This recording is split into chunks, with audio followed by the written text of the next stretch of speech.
Hey, it's Paul from howtonetwork.com. As I'm sure you're aware, the CCNA in its current format is expiring at the end of February 2020. So most of you are rushing to get it through if you haven't already, because when you pass the current exam, you get grandfathered into the new exam. So great news. So I'm encouraging everyone to pass it now.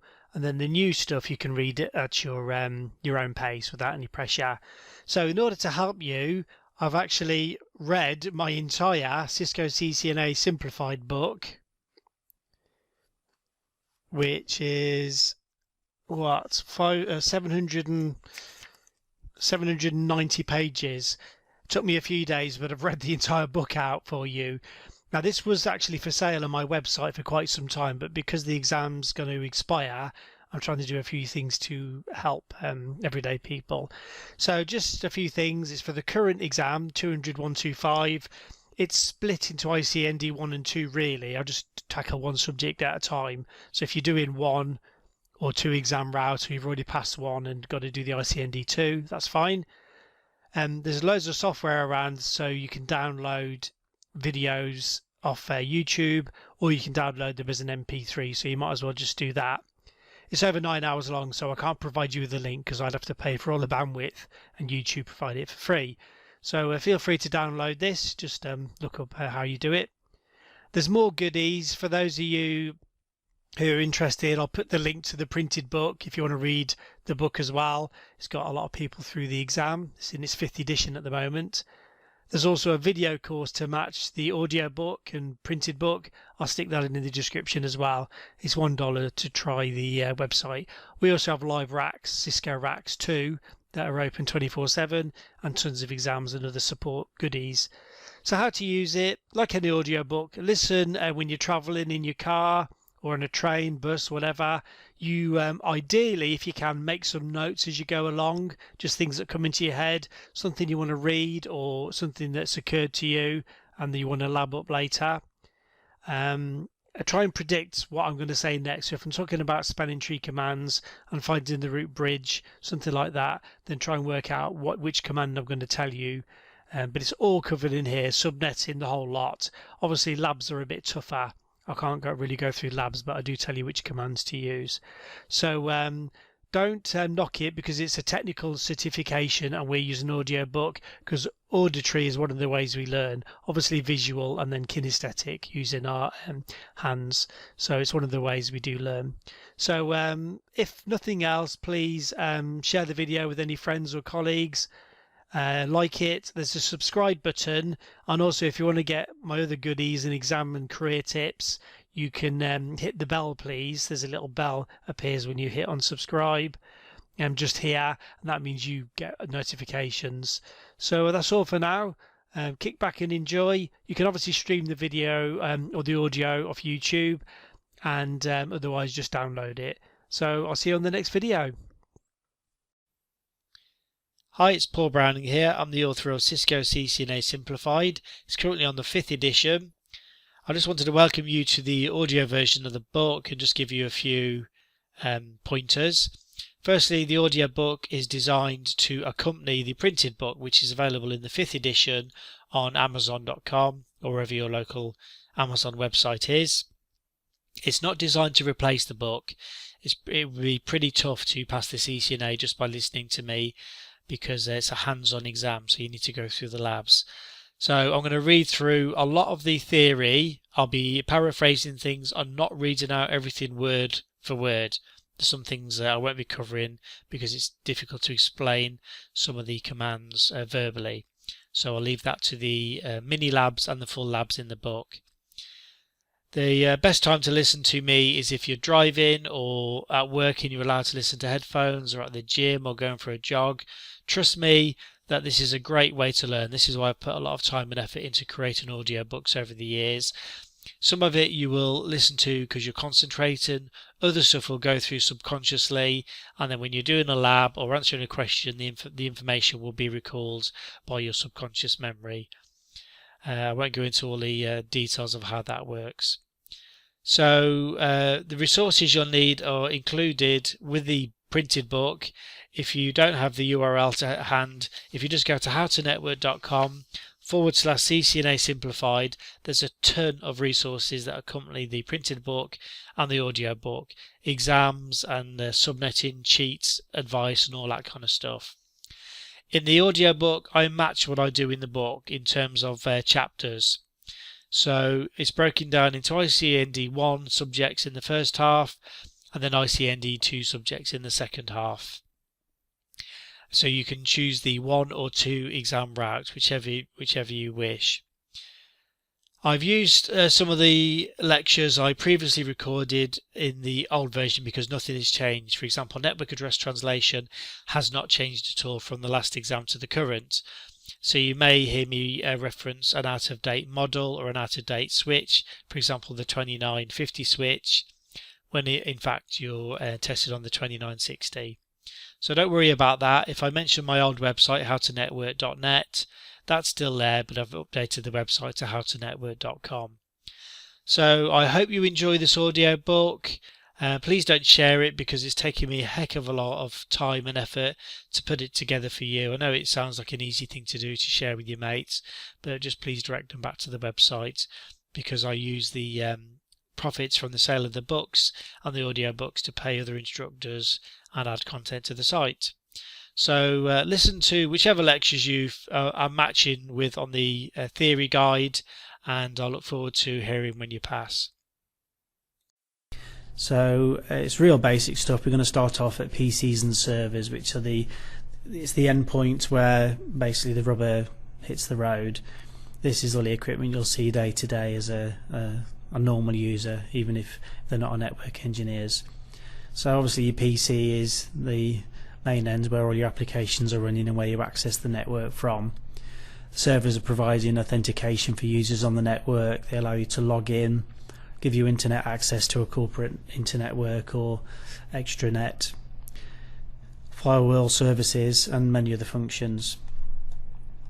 The way that our devices, our servers, printers and PCs access our network is normally through a network interface card. They're called NICs. You get all sorts of jargon and terminology into networking, and it can even vary from country to country. So the United States may abbreviate certain things that the UK do not. So the network interface card obviously is used with the PCs and servers, printers, as I said.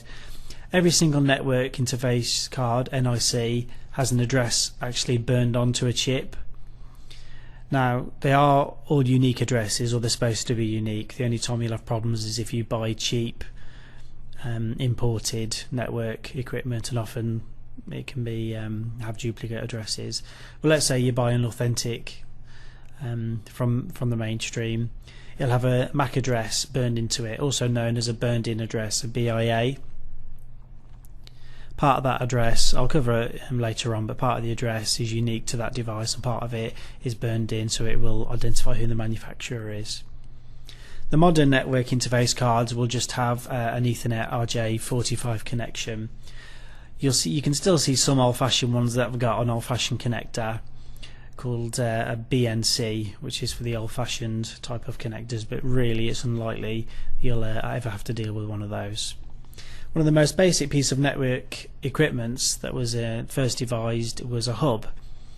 Basically a hub it looks very much like a switch. It's a multi-port repeater, so it will allow you to plug in your PC or server into it. It will boost the signal if the signal needs boosting, and then for example if you've got 12 ports on a hub, if a frame comes out of your PC it will go out of every single port on the hub.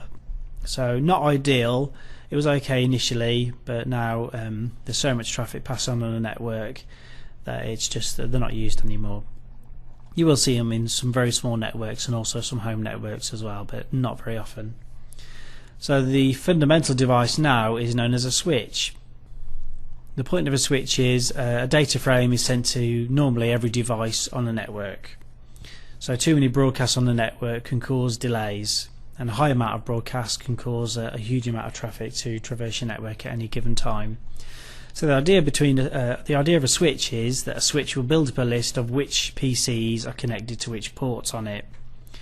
And the idea is, when a PC sends a packet out, say for example you've got 24 ports on your switch, then it will save sending out traffic to 23 of the ports. A frame will go into one port on a switch, and it will send out that frame to the correct device, as long as it knows that where it's attached to.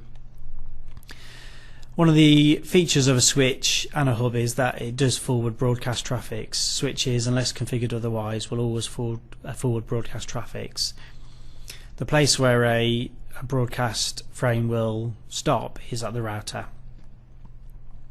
Now do forgive me, because I'm from the UK, I sometimes say router and the Americans tell me off, and then when I say router, UK people tell me off, so I'll try and keep everyone happy and maybe swap between the two.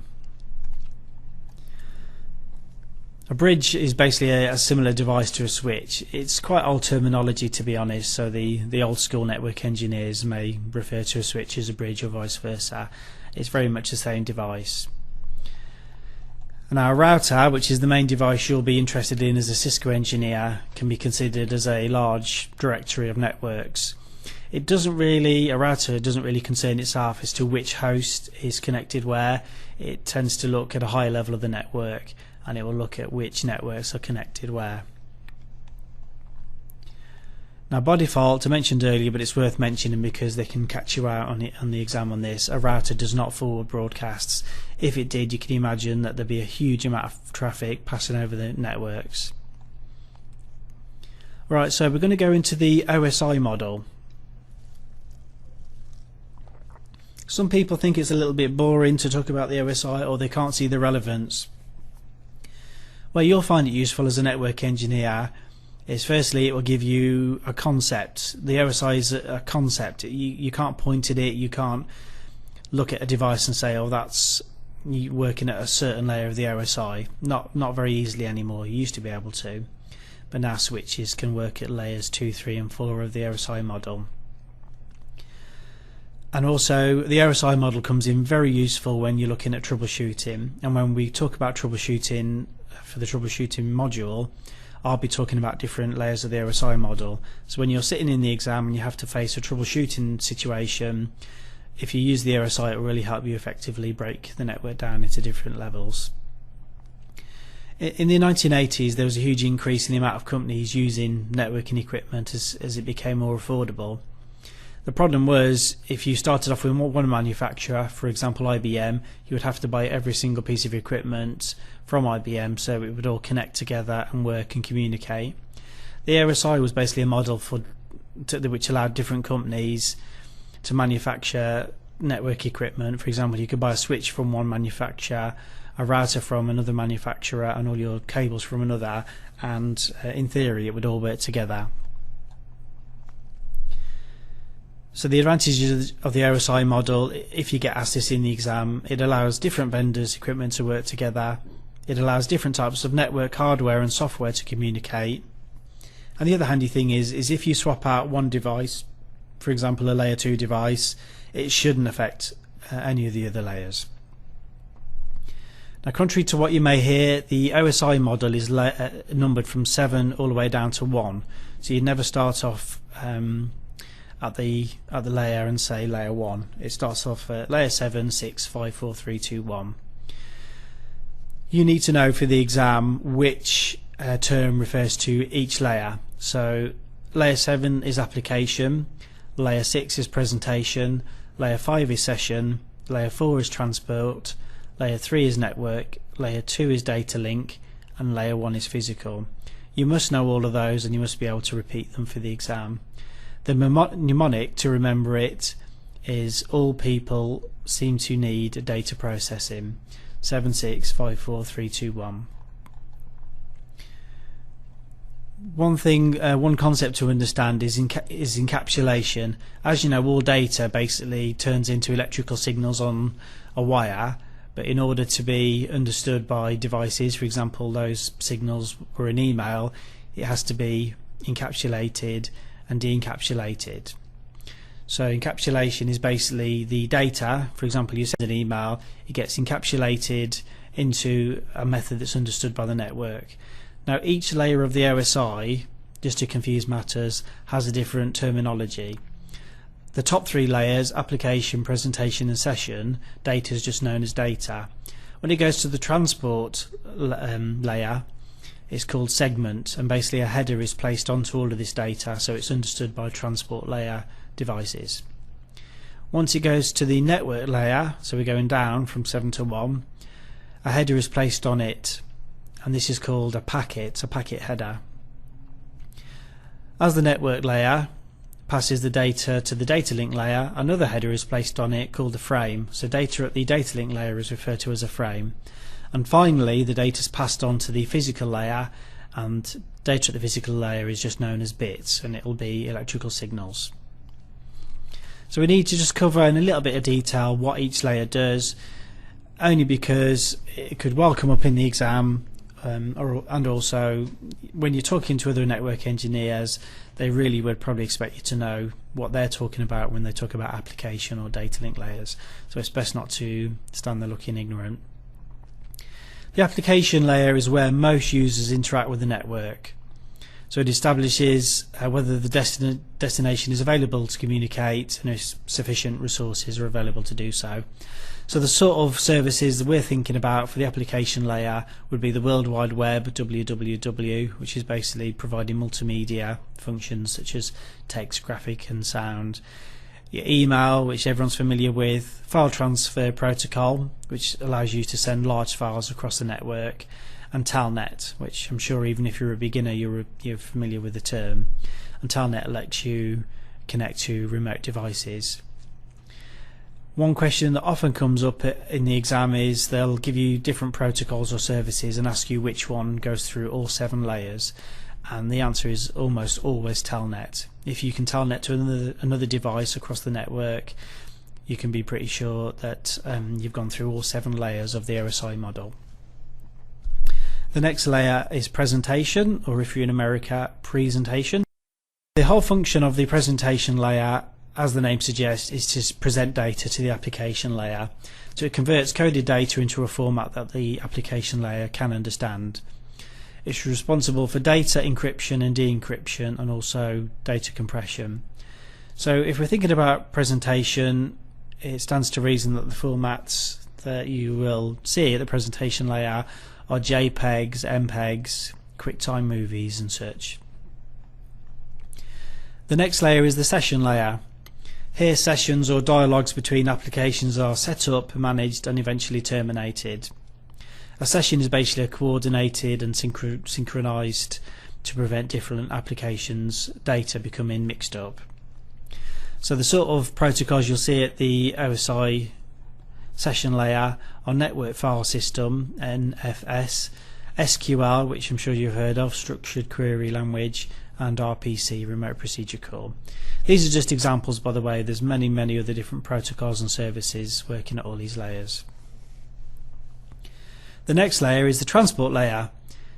So at this layer, end-to-end reliable data transport services are provided to the upper OSI layers. Error correction takes place here as well. It can get confusing because some people say it can happen at different layers. What I'll say to you is it depends. I'm going to talk about UDP and TCP later, but basically you've got reliable transport and unreliable. So this is where the confusion can arise.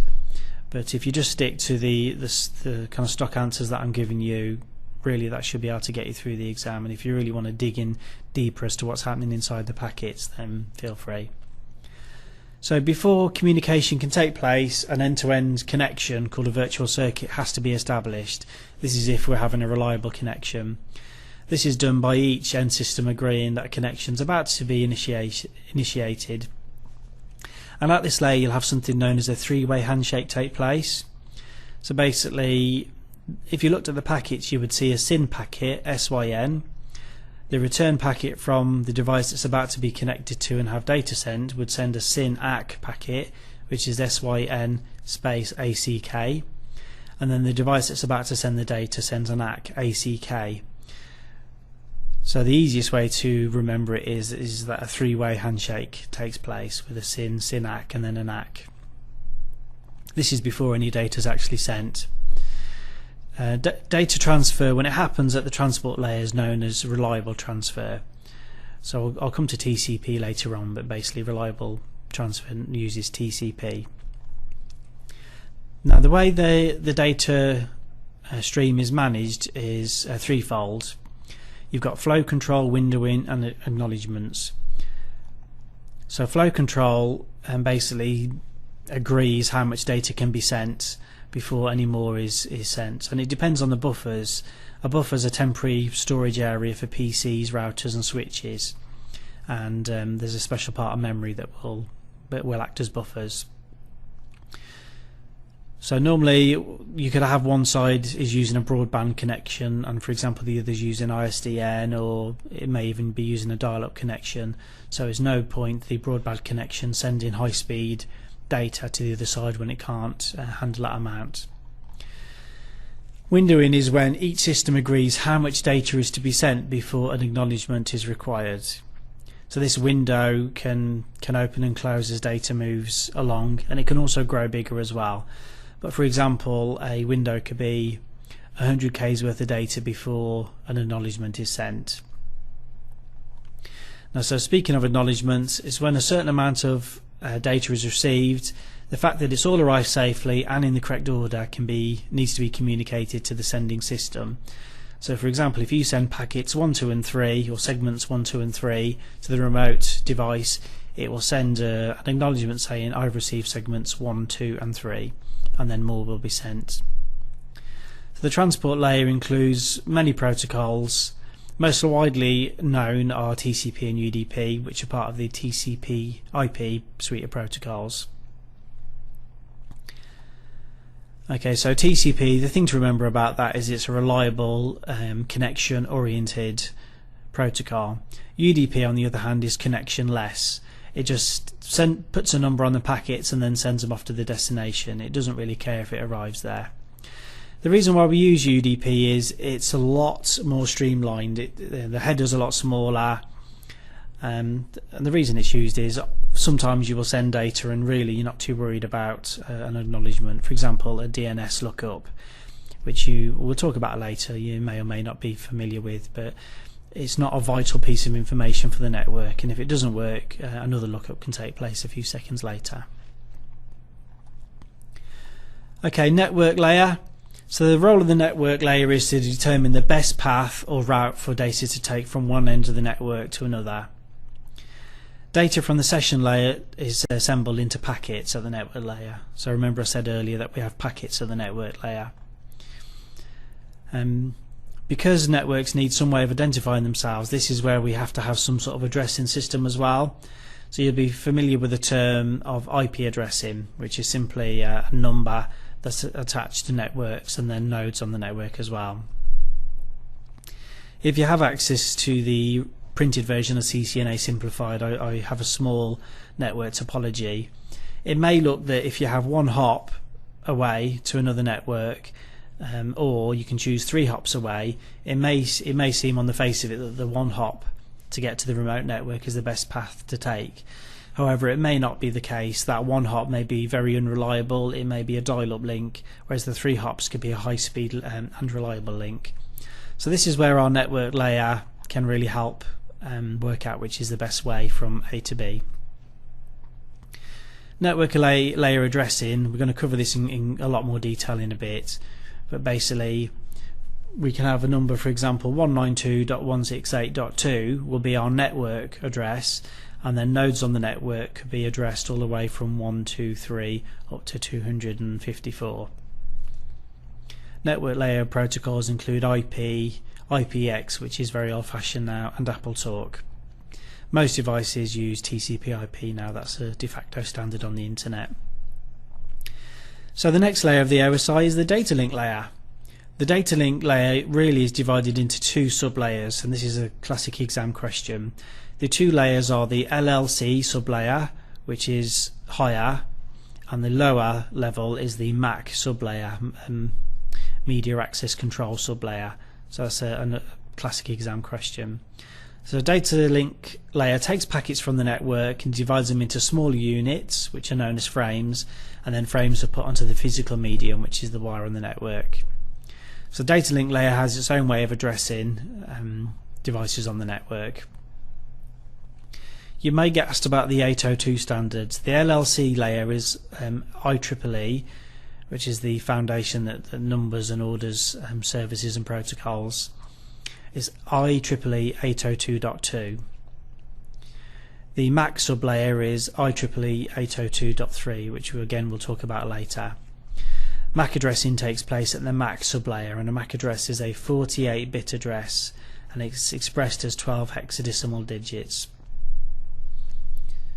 We'll be looking at MAC addresses later, but if you're on a Windows PC, you can do command prompt ipconfig /all, and it will show you your physical address, which is your MAC address. So at your data link layer, you've got LAN, your local area network protocols, for example Ethernet, Toka Ring, and Fiber Distributed Data Interface, which is FDDI. We also have WAN protocols at the data link layer. So this is your wide area network where you're speaking to remote networks. That can include frame relay, ISDN, PPP, and HDLC, which we'll look at in more detail later. And finally, the bottom layer is the physical layer.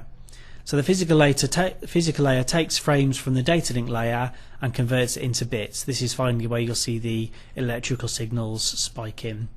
Because we're using the electricity, it can either be on or off. This is why binary is used as a numbering system by all network devices at the lower levels. So it's either going to be a 1 for a pulse on the wire or a 0 for no pulse on the wire. So we're going to do a little summary. If there's a free cram guide on howtonetwork.net if you join the CCNA in 60 days program, and it's useful for you if you do have the printed version to go over and rewrite and write out again the OSI model summarized. But basically it's 7 layers, 7 down to 1: application, presentation, session, transport, network, data link, which if you remember is the LLC, and then the MAC sublayers, and then layer 1. It's all called data until you get to the transport layer, layer 4, where it's then referred to as a segment. Next, at the network layer, it's a packet, then a frame, then a bit. And the way to remember the encapsulation is with the mnemonic, don't some people fry bacon.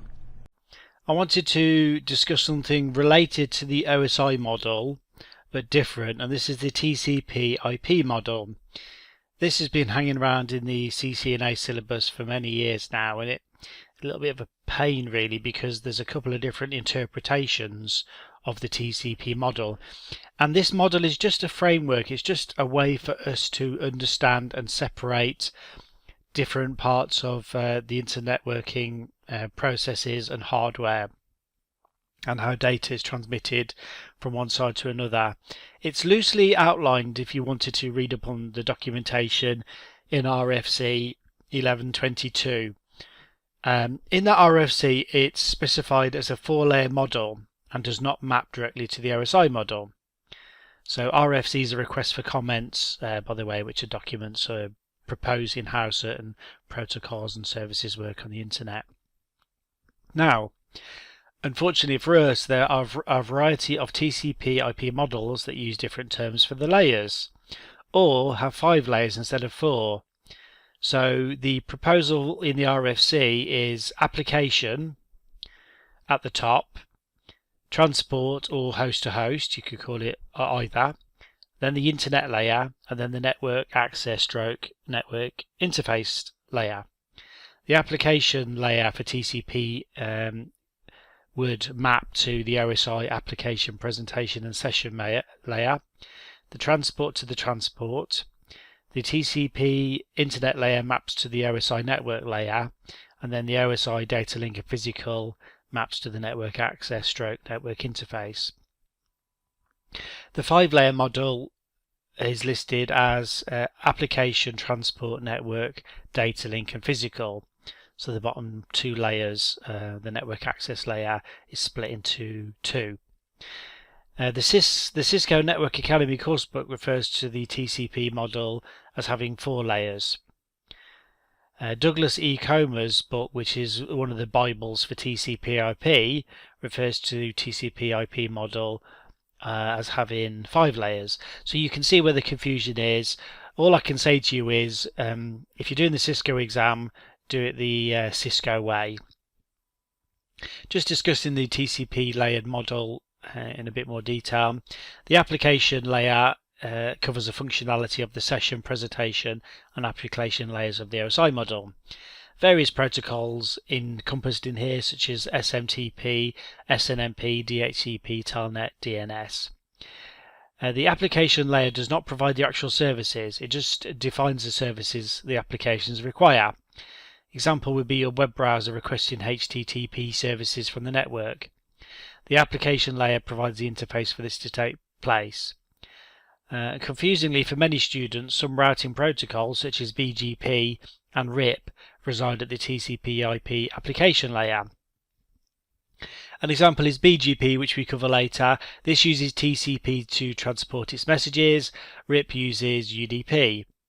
However, for other protocols such as OSPF, this isn't the case because they encapsulate messages within IP packets. The TCP/IP transport / host-to-host layer. The protocols that operate and control at this layer are specified such. The TCP/IP transport layer controls end-to-end logical connection between two devices. Both the TCP/IP transport and internet layer demonstrate considerable differences compared with the corresponding OSI layers. The transport layer is actually based on two separate protocols which will be discussed in different contexts throughout the book.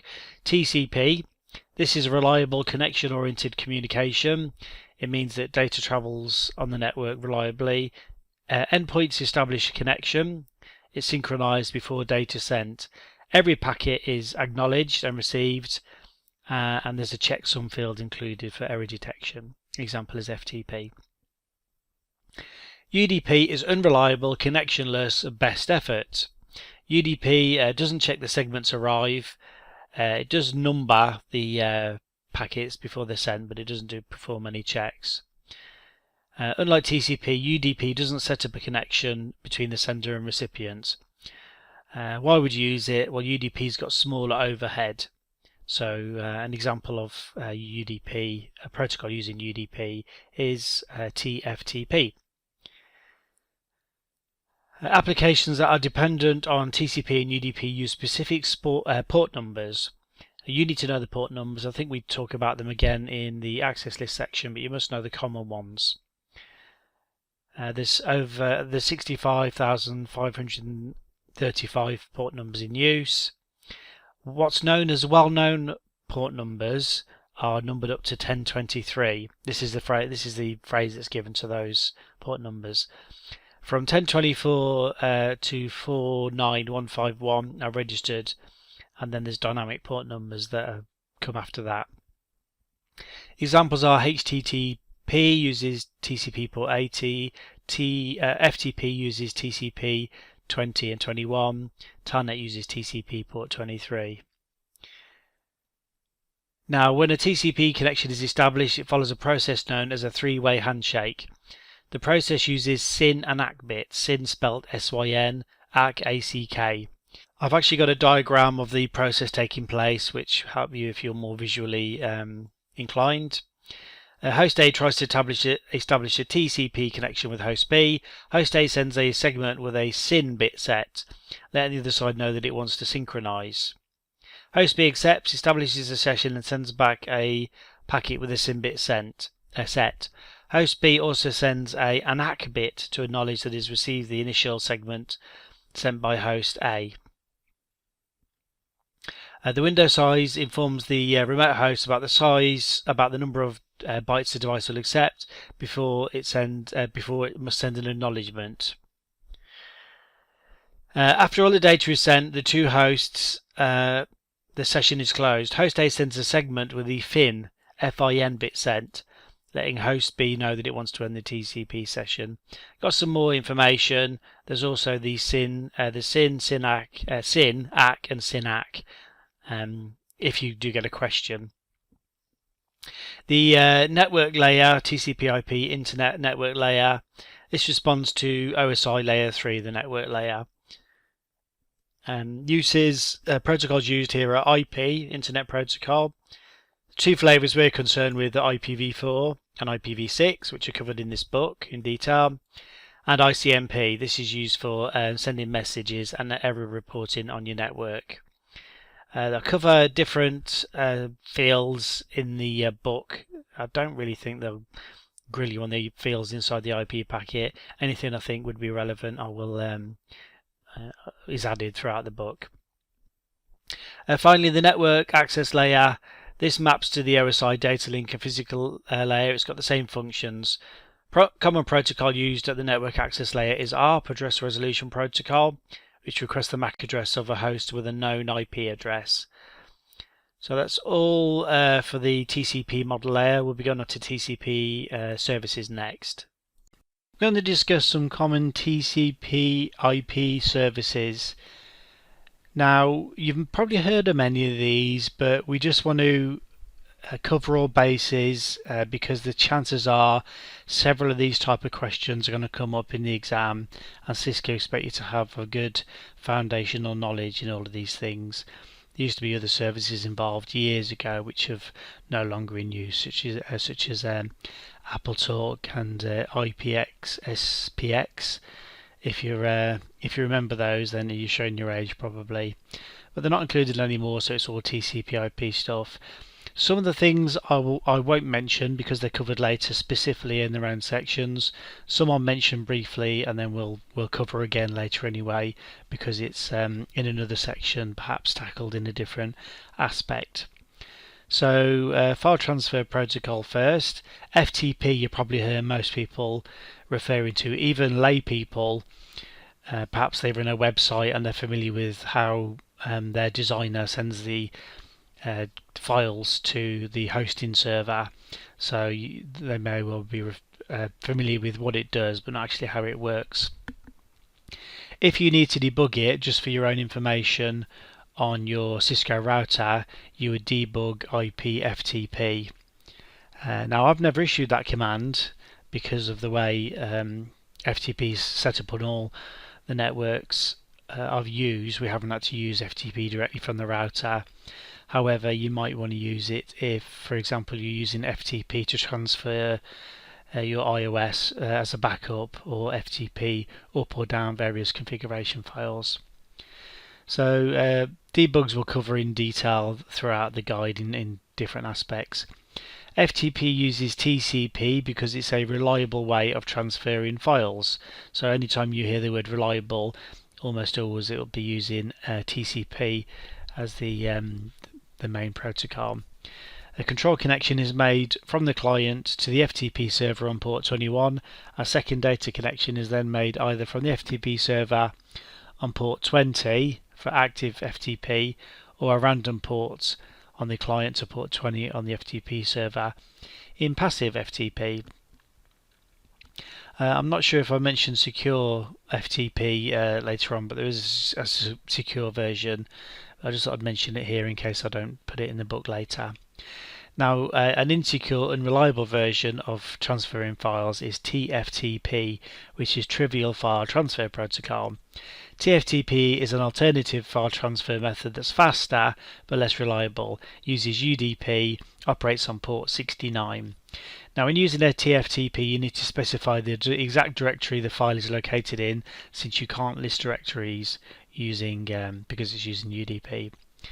TFTP can be used to backup and copy router configurations. You need a TFTP client, which can be the router, and a TFTP service, which can either be another router or a server on your network. To accomplish this task, if you're using a server, you need to have TFTP server software installed on the client. You can actually install such software now on Packet Tracer. You can just tick a little box on Packet Tracer and practice TFTP commands if you wish. SNMP, Simple Mail Transfer Protocol, defines how emails are sent to the email server from the client. It uses TCP. Emails can be retrieved from an SMTP server in different ways depending on the email client. One of the protocols we use for email retrieval is POP3, Post Office Protocol 3. Another popular protocol for doing the same is IMAP. HTTP gives us all a lot of pleasure in life, I'm sure. Hypertext Transfer Protocol, used to communicate between web servers and clients on TCP port 80. For secure communication, HTTP can be encrypted using Secure Sockets Layer, SSL, or TLS, which is Transport Layer Security. This secure version of HTTP, so HTTPS, uses TCP Protocol 443. A Cisco router or switch can be connected to via a web browser. This is actually a security vulnerability. You can debug such connections with the debug IP HTTP command.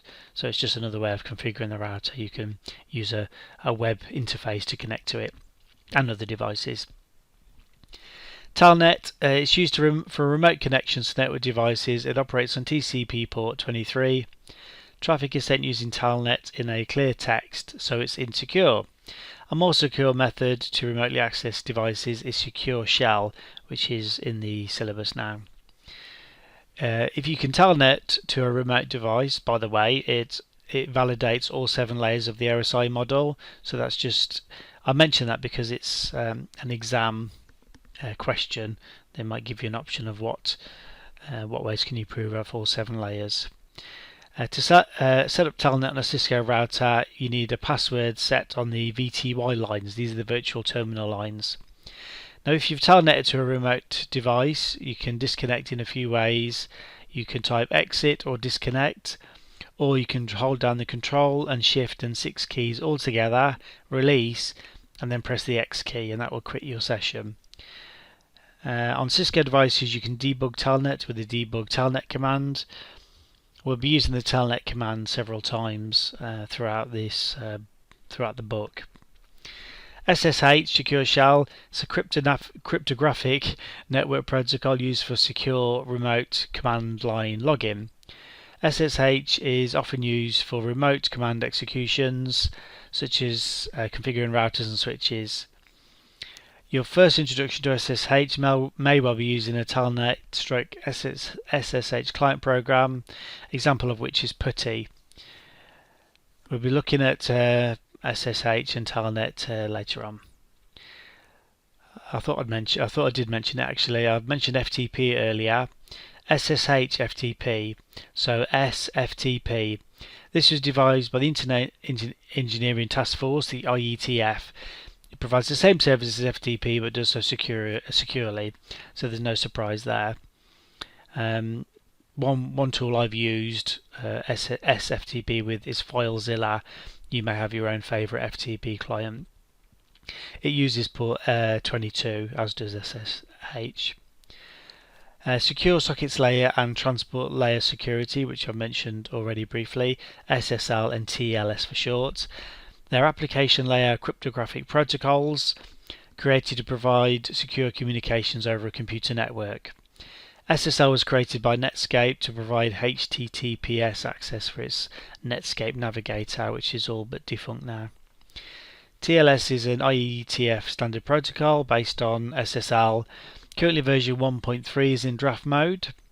TLS ensures privacy between application users such as emails by preventing tampering or eavesdropping. ICMP is a very important tool for your networking career. The ping utility uses ICMP to test network connectivity by sending ICMP messages. In some cases, it's actually been used by hackers to attack networks by sending lots of ICMP traffic and exhausting network resources. This is called denial of service attack, DOS attack. ICMP is defined in RFC 792 and it's used to detect and report problems in an IP network. It's also used for diagnostic and control purposes. When there's an error in the IP message in the network, the IP packet is dropped and an ICMP error message is sent back. So I mentioned ping is the most common subset of ICMP that's used. When you issue a ping command, an ICM echo request is sent to the destination. If the packet makes it, the destination replies with an ICMP echo reply. So just remember echo request, echo reply. And actually, if you're configuring an access list, which we cover later, to permit or deny ping traffic, you'll have to drill down to ICMP and then specify echo request and echo reply. We'll examine the ping output in more detail. If you ping, for example, you get a command prompt at your PC and ping cisco.com, you'll see several different fields, which I'll go through in brief, but I recommend you try the ping command out for yourself. The reply is 32 bytes long, which you'll see when you see the command line output result.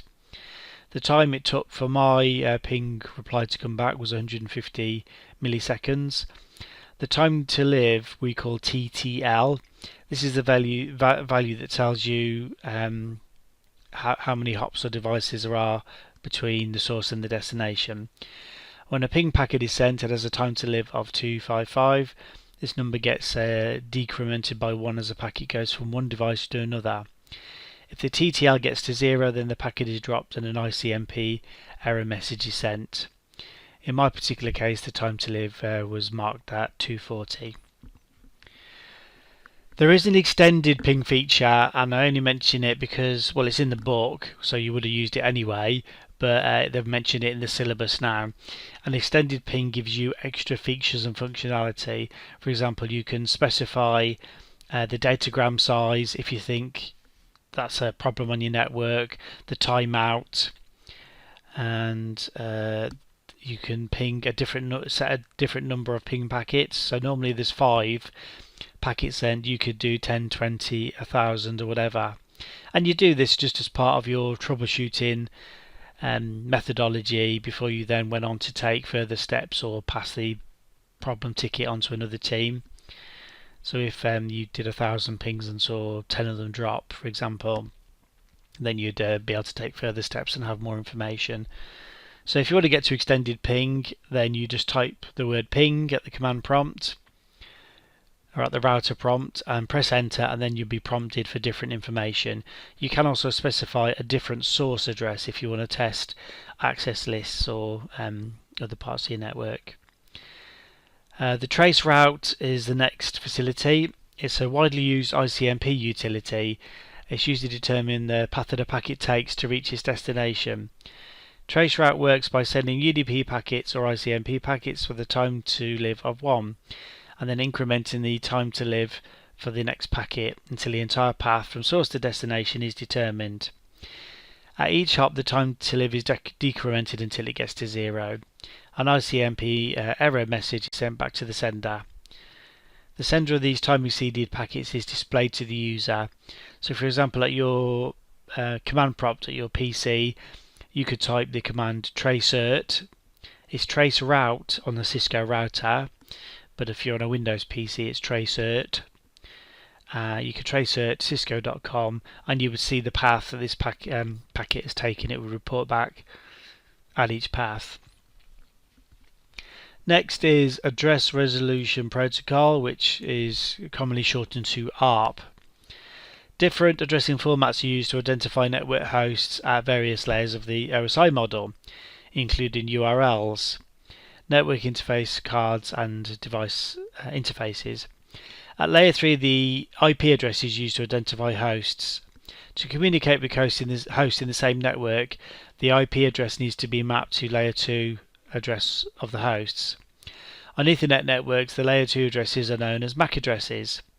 The protocol used to determine the MAC address from the IP address is ARP. When a host needs to communicate with another host, it sends an ARP request for the MAC address of the hosts. This is a broadcast, and all of the hosts on the network segment receive it. The host with the relevant IP address responds with its MAC address, and layer 2 communication can then begin. So I've got a diagram. You can actually do Wireshark if you've got a GNS3 tool. You can capture one device trying to ping another. You can see that the IP address, the MAC address table is blank. It'll be a broadcast, and then you should see the host device, the end device, replying, identifying what its MAC address is, and then the packet is finally sent with the MAC address for the next hop device filled in. I've got a mini lab in the book to check the ARP cache. Obviously it's hard to explain or talk through labs. When you've pinged other devices on your network and received a reply from your router, you can issue the show ARP command.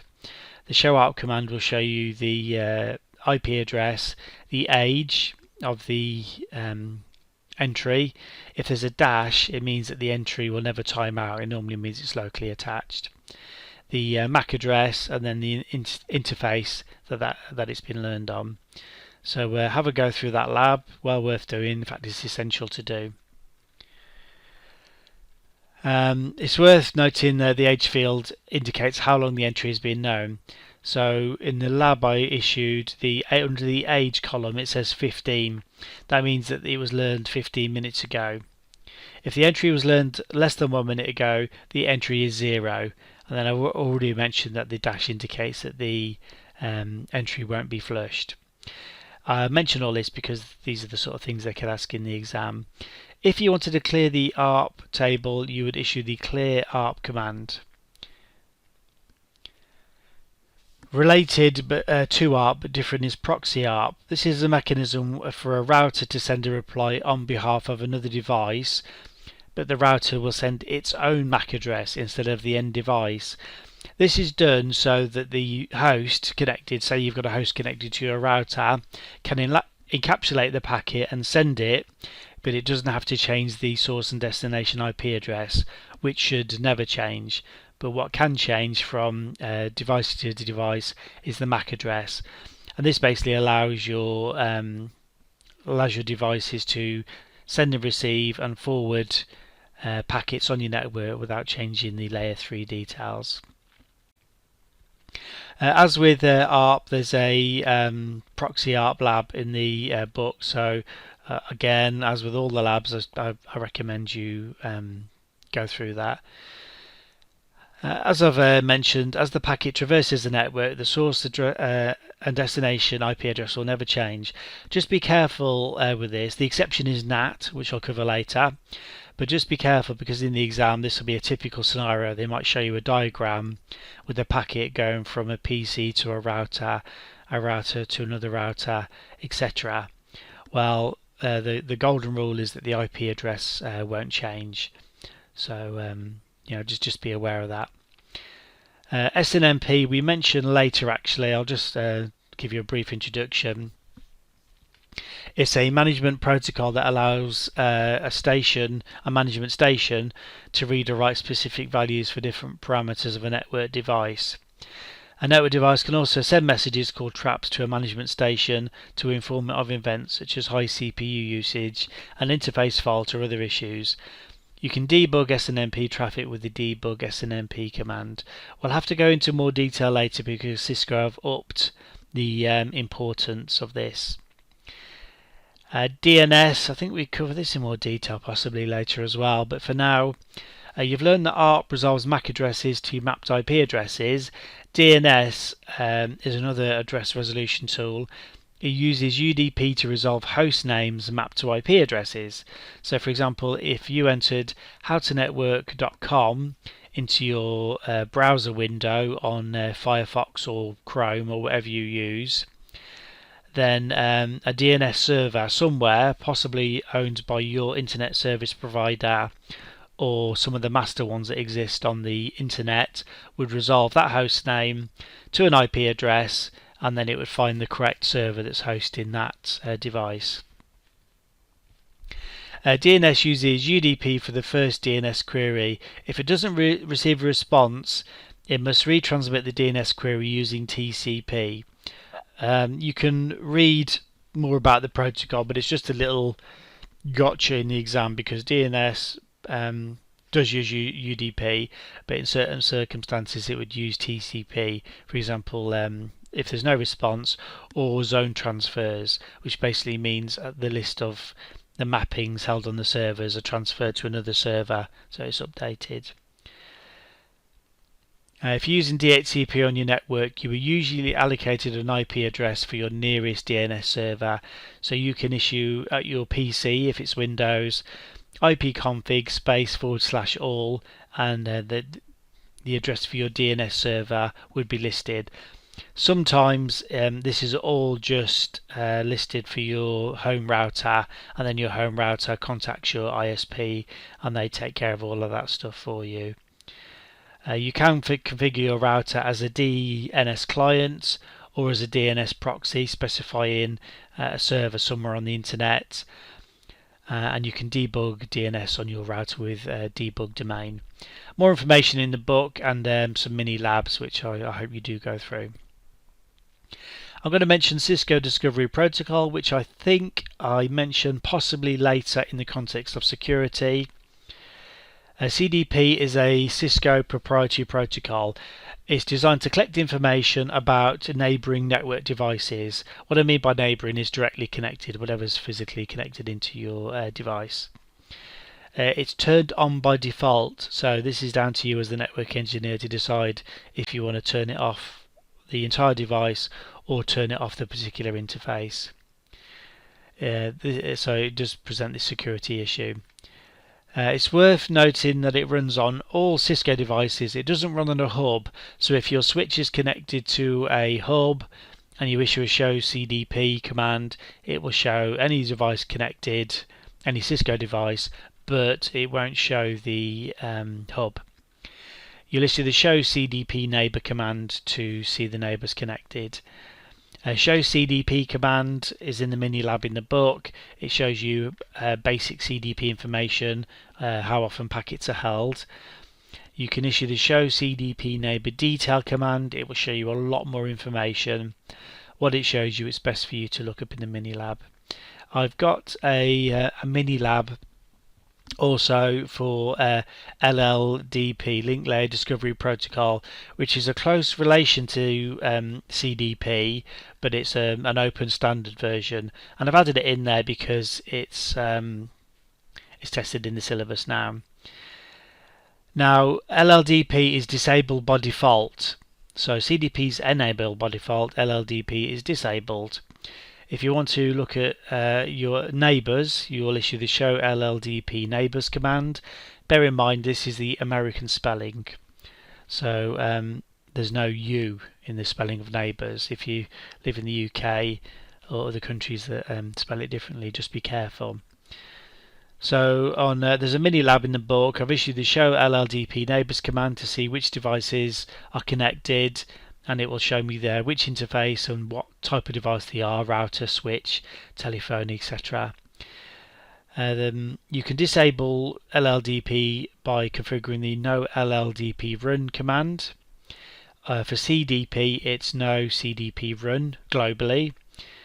If you want to turn it off an interface, it's no LLDP transmit, and then no LLDP receive if you want to turn off both transmit and receive. Network topologies. The network topologies subject actually featured in early versions of the Cisco CCNA routing and switching exam. They were dropped after Cisco made the decision that the CCNA level students already had around 18 months experience in internetworking, and so we're already at the CompTIA Network Plus level, which really does cover more than you need to know, more than enough network topologies. Now, as a result of feedback from Cisco clients and big customers, it's been decided to put it back in. You'd be well served taking the Cisco CCDA course. Cisco CCDA Simplified is actually available. We have a course on howtonetwork.com if you're interested in becoming a network designer, which is a great fun career. Cisco has a very advanced network planning model which you can avail yourself of if you're installing their Cisco equipment. Normally they have a trained engineer that works with the sales team to look at what your requirements are, what your budget is, and how Cisco devices can meet your company needs. The model can be summarized as a top-down approach for medium to large campus designs, big picture down to small details, starts at layer 7 moving down to layer 1, and a quick fix method, which is the bottom-up approach. The last one, the quick fix, obviously because it's a quick and dirty response, may lead to errors or rollbacks, so it's best to do it right the first time. There's an image in the book looking at explaining all this in a pictorial fashion. There's many topology choices. It all boils down to available technology, the company's requirements, budget, future plans, and growth. For example, if you plan on acquiring another company at some point. Cisco only mentions Star Mesh and Hybrid in the syllabus. There's a few others which are probably worth mentioning because they're so common. We'll look at point-to-point, point-to-multipoint, ring, star, bus, and then some WAN specific, such as hub and spoke, full mesh, and partial mesh. Point-to-point, as it sounds, is just a direct link on network with one link between two devices. Most often used in WAN topologies, so you'll have a serial interface on one side of your wide area network, a serial interface on the other, wherever that may be, in another city or country, and there's just one connection between the two. Often, if you own the IP addressing space, it'll have a /30 network address, which we'll cover later, because that provides two available host numbers. Point to multipoint. These are very popular today and are commonly used in wireless networks. With this topology, multiple devices communicate with a central interface or a central device. End devices may not necessarily be able to communicate, which means that extra configuration commands may have to be added. This depends on the type of technology you're using. Some automatically allow remote devices to discover the other devices. If you imagine a hub in the middle and then there's spokes connecting out to your remote devices, some technologies don't let devices automatically discover each other, so you would have to do extra configuration. You'll learn more if you configure EIGRP in point-to-multipoint networks in the CCNP route exam. There is a ring topology which isn't really used anymore, but worth you knowing for historical purposes. They were common in the 1980s and 90s, with token ring being the most typical design. The name stems from the fact that all nodes are connected in a ring fashion. One advantage is that if one node fails, a connection is still possible. If the router fails, the entire network will experience an outage. The ring topology is still used in metropolitan area networks, but you have dual rings, so if one ring goes down, the network will still work. Star topology, this is the most common used in modern networks. May not look like a star when you see it racked up in the server room, but all nodes directly connect to a device in the middle. It's normally a switch. A star topology is used in Ethernet networks. So you imagine a device in the middle and then cables going out to all of the servers and PCs that connect to the central device. There's a bus topology. It was used in early implementations of Ethernet with big, thick coaxial cables, which many of you won't have seen, and you're honestly not missing much. But they were thick wires that had to physically be pierced by screwing in another device. Notoriously difficult to work with and troubleshoot. And breaking the cable would bring the entire network down. And I mention all this because things will start making sense to you when you go through your exam materials, and also try and work out why technology works in the way it does. For example, CSMACD. Why is there a need for the cable to listen to collisions when nowadays we've got full duplex? Well, it's handy to know why this all came about in the first place. WAN specific, got a few options here. There may be some limitations depending on where in the world the company is and what service providers can give you. Options include hub and spoke, full mesh, partial mesh, it's hard to say that, and a few others. A full mesh has a connection to every other device in the network. So if you've got routers 1, 2, 3, 4 and 5, router 1 will have a connection to routers 2, 3, 4 and 5. Router 2 will have a connection to 1, 3, 4 and 5 and so on. This, as you can imagine, is quite expensive. But it's very robust, obviously. The hub and spoke, I've got diagrams in the book actually, which you should look at. The hub has got a headquarters in the middle, and then the spoke devices will normally be branch offices in other parts of the city or country that has a single connection coming in, terminating on the hub device at the headquarters. Now there is a hybrid option. Hybrid topologies basically mix and match different topologies. For example, a partial mesh, burst, star. It just depends obviously on what your requirements are for your particular network. This leads me quite nicely into some Ethernet concepts I wanted to discuss. Ethernet is the de facto standard in modern networking. We did have to look at other standards years ago when we were doing Cisco certifications, for example token ring. It was a bit of a nightmare. Ethernet operates at layer 2 of the OSI. It consists of 2 sublayers, the LLC and MAC sublayers. You should hopefully already be familiar with Ethernet if you've done some CompTIA Network Plus studies. And I say that because the CCNA isn't really an exam for complete beginners. It's really preferable that you've done something like Network Plus or at least read a book. So one of the first concepts to discuss in the context of Ethernet is CSMACD. This is short for Carrier Sense Multiple Access with Collision Detection, which is no longer actually used, but it's in the syllabus, so you can understand why we do what we do nowadays. It basically ensures that the network interface card, when it wants to transmit data, first listens to the wire to determine whether any other hosts are transmitting, and it will hear a signal if they are. It works in the same way as a formal board meeting where only one member can talk at a time. The very first implementation of Ethernet networking used coaxial cables, which are only capable of sending or receiving a signal, but not at the same time. This is why CSMACD was first required. Ethernet using CSMACD transmits frames in this order. First, carrier sense checks the cable to ensure there's no signal.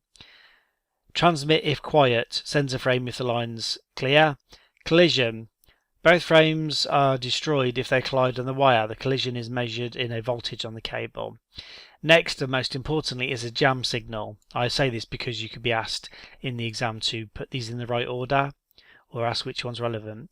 If the sending device detects a collision, it stops transmitting and sends a jam signal to destroy any fragmenting frames. And then a backup algorithm. This is a random timer to prevent all stations from retransmitting at the same time. I've got a flow diagram in the book. Please have a look at it because it'll help cement your knowledge. I think I alluded to this earlier, but duplex settings. Traditional method for Ethernet to operate was to use half duplex.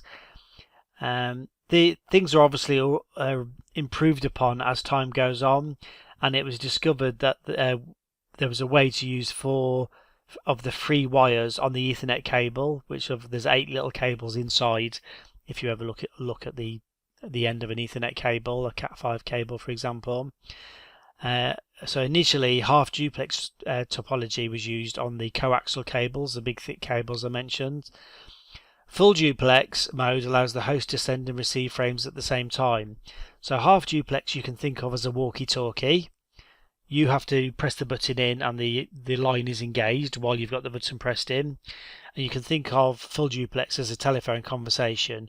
You could both be speaking and listening at the same time and talking over each other, which I know it's not ideal, but it just explains how you can have 2 separate forms of communication going on at the same time. So duplex and CSMACDs are generally a thing of the past because most devices have dedicated connections to the network to switch different wires. Different wires are used to send and receive traffic, which is why you can't have a collision. Onto something related to that is auto negotiation. If you're installing Ethernet as a network engineer, you've got a few choices. You can leave everything to auto negotiate. This means that your interface on your switch will send a frame to the other switch to work out what speed it's working at and if it's going to use full or half duplex. Now, hopefully, all things being equal, it will work out to send it at the full speed of the interface, for example, 100 meg or 1 gig or whatever, and at full duplex. This might not be the case, so in most professional places I've worked, you hard set the interface to auto negotiation. Now there's a lab in the book showing you how to do it. Config T, interface fast Ethernet 0/0. Press enter, you hit speed, command and then press question mark, and you'll see your options, and you'll set the highest speed available, obviously, to match both sides, and then press enter, speed 100 for example, for 100 meg, and then you'll type duplex space question mark, and you'll see the options of full duplex, half duplex, or auto. And as I said, auto isn't really preferred. If you want to see what settings are actually on the interface, you issue the show interface fast Ethernet 0/0, for example, if you've got if that's the interface you're actually configuring. Cisco have added specifically types of LAN traffic to the syllabus, so I'll mention the types you will see, and you can sniff packets if you've got GNS3, or obviously if you've got a home network, and see how these frames are actually addressed. Unicast, broadcast, and multicast. Unicast is one-to-one, broadcast is one-to-all, and multicast is one-to-many. Unicast traffic is transmitted from one host on the LAN to another host on the LAN. I've got a MAC address table output. If you want to see your MAC address tables on your switch, you issue the show MAC address dash table, or depending on the model of switch you've got, and this is Cisco's fault, not mine, it's show MAC dash address dash table. Easiest thing to do is issue show MAC and then a question mark straight after the letter C to see what your options are, and it will tell you which interface the frame is going to be sent out of. Broadcast traffic is exclusive to LANs because broadcasts are not forwarded by routers. A broadcast sent on the LAN is heard by all of the devices. The LAN can be broken into segments by routers or VLANs, which we discuss later. A switch will forward a broadcast out of all interfaces except the interface that the frame was received on. Again, that's a common exam question. And then multicast. Multicast is transmitted from a host and listened for by a subset of hosts on the network. We'll mostly be dealing with multicast when we deal with routing. For example, OSPF multicasts updates on address 224.0.0.5. Last thing I want to mention is the Cisco design model, only because this is in the syllabus as well. Cisco breaks down the network into a core layer or backbone, the distribution layer, and the access layer. I've got a diagram in the book again. Each layer has a different function.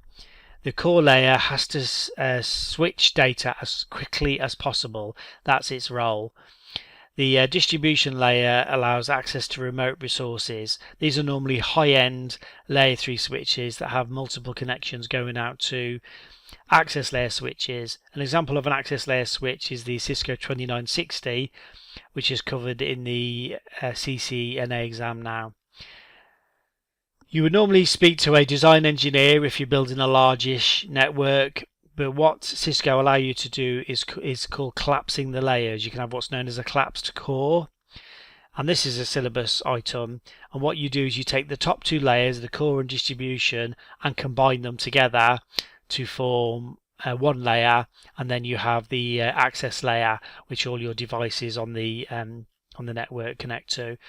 Worth you looking at the Cisco website, because all of their devices, say for example you search for switches, you will see the models available, but Cisco swap them into different layers: access layer, campus distribution layer, and core layer. And there's always someone to speak to at Cisco if you want more information. We're going to talk about cable in the network. Obviously it's important not only for your own professionalism but for the CCNA exam that you have a reasonable understanding of LAN cabling. You don't need to go into as much detail as you would for the Network Plus exam. I think for some of that you need to know which wire within the wire does what the what level of electricity flows on which is plus positive and negative flows. You really don't need to worry about that. And the main type of cabling for local area networks is called UTP, or unshielded twisted pair. There's different categories of cable, and we refer to it as CAT. For example, CAT 1, CAT 2, CAT 3. CAT 1 is only used for voice capabilities, and it's normally a telephone cable. Category 2 works up to 4 meg. Category 3 works up to 10 meg, so that's your minimum level for Ethernet networking, is a Cat 3 cable. Cat 4 wasn't really used much, that goes up to 16 meg. Cat 5 works up to 100 meg. Cat 5e cables work up to gigabit Ethernet.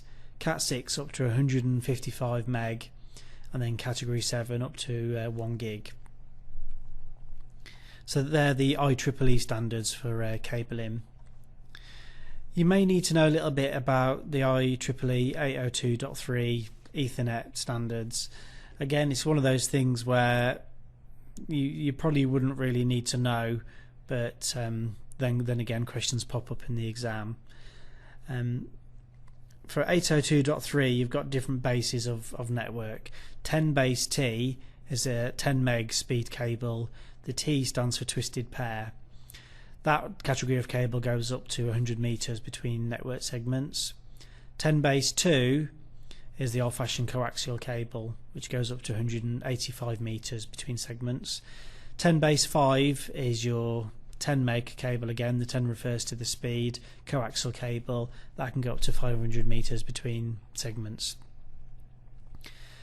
The level that is far more common is 10 base T, 100 base T, sorry. So that's 100 meg twisted pair cable that can go up to 100 meters between network segments. What I mean by segments is you would need something to boost the signal, which is 99 times out of 100 will be a switch. The 802.3Z, also known as 802.3AB, is a gigabit Ethernet implementation. This will be used in most modern networks as well. It uses the star topology with a twisted pair fiber optic cable, or it can be used with a fiber optic cable. The most common implementation for the twisted pair Cat5 cable is a straight through. This is where you'll connect your PC or a server into a port on the switch.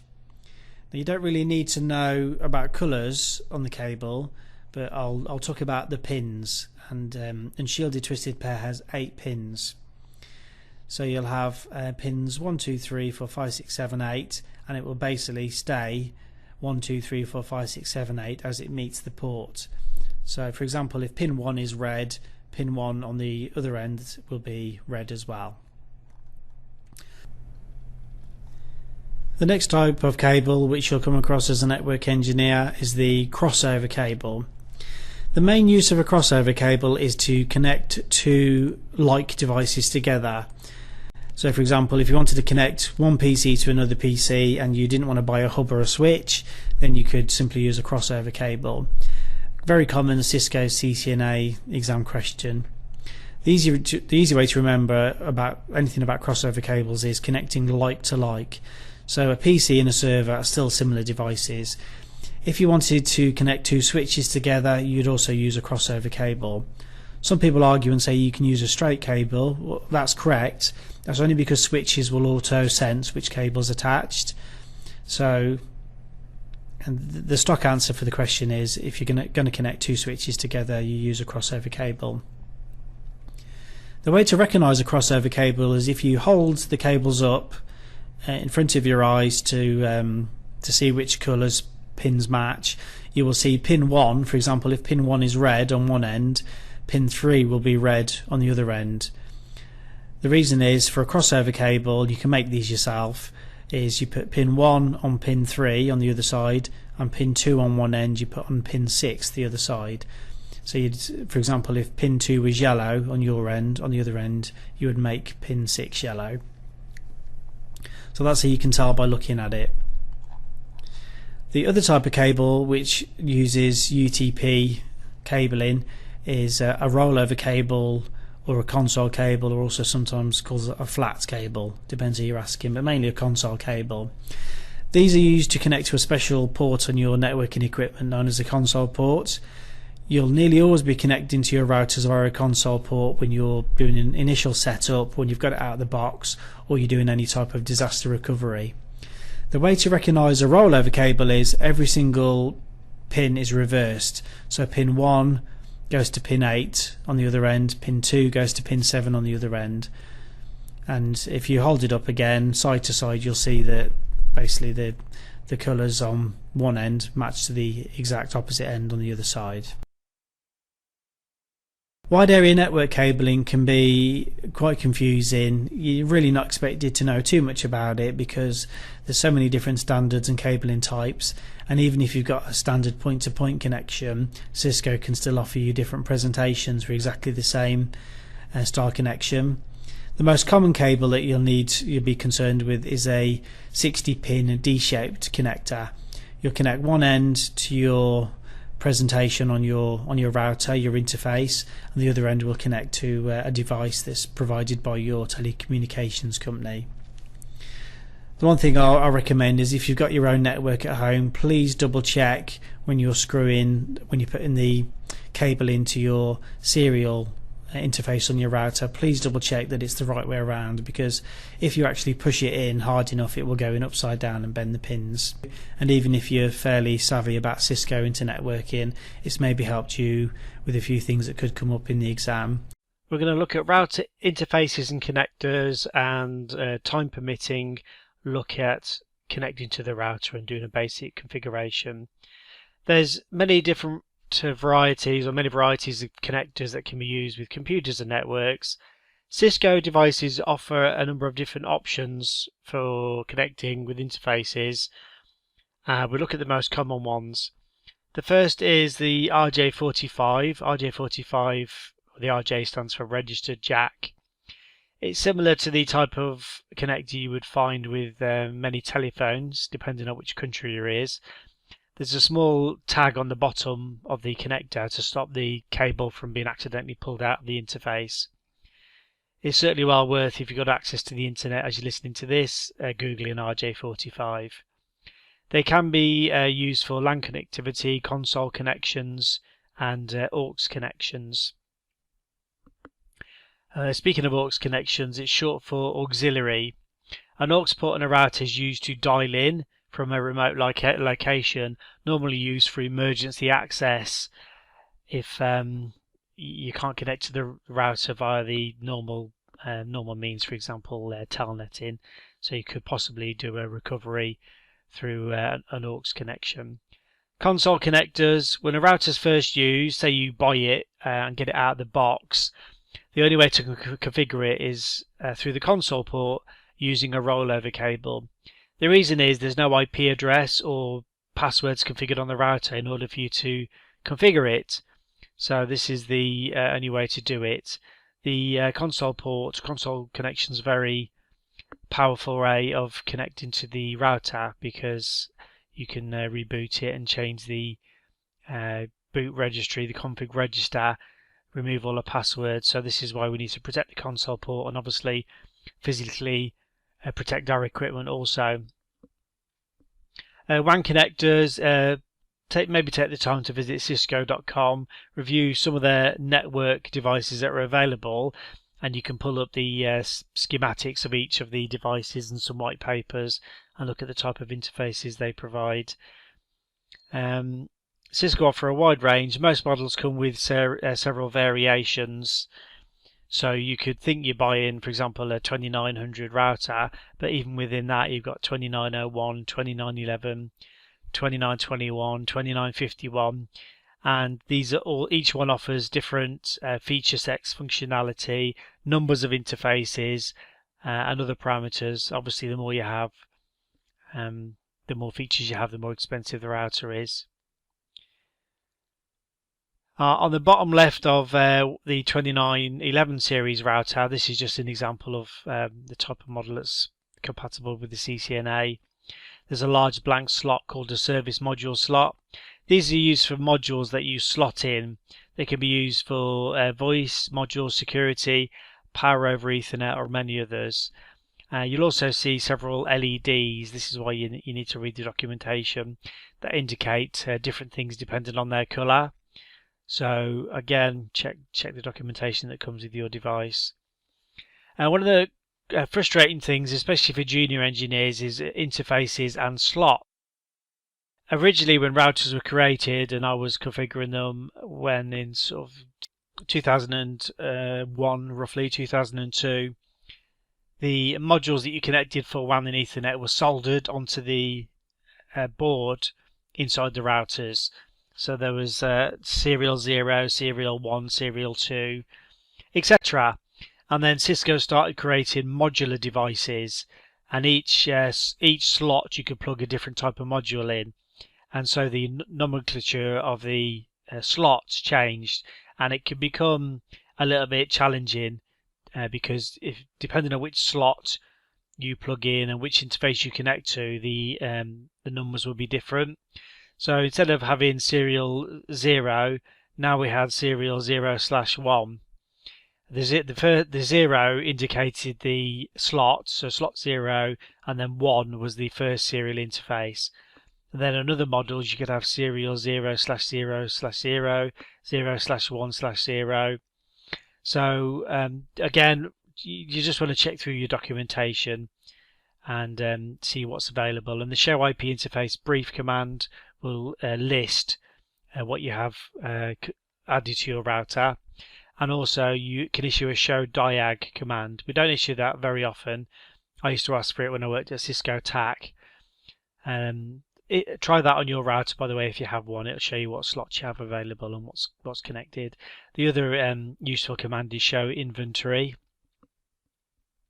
So connected to a router, as I said, when you buy it, it comes with no configuration, so you can't telnet. You can only use the console port. Same as if you buy one off eBay, for example, and people have left passwords or something like that on it. So the traditional way to connect to a router or switch involves using a rollover cable. It used to be you had to use a DB9 connector for your PC or laptop. These DB9 interfaces, basically a 9-pin interface, have actually been phased out. So you're not likely to have it on your PC or laptop unless it's very old. So you'd have to use a converter to convert your DB9 to the USB. Terminal emulation programs allow you to configure the command line interface. This is a software screen that pops up on your PC, for example, if you're using a PC, and allows you to interface with the device via the console ports. Common one that used to be bundled with Windows was called Hyperterminal. It's been discontinued. The most popular one seems to be PuTTY, and you should be able to Google for PuTTY terminal emulation. I think the website is putty.org possibly, but you can check for yourself. So you'll connect a console cable into your router, connect the other side into your PC or laptop, and then fire up PuTTY. There's a few settings you'll need to check. Now these are actually on by default, so you shouldn't need to change them. The bits per second is 9600, data bits is 8, parity is none, stop bits 1, and flow control set to none. As I said, this should be the default, and Hyperterminal, I think you have to manually set it, but you shouldn't need to if you use PuTTY. The other thing is when you use a connection such as PuTTY, you have to specify what connection you're doing. You've got serial, SSH, telnet, and others. When you connect into a console port on a router, you need to specify serial and then COM1 or whichever COM port you're connecting to. Have a check. If you've got the book, then I'll go into more detail for this. Otherwise, there's plenty of videos on YouTube for connecting to a console session. Now you can connect to more modern models of Cisco routers with the USB console connection. This allows you to use a USB cable onto your router, but then a mini USB connected to the console on your router. So instead of an RJ45 connection, you've got a console port that you can connect to. For this type of connection, you'll need the USB 5-pin mini Type B to USB Type A console cable. Google that type of cable or look at the book CCNA Simplified if you've got that to hand. You have to download some USB drivers, but it's all pretty simple. Going into the next section, which is router modes, you have to be familiar with these because it's going to be part of your day-to-day work as a Cisco engineer. Different modes give you different options, and this is the biggest struggle I had for people who are new to Cisco. Each mode has a different facility. For example, if you wanted to configure routing, you needed to put the router into router mode. So people were trying to do routing configuration, but they weren't in router mode. They were, for example, in interface configuration mode. And the available subset of commands isn't correct because the router thinks you're trying to configure an interface. So the first mode is user mode or user exec mode. You've got the router sign prompt and then a greater than arrow. If you type the enable command, the router will then go into privilege mode. This changes to a pound sign, and this means you can start doing show commands and then go into configuration command. If you type the command config space T or config terminal, if you want to type it out full, then you'll go into global configuration mode. This is where you can start issuing configuration commands for the router. You wouldn't issue show commands because you're in config mode. If you wanted to configure an interface, check which interface you're going to connect to, but then you would type from config mode interface serial 0/0, for example, if this was the correct interface, and then start adding IP addresses and other parameters. Line configuration. Lines are, for example, telnet lines or SSH and the auxiliary ports. So for the console connection, you would type from config prompt line space console space 0, and then you can configure the console line. And then finally, there's a lot of other modes, but for routing protocols, you would go config T, enter, and then hit the routing configuration, for example, which would be router EIGRP 10. You can reload the router, and it will generally prompt you to save whichever configuration you have. If you hit yes to save, it issues the copy run start command, which is short for copy running configuration. Startup configuration. The reload command is just at the pound sign, and then you just type reload. There's a few configuration commands I've put in the book. Basically, if you type out the start of a command, for example CL and then question mark, the router will show you all of the available commands that start with the letters CL. This is really handy if you're not quite sure of the syntax, or if you think there should be some dashes in there, or you want to see what's just available on your router. The other thing you can do is type copy space RU and then hit the tab key. Now, so long as there is one unique command available that starts RU, which in our case would be running -config, the router will finish it for you. Your other option is just to type copy space RU and press enter, which is what most network engineers do because they don't need to type out the entire command. I wanted to mention loopback interfaces because they're very useful and because it's in the syllabus now. A loopback interface is a virtual interface. You can't physically see it on the router, it just exists in software, but you can configure it with IP addresses and other parameters. The reason why you would do these is if you wanted to configure a router and test without connecting it to a physical network. You could test adding different IP addresses and networks, see if they've been advertised correctly, and do all your routing.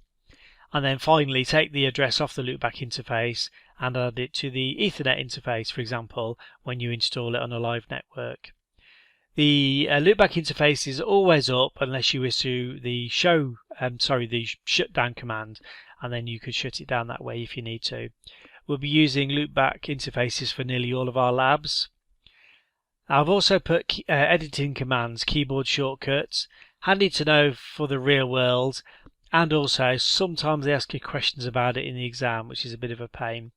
I'll mention a few here, but please look at the table in CCNA Simplified to see all of them, and you're going to need to remember them, I'm afraid. So the control key and the A key together moves the command prompt to the beginning of the line.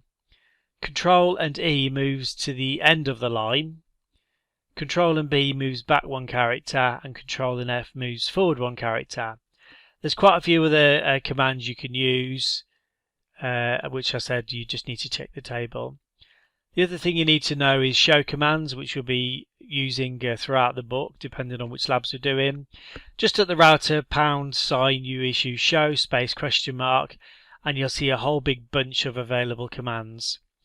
What the router will do is, because it can't fit them on one page, it will say more and then tell you to press the space key, and that will scroll the page up to the next page, and it will keep doing so until it finishes showing you the available commands there.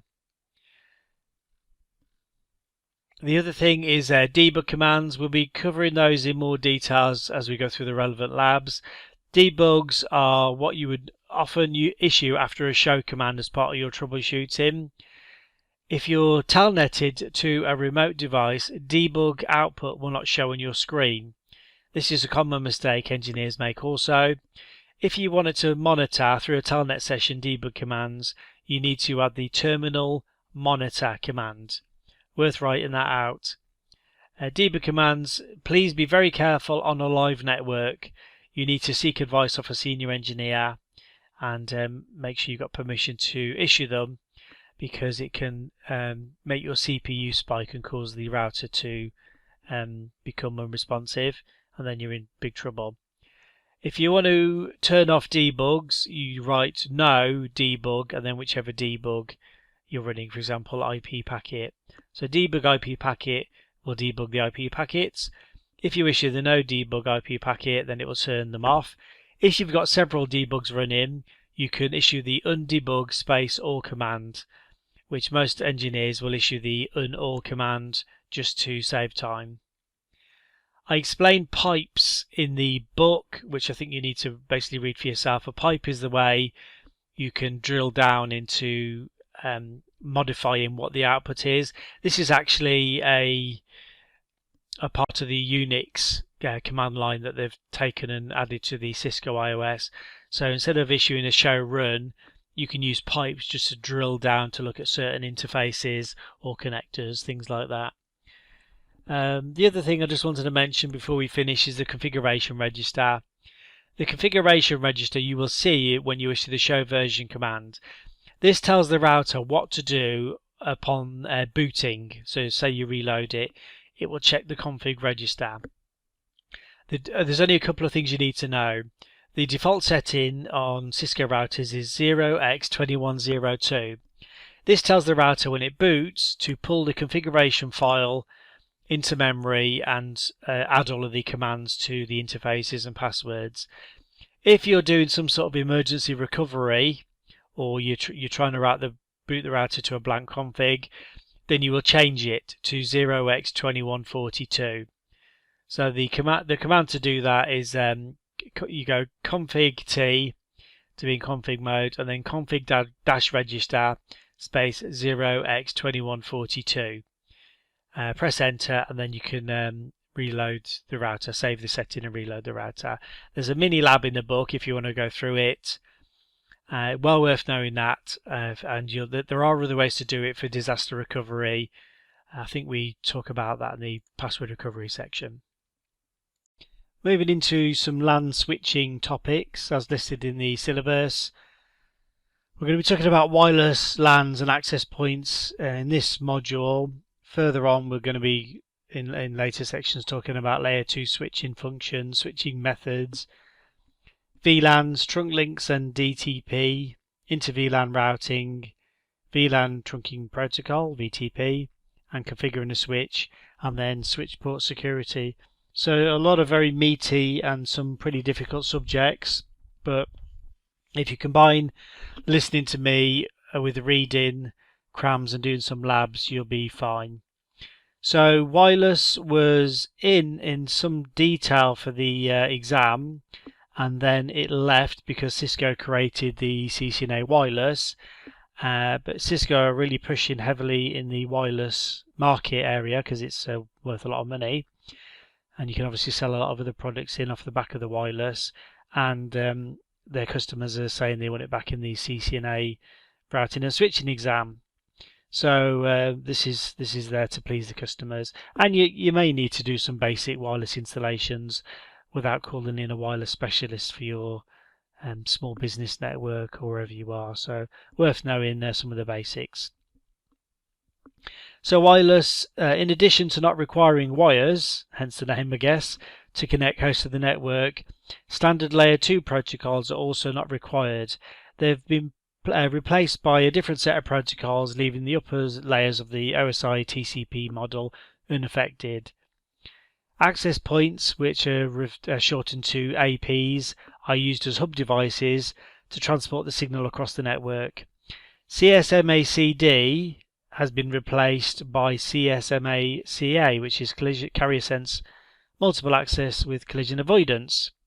Wireless LANs have unique service set IDs, SSIDs. You can see these when you're at home or a local coffee shop where normally we use our phones and we scan for wireless networks, and normally you'll see a choice, unless you're in a remote location, of SSIDs to choose from. Sometimes they can be given a name that is recognisable, such as Starbucks on whatever street you're in or whatever the store name is. It's worth making a note of the various wireless standards that are available. I don't think they'll drill down as to asking you what speed. Having said that, anything's possible in the exam. So 802.11a, 802.11g, and AC all have different ranges, peak download and upload speeds, and other factors. I'm not sure you'd be expected to know those, but look at the table in CCNA Simplified. Now, wireless in action. Before devices join the network, they go through a wireless negotiation process with the AP. This is called association. If it's successful, the access point will install the client's MAC address. There's a few steps to that: probe, request, response, association, and then accept or reject. You've got different topologies you can choose from, but the AP's main job is to bridge traffic, either wired or wireless, to either wired to wireless or wireless to wireless. There's your two options.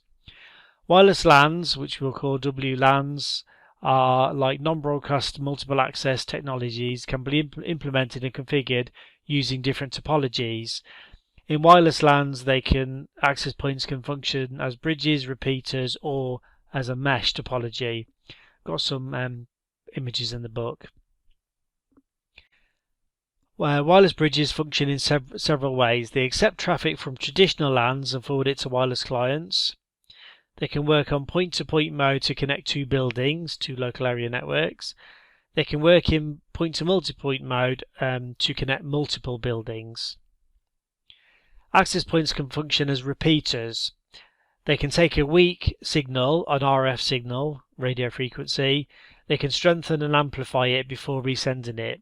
This could actually extend the range of wireless networks, and I'm sure you've heard of range extenders or seen them available in the shops. The technology allows designers to cover a large geographical area, and this is for mesh networks for wireless. This ensures features such as fault tolerance, load distribution, and transparent roaming. This is where you've got multiple access points connected together in case one or more of them goes down, so it's fault tolerant. Cisco has a unified wireless solution, CUWN. It's worth googling that just to spend 20 minutes looking at the devices available and Cisco's methodology behind it.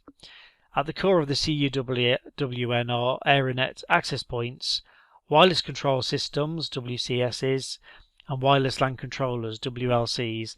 There are other specialized devices and modules which I've listed in the book. Wireless clients, these include laptops, workstations, and PDAs. Access points, these provide access to the wireless network They should be placed strategically. So if you're doing this as a professional installation, you would normally get a site survey done by a wireless expert. Network management. This is accomplished through the network's WCS. This central management tool features the design, control and monitoring of wireless networks. Network unification. The wireless LAN system should be able to support wireless applications by offering unified security policies, quality of service, IPS and RF management. And then finally, network services. Wireless network services are also referred to as mobility services and include guest access, voice services, location services, and threat detection and mitigation. You need to know the difference between standalone versus lightweight access points. Standalone is easy to install but not suitable for large networks. The CUWN introduced the concept of lightweight access points, LWAPs, and WLCs. Lightweight access points and WLCs provide the responsibilities, or divide the responsibilities of a standalone access points, while adding scalability by separating wireless LAN data and control planes. LWAPs focus solely on RF transmissions and real-time control operations such as beaconing, probing and buffering. WLCs manage any non-real-time tasks, for example SSID management, VLAN management, access point association, authentication and wireless QoS. Modern LWAPs are plug and play, which means they can be directly connected to the network with no configuration. Management logic and functions are dictated by the WLC, which is a simplified process compared with autonomous APs. I don't think you need to know that in any detail. Wireless LAN controllers, WLCs, these consist of the wireless LAN, i.e. the SSID name, interfaces, logical interfaces that map to network VLANs, and a port. These are physical ports that you could use to connect to switches or routers. Wireless LAN design considerations. The CCNA Wireless and Cisco design exams cover design considerations in great detail. Normally you'll need a RF site survey, radio frequency. This is managed by a certified wireless company or engineer. Also the number of power supplies, etc. And one of the main features of WLAN solutions is the user's ability to access network resources from one different area to another, including zones where it's difficult to install cables. Another reason for using WLANs is organizational policies that allow guest access only wirelessly. Sometimes a wireless LAN solution is built as a transition network until a complete wired solution is implemented. You've got two wireless roaming options, intra-controller roaming and inter-controller roaming. This is actually illustrated in the WLAN mobility image in the book. Intra-controller roaming occurs when a client moves from one AP to another, but it's controlled by the same WLC. At that moment, the WLC will update the client database with the new association. It won't change the client's IP address. Inter-controller roaming can operate in either layer 2 or 3. In layer 2 inter-controller roaming, the users move from AP to AP and from WLC to WLC while remaining in the same subnet. In layer 3 roaming, they move the same but from subnet to subnet. This scenario mentioned makes it more difficult to implement.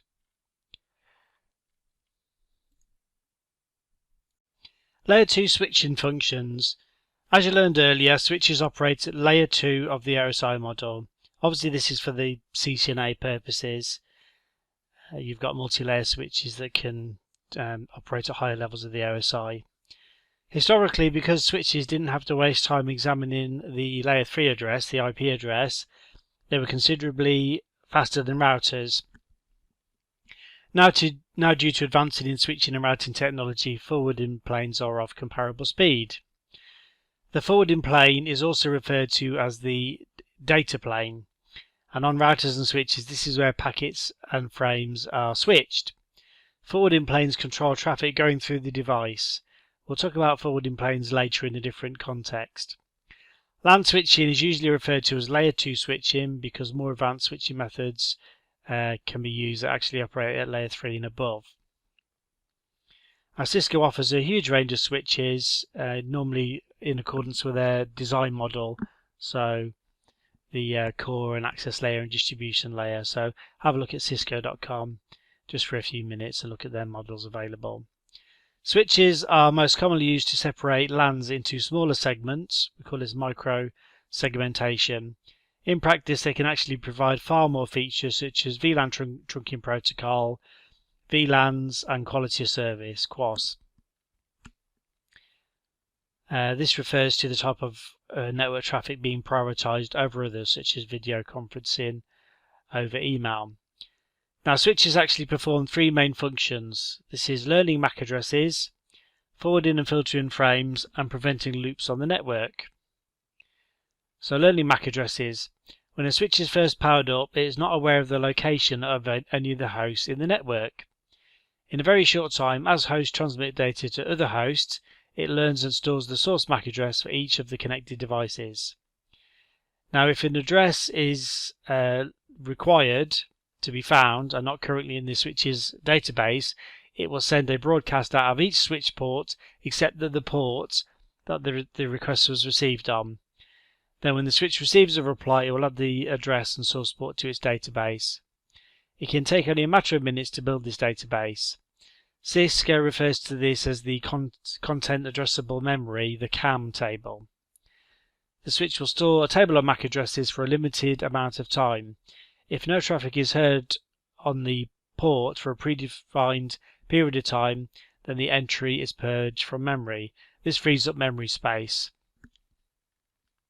The switch can also be configured to never purge addresses.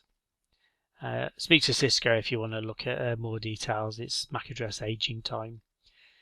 The command you would use to see the CAM table on the switch is show MAC-address-table. You may need to use the question mark because different models of switches, they've removed one of the dashes. I don't know why they did that. I'm guessing it's a mistake. There's a mini lab in the book on checking the MAC address table. Basically, I've plugged a device into different ports on the switch. You'll need at least two different devices, and you could use Packet Tracer. Put an IP address on one PC, an IP address on the other PC in the same subnet. Check the MAC address table, so show MAC address table. You should see none, and then pinged from one device to the other, and then 2 should appear. And then you can check the MAC address table and see what's there. Note that the switch stores the MAC address and the port to which the host is connected. There's a VLAN column which we don't need to worry about yet. We'll talk about VLANs later on. If you want to view only the dynamic MAC address tables that have been discovered as opposed to ones that you've added statically, then you can issue the show MAC address table dynamic command. There's actually several switches you could use, and I mean command switches that you can use to interrogate different parts of the MAC address table. If you're troubleshooting on an unfamiliar network, you could use this method to track down which switch a particular host is connected to, and you'll eventually find the switch that it's directly connected to. Filtering and forwarding frames. Whenever a frame arrives at a switch port, the switch examines the destination address of the frame and then its database of MAC addresses. If the destination address is in the database, the frame will only be sent out of the relevant interface. This process is known as frame filtering. If the address is not known, then the switch has no option but to flood the frame out of all ports, apart from the one of which the frame arrived, which I mentioned earlier. I've got a frame capture in the book, and it shows what the destination field is a certain MAC address, and this is what the switch will look for in its table. Preventing loops on the network. Having multiple paths to destinations is very desirable in the network, because if one path is no longer available, the traffic can take an alternative route. However, for switches, this feature can often cause problems in the network. If a broadcast is sent out of one link, it will be flooded out of all links and this could bring the network to a grinding halt due to congestion. This situation is known as a broadcast storm. I'm going to cover switching methods next. It's something that pops up now. Your 3 switching methods to choose from are cut through, store and forward, and fragment free. Now there are different methods depending on your model of switch set as the default. The cut through switching method is the fastest because the frame is only examined to determine its destination MAC address. As soon as the switch reads the destination MAC address, it looks up the MAC address table, no error checks are performed, and the frame is switched. Store and forward. This method reads the entire frame, copies it into a buffer, performs a cyclic redundancy check, CRC, and then forwards the frame only if the check passes. The CRC verifies that there's no error on the frame. The switch also checks to ensure the frame size is between 64 and 18 bytes. Anything outside this range is dropped. Store and forward is the default setting for the 2960 model, which is what is currently tested at the CCNA exam. We've got a modified version of both, which is called fragment free. Since cut-through method cannot ensure frames are error-free and store and forward increases latency, we need a method that strikes a balance. Fragment free examines the first 64 bytes of a frame, which are the most error-prone for any errors. If none are detected, the frame is passed. Frames with less than 64 bits are dropped since they are not supported.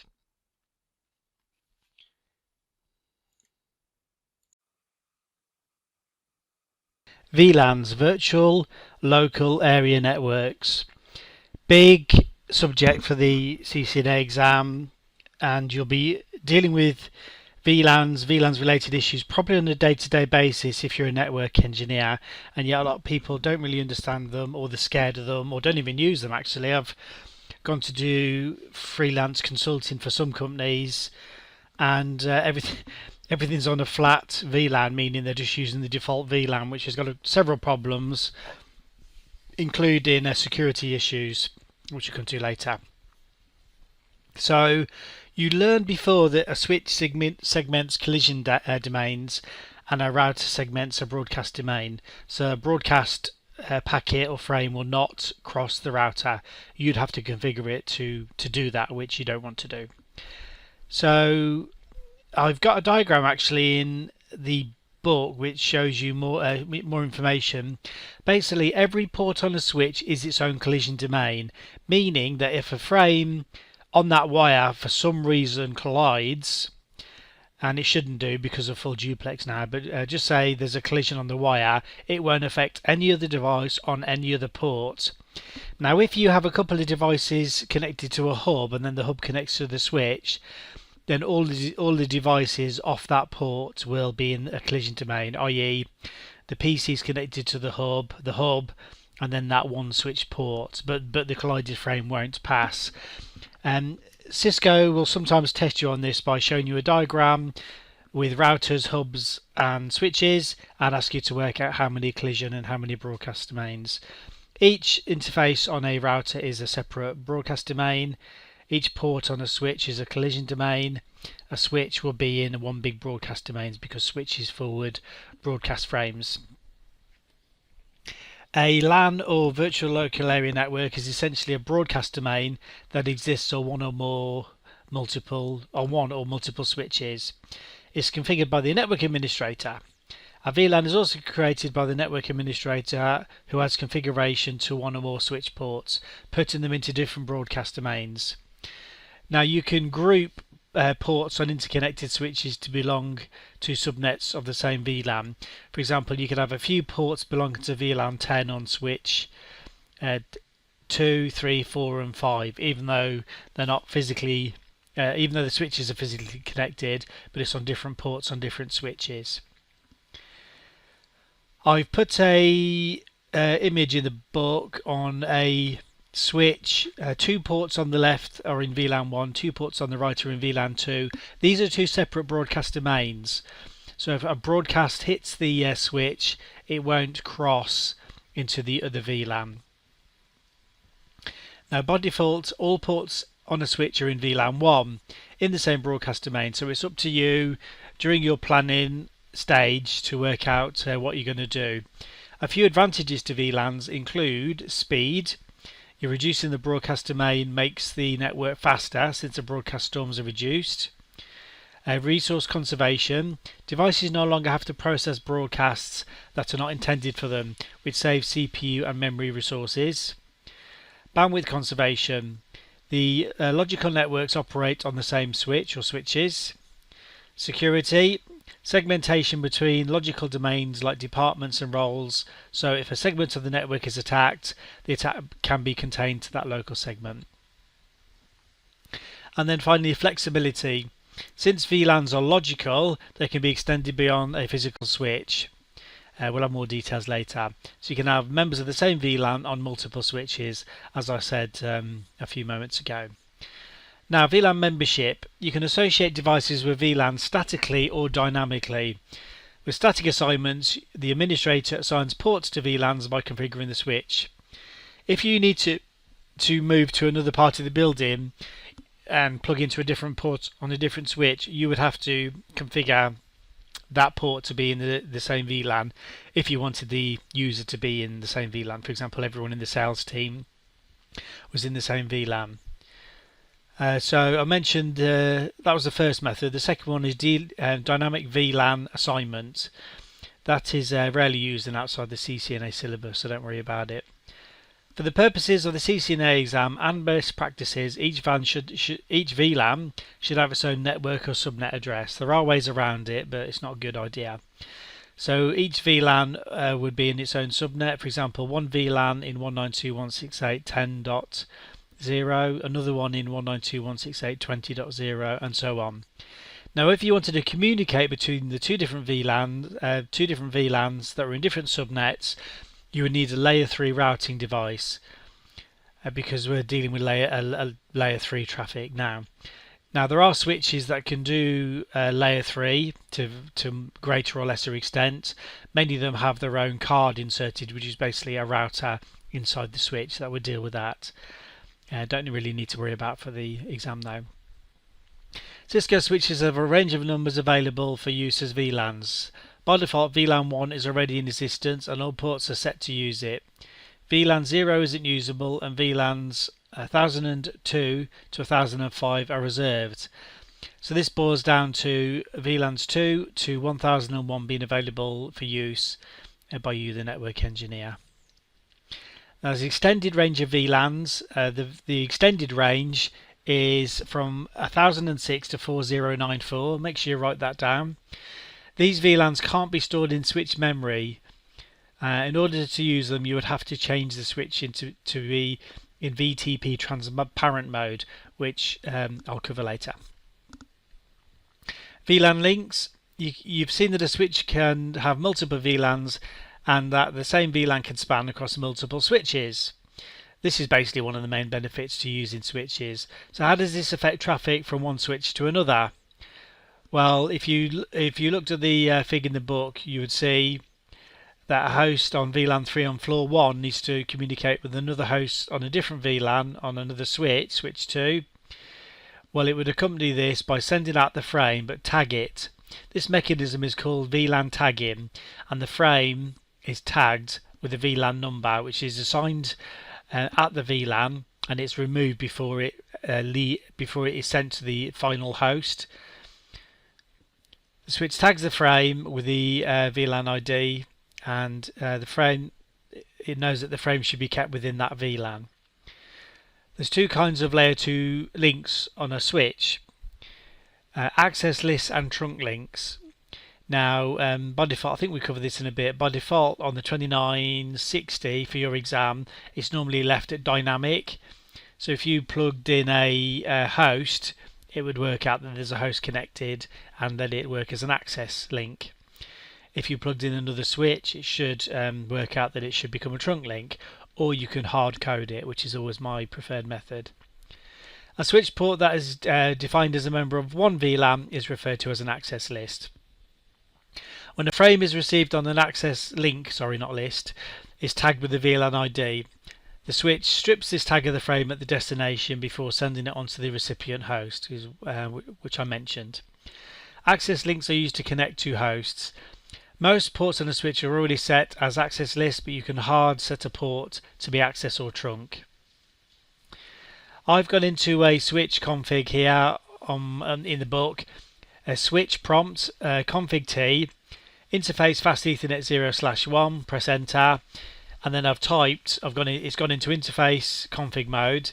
I've typed switch port space mode space question mark, and it's given me the three options available: access, dynamic, and trunk. I've mentioned dynamic. Now moving on to trunk links. Trunk link carries traffic from multiple VLANs at the same time.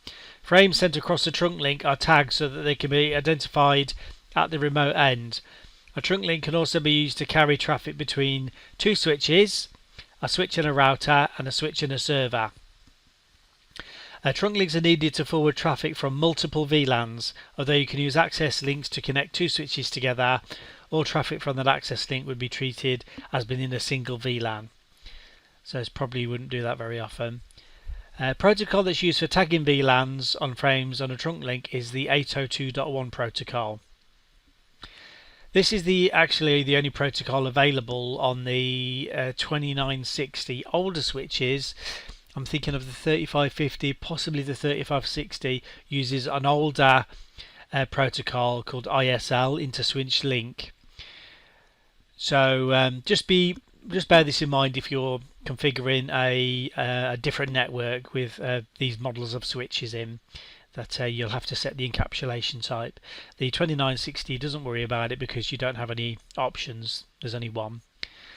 802.1 is a IEEE standard. It puts a 4-byte VLAN header into the original header of the Ethernet frame between the source MAC address and the type length fields. On the 2960, the encapsulation command is not available. It's only 802.1q, which is what I mentioned. All frames using 802.1q are tagged with VLAN information.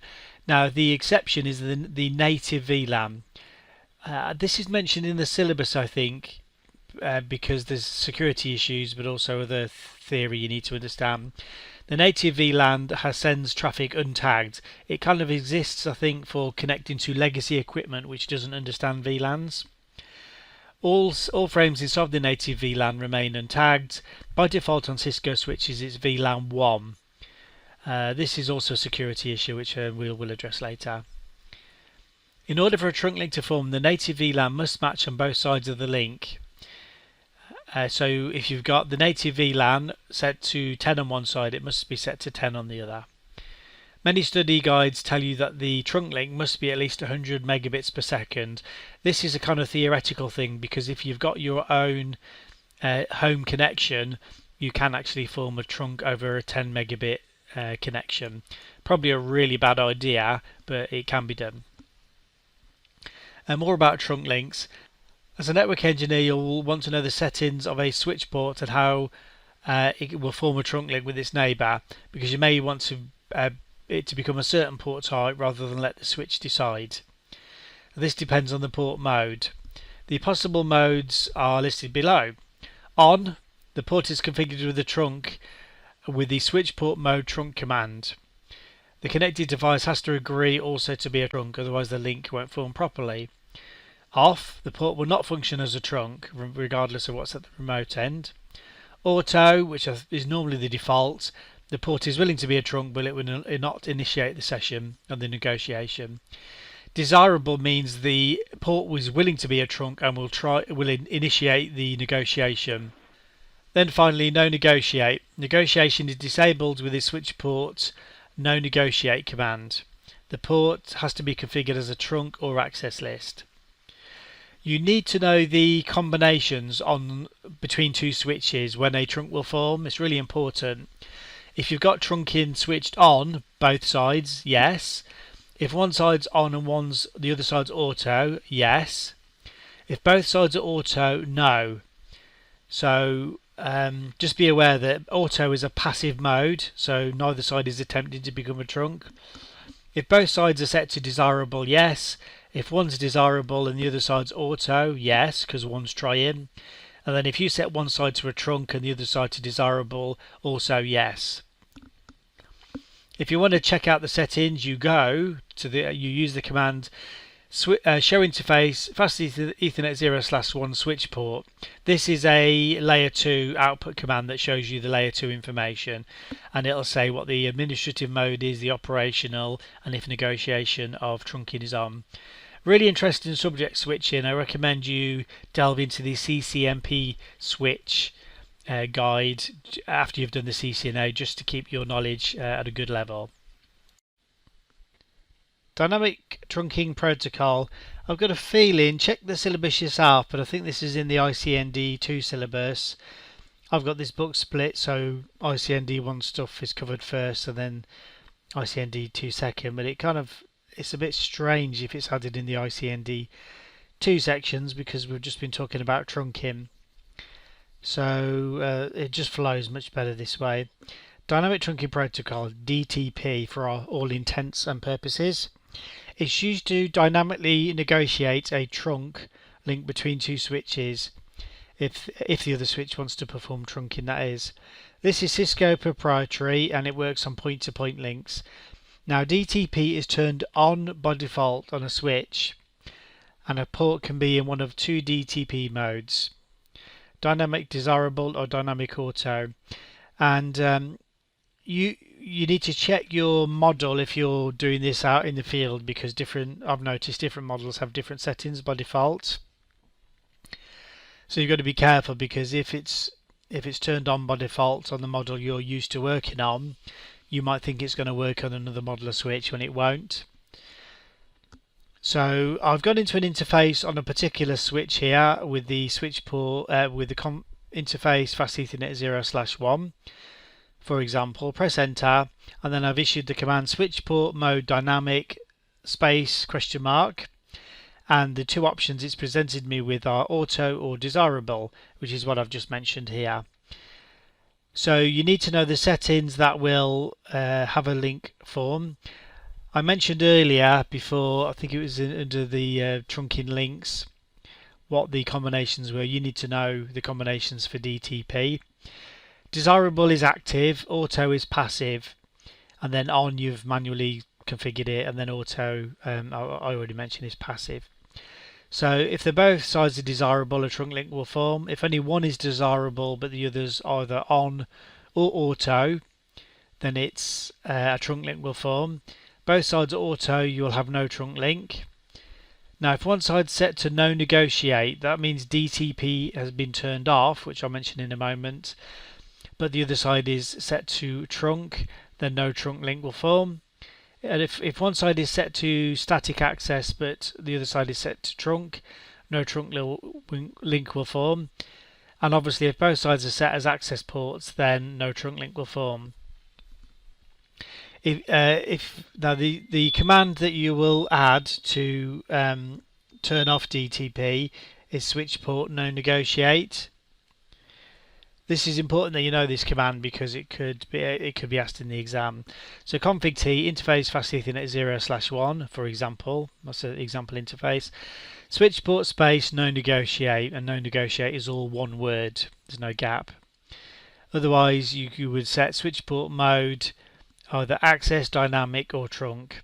If you wanted to check your DTP settings, you just issue the show DTP command, and that would show how often your packets have been sent and your timeout.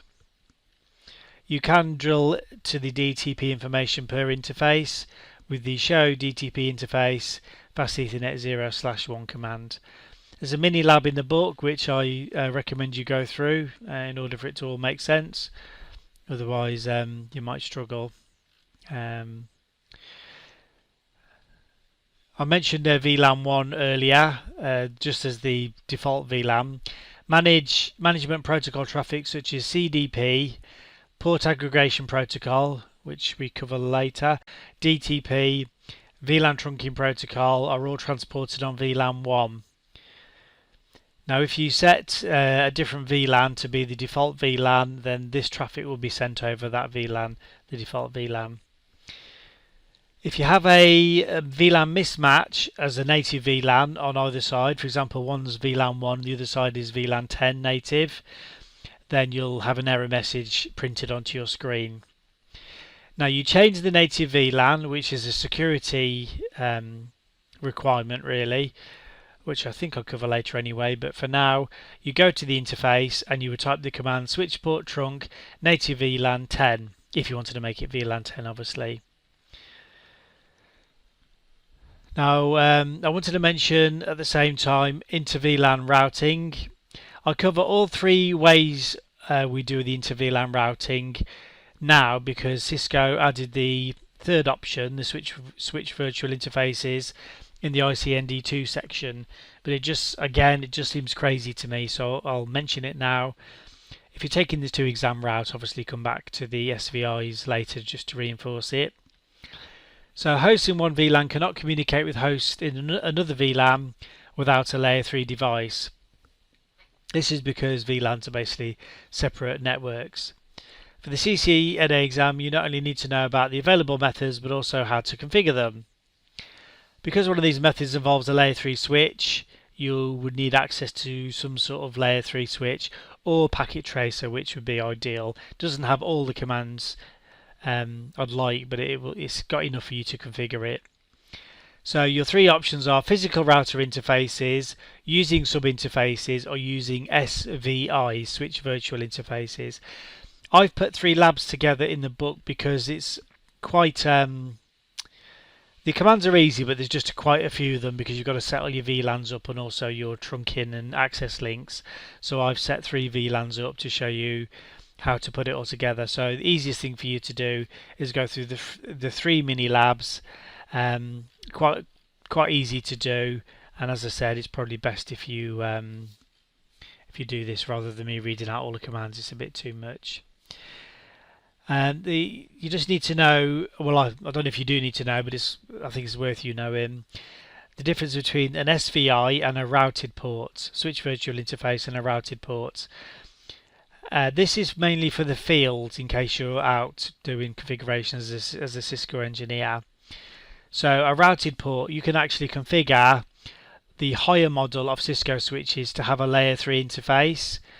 You would go into the interface, whatever the number is, and issue the command no switch port, add an IP address, and that would act as if it's a normal Ethernet port that you would have on a router, for example.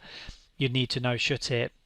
A switch virtual interface is capable of routing, but it doesn't physically exist. It's in a software configuration, and you would issue the command config t VLAN 10, then interface VLAN 10, and then add an IP address to this SVI interface. VLAN trunking protocol. So imagine for a moment if you're the network administrator and you're in charge of 20, 50 or 100 more switches or more on your network. You've made a VLAN change on one of the switches, but you have to configure every other switch manually to have the same information to match the switch you've already configured. Of course, this process would take many hours and there would be scope for errors if you type out everything manually, because being human we make mistakes and lose our concentration. As you may have already guessed, there's a way to make a change on one switch and have this change automatically propagate to all the other switches. This method maintains consistency throughout the network. It's known as VLAN trunking protocol, or for short VTP. VTP is Cisco proprietary. It works at layer 2 and it advertises VLAN information throughout the switch infrastructure as long as certain conditions are met. VTP advertises the VLAN name, the VLAN ID, and the type of VLAN for every VLAN. One thing it can't decide is which ports on which switch should be in which VLAN. That's down to you to configure. VTP ensures that up-to-date and consistent VLAN information exists throughout the switching domain. Version 2 of VTP introduced support for token ring networks, which are now obsolete, so you're fine with version 1. VTP version 3 supports the following features that are not supported in version 1 or 2. Enhanced authentication, The extended range of VLANs 1006 to 4094 database propagation. If you want to install it on the 2960 switch, you're going to need to be running the LAN base image. There's a couple of different choices of image that you can have on your switch. You can have private VLAN support also, but that's a CCNP switch subject. Any database in the domain, VTP primary server and secondary servers, stuff that we probably won't be concerned with day to day usually, unless you have special requirements. Each switch has to be configured to join the VTP domain in order to exchange VTP information. During the domain, each switch you give the same VTP domain name, for example Cisco, if I'm being unoriginal. Only switches in the same VTP management domain will share information. Now you can protect VTP updates with a password, which we'll cover. Moreover, all of the switches in the VTP domain need to have the same password in order to decrypt the VTP packets. So some of the benefits of adding VTP: accurate monitoring and reporting of VLANs, VLAN consistency, and basically ease of administration for you. Each switch using VTP advertises the management domain, the revision number of the configuration, and known VLANs and their parameters out of trunk ports. In the figure in the book, I've configured switch 1 in a switching fabric consisting of just 4 switches, and all the updates, VTP updates, are going out through every trunk port. So I've created VLAN 100, and there's an update leaves the switch with the fact that VLAN 100 has been created, and then it will exist on all the other switches. I've configured the trunk interfaces with the switch port mode trunk command on my particular topology, and then I'll issue the show VLAN brief on any of the other switches. Now when the VLAN information is propagated, the other switches won't show the new VLAN information until I add them to the VTP domain. Now in my example in the book, I've created the VTP domain howtonetwork.com on the master switch. Now I need to add this command to the other switches. This is the bare minimum configuration I'll need. So you do have to do some configuration obviously on the other switches. And then I added VLAN 100 on the main switch, switch 1. I've gone into config VLAN mode after I type VLAN 100. I've put name admin all in capitals. Exit out of that. Then I check on one of the other switches, for example switch 2, issue the show VLAN brief command, and I can see VLAN 100 is present in the list of VLANs. Its name is admin and it's active at the moment. No ports will have been put into this VLAN yet because I would have had to, for security reasons and administration reasons, manually add it. Now every time this new information is propagated throughout the network, if you issue the command show VTP status, you'll see the VTP version, but also under that something called the configuration revision.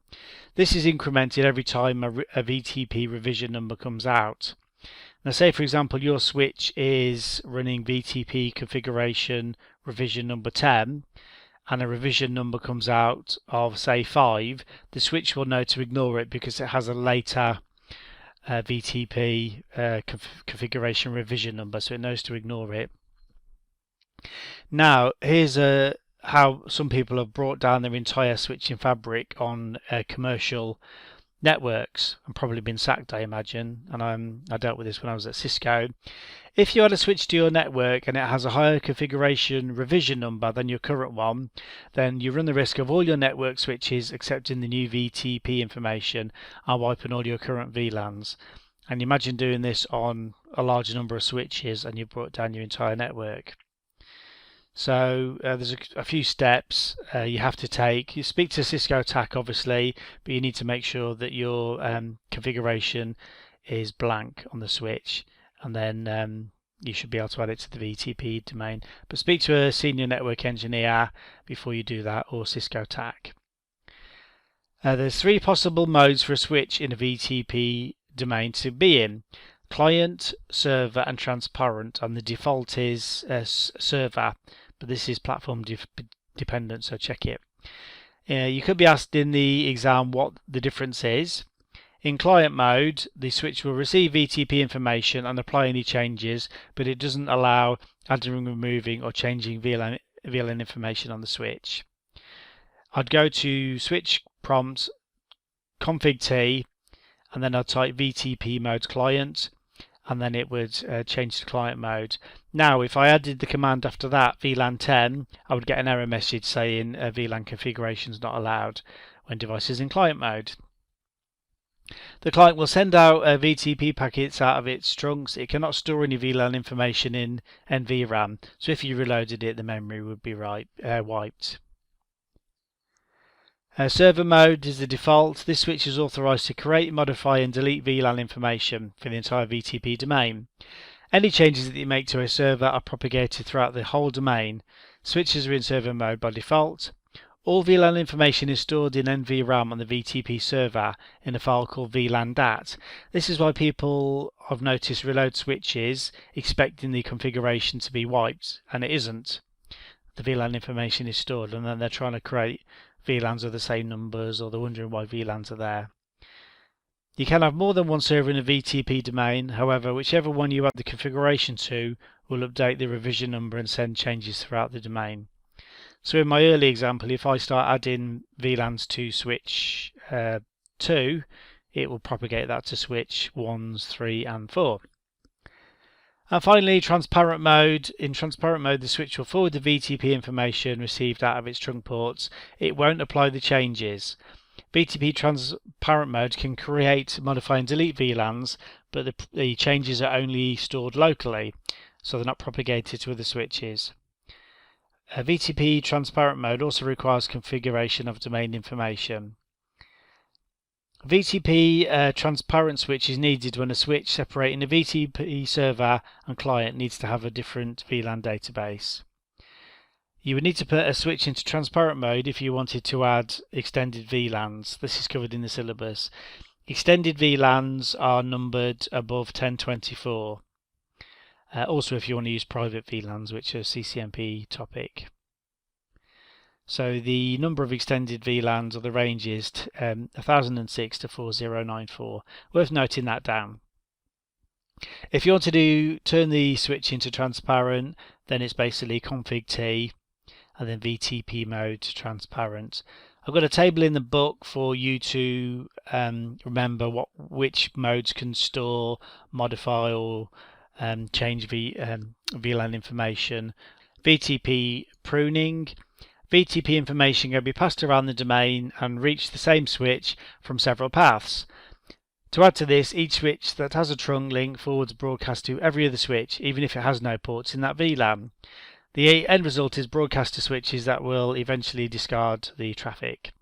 So basically you're sending out VLAN information. Say you've got VLANs 10, 11, 12, 13 on your switch, but the other side's only running VLAN 10. It's just a complete waste of bandwidth. So VTP pruning will prune the VLANs that aren't required to be sent. VTP pruning prevents VLAN information, broadcast, multicast and unicast from flooding other trunk ports when there's no need. I've got a image in the book showing you VLANs spread across the network. Switch A's got VLANs 1, 2, 3, 4 and 5. And switch B connected to switch A has only got VLAN 5. Only VLAN 5 will be forwarded if VTP pruning is enabled, that is. You can issue the show VTP status command. Look down some of the output there and you'll see VTP pruning mode if it's enabled or disabled. Disabled by default, but as per usual, please check your iOS release and your model number for your switch, because Cisco do change things. Now if you issue the show interface trunk command, you'll also see which VLANs are being propagated and sent to other switches. I'm going to just go into a few configuration commands. You're best off following the labs in the book also, but I just wanted to give people a little bit of confidence logging in and configuring a switch. Some of these might not work on Packet Tracer, so just be aware. Don't get too stressed if the command isn't working or you don't have all the options. So the switch user prompts, if you want to get into privilege mode, you're the same as the switch. They run iOS. You type enable, then config T. You can change the host name with the hostname command. For example, hostname 2960. The show version command will show you the operating system, how many interfaces you have, configuration revision number, things like that. Switches can be managed remotely in the same way a router can, using a management IP address. You can also add the default gateway. Since the switch ports are in layer 2, they can't be assigned an IP address. Remember I said before that you can make some ports on switches layer 3. You just have to make sure you've got the correct model of switch by adding the no switch port. Now on layer 2 switches, an SVI is created. It's a layer 3 interface, and every VLAN can have one. So it's not a physical interface, it's a switch virtual interface. SVIs are named after the VLAN ID, such as interface VLAN 1, interface VLAN 2. The default management VLAN is VLAN 1, as I've said earlier. You can change this. For a management interface to become active, you must create the VLAN, add an interface to the VLAN, or configure a trunk link containing this particular VLAN, and then add whatever IP address you want, and as your default gateway for IP traffic. So config T, interface VLAN 2, it will drop into config-if mode. IP address 172.16.100.1, and then a subnet mask, and then no shut that, and then exit out, and then IP default gateway, for example 172.16.1.1. You create the VLAN also, interface, for example fast Ethernet 0/1, switch port mode access, switch port access VLAN 2. Now if you haven't already created VLAN 2, then it will be created by the switch. It will presume that you want VLAN 2 since you're configuring it, and add it to the configuration, so it's quite handy. You can set a local username and password so that any users telnet into the switch will need to authenticate themselves, for example config T, and then username Paul, password Cisco. There's the console connection. You can set that to have a timeout value if you wish. That's a security setting. So line console 0, and then press enter, and then exec-timeout 5 will give you a 5-minute timeout if no traffic is seen on the port. Adding an interface to a VLAN, interface fast Ethernet 0/1, switch port mode access, hard codes it to access, and then switch port access VLAN 5. If you wanted to set a switch port to become a trunk, you would hard code it with the switch port mode trunk. Now if you issue the show interface trunk on a switch, on a trunk interface, or it'll show you trunk interfaces, however many you've got, you will see if it's set to auto or desirable or hard-coded to trunk. You may also see the encapsulation field, even though there's only one choice on the 2960s, and it will say 801.q, or it should do. Now if there's an N before that, N and a dash, it means it's negotiated, which means there's a encapsulation type being negotiated between the two switches. This is of more interest if you're using higher model switches that could use ISL and still support it. There's a mini lab on the book. In fact, there's quite a few mini labs in this chapter so far, configuring an IP default gateway on a switch. I highly recommend you do that. The other mini lab is configuring access ports for data and voice, which is a topic in the new topic in the CCNA syllabus. I've created VLAN 10 and VLAN 20, gone into an interface and added the command switch port mode access, switch port access VLAN 10, and then enter, switch port voice VLAN 20. So I've actually got 2 VLANs working, but I've configured one to be data and one for voice traffic. I've come out of that, issued show interface fast Ethernet 0/1 switch port, because that's the interface I've configured so far, and you will see in the output access mode is VLAN 10, voice VLAN is 20. Please do this command. You can drag a IP phone onto the desktop with Packet Tracer, which is really handy, and a switch and a PC, and there's videos on this also. You can check YouTube, or they're on howtonetwork.com if you're doing the CCNA course. Alright, we'll move on to the next topic. Switch port security. Typically, the switch will learn the MAC address of a device directly connected to a particular port and allow traffic through as normal. The CCNA syllabus asks the question, how do you control who and how many can connect to a switch port? This is where port security can be of assistance. Cisco switches allow you to control which devices can connect to a switch or how many of them can connect to it. For example, if you have a hub or another switch connected into that particular switch port. Now, if you want to enable port security, you enable it with the switch port-security command. For example, config-t interface fast Ethernet 0/1, press enter, and then switch port space port-security. Now, as soon as port security is enabled, the default values are applied.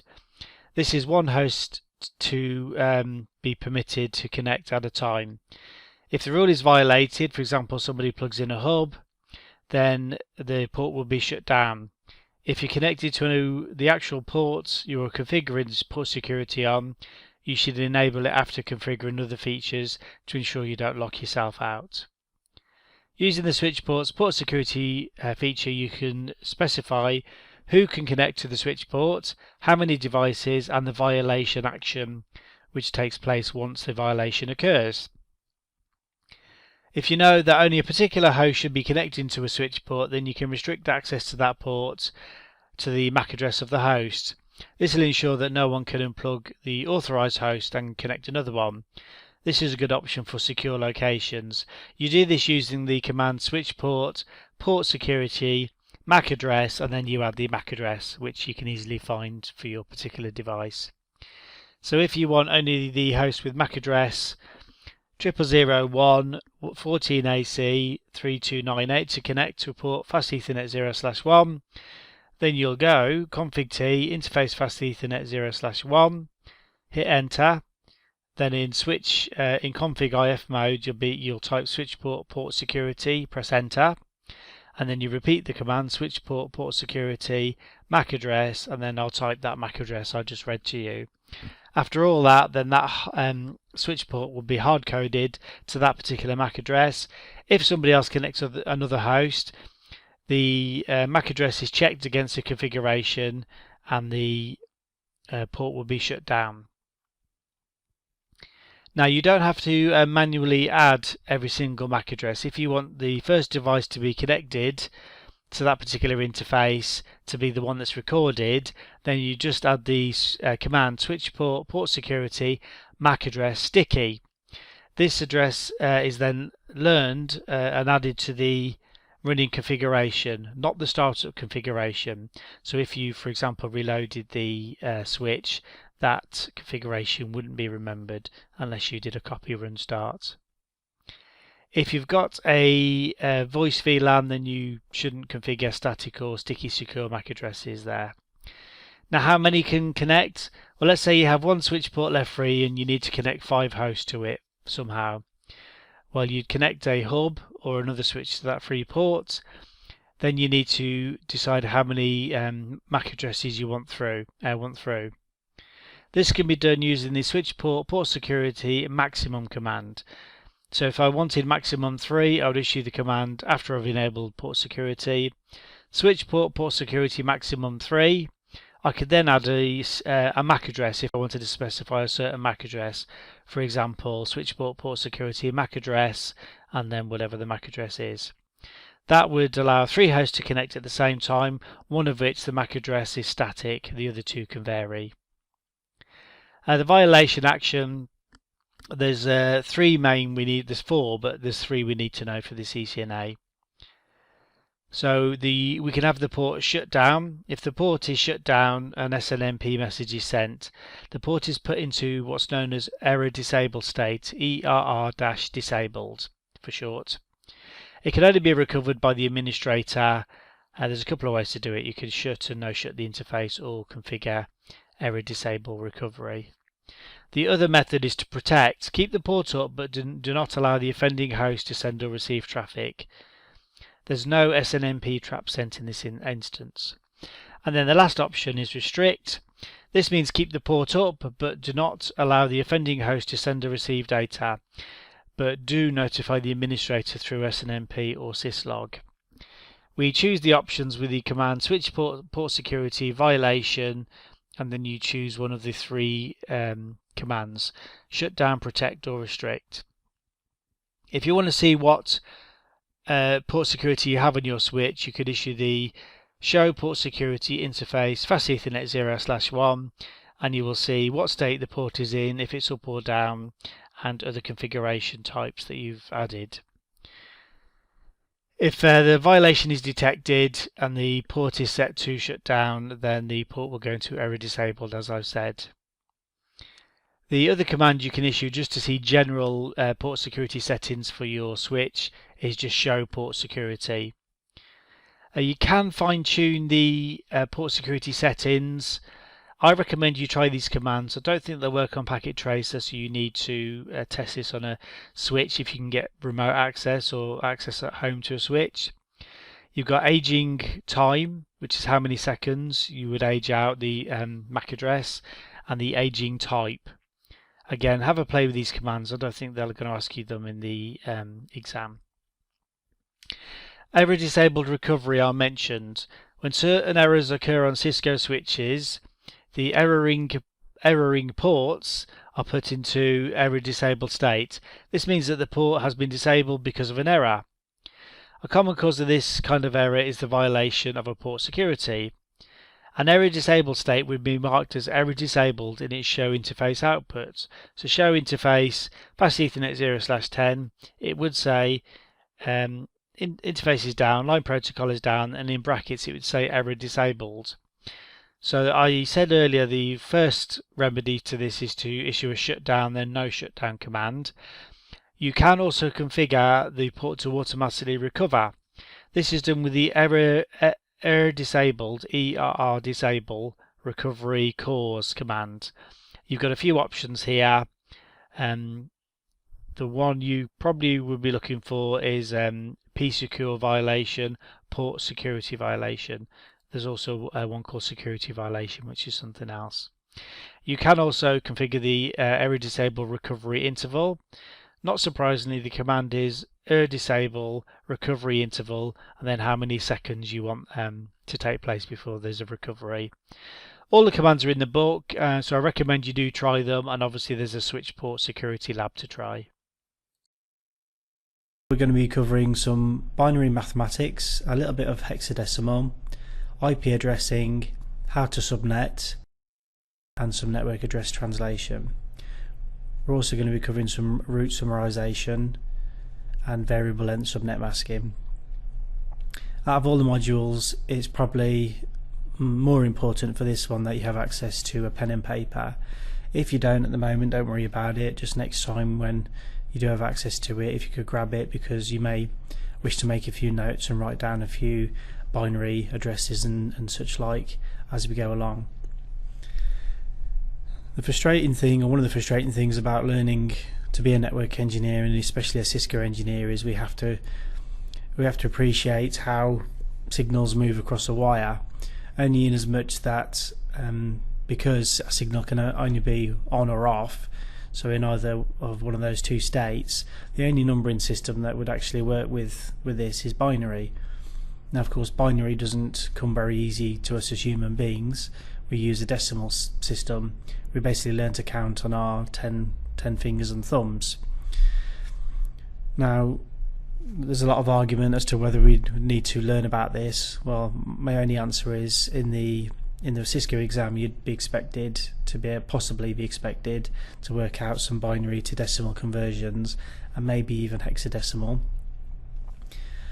And also when you are working out a network problem or designing networks, it can often be very useful for you to write out at least part of the address in binary, because although an address may look feasible when we write it out in decimal, when you write it out in binary you may actually realise that you're trying to add a subnet address or a broadcast address to a host. So I've actually found this quite useful a few times when I've been troubleshooting network problems.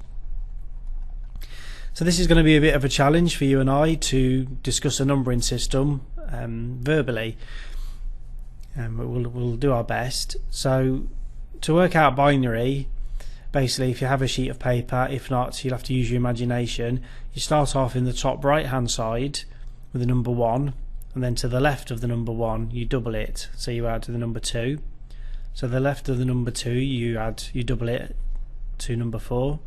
To the left of that, double it to number 8, and then you carry on. And of course, like any numbering system with binary, you can count up to an infinite amount of values. We're really only concerned with 8 binary places, and 8 binary places is referred to as an octet. Now, underneath each of those values, if you counted in binary from 1 all the way up to 128, so it'd go 1, 2, 4, 8, 16, 32, 64 and 128, 1 on the far right and 128 on the far left. Underneath that we can basically add our binary values, and that will only be a 0 or 1. Now if you had all zeros underneath each of those 8 numbers, it would obviously add up. If you added all those zeros together, all the numbers together, it would be a 0. Now if you added a 1 to each of those binary values, and you added 128 to 64 to 32, 16, 8, 4, 2 and then 1, if you added all those together it would be 255. 255 is quite a significant number as far as we're concerned as network engineers, because it normally signifies a broadcast. As we go further into the discussion, we'll appreciate that it doesn't always mean a broadcast, but normally if you have all the values in an octet turned on, it means there's a broadcast going across the network. Now if you have access to pen and paper, if you write out the values again from 1 up to 128, and you put a 1 under the 32 column, a 1 under the 8 and a 1 under the 4, and all the others are zeros, then you'd add the 3 values up together, 32 plus 8 plus 4, to give you number 44. I do recommend you get fairly good at this so you can answer any questions in the exam. Again, my personal opinion is it's a bit silly to test people on binary. You do have access to calculators obviously, and the speed of you being able to work out a binary I don't think is that important, but I'm not the one setting the exam, and obviously my agenda is to help you get through the exam. So if you have the values again from 1 to 128, we can pretty much work out any address we'd need to add as a subnet. I'll come to subnets later, but we're going to do this 8 times. If you just had a 1 in the 128 column, your subnet would be 128. If you had a 1 in the first 2 columns, 128 plus 64, it would be 192. If you have 3 in the first, if you have a 1 in the first 3 columns, it will be 224. In the first 4 columns, 240. In the first 5 columns, 248. In the first 6, 252. In the first 7, 254, and then as I discussed a moment ago, a 1 in all the 8 columns is 255. So I'll run through those numbers again because these are the only possible values you could have for your subnet mask. 128, 192, 224, 240, 248, 252, 254 and 255. I recommend you write those in a column several times over, because when you come to work out your subnet masking, it will only be one of those values, and if you ever come to explain it to somebody else, and I do recommend once you've learned this, the best way to really learn it is to show somebody else. I do recommend you do that.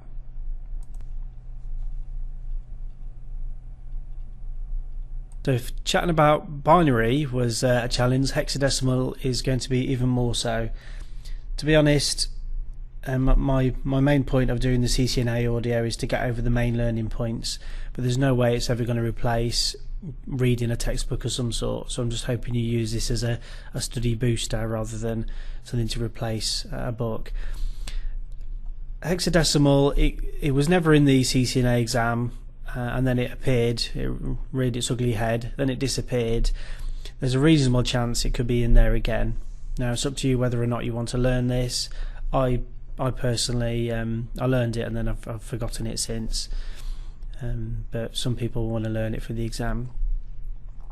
Hexadecimal really only comes up when we're talking about config registers, or hexadecimal is used for MAC addresses and things like that. So as to the practical applications of this, I'm really not sure. But basically hexadecimal is a numbering system, and rather than counting in 2s or 10s, you can count in values of 16.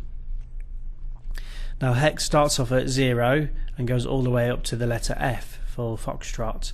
So it goes 0, 1, 2, 3, 4, 5, 6, 7, 8, 9, and then instead of going to 10 it goes A, B, C, D, E, F. Now I've written a chart in the Subnetting Secrets book where you can map hexadecimal to binary and then decimal. What I recommend you do is, if you have a pencil and paper, write out 3 rows, decimal, underneath that hex, and then binary. Decimal you can start off with 0 up to 12, sorry, up to 15. Underneath that hexadecimal, and you'll have 15 rows, or 16 rows if you include 0, and then underneath that in binary. Then what you do in the decimal, you go 0, 1, 2, 3, 4 all the way up to 15. Underneath that hexadecimal, 0, 1, 2, 3, 4, 5 all the way up to the letter F, and then in binary you add up in binary. You'll only need 4 binary values, so 1, 2, 4 and 8, which will give you enough to count all the way up to 15.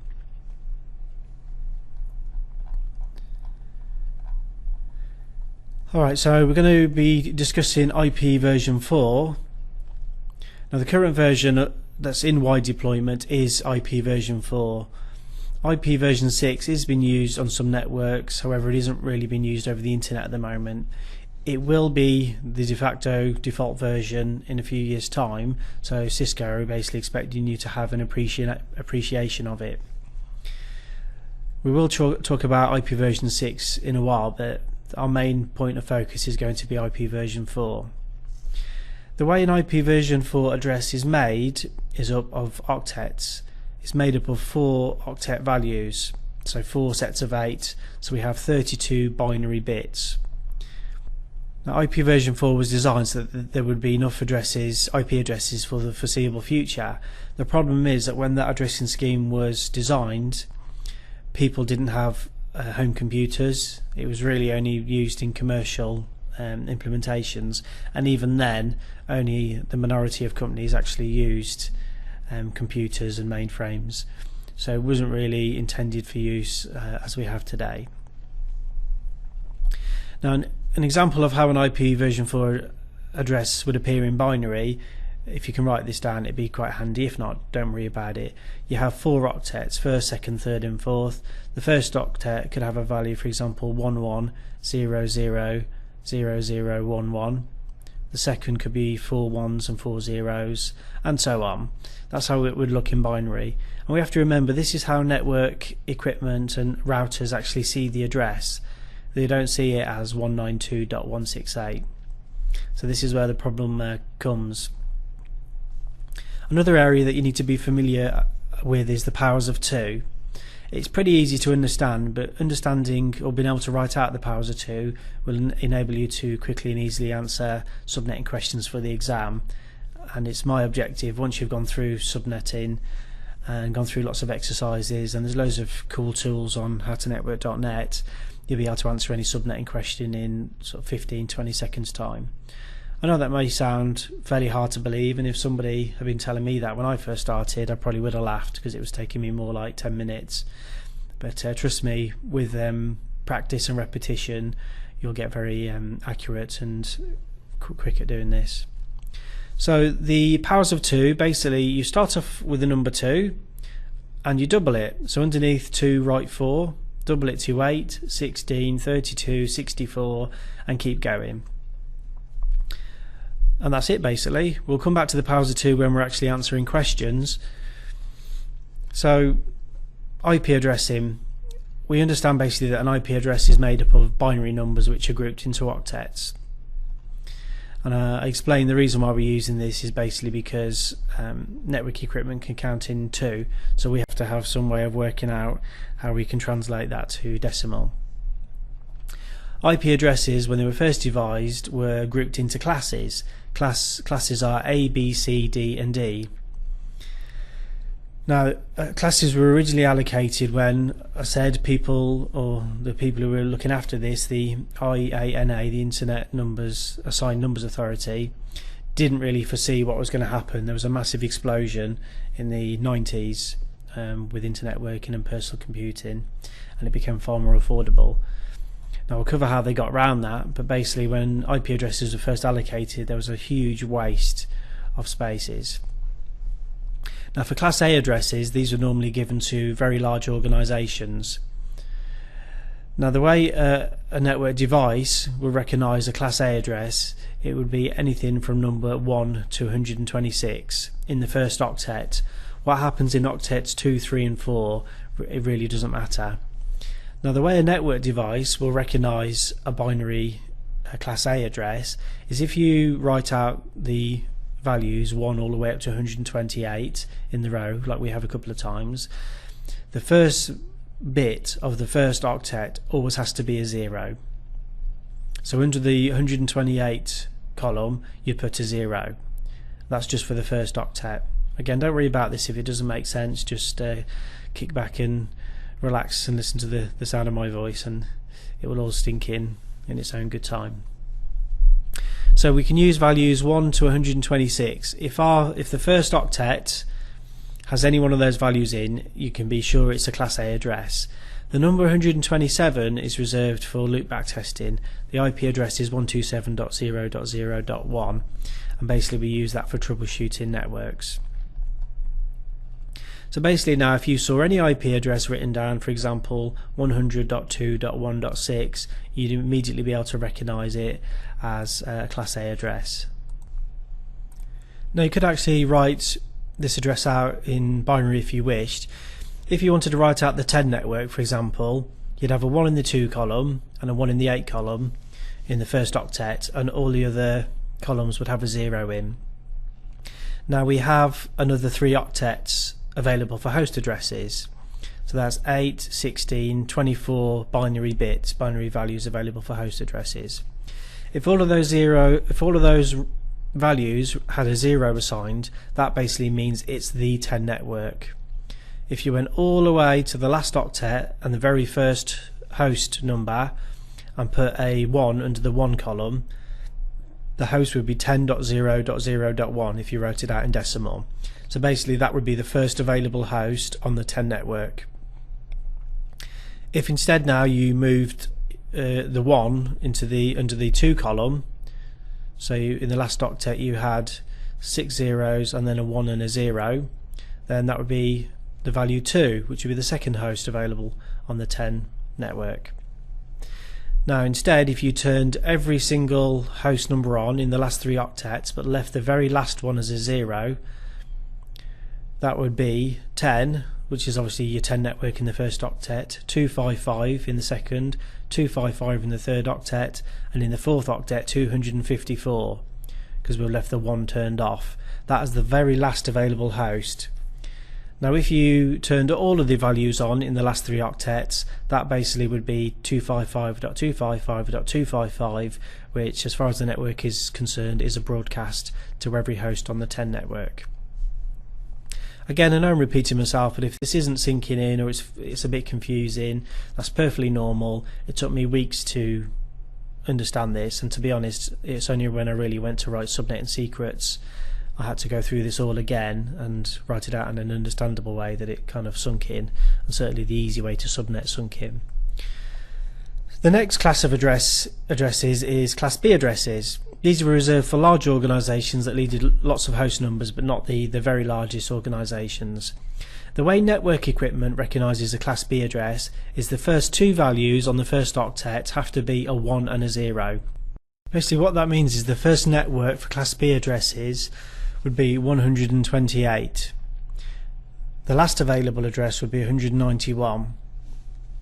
The reason is if you wrote out now just the first octet, so 128 down to 1 for the binary values, if you have a 1 and a 0 in the first 2 places and all the others are 0, then that would be 128. If you write it out again and have a 1 and a 0 in the first two octets, in the first two places, sorry, and all of the other values in that first octet are turned on, they have a 1 in them, then that value would give you 191. So any address from 128 to 191 in the first octet will tell you it's a Class B address. Now the other thing about Class B addresses is the first two octets designates the network address. I'll talk about subnet masking in a bit. For example, if you had an address 130.24.5.2, then the 130.24 would signify the network number and the 5.2 would signify a host on that network. And next we have Class C addresses. These were originally reserved for the small organisations that weren't large enough to warrant a Class A or B address. The way the network equipment recognises a Class C address is the first three values of the first octet have to have 110 in. Now if you have 110 in the first octet and all the other bits turned off in that first octet, the value would be 192. If you had 110 and then all the other values from 16 down to 1 had a 1 bit turned on, then the value would be 223. So basically that tells you that any network from 192 to 223 inclusive is a Class C address. The other feature to note is that the first three octets for Class C addresses are reserved for the network and only the last octet is available for hosts. So what that tells us is you can have lots and lots of Class C network addresses, but each of those networks only has a limited number of hosts. Now obviously the last octet, if you just take it on its own, has 255 numbers available. For reasons which we'll come into in a while, only 254 of those numbers can be used for hosts on that network.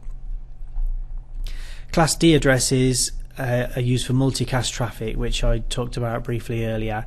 It's basically a directed broadcast on a network. Class E addresses you don't really need to worry about, they're for experimental use. So I'm going to summarise what we've learned so far.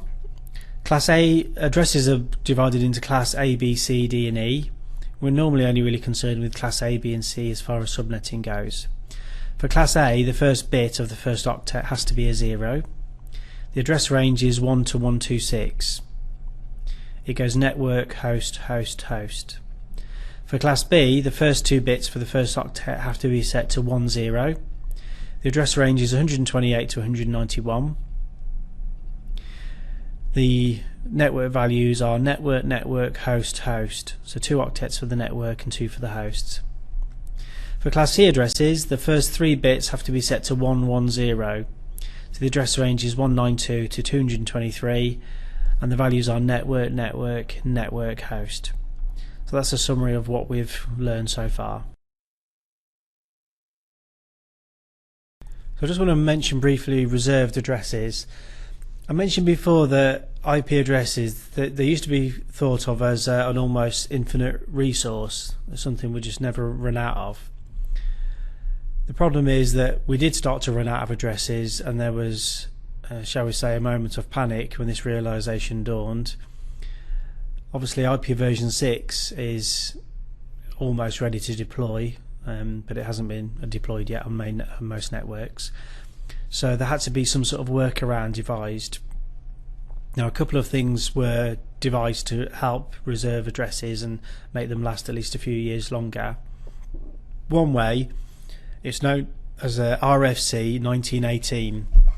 A lot of the changes on internet works and protocols and services are basically devised through something called request for comments, and they're called RFCs when they're finally accepted. RFC 1918 is called Address Allocation for Private Internets, and what the proposal was basically is to reserve sets of addresses so that anyone could use them on their internal networks to communicate. They just couldn't be used on the public network, which is the internet. So you could, when you're doing your own labs actually with our courses, we almost always use the reserved addresses. Now if you try to add one of these addresses to your router to get out to the internet, then it wouldn't be accepted. The reserved addresses are fairly easy to remember. There's 3 groups. The first reserved address are any address that begins with a 10. So that's it. It could be 10 2, 3, 4, anything like that in the second, third, fourth octets. The next reserved addresses are in a group, and it's class B, and it's 172.16 to 172.31.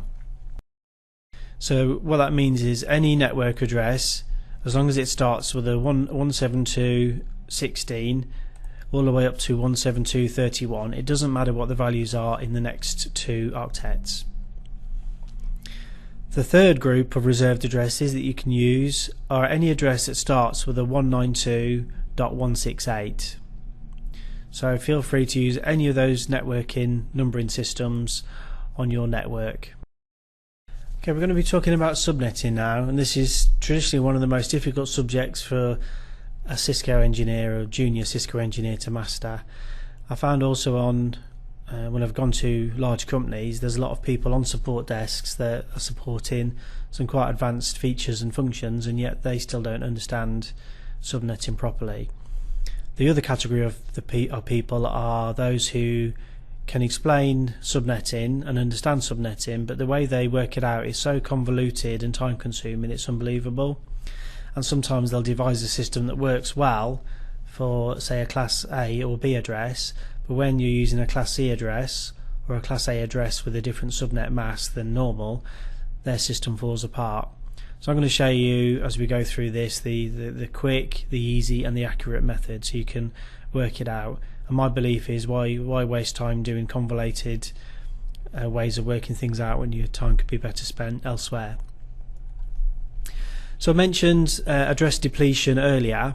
So for example, if a company was given a class A address originally and it only used that on a few computers, for example even a few thousand computers on their network, we have basically 3 octets left, the second, third and fourth octet available for hosts. Now if you used the powers of 2 for each of those values, and we'll come to why and how we do that later, it basically means that company has got over 16 million host addresses available for its network. Now even if it used 10, 20,000, that's still millions and millions of wasted addresses. For class B addresses, we have 2 octets available for the hosts. Now if you wrote down 2 to the power of 16, which is 16 places, you'd have over 65,000 hosts available, which is still an absolutely massive amount of hosts available. The other thing is, you couldn't break those hosts into different networks. The only way to have a different network on your internal network was to buy another IP address, which would prove very expensive, and again you'd still have a huge waste. So what we had originally was class A addresses were fixed with 8 bits for the network and 24 bits for the host. Class B has got 16 bits for the network and 16 for the host. Class C addresses were fixed with 24 bits for the network and 8 for the hosts. So someone came up with a wonderful idea. The idea was, why didn't we steal some of those host bits and break it down into smaller networks, mini networks or subnetworks, and we'll reduce that term to subnets. So say for example, and forgive me if this is oversimplifying things, if you're given a cake, if you imagine you're given a network address and it's a cake, originally before subnetting you weren't allowed to cut that cake into pieces, you just had to make do with that piece of cake. Now with subnets you can have your cake and you can divide it into different pieces. So for example, if you wanted to break your big network into 4 smaller networks, you'd cut that cake into 4 pieces. Now I'm getting hungry about talking about cake, so I'll move on. If you write out the default subnet masks that are given to class A, B and C addresses into binary, you basically turn, for class A, you turn all of the bits on for the first octet. So say for example you had a class A address which would be 10.1.1.1. Underneath that address you would write out a subnet mask, and basically in binary it's matching the network address or the IP address to the subnet mask. This will make more sense as we go on, but for class A addresses all of the bits are turned on in the first octet. So the subnet mask for class A would be 255.0.0.0. For class B addresses all of the bits have to be turned on for the first 2 octets. So it'd be 255.255.0.0. For class C addresses, the first 3 octets would have all of the binary bits turned on and the last octet turned off. So it'd be 255.255.255.0. Now, even if you aren't using subnet masking on your network, you still now, if you want to use IP addressing, you have to add a subnet mask to your hosts. It's just the rules of how subnetting is working now with IP version 4 addresses.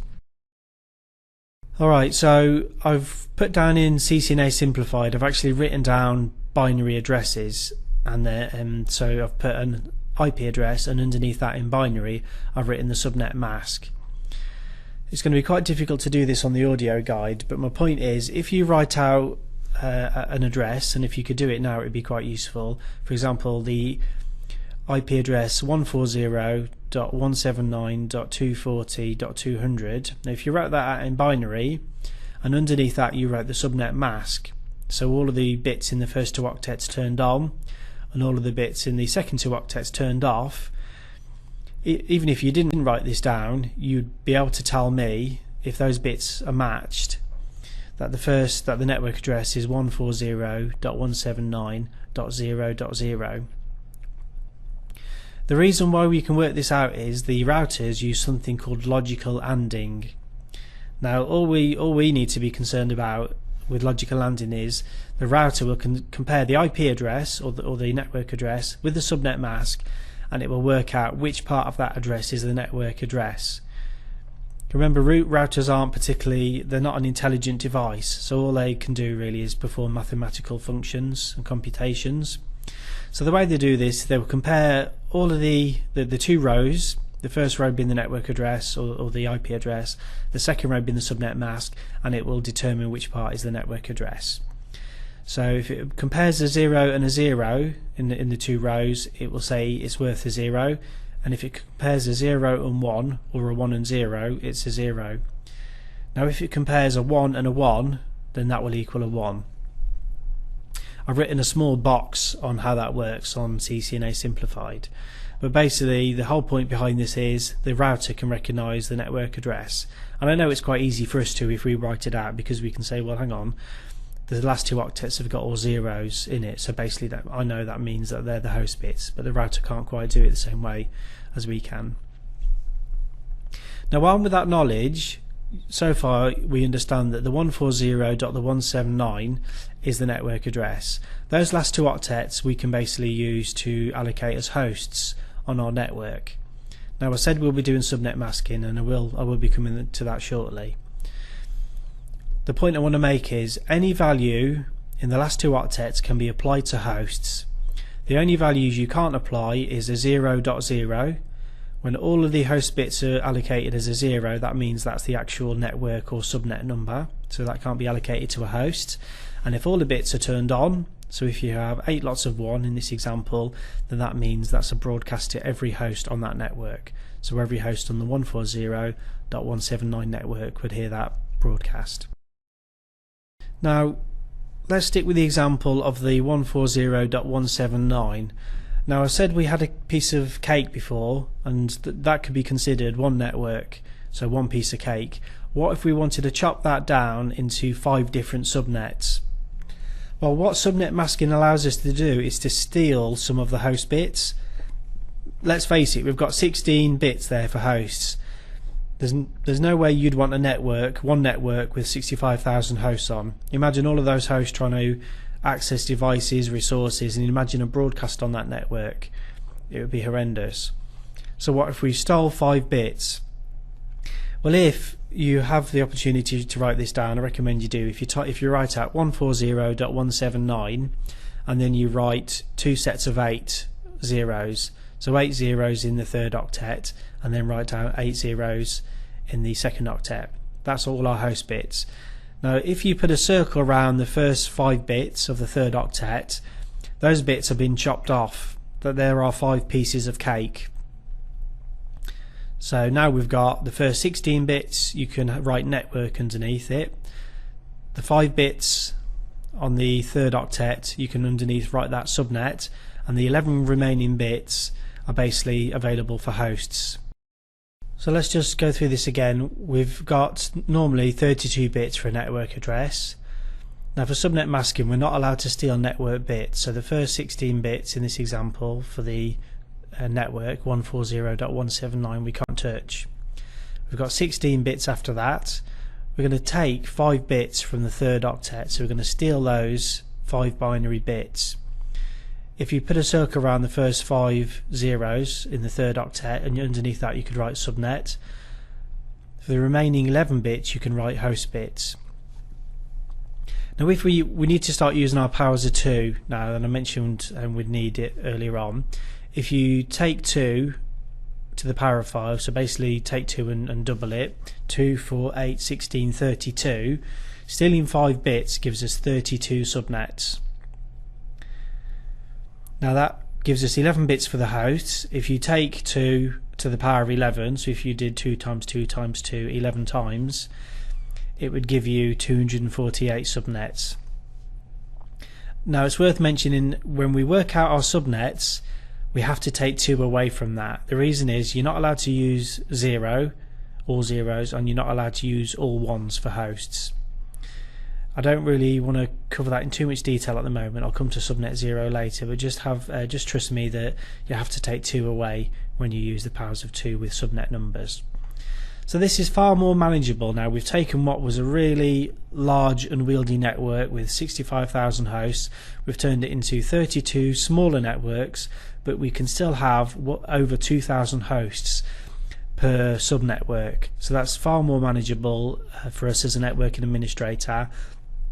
And also, if there was a different person managing each of those subnets, it would make it far easier for everyone to do their job. Alright, so writing out subnet masks. Again, if you've got a pencil, it'd be handy. If you write out the first binary octet, so from 1 all the way up to 128, going right to left.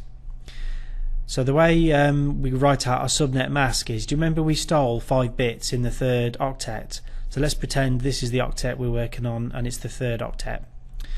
If you added a 1 in the first 5 places, so 128, 64, 32, 16, 8 and 4, so if you've got a 1 in each of those columns and you add them together, it would give you 248. Now hopefully that number rings a bell. I talked earlier about how we can work out our subnet mask values just by adding a 1 in each of these columns, and one of those values was 248. So now if you wrote out the subnet mask for our class B example, instead of 255.255.0.0, it would now be 255.255.248.0. When we look at that subnet mask, we can recognize as a Cisco engineer that we're using subnet masking, and also the router, when it looks at the mask in binary, it will also recognize that we're using subnet masking. Now you can actually, there is more detail in the CCNA study guide, but I'm just hoping I've made my point that if you steal some of the host bits, and you have to start off with the first available bit and start stealing from left to right, you can't start stealing bits in the last octet, then we'll be chopping our network down into smaller parts, and you can work out how many parts by using the powers of 2. There is a way to change the subnet mask representation on the router. It normally shows it as 255.255. You can have it display in different values with the ipnet mask -format bit command. I suggest you try that on a router really, because I've never heard anyone ask about it for the exams. So now we're going to cover the sort of scenarios we need to be able to answer in the exam. And I mean, the good news for you is it's all very practical stuff that you're going to need to know for networking roles and also for technical interviews. And if you can nail this stuff and really understand it, the good thing is it will stand you in really good stead for many years to come. So understanding the how many subnets and how many host formula is crucial for exam success.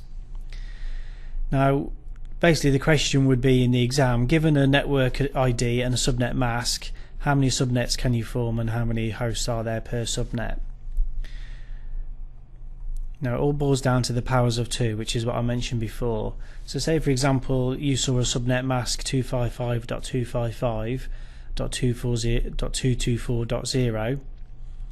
Let's say it's a Class B example then. So the first 16 bits we can see are reserved for the network, so there's nothing we can do about that. In the third octet we have 224. Now to get to 224, if we wrote it out in binary, you'd put a 1 in the first 3 octets, 128, 64 and 32. So that would identify for us the 3 subnet bits. So we're carving out some subnets on from our host bits. That leaves us with 13 bits for the host. Now if you wanted to, you could actually write out with those 3 bits in the first 3 bits from the second octet. You could write those out in every combination if you wanted. 000, 001, 010, 101, and so on. I'm not going to read them all out. But the alternative way to do it is use the powers of 2. So we've stolen 3 bits, 2 to the power of 3, which is 2 times 2 times 2 equals 8. 2 times 2 is 4, and then 2 4s are 8. We've got 13 host bits. 2 to the power of 13 minus 2, remember, is 8190. Now there is a subnetting cheat chart that is included in the CCNA Simplified guide. You can download it for free from howtonetwork.net as well. So you really do need to use that chart in the exam, otherwise you'll be doing powers of 2 until you're pulling out your hair. Now let's look at a real example. For example, the network address 131.107.32.0, and you will need to write this down, I think.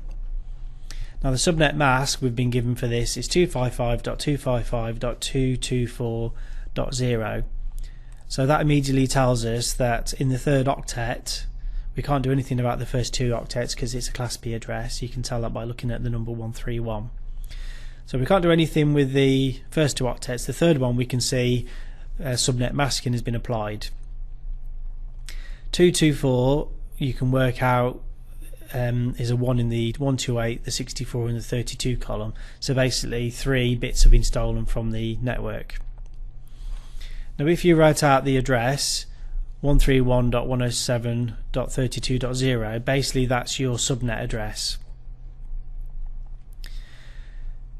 Now if you use the first available host, so if you turned a 1 in the furthest right octet, then it would be 131.107.32.1.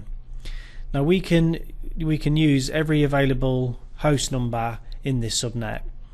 Now the way to work it out, it would be fairly complicated to write it out in binary, but in this first example and in subnetting in CCNA Simplified, I actually do write it out in binary. So in this example I've written out our very first subnet. Now this is just an example. The very first subnet you would be able to use would be 131.107.0.0, but I don't really want to confuse this quite yet. We'll come to confusing you in a bit. So this octet we're using, this subnet, is 131.107.32.0. Now the subnet mask applied to that underneath is 255.255.224.0. Now remember, we've chopped our network into smaller values, or smaller subnets. For this particular subnet, because it's 32.0, basically to get 32 we go in the third octet 001, so we put a 1 in the 32 column and then all the other values are 0. So what we're looking at is, if we wrote it out, in order for you to work out which hosts belong to this actual subnet, the third octet must always start with 001. That means it's in the 32 subnet. Now if you added, for example, a 1 in every other value apart from the very last one in the fourth octet, the IP address would read 131.107.63.254. Now looking at it, you wouldn't necessarily think, well yeah, that's still in the 32 subnet, which is where it can become confusing trying to work this out between binary and decimal. But if you remember, if we're going up in values of 32 for our subnet, our next subnet would start with the value 32 plus 32, which is 664. So anything that is less than 64 or 32 or more is going to be valid for our subnet. Now it can, like I said, it can get fairly complicated, so I've worked out a 5-step process. This is the traditional way you'll see in most network books. I don't really like to use the 5-step process because it takes too long for the exam, and also in the real world it's really useful if you can work it out really quick. It's good for interviews and also good when you're on the phone troubleshooting problems. But the shortcut method is basically 5 steps. Step 1 is how many subnets. Step 2 is how many hosts per subnet. Step 3 is working out what the valid subnet values are. Step 4 is working out the number of hosts per subnet. And then step 5 is working out the broadcast address. Now this is how I learned to subnet, and this is how I got through my CCNA, but I've kind of taken this one step further. By the way, if you're more than welcome to look at my videos on YouTube. I've put some subnetting examples on there, and I've got a website explaining how to do it. It's called subnettingsecrets.com. So let's take an example. So step 1, we're working out how many subnets. So it's 2 to the power of mass bits. So for example, we're given a question in the exam, and I recommend you write this down. It's which subnet is 131.107.32.1 255.255.224.0 in. Well, basically we're stealing 3 binary bits. You can see we've got 224 in the 3rd octet, it's a class B address, and 224 is basically 128 plus 64 plus 32. Now if you wanted to write out that subnet mask in shorthand, you would write //19, which basically means 19 masked binary bits. Alright, so we've stolen 3 bits in our 3rd octet. 2 to the power of 3 using our powers of 2 is 8 subnets. So we've basically answered the first question. We have 8 subnets when we use that mask. How many hosts left per subnet? We've got 13 host bits left per subnet. So each subnet will have 2 to the power of 13 minus 2 bits left. So 8,190 hosts per subnet. Now what are the valid subnets? The way traditionally this was taught was you take 224, which is our subnet mask value, away from 256. That will give you 32. That's one way of doing it. I'll show you another way of doing it in a while. So basically we know our subnets are going up in increments of 32, and because of the rules of subnetting we're allowed to use subnet 0. So we're allowed to use subnet 131.107.0.0, that's valid. We're also allowed to use the subnet with 224 in, so it's 131.107.224.0. Now if you've got a pencil you can start a column. In the top left, 0 will be our first subnet, and underneath we keep adding in 32s until we get to our subnet value. So it's 0, 32, 64, 96, 128, 160, 192, and then 224. And if you add those values up, that will give us 8 subnets. So you can now see on a piece of paper every value that our subnet could be. It will always start off with 131.107 because that's the network number, and then after that it will be 0.0, 32.0, 64.0, 96.0, 128.0, 160.0, 192.0, and 224.0. Now to work out our host on the 32 subnet, all we do is we'd start off for the last 2 octets 32.0. The first host would be 32.1, 32.2, 32.3, going up and up and up. But remember, we've got over 8,000 hosts. Now the way to work out what our broadcast address is all we do is jump up to the next subnet. So you remember this subnet is 32.0. If we jumped up and say the next subnet is 64.0, then all we need to do to work out is to roll back our values by 1. So if you took away 1 from our 64.0, it would basically give you in the last two octets 63.254. Now it may look a bit strange, but if you imagine each octet value as like an odometer on your car, you can see that when you get up to, for example, 999 miles, all three values roll over and go back to 0. If you rolled them back one, it would give you 999 again. So this is what we're doing. We're rolling back the third and fourth octet by 1 to give us the last value. So our last host would be 63.254, and our broadcast address on the 32 subnet would be 63.255. So this may have made sense first time round, or it may not have made sense. Again, being good at anything requires practice and it requires discipline. It took me a few weeks to get my head around this, but hopefully I've devising a way here and explaining it in a way that will sink in. Let's look at a Class A example now.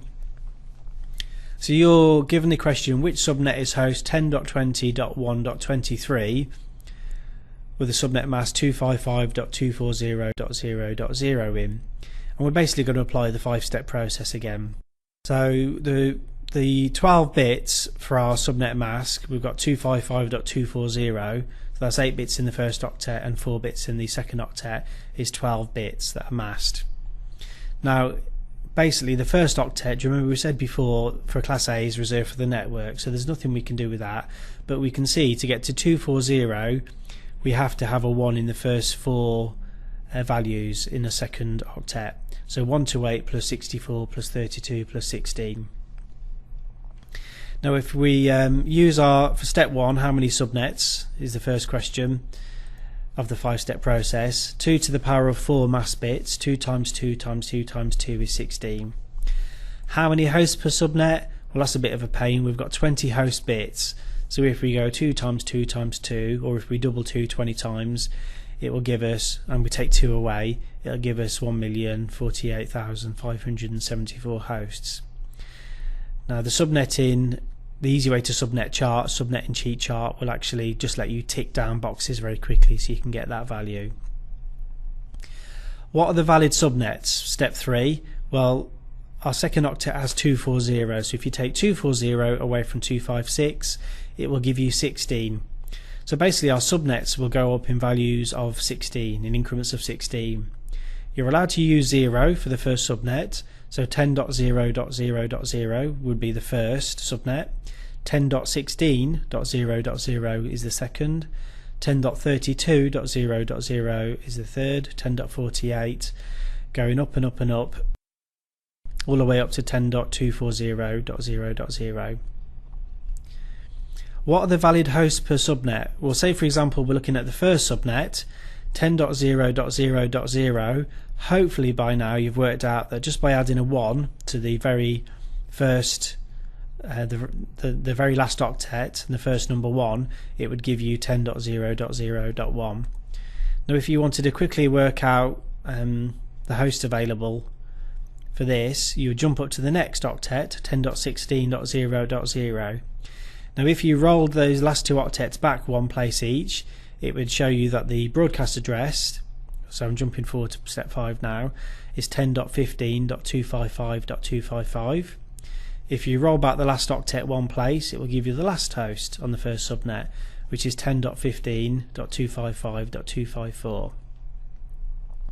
Now if we go back to our original question, which subnet is host 10.20.1.23 in, we should be able to answer that question fairly easy, because if you go to the next subnet, 10.16.0.0, you can see that the 10.20 host will be in that subnet.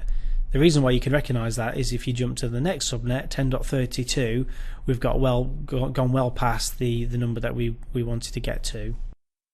So we've covered a few examples here. What I recommend you do next is, if you have it available, is get hold of either CCNA Simplified or my subnetting cheat sheet. There's a free utility you can download under the free stuff section on howtonetwork.net. That's got a subnetting question generator, so that will challenge you with subnetting questions. And I've got some free videos on YouTube if you look for subnetting on YouTube, and that covers some examples on how to apply them to my subnetting cheat chart. What I wanted to talk about now is IP subnet 0, which seems to still confuse a lot of Cisco engineers. The reason is some books will tell you one thing and others will tell you another. Well, I can tell you since iOS release 12.0, and as of me speaking now, I think we're on 12.4, so 12.0 was a few years ago, there was a default command inserted into the configuration. So if you type show run on your router, you'll see the command IP subnet -0. So what that does is it tells the router to allow the 0 subnet and the same subnet that your mask may be. So for example, if it was 224.0, then 224.0 would be allowed as one of your subnets. Another command that I just wanted to mention briefly is called secondary IP address.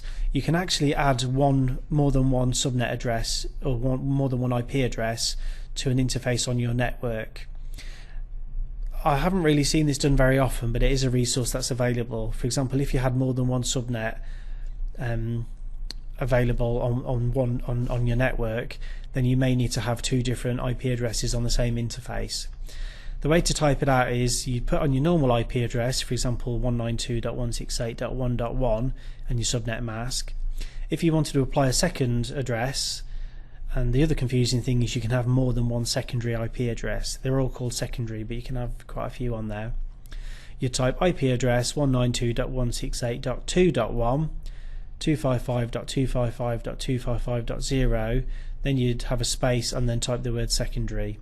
Then when you press enter, it would allow that address to be taken. Okay, I'd like to cover VLSM now, which is variable length subnet masking. Never used to be a particularly hot topic for the exam for some reason. I think they had it in the CCNP syllabus, but now, perhaps lucky for you or unlucky, I don't know, you're expected to be able to perform variable length subnet masking. And the problem is, if you're faced with that sort of scenario in the exam and you're not familiar with it, it can really throw you off because you're faced with a challenge and you don't have any way of answering it. And also, once you realise you've got a couple of questions wrong in the exam, it can actually throw you off and spoil your performance for the rest of the exam. But basically, variable length subnet masking is a process where you take a major network and then you chop it down into different subnets with different subnet masks at various points. Now, it sounds like we're actually doing subnetting, and I suppose in a way it is, but what you're taking, do you remember for subnet masking we take our subnet or our network number and we chop it down, and say for example we chopped it down into 4 pieces of cake. So we've got a large cake and we've chopped it down into 4 pieces. Well, with VLSM, you can imagine, take just one piece of that cake away, so you've got a quarter of the cake left, and you can actually chop that cake into half. So now you've got 2 1/8 pieces of cake. Now, just say you needed to share that cake out with a few more people, you could take those 2/8 pieces of cake, leave one of them for use, say one person wants it, the other piece of cake you could chop down into more pieces. So that's the idea behind VLSM, and you can keep chopping down those pieces of cake until you hit the network numbers that are permitted with the current version of IP version 4.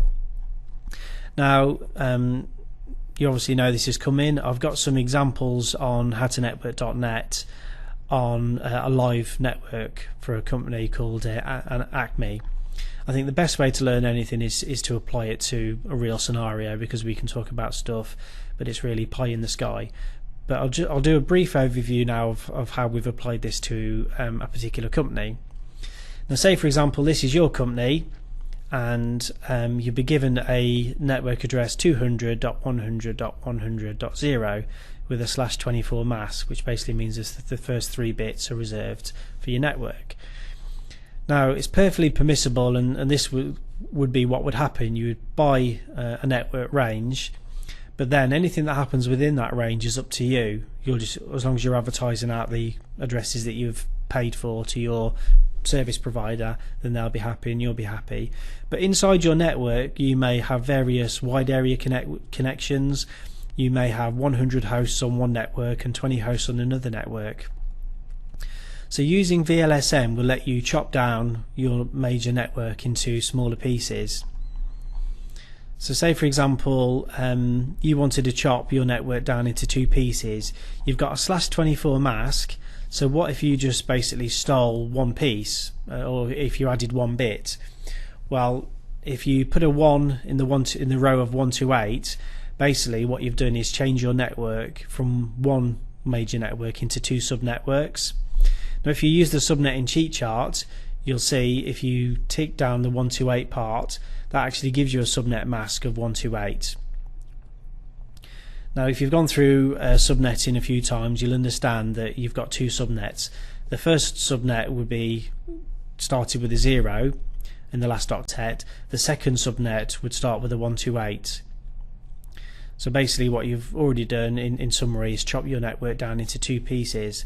Now the beauty of VLSM is you've now got 2 subnets, and just like the piece of cake example, you can leave one of those subnets and do whatever you wish with it, just leave all the host bits and have a load of hosts on that network.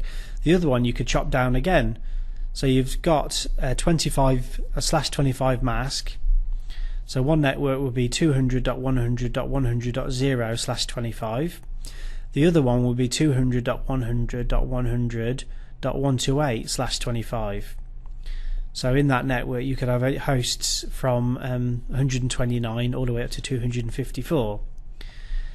The network that starts with 0, so it's 0 with a /25 bit mask, you can chop that down again if you wish.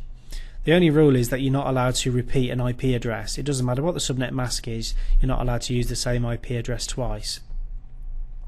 So I'm just going to take this one step further because it gets quite confusing to do this using audio. Far better for you to write it out. You could chop that network down and say you stole 3 bits, and you're using the power of 2 columns. You could tick down 2, 4 and 8 to give you 8 subnets. That leaves you 5 bits for hosts. So if you tick down the host column, it will give you 32 minus 2, so 30 hosts per subnet. So if you write it out now, having stolen the 3 pieces, you're going up in values of 32. So our network has now been chopped down into 200.100.100.0, which is the original one, /27. The next one is 32 in the last octet. The next one is 64, and the next one is 96. So now we've got four networks, when originally we'd only bought 1. So VLSM basically allows you to chop your networks down further and further and further, and I recommend you go through the examples in on howtonetwork.net or in CCNA Simplified to really nail this down. The other feature I think you will need to know about for the CCNA exam is route summarization. Basically, the easiest way to think about this is zip codes in the United States. Each particular state, and sometimes parts within the state, are allocated a code. So for example, if you go over to the West Coast, you can see codes 900 to 961. The reason for this is, rather than try and work out by looking at the address as it's written, if the parts of the country are divided down into different codes, what that means is, for efficient mail routing, all the mail can reach the main sorting office and then get sent to the relevant state. Once you get to the relevant state, it can then be further subdivided down into the relevant parts of that state. And route summarization is exactly the same thing. What it allows the network to do is efficiently route the packets to the right place without having to worry too much about specifically where.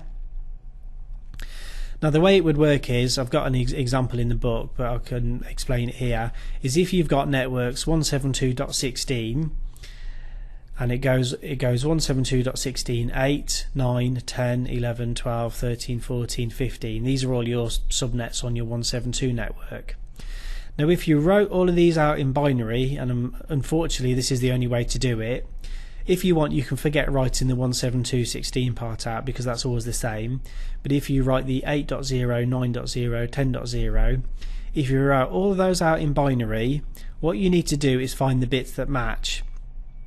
Once you've found all the matching bits, you can basically compare those and count all the way across from left to right and see how many matching bits you have, and then advertise that mask.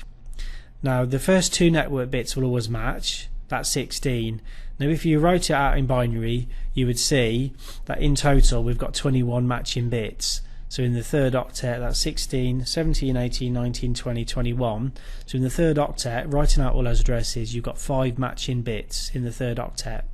So 21 bits altogether. So you can advertise a /21 mask out to the internet or to the next hop. So in our example, you could advertise 172.16.8.0.255.255.248.0. So 248 is obviously 5 masked binary bits. So that's a very brief overview of route summarization. Again, I've got more examples about that in CCNA Simplified. IPv6 addressing. You need to understand for the exam IPv6 addressing, the functionality protocols for IPv6, and they mention in the syllabus subnetting IPv6. Now over the past few years the CCNA syllabus, well, it had no IPv6 in it, and then there was a brief mention expecting to be able to recognize what an IPv6 address looked like, and then there was a little bit more information required as to the way to compress the IPv6 addresses, and a little bit more about the types of address available. In the latest syllabus they expect you to understand IPv6 in a lot more detail, and what you can expect in the next version of the CCNA exam, which is due out in about 18 months from me recording this audio, is IPv4 will become the secondary topic in the syllabus, and IPv6 and all the routing and other protocols and services associated with that will be the primary method tested. So no avoiding it, but the good news is it's not too difficult to learn actually. It's probably easier in fact than IPv4 once you spend a little bit of time. So IPv6 addressing, obviously the IPv4 when it was created many years ago, I think it was back in around 1991, the scale of the problem with IPv4 addressing was realised, in as much that we were going to be run out of IPv4 addresses quite quickly.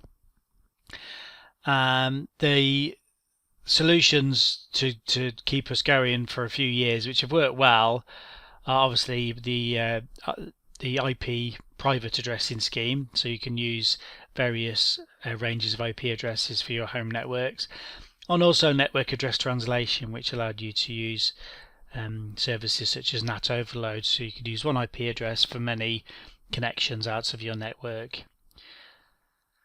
The IPv6 allowed several shortfalls of IPv4 to be addressed also. One of them, well there's several actually, LAN latency. IPv4 uses an ARP broadcast for address resolution, which we learned before, and that's before any traffic can be sent. This ARP process has to take place. Auto configuration, IPv4 lacks a simple auto configuration addressing system. Security is not built into IPv4. You have to add your firewalls and your software on your PC. Mobility, IPv4 can't allocate IP addresses to mobile devices. And routing, IPv4 addressing has led to huge routing tables, vast amount of packets traversing the internet, and moreover changes made to DNS servers can take up to 48 hours to propagate. The design of a new IP addressing scheme gives the network architects a clean slate and the ability to incorporate a wish list into the design of the IPv6 packet. The requirements were a pure design for the header with as few fields as possible, as opposed to IPv4, which is it looks clunky now compared to IPv6. There's a version field inside the IP header. Obviously for IPv6 the version is set to 6, or in binary 0110. While going into the field properties is beyond the scope of the CCNA syllabus, it's worth noting that the flow label field is unique to IPv6. This field allows routers to identify a flow by looking just at the packet header, as opposed to IPv4, which has to dig deeper into the TCP UDP headers to find this information. A flow is a packet that matches the same source, destination, address and service port, thus speeding up the passing of the packet. There's no checksum field built into IPv6. This is because of the reliability of modern devices and the fact that upper layer protocols of the OSI model can carry out their own check-in for errors. The IPv6 assigns a 128-bit numerical address to each interface in the network. Now this of course leads to problems for us as network administrators due to the sheer size of the address and trying to work out which interface is using which address. For this reason, IPv6 works hand in hand with DNS, and there's no requirement to type in a subnet mask with IPv6. Instead we use a prefix. The IPv6 address has two parts. The first part is a data link address. This identifies the host destination with the subnet. This second address is layer 3. It identifies the destination network the packet must reach. IPv6 uses NDP, which is a Neighbor Discovery Protocol. This replaces ARP for layer 2 to 3 address mapping. There are 2 to the power of 128 addresses within IPv6. So basically 5 times 10 to the power of 28 addresses for every person in the world. Basically more addresses than you would ever imagine you needed, certainly during our lifetime anyway, I hope. So this basically dispenses for the need of private IP addresses or any other translation techniques such as network address translation. RFC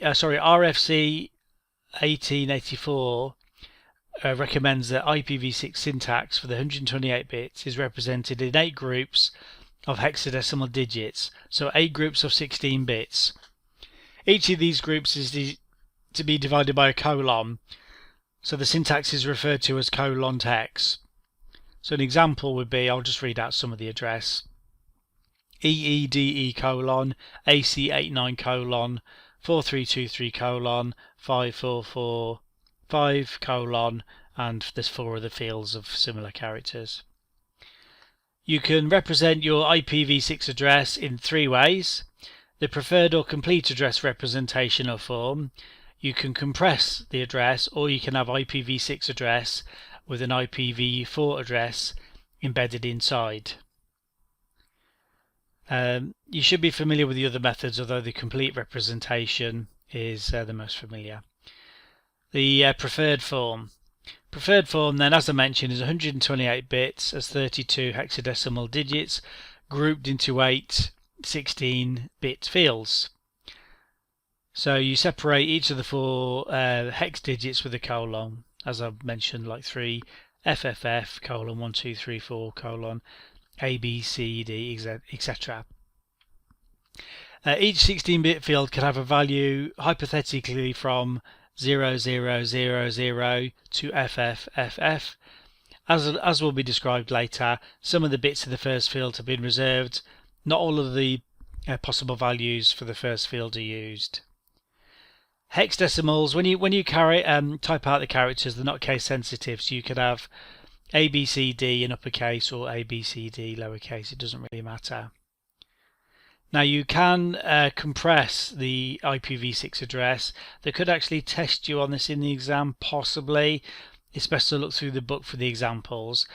But one of the 2 methods is you can use a double colon to represent consecutive zeros or leading zeros. For example, if I had an address 20010000 colon 0000 colon and whatever, I could just have 2001 colon and then the rest of the address. The double colon would represent a consecutive group of zeros. That could go on for several sets of values. So if my entire address was all zeros, for example, I could just type out colon and that would represent all zeros in all fields. Second method allows leading zeros in each IPv6 field to be omitted.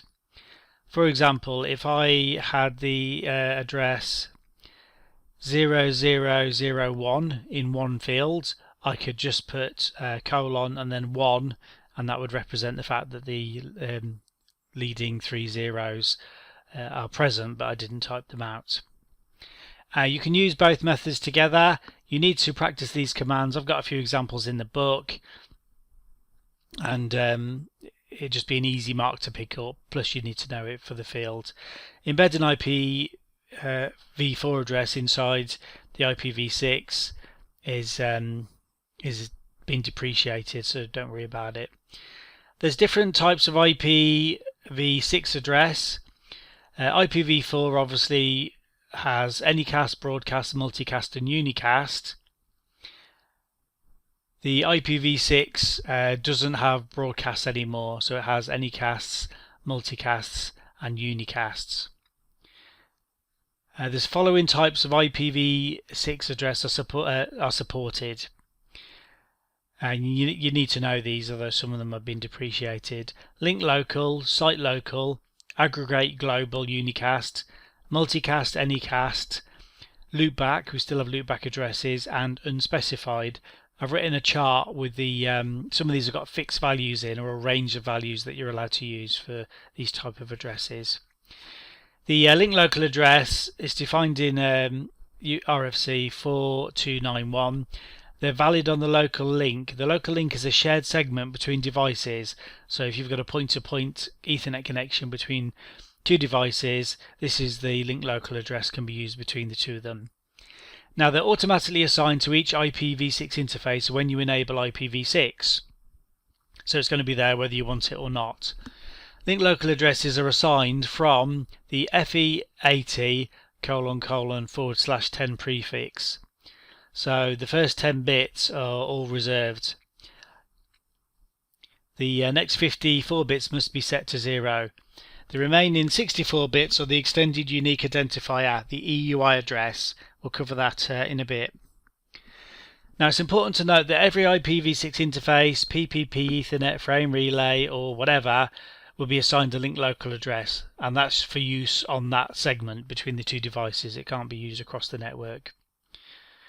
Example of a link local address is FE80:211:77FF FE80:72B7.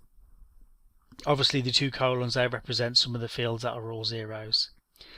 These addresses can be automatically created using stateless address auto configuration, SLACC, or if you wanted to manually configure a link local address, you could actually type out the address in full. So you enable IPv6 with IPv6 unicast routing command.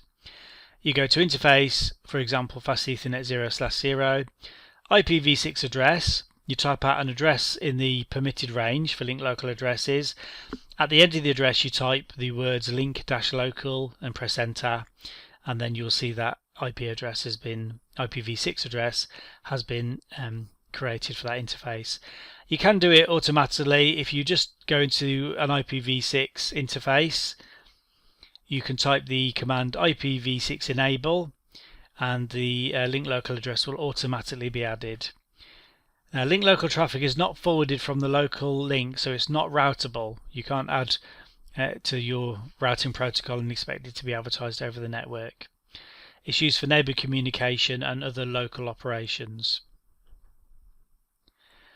Site local addresses and unique local. Site local addresses are unicast IPv6 addresses that are used only within a site.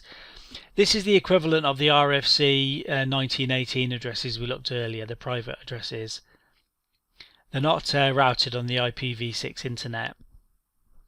Now, although it's possible to perform NAT for IPv6, it's not recommended, hence the reason for much larger IPv6 addresses. Site local addresses are assigned from the FEC0::/10 prefix. Site local addresses are described because they're still supported in Cisco iOS software, but they have been depreciated by RFC 4193. I mentioned aggregate global unicast addresses. These are used for generic IPv6 traffic and the IPv6 internet. They're equivalent to public IPv4 addresses, i.e. host-to-host communication. Providers generally for IPv6 addresses have a larger 32-bit prefix from which they assign /48 prefixes. A 64-bit prefix, say for example you were provided one, will provide a company with 2 to the power 16 unique networks. That's 65,536. Each of those unique networks will have 2 to the power 32. Now the number is actually too big for me to read out, but it looks like many trillions. So the chances of you running out of hosts, I would say, would be next to impossible.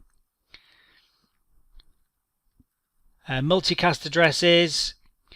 We still need multicast in IPv6. Multicast is one-to-many or even many-to-many communications.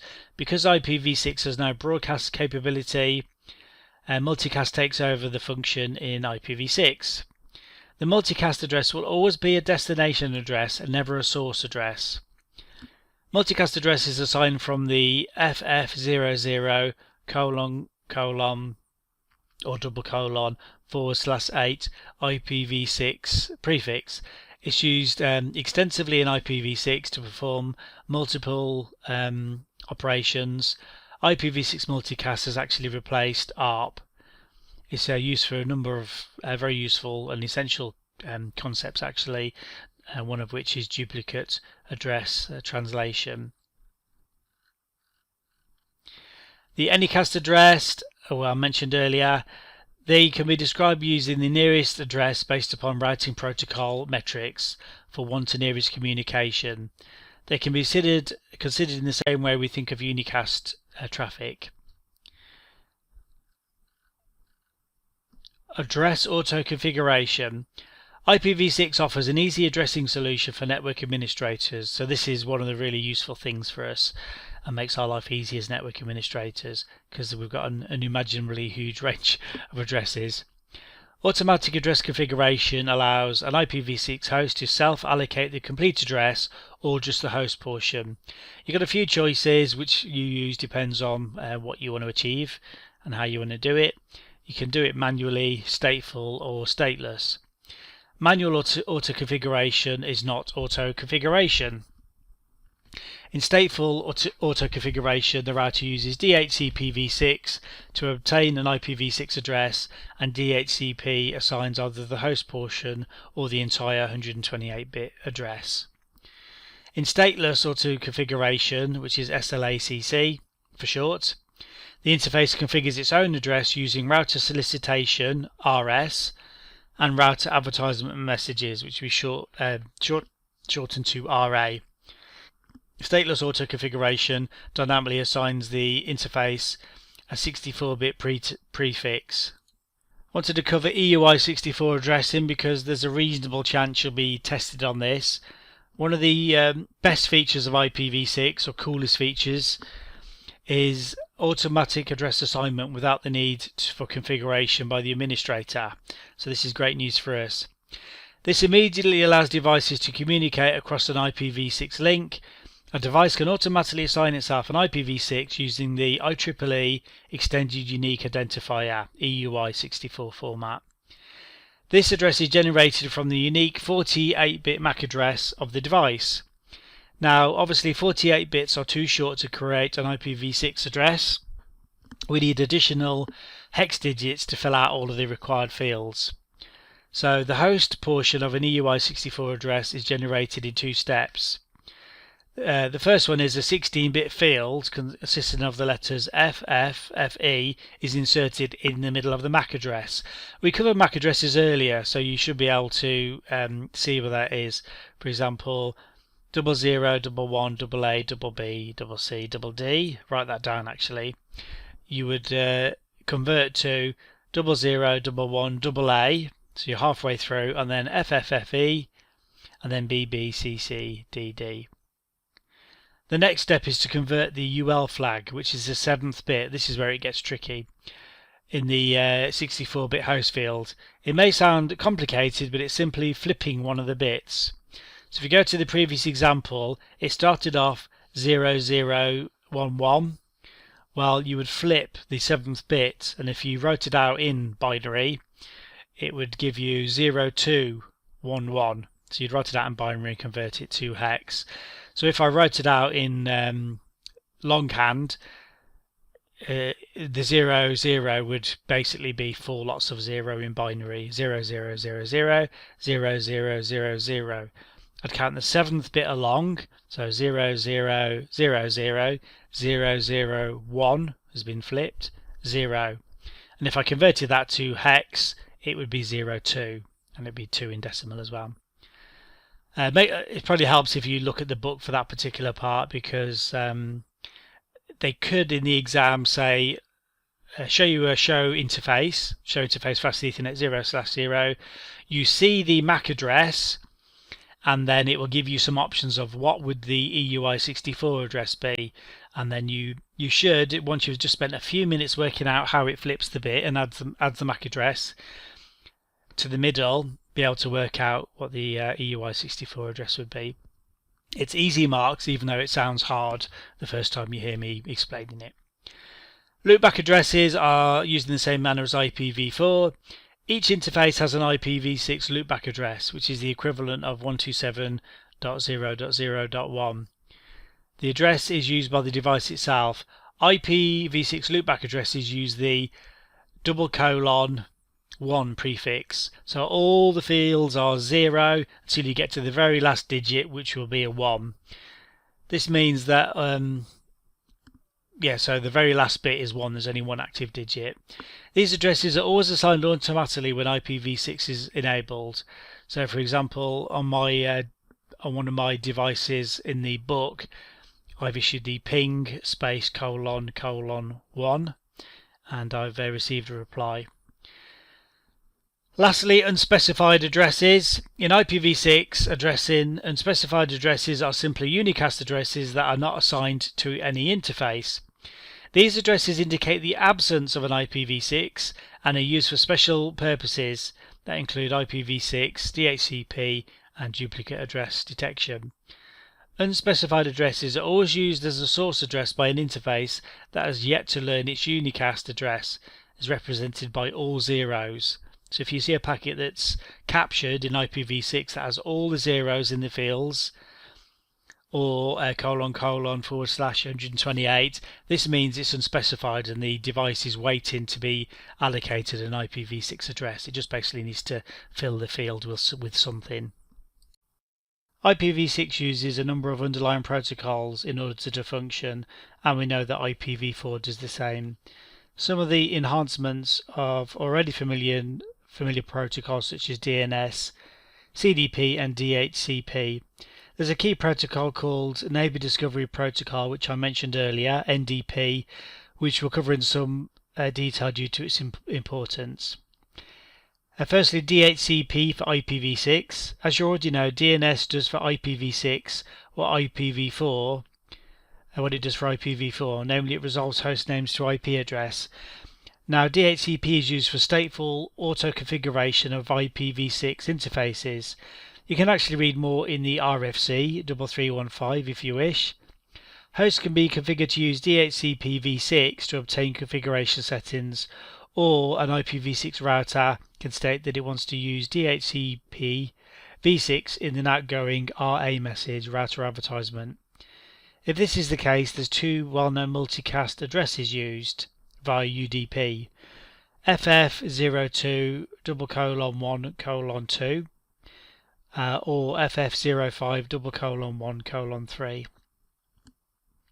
DHCP v6 then replies with the relevant configuration settings using UDP port 546. You can configure a router as a DHCP version 6 server. This is currently outside the scope of the CCNA exam. ICMP v6. In much the same way that IPv4 needs a protocol to control and forward informational messages, IPv6 uses ICMP for this service, ICMP v6. It was exclusively designed for use with IPv6, specified in RFC 2463. Many values from ICMP match ICMP v6, such as destination, unreachable, and time exceeded. Other mechanisms have been added for use by another protocol, NDP, which I mentioned. So NDP, you can consider this the plug and play aspect of IPv6, the part that makes our life as network administrators far easier, and far easier than IPv4 in fact. There's a few features you need to be aware of.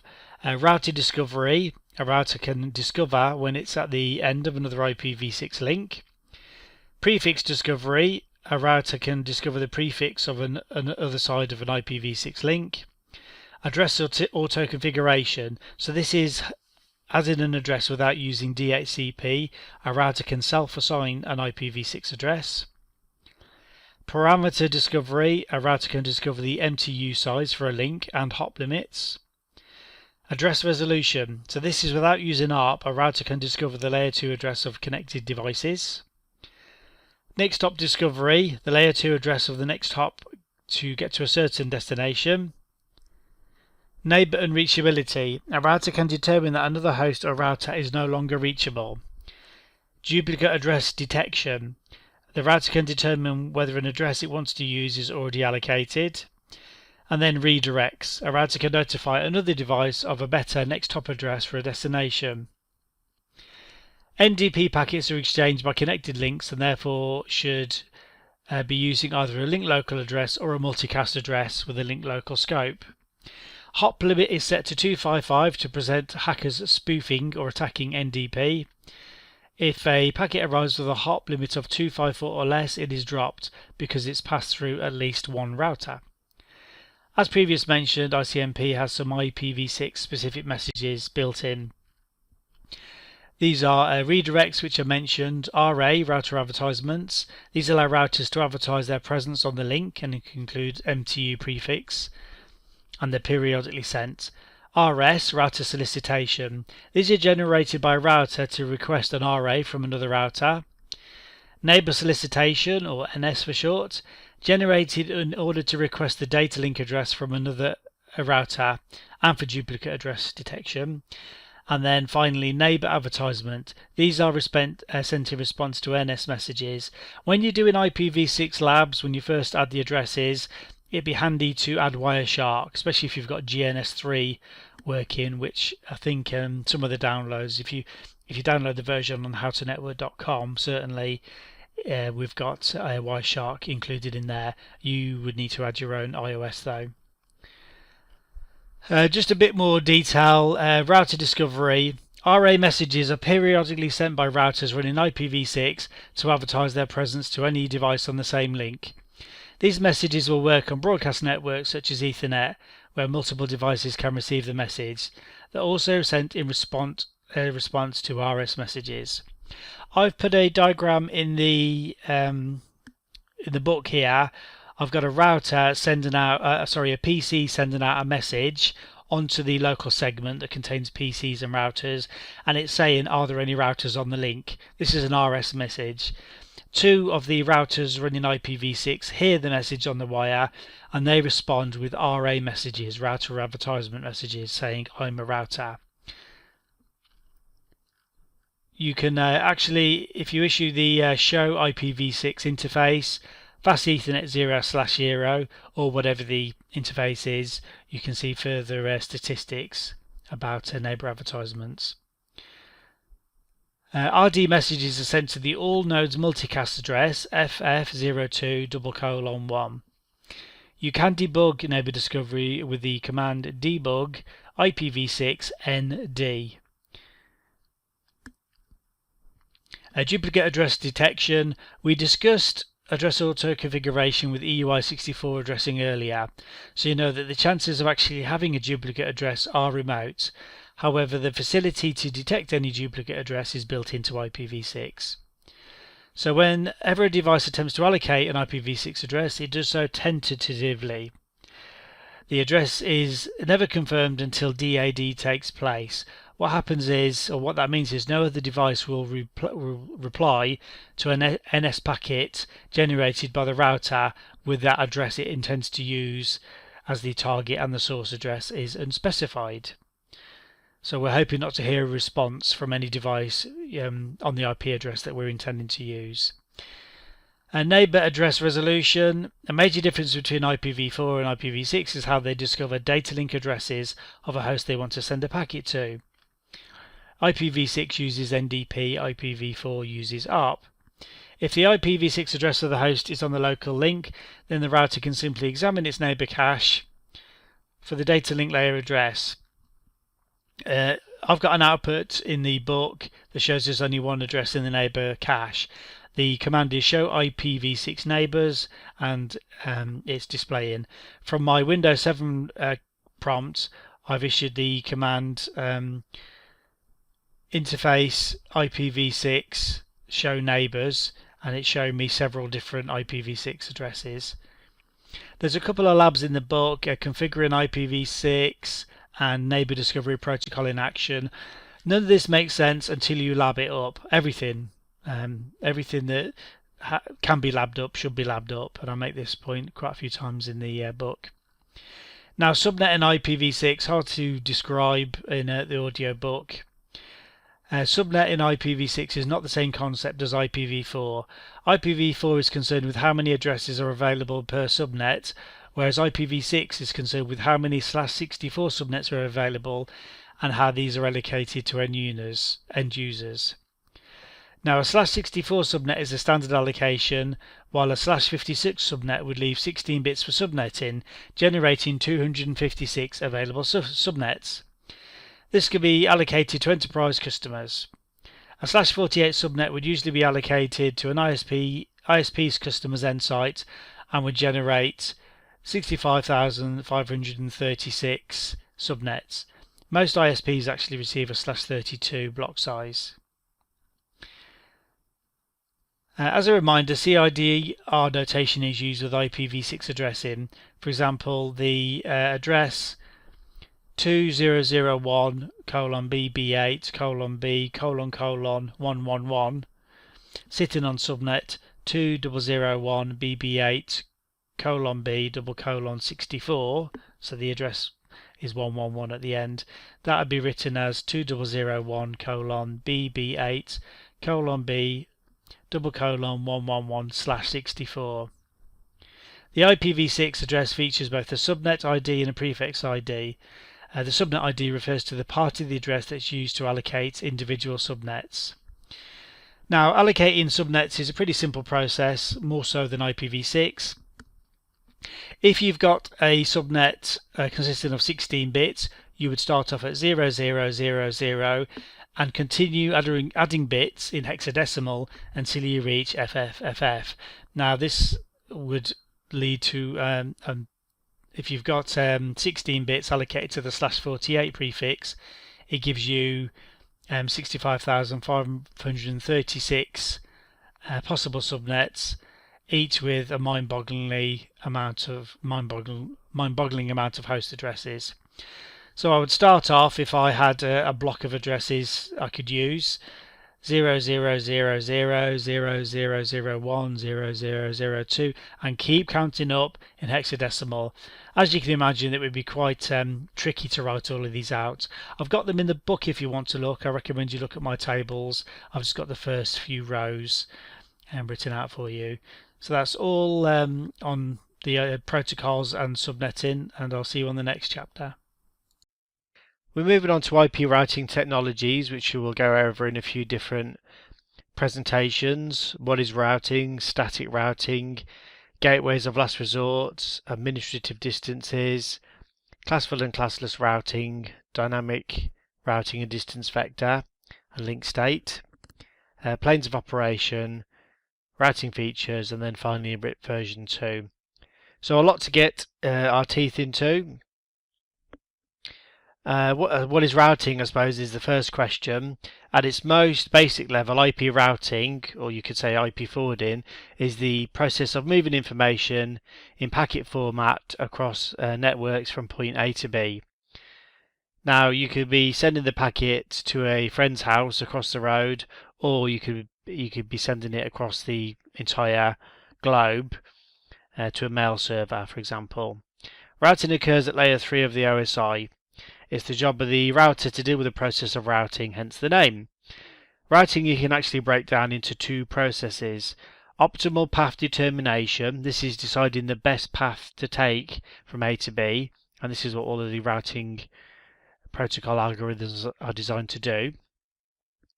And then routing or packet switching, which is actually sending the information, pushing it. Sending the information is the easy part. Determining the best path is the harder part. It's like driving a car across America. Putting your foot in the gas is easy, but actually working out the routes and dealing with all your detours and maybe getting lost en route is the hard part.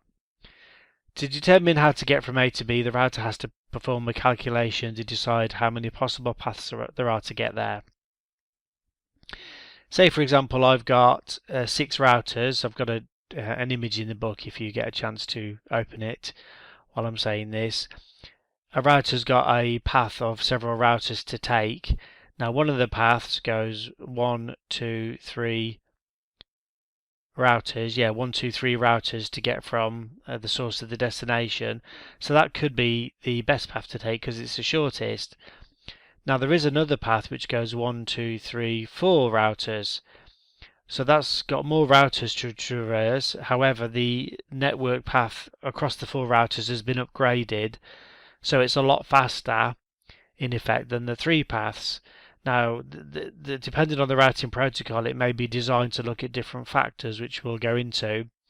It may just decide that the shortest amount of hops, router hops, is the best path to take, whereas a more advanced routing protocol may work out all of the different paths to take, add up the various bandwidths, perform a calculation, and decide that going over the 4 routers is better.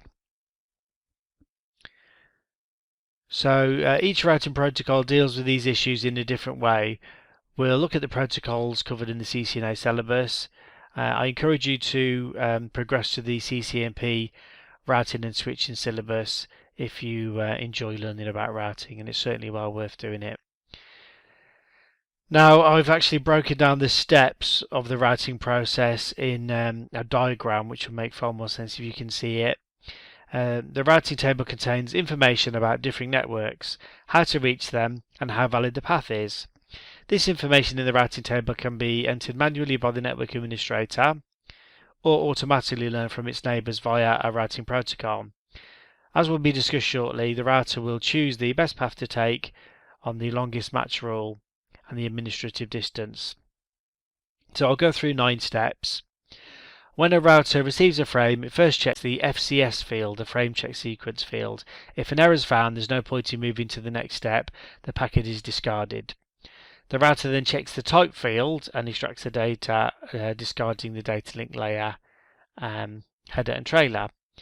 The router verifies the checksum on the packet header. If the destination of the packet is the router itself, there's no need to forward it. If the time to live value, TTL, is less than 1, then the packet is discarded. The router checks the routing table to find the most specific match. There could be more than one path to reach the destination. If there's no entry for the destination in the routing table, then the packet will be dropped. The routing table should include the exit interface as well as the next hop IP address. This information is required to correctly encapsulate the frame. Layer 2 and 3 addresses are also required. The TTL field must be decremented and your new header checksum calculated. A new FCS is calculated and the frame is encapsulated with the new data link header and the destination address. I mentioned earlier that the IP address will not change. The data link source and destination will. So I know Cisco have previously, obviously I can't tell you what you're going to get in your exam, and I don't know. And just to labour the point, even if I did know it, I couldn't tell you because it's breach of the exam rules. So you may be presented with a scenario where you have to answer questions based upon the diagram of a packet or a frame traversing the network, and what it's all going to boil down to is the fact that the IP address never changes. Now, I want to mention just briefly prefix matching.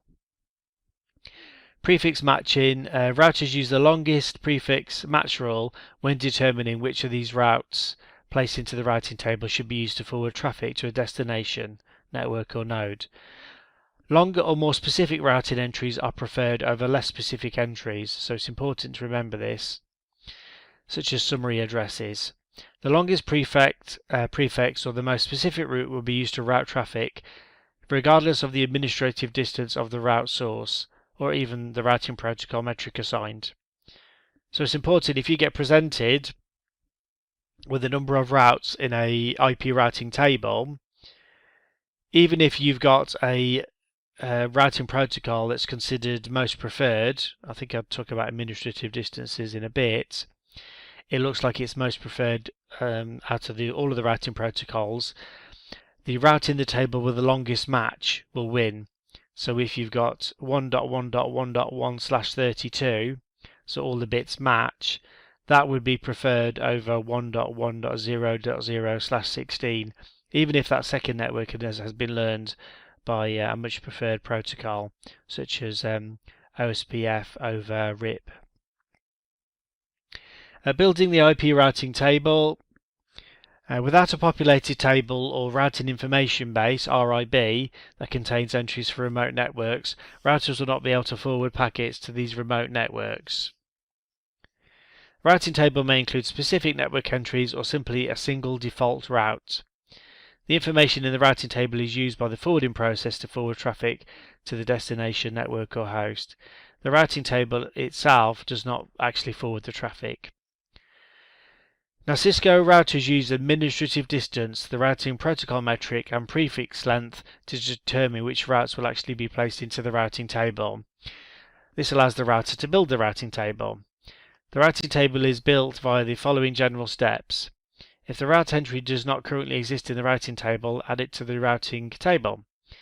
If the route entry is more specific, add it to the routing table. Now, the less specific entry will still be retained. If the route entry is the same as the existing one but received from a more preferred route source, replace the old entry with a new one. If the route entry is the same as an existing one and is received from the same protocol, A. Disregard the new route if the metric is higher than the existing route. B. Replace the existing route if the metric of the new route is lower. Or C. If the metric for both routes is the same, use both routes for load balancing. When building the RIB, by default, the routing protocol with the lowest administrative distance, which I'll refer to as AD for now, will always win when the router is determining which routes to place in the routing table. So, for example, if a router receives the route 10.0.0.0/8 via EIGRP, OSPF, and internal BGP, the OSPF route will be placed in the routing table. Once routes have been placed into the routing table, by default, the most specific or longest match prefix will always be preferred, which I mentioned earlier. I've got some examples in the book of a routing table. 80.1.1.0/24 is RIP. EIGRP is 80.0.0.0/8. And OSPF is 80.1.0.0/16. Well, the RIP route is preferred only because of the longest match rule.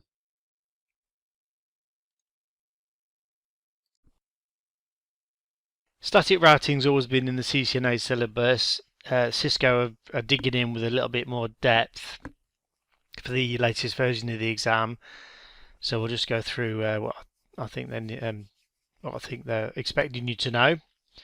Static routes are very common in networks, both large and small.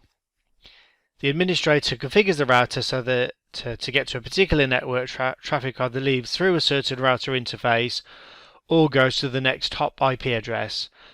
Configuring the routing in this way gives you very precise control over which traffic goes where in your network.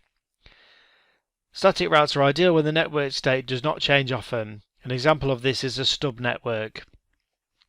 A stub network is basically a network where there's only one way in and out of the network.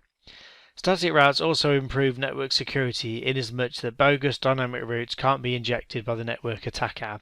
That's obviously if you're only using static routes. The disadvantage, which I'm sure you're already have spotted is that you need to manually update the route whenever there's a change. For instance, if the next hop loses its connectivity to a route, the router will continue to send traffic until administrator notices. So that's two. The manual configuration and the fact that if the other side goes down, the routes will still be sent. I've added a mini lab just so you can get used to the syntax. Generally speaking, for our purposes, you'd go config t, IP route, and then put the destination network in with a subnet mask, for example 192.168.1.0, 255.255.255.0, and then you would either put the exit interface, for example serial 0/0, or the next hop IP address. Now obviously the next hop IP address must be a directly connected network. You must or something that's in the routing table. So if it's the other side of a directly connected network, fine, otherwise it must be a route that you know is going to stay in the routing table. So I've put 172.16.1.2. I could press enter there, but in this instance I've put in a space then 110. This is the administrative distance for the router to use. What will happen is this route will be used if there isn't a better administrative distance to be found anywhere. For example, we have a routing protocol in use. The route goes down for whatever reason, and instead of the traffic all being black holed, deleted by the router, it will be sent using this floating static route. So this is what it's referred to when we put in the administrative distance at the end, a floating static route. When you give the router a static route to use, it's vital that the router knows how to get to that next hop. Normally it'll be directly connected, as I've already said. One important fact to remember that communication is a two-way process, so the router on the other side, the destination, must have a route back to the source. If the router is not aware of the source network, there will never be a response. I only say this because I used to teach Cisco weekend courses, and people would configure a static route to get to some network off a loopback on router B, but what they didn't realise is when the packet is received at router B needs to know how to get back to the source network that sent the traffic, and generally we were sourcing it off a loopback on router A, and we had no routing protocols running at the moment, so the packet was dropped. So just make sure we know how to get there and we know how to get back. I've added a mini lab also in the book, configuring an IPv6 static route. As we know already, IPv6 uses a network prefix instead of a subnet mask. You obviously also have to enable IPv6 routing. It's disabled by default. You can add the next hop address for any configured route or an exit interface. In the particular example, we're using EUI64 addressing. So I've got IPv6 unicast routing, interface fast Ethernet 0/0, and just to save time, I've typed the IPv6 enable command. So this is adding, as we know from our IPv6 lectures, an EUI64 address, and it just pulls the MAC address in to fill in the rest. I typed end and then show IPv6 interface brief, and I've seen my interfaces down. You need to now shut both sides. Now I've done the same on the router 2, but instead I've added a IPv6 address to the loopback interface. So IPv6 enable on the fast Ethernet, interface loopback 0. I've typed IPv6 address FEC0 :1/16. So basically a very simple IPv6 address. Issued the show IPv6 interface brief, and my interfaces are showing. Now, a useful feature to determine the remote IPv6 address, the link local, if you don't have an accurate diagram or access to the device's CDP, which we discussed earlier.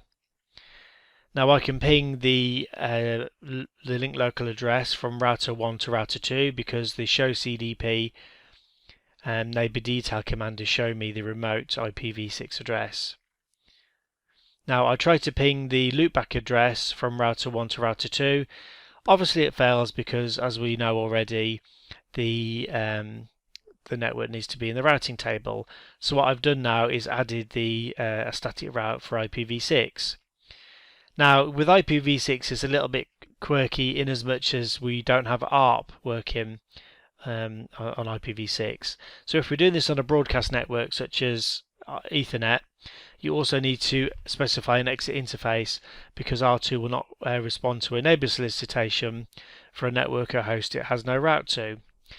If it was a serial link it would be different. You just specify the destination network and next hop address.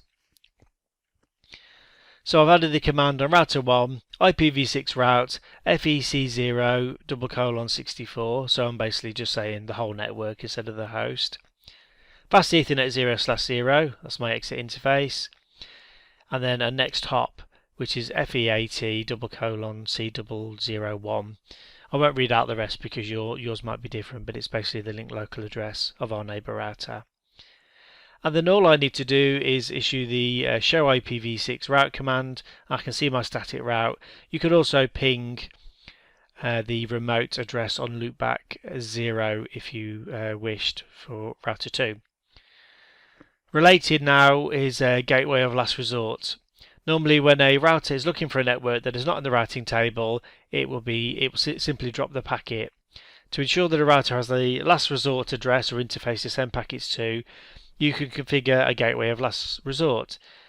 Now this process is enabled with the IP default-gateway command or the IP route 0.0.0.0 space 0.0.0.0 command. If you did all zeros, you would need to specify the exit interface or next hop. Now just be careful, because the IP default-gateway command is only used on routers without IP routing enabled. You will probably never see this command as a Cisco engineer, because it means routing's been disabled on the router, which is kind of pretty rare, to be honest. Now the all zeros IP route, to configure a whole bunch of static routes would be quite long-winded. So what you could say, depending on the circumstances, is push all traffic for all networks to the next hop address. I've done this when I've configured networking for a small office for a customer, and basically all of their routing is done by their ISP. So I send all traffic out of the serial interface. I don't even need to know the next hop IP address, and the ISP takes care of the routing. IP default-network command. It's used on routers that have IP routing enabled and works best alongside routing protocols. When this command is used, routes to that network are considered the gateway of last resort by the router. A static route will only affect traffic leaving the configured router. With the IP default network command, each router will learn about the default network via a routing protocol and send traffic to that address if no other route in the routing table, if there is no other route. The command is best used with routing protocols. It's not compatible with OSPF. If you're using OSPF, which is outside the syllabus, I think, this command, but I've just added it, you need to use the default-information originate command. Now it will work with RIP and EIGRP. The default network command allows routers to forward packets when no other route exists and the default network is sent to other routers. I've got a diagram in the book, and you could probably lab it up actually if you wanted to. Static host routes are mentioned in the syllabus. I have actually mentioned them before, but you could configure a static host route which is going to a next hop host address. For example, IP route 172.16.0.10, 255.255.255.255, 192.168.1.0. You would do this when there's a particular device that you want to go via a different interface or just take a certain path. Permanent routes. A permanent route will bypass the rule that an interface must be up and a route to the next hop address must be used if it exists. So if the interface goes down for whatever reason, the routes will remain in the routing table. You'll just issue the normal IP route, static route configuration, but you would put the word permanent at the end, and I've got an example in the book. I've discussed floating static routes in more detail next in the book. I've already explained to you what it's there and what it's used for. I've put an example of an IP route and I've put 120 as the administrative distance at the end. The other link is using OSPF. The administrative distance is 110. So traffic will take that route until such time as the OSPF network goes down, and then it will jump over the second connection. In this particular example, I've done this because using the backup route, the leased line is more expensive. So I've mentioned administrative distances, so now is a good time to actually give some more information. ADs are used by the router to determine how believable a route is learned from a routing protocol. If a route is learned via more than one routing protocol, then the protocol with the lower AD is preferred. Obviously, this is after the longest match rule. So the lower the number, the more preferred. The most preferred is the connected interface, which is 0. A static route with the next hop address is 1. Internal EIGRP is 90.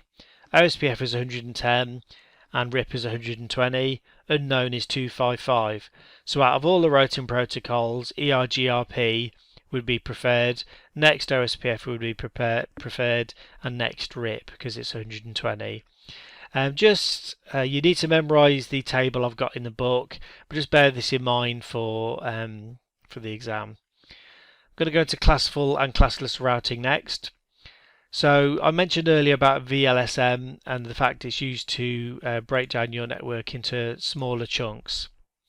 Some routing protocols do not understand VLSM. The reason is they were created before VLSM was introduced in the RFC. For this reason, as far as they're concerned, they don't need to send any subnet information with their routing updates because the default subnet mask will always be used. Classful protocols do not have an option of sending the network mask. Examples are RIP and IGRP.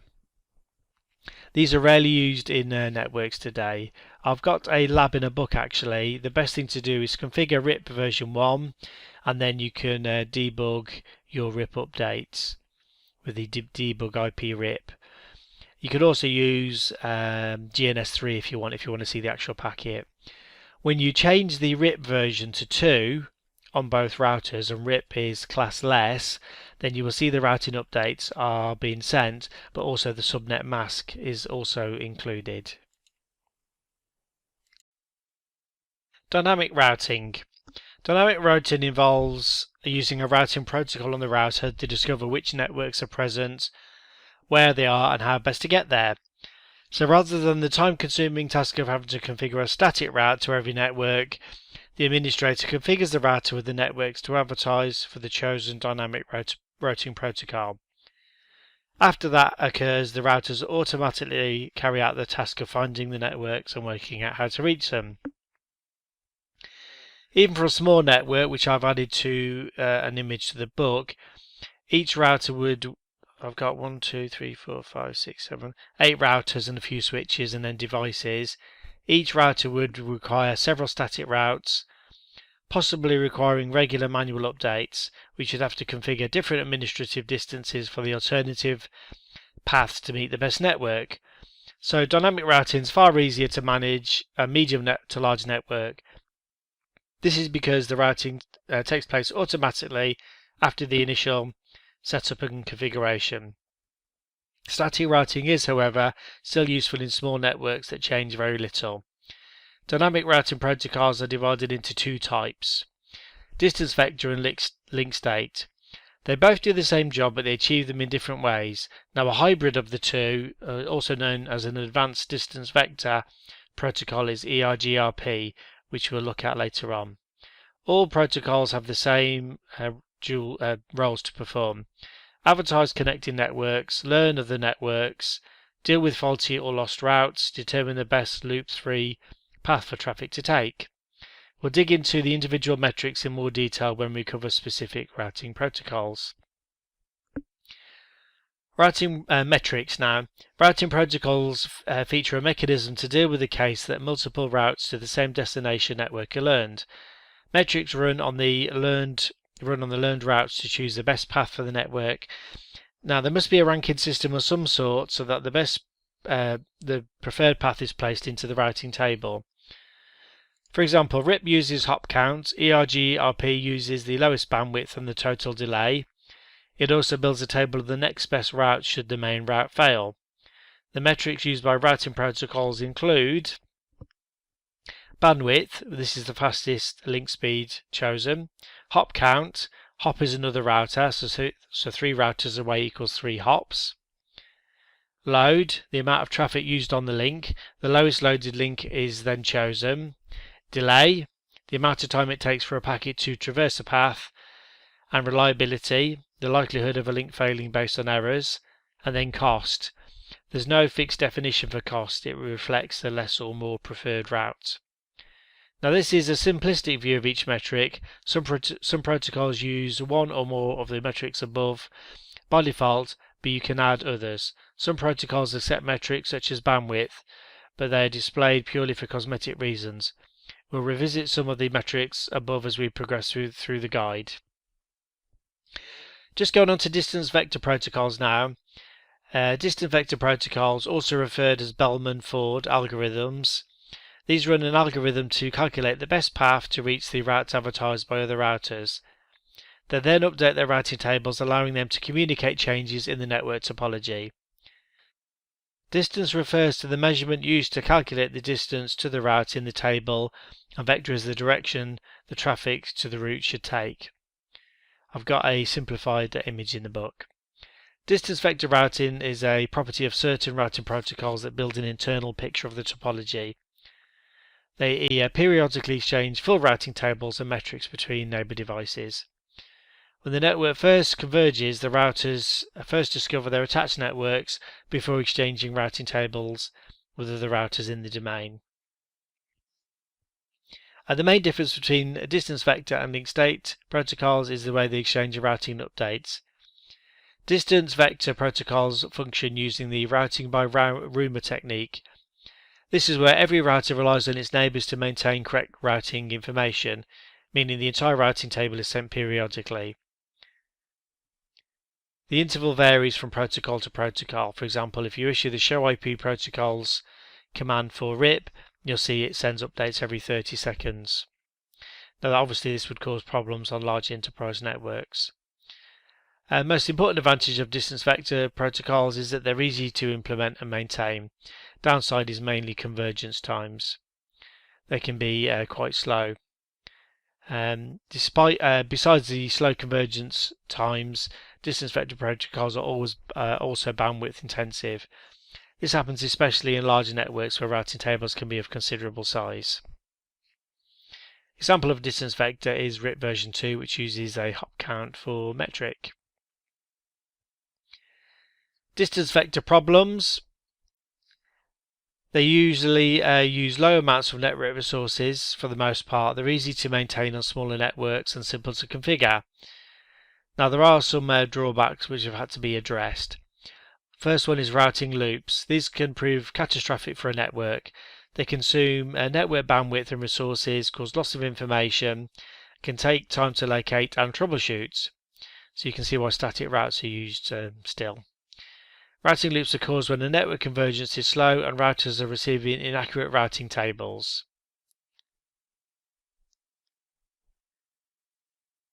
Counting to infinity is the next problem. Routing loops can lead to another problem known as counting to infinity, where a packet travels around the network looking for a particular IP address but never reaches its destination.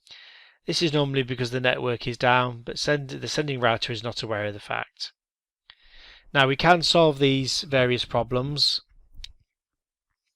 Distance vector problems can be solved firstly with a maximum hop count.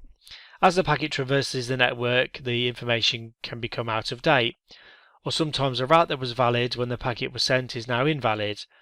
Certain safety measures have been put in place to prevent this from becoming a problem. Example is RIP, which has a maximum count of 15 hops. At the 15th hop, the packet is dropped, which means that a packet can only travel across 15 routers, and then the time to live value is incremented each time. If there was a routing loop, at least the packet would only travel 15 hops. Next is split horizon. When a route is received by a router, it automatically adds this the route to its routing table. When a route is then advertised out to the router's interfaces so that other routers in the network can hear about the route. A problem occurs when the route is advertised out of the same interface that the router learned the route from. Now there's some confusion as to where the network actually is. So the split horizon rule is there to prevent the route being sent out of the same interface. You'll learn more about that in the CCNP route, especially if you're configuring EIGRP. Next is hold down timers. These are used to prevent route update messages from being sent or received for a period of time known as the hold down time, and from reinstalling a route that may actually be down. Sometimes before an interface fails completely, it goes up and down rapidly. This is known as link flapping. When hold down timers are in use, the router receives the message that the network is down and begins a timer. It receives the message that the network is up before the hold down timer expires, but it will ignore the update. The theory is that by the time the timer expires, the flapping interface will have stabilized. This can happen when the hold down timer is active and update with a better metric is received from a different router. This route will then be accepted at the end of the hold down timer and the hold down timer expires. Next is route poisoning. A form of split horizon uses a method known as route poisoning or poison reverse. Route poisoning allows a router to set the distance to a network as infinity to allow the rest of the network to converge without receiving inaccurate updates. Next is triggered updates. Distance vector routing protocols rely on regular updates from neighbor routers. These updates occur after the expiration of update timers. Sometimes there are changes to the network topology, but the network will not learn about these changes until the next routing update is due. This can cause serious problems for the network in terms of slow convergence, resulting in lost information, lost time and resources for the business. A triggered update is an unscheduled routing update sent out due to a change in the network topology, including an interface coming up or down, a route becoming unreachable, or a new route being placed into the routing table. Moving on to link state protocols and working out the difference between distance vector and link state. Link state routing protocols do not route by rumor. This is the big difference. The routing devices exchange information between them about their link state. Each device independently builds a map of the network and does not rely on a map of a particular node. Based on the link state information, each router generates and propagates to the other routers. Unlike distance vector protocols, where only the best routes are exchanged between neighbors, link state protocols flood information about their links to a specific area or to all the routers in the network. This way, every router in the topology has detailed knowledge of the entire network. The routing decisions are made using the shortest path first algorithm, which is SPF, also known as, and I always find this hard to pronounce, DHCP algorithm, who was the person who created the algorithm for link state. So this is a much more efficient approach to building routing databases. There's no fixed update timer and the distance as in distance vector. Link state protocols will flood their entire routing information every 30 minutes. Link state protocols offer a series of important advantages compared with distance vector. Most important relates to the convergence. Convergence happens a lot faster because as soon as the network topology changes, only that specific information is sent out. Examples of link state routing protocols are OSPF and ISIS, which isn't included in the syllabus. I just wanted to include planes of operation because they kind of allude to it in the CCNA exam. Before we discuss controllers, we just want to talk about the three planes of operation: the control plane, the data plane, and the management. You can consider the control plane the brains of the router. It consists of dynamic IP routing protocols such as OSPF. Data plane is referred to as the forwarding plane. It's responsible for switching packets through the router. So features such as cross and ACL happens here. The management plane, as the name suggests, is used to manage the device. This is used by SNMP, Telnet, file transfer protocol, etc. I mention that because it's alluded to in a couple of parts of the syllabus, whereas most Cisco books don't actually show you. Now there's a diagram in the book if you want more information to see how it actually works in practice. Just wanted to close out our routing for the ICND1 section with a little discussion on autonomous systems or routing features, including autonomous systems, passive interfaces, and RIP version 2. So autonomous systems, some protocols such as EIGRP use the concept of ASs. An AS number, ASM, is used to specify a routing domain that's independent from other routing domains. In EIGRP, routers must be in the same AS if they are to exchange routing information. Routers in different ASs can also communicate, but only with protocol redistribution. At the moment, this is outside the scope of the CCNA exam. You can expect it to come in, I think, in a future version though. ASs are self-contained networks, normally administered by one or a single group of network administrators. They contain their own addressing scheme and normally feature just one routing protocol. You can join ASs together with a border router, which will take care of any protocol translation and routing issues. The border router would have to be manually configured by the network administrator. You can't just plug it in. When one company buys out another company, they also acquire their network. A common method used to join the networks together is to make two autonomous systems and join them with a border router. Passive interfaces. This is a new addition to the syllabus. We'll come back to this concept when we look at the individual routing protocols, but for now, when a dynamic routing protocol such as EIGRP or OSPF is configured, routing updates are sent and received over a router interface configured for that protocol. Now, if you don't want an interface to participate actively in a routing protocol, you can make the interface passive. The passive-interface command is used to make an interface passive. In RIP, this means that the interface is still able to receive updates, but is unable to send any routing updates.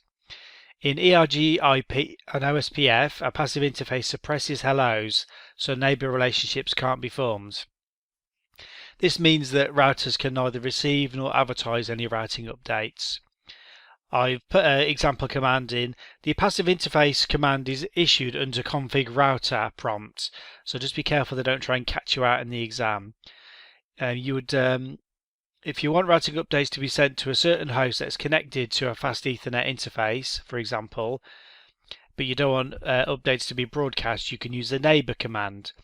Again, this is under the config router prompt. Just be aware that which protocol you're using, because they all have different foibles, ways of dealing with different aspects and routing protocol issues, and sometimes they actually create their own issues. So the command under config router is neighbor 192.168.1.0. IP unnumbered. This is a way to borrow an IP address from another interface and use it on a second interface. You might want to use this to save addresses or to make sure the interface stays up. IP unnumbered command is often used with loopback interfaces to increase reliability. I've got an example in the book. I want to go into RIP now, Routing Information Protocol. It was in the CCNA exam up to 2010 when it was removed. I left it in my books because I thought it was very relevant to understand things like classless and classful routing and no auto summary and other features.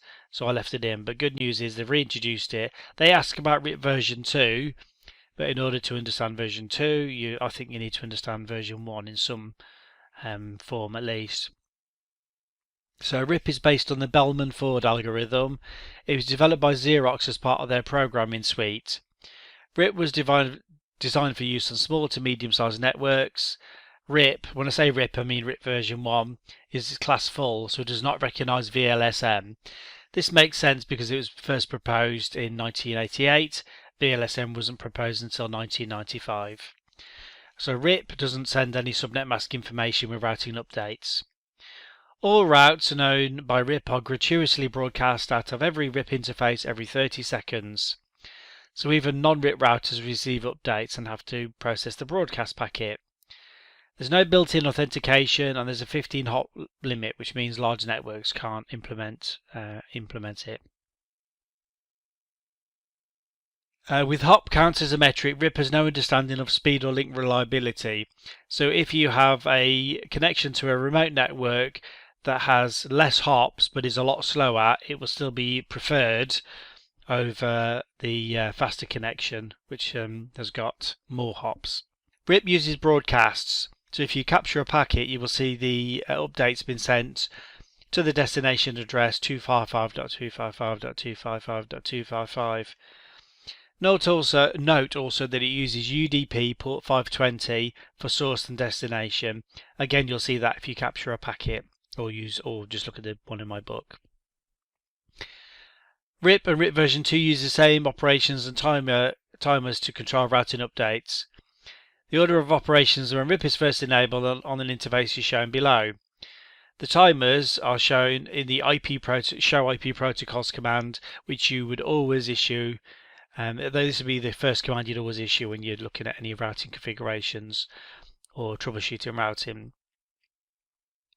RIP goes through initialization, request received, response received, routing timers, and triggered updates.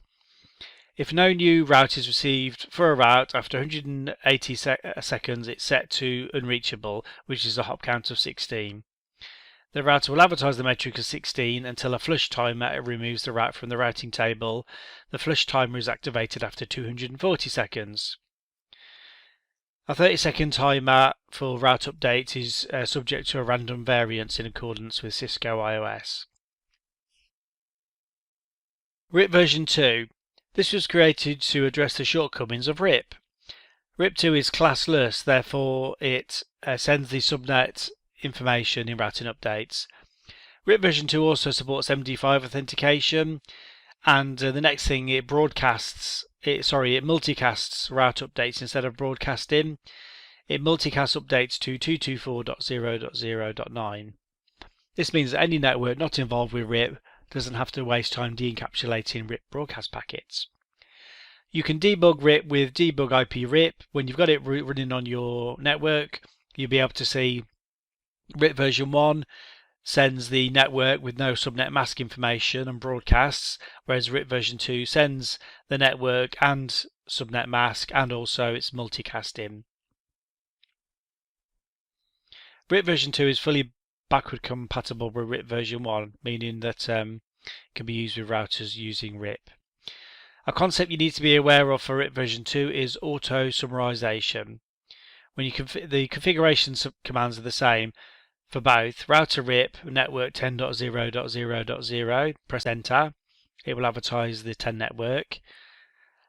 If you want to change it to version 2, at the config router prompt you just type version 2, and that's it.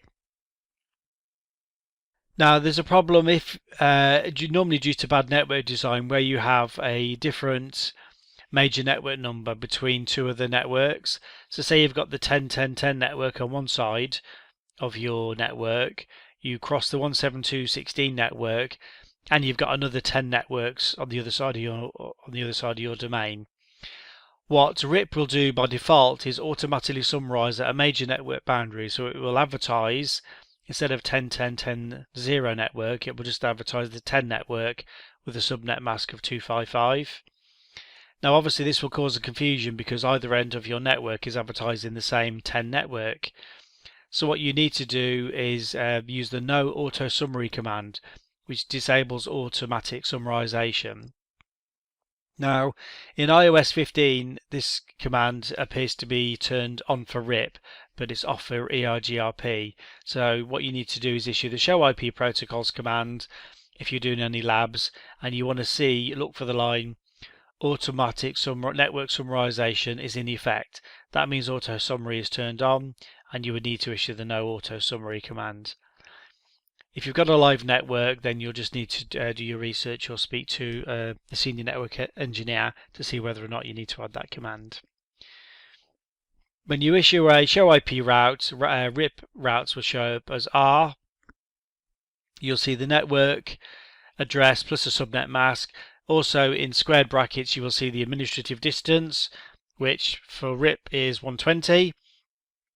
You will see a / and then how many hops away that network is. In my show IP route in the book, I've got /1, which means it's only 1 hop away, so you don't need to worry about that.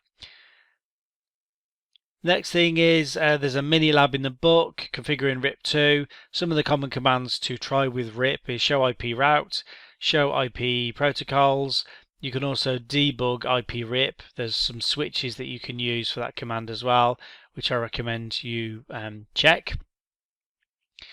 There's a maximum paths command that you can use with RIP as well.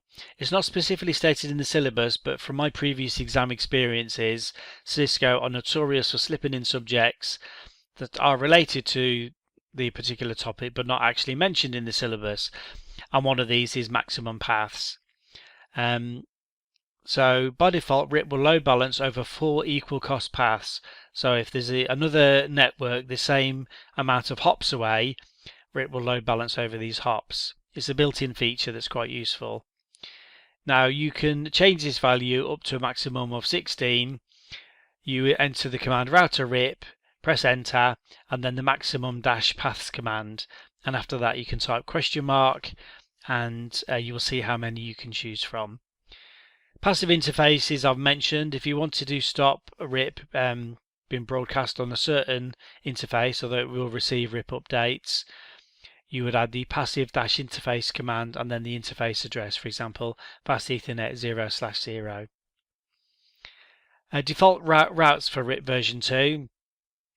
Default routes save the network administrator, i.e. you, time if there's multiple end routers all use the same default path for traffic. The alternative would be to add a static route to all routers, which would be very time consuming. You would issue the default information originate command on a gateway router, which is the one that will take you out to the internet. This would then inject the default route into the RIP network. I've got some configuration commands for you to try in the book again, and please try them, because it's no good just reading. You have to attack your brain with various learning methods. If you're listening to this, obviously it's auditory. If you're reading the book, it's visual, and the next thing is hands-on, which is kinesthetic, and this is typing the commands out. So that's the end of our RIP and networking for now, routing. We'll look into it in more detail when we look at other protocols. Infrastructure services under the ICND1 syllabus covers DHCP, DNS, access lists, network address translation, and network time protocol. We're going to look at these individually. Some are grouped together because they just seem to work well together as subjects. And then there's plenty of labs obviously in the book which you must complete in order to be successful. DHCP is used to automatically assign IP information to hosts on the network. I'm sure you've heard of it. If you've got a home router at home, then you'll be using DHCP no doubt to allocate IP address information to your mobile devices and laptops and home PC. It reduces the burden for network administrators, speeds up device configuration. It reduces the chances of a configuration mistake, especially when allocating the same IP address information to more than one machine.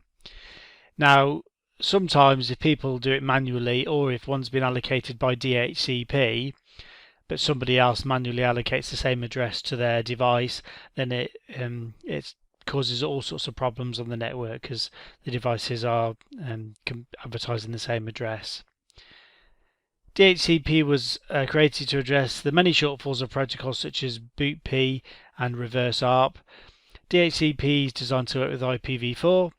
DHCP v6 works with IPv6 and was first described in RFC 3315.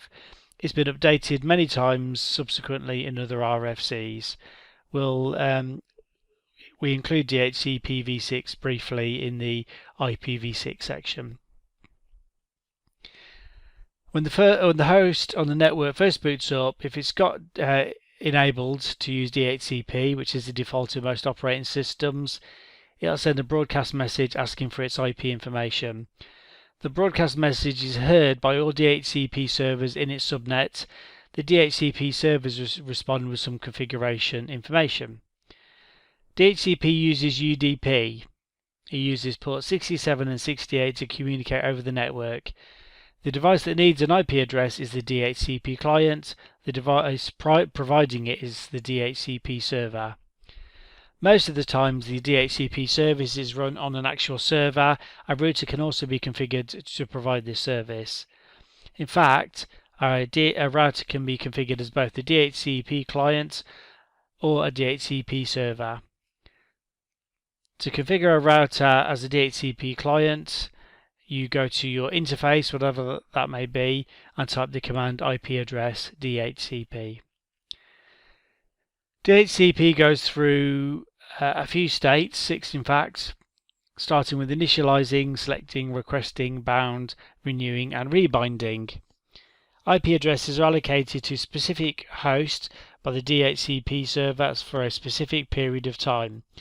This time is called the lease time. It can be expressed in hours or days.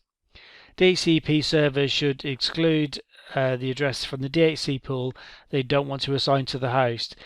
These are addresses, most importantly, the IP address for the DHCP server, any static addresses you will need for servers, any reserved addresses you're using in NAT pools, for example. The process for obtaining the IP address is described in an image in the book. In brief, there's 4 steps: DHCP discover, DHCP offer, DHCP request, and DHCP ACK. ACK is when the device confirms all of the IP address information that's been allocated. I've got a DHCP packet capture in the book as well if you want to look at it. It's worth noting that on a host router you will see a message telling you that you've been allocated address via DHCP. Now you can issue a show IP interface brief command to check on your router to see the method column and see how it's been allocated. If it's via DHCP, then the method will show as DHCP on your router. As I said, we do have a lab to explain this. The lease duration specifies how long in amount of time a host can use its assigned IP address before sending back a request asking for the information to be retained or for new information. DHCP servers can be configured to assign specific addresses to certain hosts based on their MAC address. This is useful for certain servers when you've got security configurations on your network.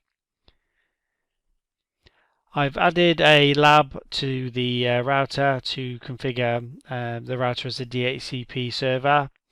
There's a command that's normally turned on, so you don't need to turn it on, but just in case somebody's turned it off, you issue the command config-t, press enter and type service DHCP to enable it. But as I said, that's on most models of router. If you want to configure a DHCP pool in config mode, you type IP DHCP pool and then the name of the pool, for example CCNA. You'd add the network that you want to allocate addresses from, for example network 192.168.1.0, 255.255.255.0, press enter. You can add the default gateway under the config command default-router. You can add the lease time in hours and days and minutes. You just issue the lease command, space question mark, and then you can drill down the value for each one that you want.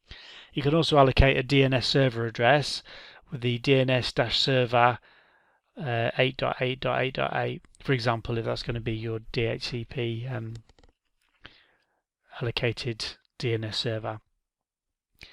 Now you can exclude addresses, as I've said. You can exclude a range of addresses or just one address.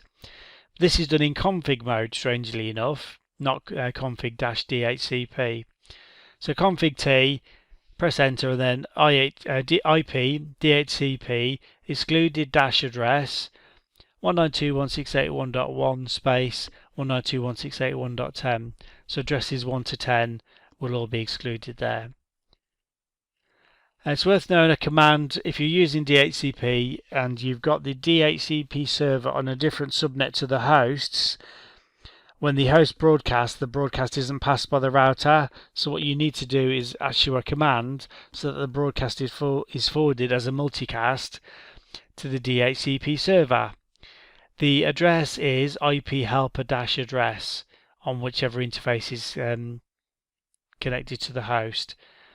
So for example, the fast Ethernet is connected to a host, and you'll add the IP address for the fast Ethernet interface, press enter, and then IP helper-address 192.168.1.1, for example. That command actually forwards 8 common UDP ports that use broadcasts, such as time, TACAX, DNS, BootP server, BootP client, TFTP, NetBIOS name server, NetBIOS datagram service. IP forward protocol. What if you wanted to forward a protocol that isn't on the list? You use the IP forward protocol command. I've never had to use it, but I've added it because it's relevant and because it could come up in the exam. So under config-if, you'd add IP helper-address and then the IP address, press enter, and then IP forward-protocol UDP. Alright, that's enough on DHCP. Let's look at DNS briefly. It's always been a feature of the CCNA exam, but now Cisco have expanded it slightly.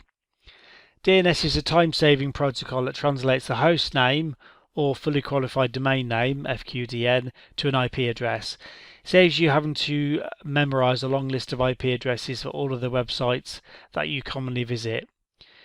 Years ago, if you're a Windows administrator, you'd have to configure a very long hosts.txt file to your server in order to call up the correct website or device by name. Now, if you simply type cisco.com into a browser, the client queries a DNS server, the address of which is usually allocated by DHCP, which we discussed. This then translates a host name or fully qualified domain name to an IP address using UDP port 53. TCP is used by the DNS for zone transfers, so just remember that in case they ask you a question about that in the exam. It does use UDP unless it's a zone transfer or nothing's been heard. DNS queries can be either recursive or iterative. With a recursive lookup, DNS server will fully answer the query by either providing the IP address or giving an error. With iterative, the DNS server can provide information, give an error, or direct the requester to another DNS server. Troubleshooting DNS, the first step is to verify you've got an IP connection to the DNS server. Use ping or trace route, as long as your firewalls permit it. Check your IP settings on your PCs. DNS uses UDP over port 53, so check your access list for that also, and any filtering on the server or your devices. Sometimes customers who've read about various IP configurations and settings decide they want to hard set an IP address. This of course bypasses any configurations you wanted to be issued. If you have access, you can confirm the DNS server has or can get the requested record. If you've made changes to the IP servers in the network, you need to ensure that all hosts refresh their settings. DNS configuration errors are an obvious cause when you can ping an IP address, but you can't ping the host name. Access control lists, or ACLs. These are the most fundamental way for us to protect our routers against traffic. The ACLs are relatively straightforward to configure, but they do cause problems for many junior network engineers because there's what's known as some implicit commands at the end of the access lists, and access lists operate by using a certain special set of rules. And if you're not aware of these rules, you can get yourself into a little bit of trouble. Now, Cisco have made changes to access list rules and features over the years, and if you're used to working on an older version of iOS before 15.0, then you may not be aware that they actually changed. So this is one of the reasons why I had to rewrite some of my access list sections of my book in CCNA Simplified and CCNA in 60 days. But we'll come to these as we go along. Basically, the concept with access list is as traffic reaches the router interface, it's checked against the access list. If it's permitted, it is then routed and sent to the outbound interface. Now, if you want to see the full list of the order of router processes for incoming and outgoing traffic, you need to Google Cisco router order of operations. But you don't need to know that for the CCNA, so up to you whether or not you want to look at it. Access lists have two main varieties, standard and extended. Standard lists are pretty simple to configure, but they don't give you much granularity because they only match source IP address. Extended access lists give you far more flexibility, but obviously they're more flexible to configure because you've got a lot more options. Both standard and extended access lists can be configured with names instead of numbers. There are many ranges of access list numbers based on protocol type. In order for the router to understand which one you want to configure, you have to use the correct range. For a standard IP standard access list, the number is 1 to 99. Now there is a expanded range available if you run out of numbers, which is 1300 to 1999. For the sake of brevity, I've only included the IP ranges, i.e. I've left out AppleTalk IPX, which are now defunct. So the standard IP range is 1 to 99. There's an expanded range which is 1300 to 1999. For extended IP access list it's 100 to 199, and for the expanded range it's 2000 to 2699. I've never come across the expanded range being used ever, but it's there just in case. Alright, standard access lists, they control traffic based upon the source IP address of the traffic only. So that they can't match the destination, they don't filter web, email or port, they can't access that detail of information. Now all traffic that you don't specify here in your access list is denied by default, and it's important you remember this.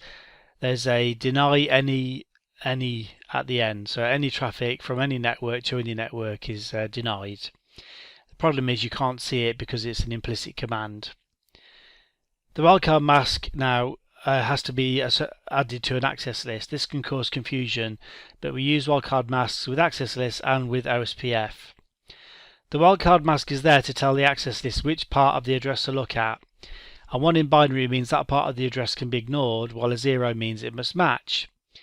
If you want to match all traffic from 172.16.2.x network, then you would use the wildcard mask 0.0.0.255. So all the zeros, if you wrote them out in longhand, from binary to longhand, would be match, match, match. The last octet, it would ignore all 8 bits. So with that example, any traffic from any network starting with 172.16.2 would match. Anything from any other address, such as 172.16.3, would not match. An example to match an access list for traffic coming from the 10 network would be access list 9 permit 10.0.0.0 0.255.255.255. Remember, there's an implicit deny any at the end of the access list, meaning that when you apply this to an interface, the only permitted network will be 10.x.x.x. I've got some access list examples in the book which I suggest you go through because it's going to be hard to explain these verbally. When you want to just deny a few networks or subnets or hosts or permit the rest, use the access list logic I explain in the book. So for example 172.16.0.0 0.0.255.255, that denies anything from the 172.16 network, but you can also specify a single host without using a wildcard mask. Just enter the host number and there'll be an automatic 0.0.0.0 added to it. So an example of an access list, if I wanted to deny traffic 192.168.100.96 255.255.255.224, so that's a 27-bit mask, you would invert the wildcard mask, the subnet mask, and turn it into a wildcard mask. So it'd be 0.0.0.31. Now there is a secret to this. All you need to do is write out the wildcard mask and underneath add a number that gives you 255 as a total. So for example 255.255.192.0. 255 you add 0, 255 you add 0, for 192 you add 63 to get 255, and then for 0 you add 255. So the wildcard mask to match that would be 0.0.63.255. That is it. That's the quick and easy way of doing it. You don't need to worry about binary math or anything like that. So I've got more detail in the book, as I said, and read through, got more examples, but that's the easy way to do it. Now if you want to log access list traffic, then you can write the access list and add log at the end of it, and that will log it to whichever syslog server, which we'll talk about later. Extended IP access control lists. Many administrators find that they need a lot more flexibility when locking down their networks. Filtering based upon traffic source only is very limited. So extended ACLs can filter based on source, address, destination, protocols, port numbers and other features. Now please do type out the commands as I explain them to you in order for it to make sense. The syntax for a TCP access control list is shown as follows. As you'll see, there are also IP, UDP and ICMP. So for example, I'll type access list, add the number, and then if I hit question mark, it's going to give me a certain amount of options I can choose from. So access list 100, and it will be permit or deny. And then it will ask me what type of protocol I want to use, source and destination addresses. At the end it will be a port number, and it will also allow me to add the log command which I mentioned. So it probably helps to have some examples. Access list 101, permit TCP any. The first any is from, the second any is to. So permit TCP from any network to any network or host. Access list 102, permit UDP host 20.0.2.1 any equals 53, and EQ is equals is EQ, you say in the access list. That would permit UDP traffic from host 20.0.2.1 to anywhere, provided that the port is equal to 53. And I've mentioned earlier on that UDP uses port number 53. This is why port numbers are important to learn. Speaking of which, I already mentioned port numbers actually a few times, but we just need to mention the most common ones. There's obviously thousands, tens of thousands, so you wouldn't be expected to know which one, for example, live chat uses for Microsoft, but if you wanted to block it on your network, then you just look it up. It'd be quite easy to look up. So port numbers 20 and 21 is used by FTP, 22 is SSH, 23 is Telnet, 25 is SMTP, 53 is DNS, 69 is TFTP, 80 is HTTP, 110 is Post Office Protocol, POP3, 119 is Network News Transfer Protocol, 123 is NTP, Network Time Protocol, 161 is SNMP, and then 443 is HTTPS, HTTP Secure. So some of these use TCP, some of them use UDP, and some of them can use both depending on the circumstances. So have a drill through. When you go to configure an access list, for example, access-list 100 permit TCP any equals, hit a question mark and you'll see all the options. Now you can type out a port number. For example, I could type out any equals 179, and then when I come to look at the access list, if I do a show IP access lists, it probably will change the 179 and it will put BGP in its place because it's the same. It's the port number, but it's replacing it with the name of the protocol. Cisco seem to do that with their access lists. A few little tips for routing protocols. Remember, everything's denied unless you permit it. So people get a bit confused when they're configuring labs at home and they're blocking a host and all of a sudden all their routing stopped. Well, it's because everything you don't permit is denied. So for RIP, it's access list 101 permit UDP NENE equals RIP. For OSPF, it's permit OSPF NENE. To permit EIGRP, it's permit EIGRP NENE. So you've got to you better remember those, because obviously some of them, for example RIP, you specify the type of if it's TCP or UDP, whereas OSPF and EIGRP you don't have to.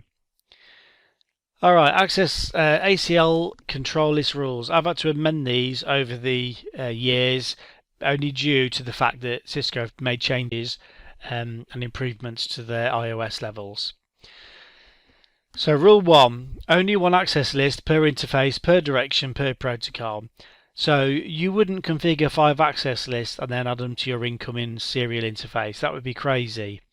You configure one access list, permitting and denying everything you want, and then apply it to your access list. Now, it can filter incoming traffic. If you want to add a second access list to filter outgoing traffic, then you can do that. So you could have 2 access lists per interface.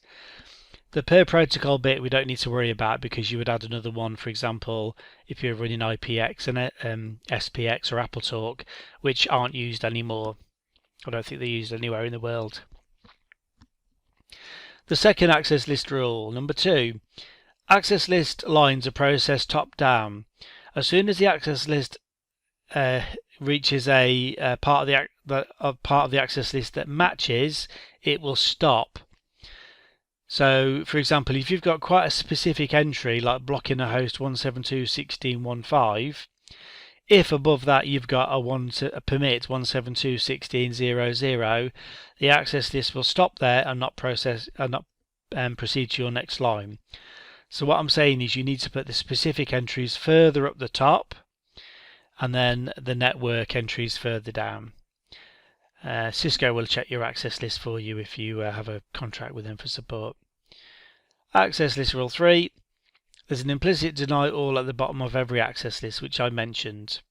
If you want to permit, if you've got an access list full of deny statements and you want to permit everything else, then you can permit IP NENE at the bottom of the access list. Just use the question mark to drill for the syntax. Access list 4. The router cannot filter self-generated traffic.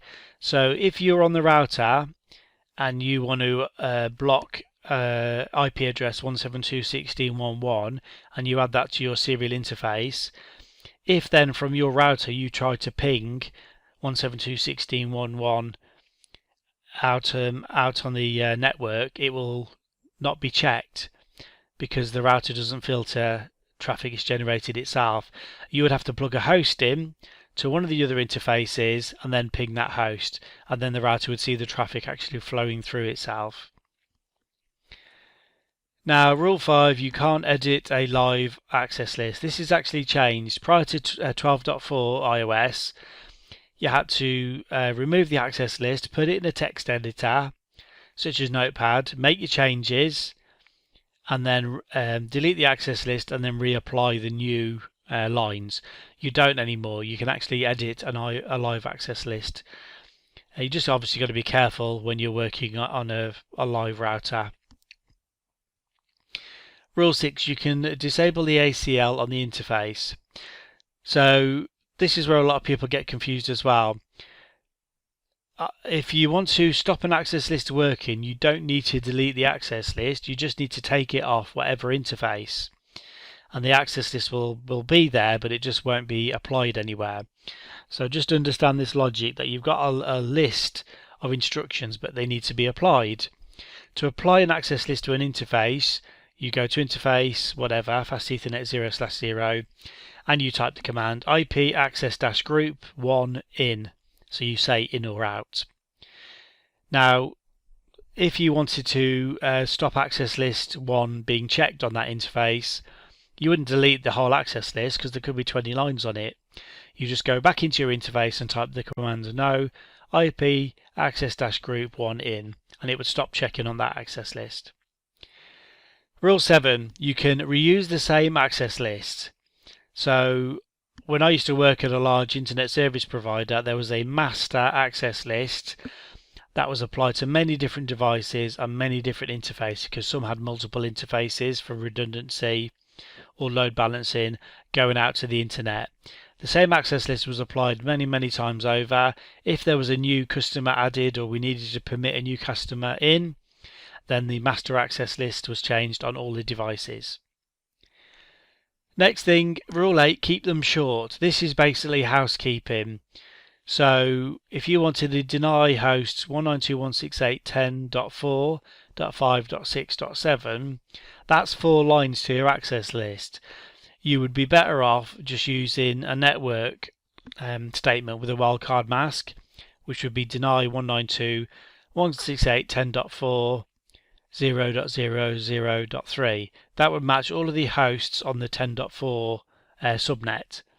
So be careful, think about what you're doing before you apply them. Number 9, put your access list as close to the source as possible. You've got to check Cisco's guidance. As a general rule, they say put standard access list toward the destination and extend it closer to the source.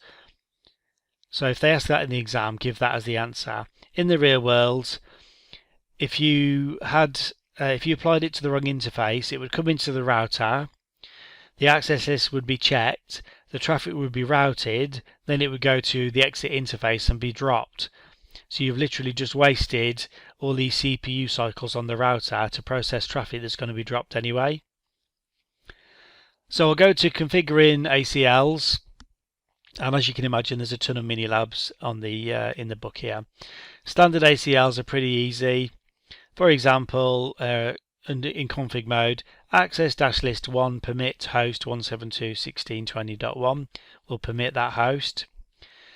Access list 1 permit 172.16.10.0 0.0.0.255 permits any traffic that starts with the address 172.16.10.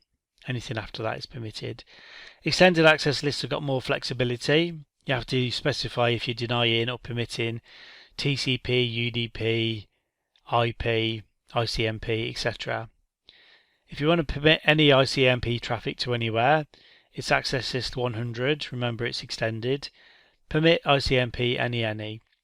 If you want to permit a certain network to access a certain host on port 21, it would be access-list 100, permit TCP 10.1.0.0, 0.0.255.255, host, because we're specifying a host, 172.30.1.1 equals 21.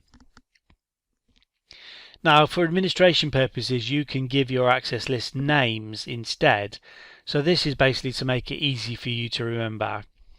So if you're giving it a name, you have to tell the router if it's extended or standard, because you're not using a number anymore. So the syntax would be config t IP access dash list extended or standard if it's standard, and then a name, for example inbound dash accessed, and then you would carry on configuring it as usual.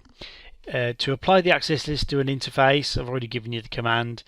You go into the interface and type IP access dash group, and you add the number in or out, or the name inbound dash accessed in or out. I've given you an example in the book on how to edit access lists for named or numbered. You do need to go through that. I've already told you how to apply access lists. It's with the IP access dash group command. Annoyingly, Cisco expect you to add it to port, for example telnet or the console, but they don't use the same command. It's access dash class, not even IP access dash class, it's access dash class. Don't know why. They maybe there was some business meeting and they decided to do that, but that's how to do it. I cover sequence numbers. You can actually sequence an access list in the Cisco iOS. Please check the book for that because it's a little bit finicky.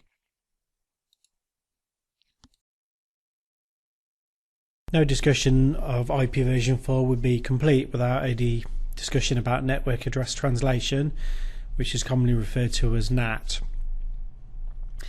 Now, NAT was implemented initially under RFC 1631.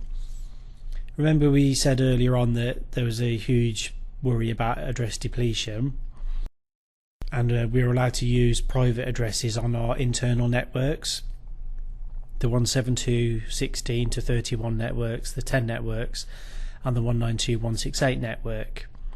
So the problem was that we still needed to get these internal networks communicating externally. So one of the benefits of network address translation that it lets you buy one or more public addresses and translate your internal hosts to that external address or group of addresses. In order to use NAT, you basically have to divide your network into two halves. The way you do that is decide the inside part of your network, which is basically the private addresses, and the outside addresses, the outside part, which is normally your routable addresses.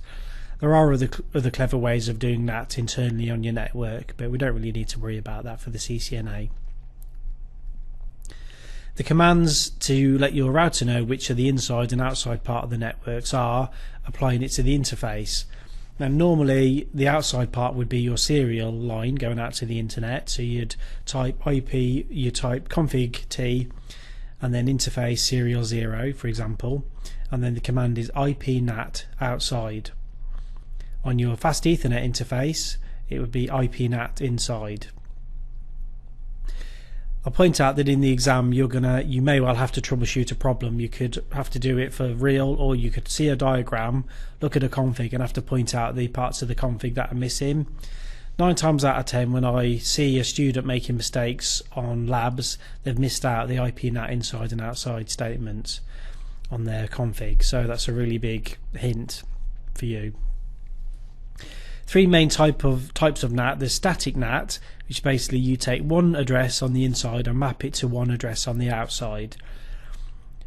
Static NAT is often used when you need to map one-to-one addresses. For example, you've got a web server but it's hosted inside of your network, and everyone must reach that address via the outside only via one certain address.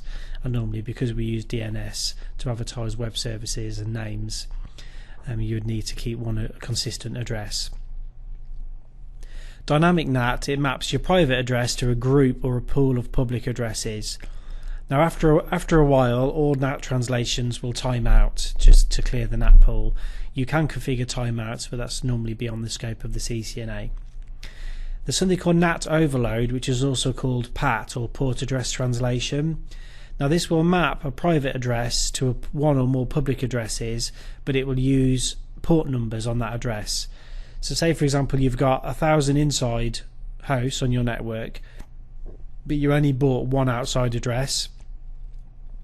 You can have outside address 80.1.1.1, and if you use port address translation, it will use that one address but map thousands of port numbers to that one address on the outside. So it's quite clever. So I'm going to go through a simple NAT, static NAT config. I really do recommend strongly that you go through the NAT labs in CCNA Simplified or whichever study guide you have. But you need to be able to configure dynamic NAT, static NAT, and also NAT overload. And you need to be able to do it fairly quickly as well. So one example config is to do static NAT. You type config T to get into config mode, and then the commands are IP NAT inside, so that's basically telling the router to start from the inside. IP NAT inside source static 172.16.1.1 space 1 space 80.1.1.1. So basically that tells the router to map any address that's coming from 172.16.1.1 to 80.1.1.1. On your serial interface you would need to have IP NAT outside configured, and on your LAN interface you would have to have IP NAT inside configured. The way to debug IP NAT traffic, you can type the debug IP NAT command on your router. You can type debug IP NAT translations as well if you wish, to get more information in your debugs. I do recommend to get a good grounding of NAT, as I said, that you please do go through the NAT configuration labs. We're moving into infrastructure maintenance, the ICND1 section. Quite a few subjects come under this particular section, including syslog, router architecture and iOS, password recovery, network security devices, network device passwords, firewalls, and some authentication methods. We'll go into syslog first. It's given quite a high priority by the syllabus. Before, I don't think it was even mentioned, although it was included on the periphery. A syslog is a standard used to generate and collect informational messages. So it's basically a system for logging messages, hence the name. Routers and switches and many other network devices maintain timestamped logs reporting events that may be of interest to us as network administrators. Now, depending on the device, it can report on these in real time via debugging messages, send the logs through another network device, or record them in NVRAM to be examined at a time convenient to you. To enable the router to record logs in NVRAM, you would use the logging buffered command. Syslog is defined in RFC 5424, supported by a wide range of devices and platforms. So because of this, syslog can be used to interrogate log data from many different types of systems into a central repository. It's a lightweight client-server event notification protocol, initially worked over UDP but now uses TCP. Syslog servers, usually called syslog daemons, are entities that listen to syslog messages generated by network devices. Usually data is sent in clear text, but mechanisms have been developed that secure syslog data using TLS, which we talked about earlier in its succeeded SSL, Secure Sockets Layer. Syslog uses port number 514. The advantages of logging to an actual server include saving router resources and space, and the ability to interrogate historical logs and alerts in detail. Syslog standard defines 8 severity levels on Cisco iOS routers. The default is 7. You need to know all these. You need to know the numbers and the names that match them. 0 is emergency, 1's alert, 2's critical, 3 error, 4 warning, 5 notice, 6 informational, and 7 debug. Whichever level you choose, the levels above it will also be included. So if you chose level 3, then levels 2, 1 and 0 would also be monitored. Minilab in the book telling you how to configure syslog syslog servers.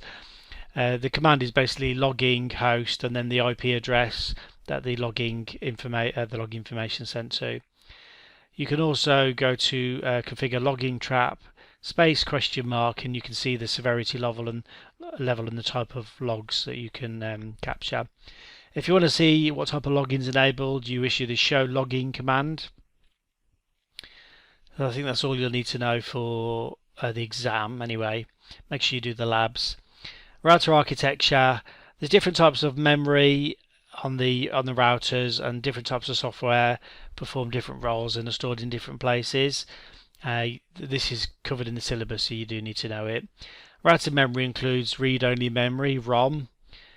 Boot ROM is a special kind of electronic, erasable, programmable read-only memory, EEPROM, that houses files that are used to load the iOS and present ROM on mode as a fallback.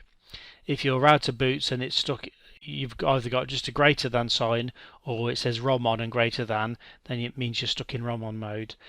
You'll normally see that if you have to do some sort of disaster recovery, like you've forgotten all the passwords, or you've bought a router off eBay and somebody's left all the passwords on and you can't change them. DRAM is used by router to store the running configuration. This is the active configuration that's actually been used by the router. Any changes you make to the router's configuration will automatically be stored in DRAM. They will be lost if you power the router down and reload it and don't save it. You can save the running configuration with the command copy running-config, startup-config, or for short copy run start. DRAM is also used as a buffer to temporarily store packets and routing tables. The main system image is also called the iOS is also loaded into DRAM while the router is running. Flash memory. Flash is used by the router to store the main operating system or IOS. It's normally in the form of EEPROM SIM chips on the motherboard. It can also be added to the router in the form of PCMCIA cards on some router models. There's also modern routers have USB ports available for storing multiple iOS files as well as router configurations. When the router boots, the iOS is decompressed out of flash memory and loaded onto DRAM. The example of a flash image stored on the router can be seen below. Your output will differ if you use the dir flash : command. So I've issued a show flash command and it's showing me the file that's currently sitting in flash. You should really try the different commands I'm mentioning to see how the output differs.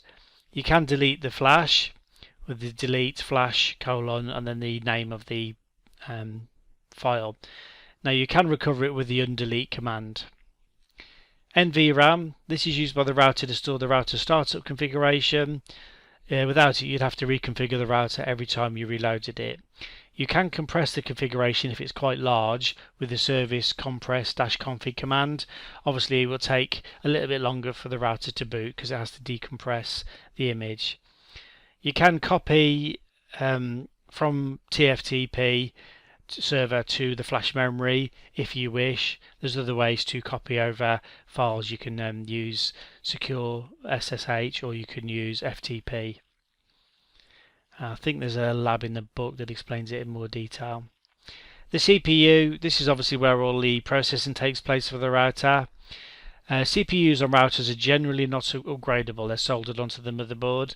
You can easily see the CPU type, how much memory you have, and other information when you issue the show version command. You'll see the NVRAM, the EEPROM or flash, the CPU, DRAM, etc. Now you do need to know the router boot up sequence because you can have a question or a drag and drop scenario where you drag the correct answer into the correct order, 1, 2, 3, 4, 5, etc. When you first power on the router, so you hit the power on button, there's a series of steps take place. On power on, the router first performs the power on self-test. It's to test that all the components of the router are present and operating correctly, the fans, processor, memory, modules, etc. This is stored in ROM. The system then checks the configuration register setting, which you can change if you need to. 0x2102 means load the startup from memory. If the command says 0x2142, then it means skip the startup configuration and boot the router with a blank configuration. You do this if you forgot the passwords and needed to recover the router. The next step, the bootstrap loads the Cisco iOS software. The bootstrap's a program in ROM used to activate other software components. Its job is to find the iOS version available on the device and load the proper one. iOS is loaded from flash memory. Next step, the iOS looks for a valid configuration file in NVRAM if the configuration register is set to 0x2102, that is. If it's set to 0x2142, it will skip that step and just load a blank configuration. If the iOS, the next step now, if the iOS successfully finds a valid startup configuration file in NVRAM, it will load the file and run it, making the router operational. I've got a diagram or flowchart in the book. If there's no configuration loaded, the router will ask you the question when it boots: would you like to enter initial configuration dialog, yes or no? You would type no then, because if you type yes, you go into this quite annoying and useless configuration system where you have to answer a load of questions, yes and no, and you have to type in IP addresses manually, and inevitably the router doesn't work properly anyway. So we wouldn't use that as a Cisco engineer. Moving on to managing the iOS. We all know how important it is to back up our network servers, and most companies have robust backup procedures in place. But in my time working for Cisco systems, I discovered that a great many companies do not back up their router and switch configurations. Even expert level Cisco engineers used to phone us because they were unfamiliar with the backup and recovery procedures, leaving their network extremely vulnerable. Now, whenever a change is made to the running configuration, the change is stored in volatile DRAM. Once you're comfortable with the changes made, you should copy the configuration to NVRAM with the copy run start command, which is short, obviously. You can stop it. You can also copy the startup config file if you wanted to. So you could issue the copy running config to flash, FTP, startup config, or TFTP. You can also copy an iOS image onto a TFTP server or use the other options such as FTP with the copy flash TFTP command. Booting options. Although the router will usually boot using one image contained in the flash, you can actually instruct it to boot from an image held on a network server or from one of the multiple images held in flash if you've got enough memory. Sometimes an image is too large to store in flash, you would host it on a server and boot from that.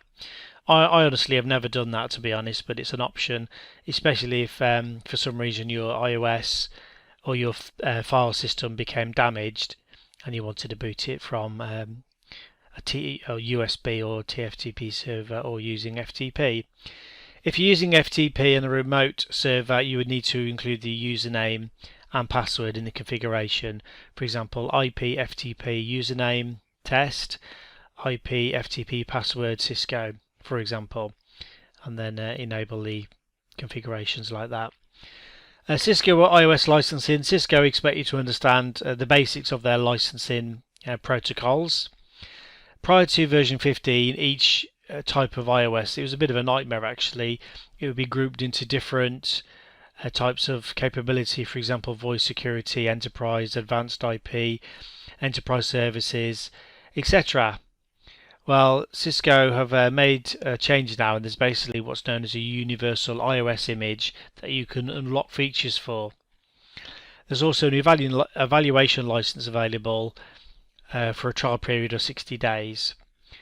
Now, to activate the specific technology package on top of the standard universal iOS, you purchase a software package that you want to install in order to receive a product activation key, a PAK.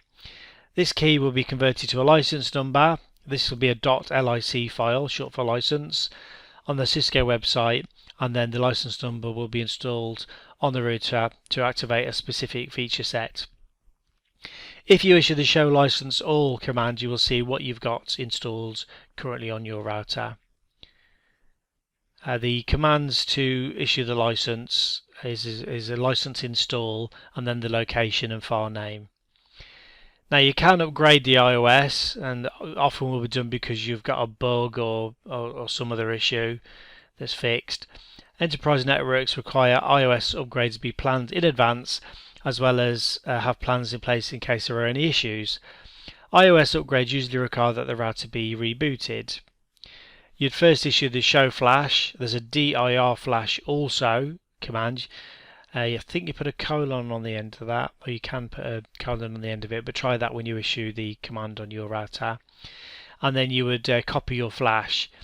There's different options depending on your model of router and iOS. Copy flash colon space question mark, and it will give you options such as FTP, SCP, TFTP, and so on. You can verify your flash image with the verify space / MD5, hit question mark, and then just put in the path to whichever your iOS file has been held.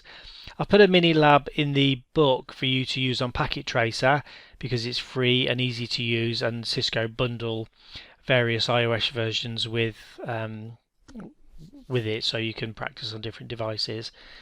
The last thing you need to know in this section is password recovery. You actually would hopefully get some sort of internet access, and you would Google Cisco password recovery and then insert your device model, because it can be a little bit complicated, especially if you're using a switch, in which case it gets even more complicated. So Google your particular model, but you would normally connect a console cable, power cycle, use an interrupt sequence, and this depends on your iOS, but for Windows you hold down Control Alt and Delete, and then the break key as well, which is on your keyboard somewhere there. You should be able to see it in front of you after the function keys. The router will boot into ROM on prompt. You'll change the configuration register to 0x2142. Power cycle it. Router will boot with a blank config. You copy the startup config to running config and then remove any of the passwords that you don't want to be, well, you don't know what the passwords are, but you remove any ones that you want, and then if you want you can actually update the passwords. Save the running config to startup and then change the configuration register back to 2102. Going into some security configuration and security concepts next. I'm going to cover network security devices. It's a funny one, this, because it's not really in the syllabus, and yet when I took the exam before, Cisco were asking me what the different type of security devices did, and even asking about antivirus, which I thought was just a bit odd. So I'm including it just in case. I'll cover just a few of the basic devices and concepts. IDS and IPS, Intrusion Detection System and Intrusion Prevention System. They both perform the function of inspecting traffic to detect unauthorized traffic that tries to enter the enterprise network. Their main role is to monitor networks for intrusions or other malicious activity. The major difference between the IPS and IDS is that IPS devices operate in line with the traffic, which means they are placed in the middle of the traffic flow. The IDS devices only receive a copy of the traffic so they can analyze it. Firewall, we cover firewalls later, I think. A firewall is a hardware or software-based security device that filters traffic that is not allowed into the organization while allowing legitimate traffic. Firewalls are positioned at the entry point in an organization or between critical network modules to create various security access policies. Most firewalls filter at layer 4 based on the source and destination and TCP or UDP port number. Antivirus, originally developed to remove malicious computer code. Today they can protect you from browser hijacking, worms, trojans, adware and spyware. Big players are AVG and Symantec. Anti-spyware. These programs are similar to antivirus programs in as much as they help to block and prevent spyware and other malware types on computers. This type of software can be used to capture sensitive data and transmit it to a target device. Anti-spyware programs include Adware and Spybot Monitor. I'm going to go to network device passwords because this is one of the easiest ways to lock down devices from simple malicious access by other people. Passwords on Cisco devices can contain 1 to 25 uppercase and lowercase or alphanumeric characters. Passwords are case sensitive, so beware. Spaces can be used also, but not as the first character. Cisco recommends the best way to handle passwords is to maintain them on a TACACS or radius authentication server. Most routers, however, have a locally stored password for privileged level access. So a few passwords that you need to know. Enable passwords. If you go config T and type enable password and then whatever the password is, just for demonstration I'll say Cisco. Press enter, and then if you disable, type disable. Next time you type enable, you'll be prompted for the password. Just beware that if you forget the enable password and you've saved it to startup config, then you're going to need to perform a password recovery, which will be a bit of a pain unless you want to actually practice doing that. You can disable enable passwords by going into config mode and type in no enable password. The next password is enable secret. The first one is stored in clear, well it's just stored and not encrypted in any way, so you can see it in the configuration. If you type enable secret, the password will be hashed using an MD5 algorithm, which is hard to break. So you'd go config T and then enable secret Cisco if you wanted to create the password of Cisco. Service password encryption. If you type enable password Cisco, press enter and then type service password encryption, the router will encrypt the password, the enable password, but it will be a level 7 password, which is quite weak. You can actually copy and paste it into various websites on the internet, and they will crack it for you, so it's pretty poor. Auxiliary password will protect your auxiliary port, so you'll type line aux 0 for short, password Cisco, press enter, then type login and press enter. Then any time somebody wants to connect to that, they would need to enter the password. We use the login and login local commands comprehensively in the labs throughout the book. If you type login local instead of just login, the router will check in the config for a username and password rather than checking under the aux port or console port. I've got a lab in the book configuring a telnet password, which is important to know. The other things are configuring the router for telnet access alone isn't sufficient. The enable or enable secret command must also be added.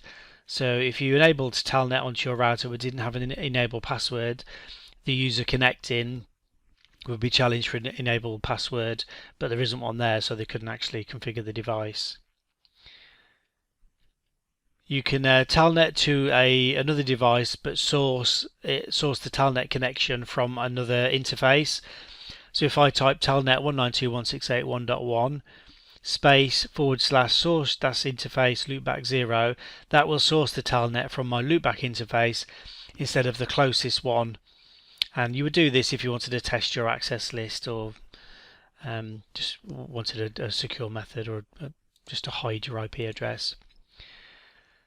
If you're connected to R1 and you see other connections or want to see other connections, you can issue the show line command. This is handy if you're on a device, say you've got a couple of devices, you telnet from router 1 to router 2, and then on router 2 you can issue the show line command and actually see your connection incoming. Handy to know. If there's a line that's been used to connect to your device, you can actually clear it. Sometimes I found telnet connections can get stuck, which means it's not working yet, but it still shows on the router, so nobody else can telnet in on that particular line. You can issue the clear line 2 command if you wanted to clear line 2, if that's the line that's been stuck. The other command is show users. That shows which user under the username has been connected to your device. Just be careful when you issue the line VTY 0 space question mark, it will show you how many VTY lines you have. I say this because in GNS3 you've got 933, which is a bit crazy. I don't know why. Most devices it will be line VTY 0 space 15. You'll have 15 different lines. Some of the devices, older ones, are 0 to 5, I think, 4 or 5. The console password, if you wanted to protect the console port, it's pretty easy. Line console 0, enter, and then password hello if you want that to be the password. These are just simple things to protect your router. You can issue a timeout setting for the console port. In config-line mode, you just type exec-timeout 5, and that will set the timeout for 5 minutes if the connection's idle. Also, you can configure a list, one or more local usernames and passwords that people would have to have if they wanted to connect to your router, for example by telnet. Config-T, username pool, password Cisco, press enter.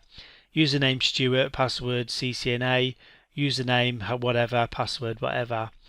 Then you'd go lines VTY 0 space 4 if you've got an older model. Press enter and then type login local, and then that would tell the router to look at the local configuration of usernames and passwords. I'm going to move on to securing network devices now, just at a basic level. You can obviously do the CCNA security if you want to go into a deeper level. Privilege levels. You can assign different levels of access to different users based upon their local user accounts. For example, junior networks, you may want them only to be able to use basic show commands. Cisco's got 16 privilege levels. These are ranging from numbers 0 to 15 inclusive, with 15 having full access. So example, username junior tech, privilege 4, password support. Then you would issue, the next command would be privilege exec level 4, and then the command they can use, for example ping. Type the command out again, trace route. Type out the command again, show IP interface brief. This means that the user junior tech would only be able to issue the commands that you have specified. It's a bit long-winded, but if you had somebody on the help desk that you wanted to do a basic show commands before they passed a ticket on to you, you would do that. Login. The login password or login local password on AUX, BTY and consoles are there, so any person that telnets will be asked for his or her username from the local database, which I mentioned. You can log router access. I've already mentioned syslog. The levels are 0 to 7 inclusive, 0 is emergencies, all the way to debugging. And you can issue the show logging to see what you've got enabled. I think on the exam they mentioned specifically preventing telnet access. Telnet access is actually sent in clear text. The good news is telnet is disabled by default, so you need to set a password and an optional username. For secure remote management, you would enable SSH, which we describe next. We talked about ACLs, preventing telnet access. I've got it in the book. I'm not sure if I've mentioned it yet or in the ACL section. Enabling SSH, you do need a version that supports cryptography. Normally in your iOS, if you issue a show version, you will see a K9 in the name of the secure image, or security in the name of the image. I've added a mini lab because there's just a few commands you need to enable. Pretty sure this works on packet tracer though, so it's easy for you to add, but you basically need to add a domain name, a crypto key, SSH timeout, and just a few of the parameters, so it's easy for you to do a lab. Disable HTTP. It's normally enabled by default, so somebody could use a web browser, put in the management address for your router and start trying to configure it. So the command to enter is no IP HTTP server, press enter, and that would disable HTTP. If you wanted to check, you just issue the command show IP HTTP server status, and then you will see what the status is. Disabling CDP. I've mentioned CDP earlier. Show CDP neighbor detail will give you a detailed printing of the locally connected devices. Disable it on the entire device with the no CDP run command. Disable it per interface with the no CDP enable command. You need to know the difference between the two because this is a classic exam question. Banner messages are mentioned in the exam. A banner message is just an administrative device that will show a set amount of characters or words to a person who's connecting to your router. There's different types of banner message, for example a login banner, an exec banner. There's a banner MOTD, which is message of the day. You type the command banner MOTD and then a delimiting character. The delimiting character is basically any character that when you type it again a second time, it brings you out of the banner mode. So say you use the character Y, if you started typing out the banner message keep out or you will regret it, the message would say keep out or Y because you chose Y as the delimiting character. So choose something like the letter Z or the pound key or something like that. Shut down unused ports. I alluded to this earlier in the switching section. On your switch you can use the interface range command. So for example fast Ethernet 10-20 for ports 10 to 20. And I would put them in an unused VLAN for extra security. So I would type the command switch port access VLAN 500 to put them in a VLAN that isn't been used. Press enter and then type the command shut down. That shuts all the ports then for use, which is sort of two levels of security there. Network device clock and MTP. Issue the show clock command to see what the clock settings are on your device. It will show you your time zone, the date, the year, hours, minutes and seconds. You can set the clock, but you don't do it in config mode. It's quite strange actually, and this is a way that could catch you out in the exam also. So at the privilege mode, the pound sign, you issue the command clock set. I'd hit the question mark after that so you get it in the right order, but it's basically hours, hours, minutes, seconds, month, date, year, and then you need to add the time zone also. A network time protocol is in the syllabus. NTP is a way for you to poll a server on your network or elsewhere to pull the time. The NTP servers are given different stratum levels. The lower the number, the more reliable, and they're normally attached to an atomic clock of some sort. You go config T and then NTP server and then the IP address of the server. You can poll multiple servers. If you want one to be chosen over the others, you put the keyword prefer at the end, and that will configure that one as the preferred one. An easy way to keep your router secure is update the iOS, which fixes any bugs and also adds any enhancements and fixes security vulnerabilities. The next step is disable unused services. Services are different ways of configuring or accessing the router. I've got a list on the book there. I've gone to config T, service, and then there's various outputs, counters, DHCP, TCP, small servers. Best if you check Cisco security notifications that they send out for which services should be disabled. Some are enabled by default. For example, DHCP is enabled by default on most routers, so you could disable it if you wanted to secure any DHCP attacks on that particular router. Use an access list to limit telnet. This is a syllabus item. It was in the last exam and it's in the current one, so that means Cisco think it's important. You can configure an access list to permit networks or hosts, add it to your VTY lines with the access class command, and you can also secure it for SSH by typing the command transport input SSH or transport output SSH or both. Restricting VLAN information. So this is layer 2 security. On a switch port trunk, you can decide which VLANs are allowed on that particular trunk. The command would be on the trunk link config-if and then the switch port trunk allowed VLAN 7-12. That would allow VLAN 7 to 12.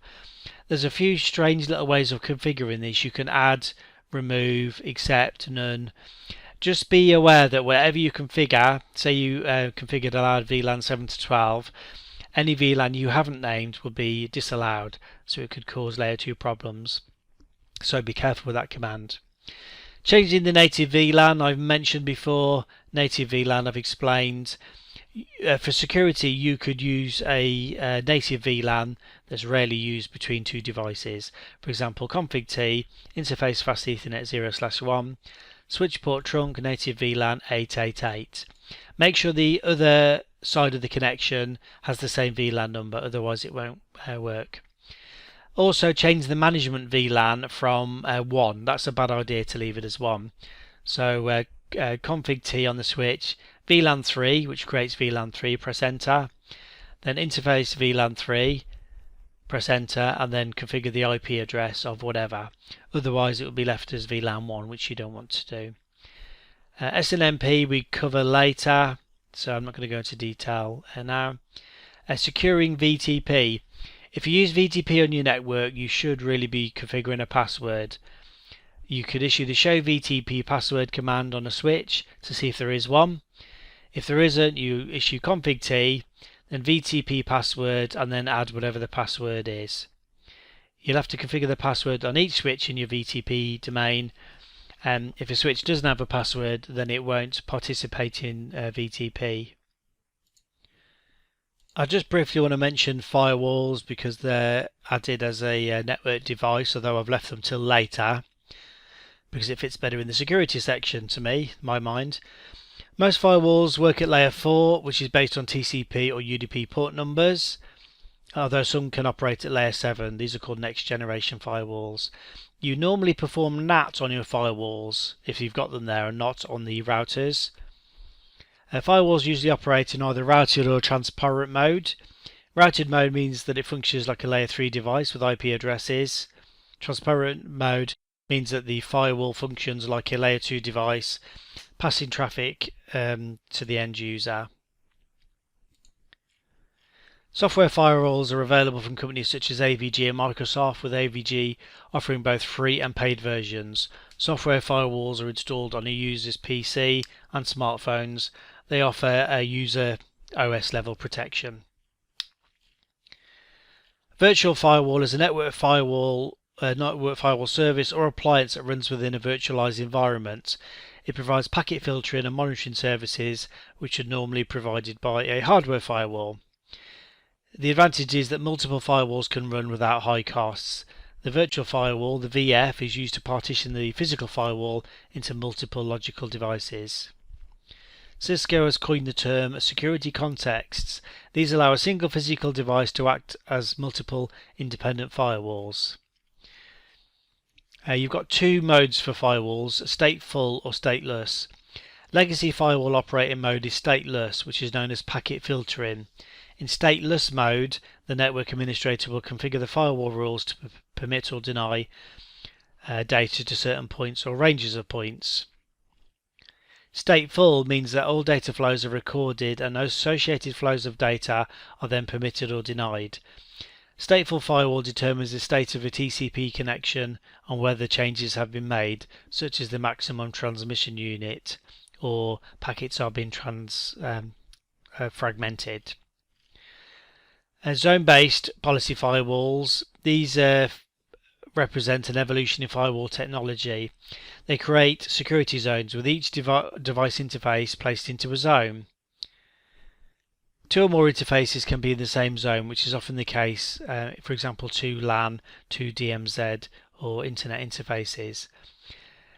Devices are put in a demilitarized zone. This is a neutral zone where if you wanted to permit outside traffic to be able to access certain devices, for example a web server talking about your company's benefits and features, then you can permit traffic onto this particular zone.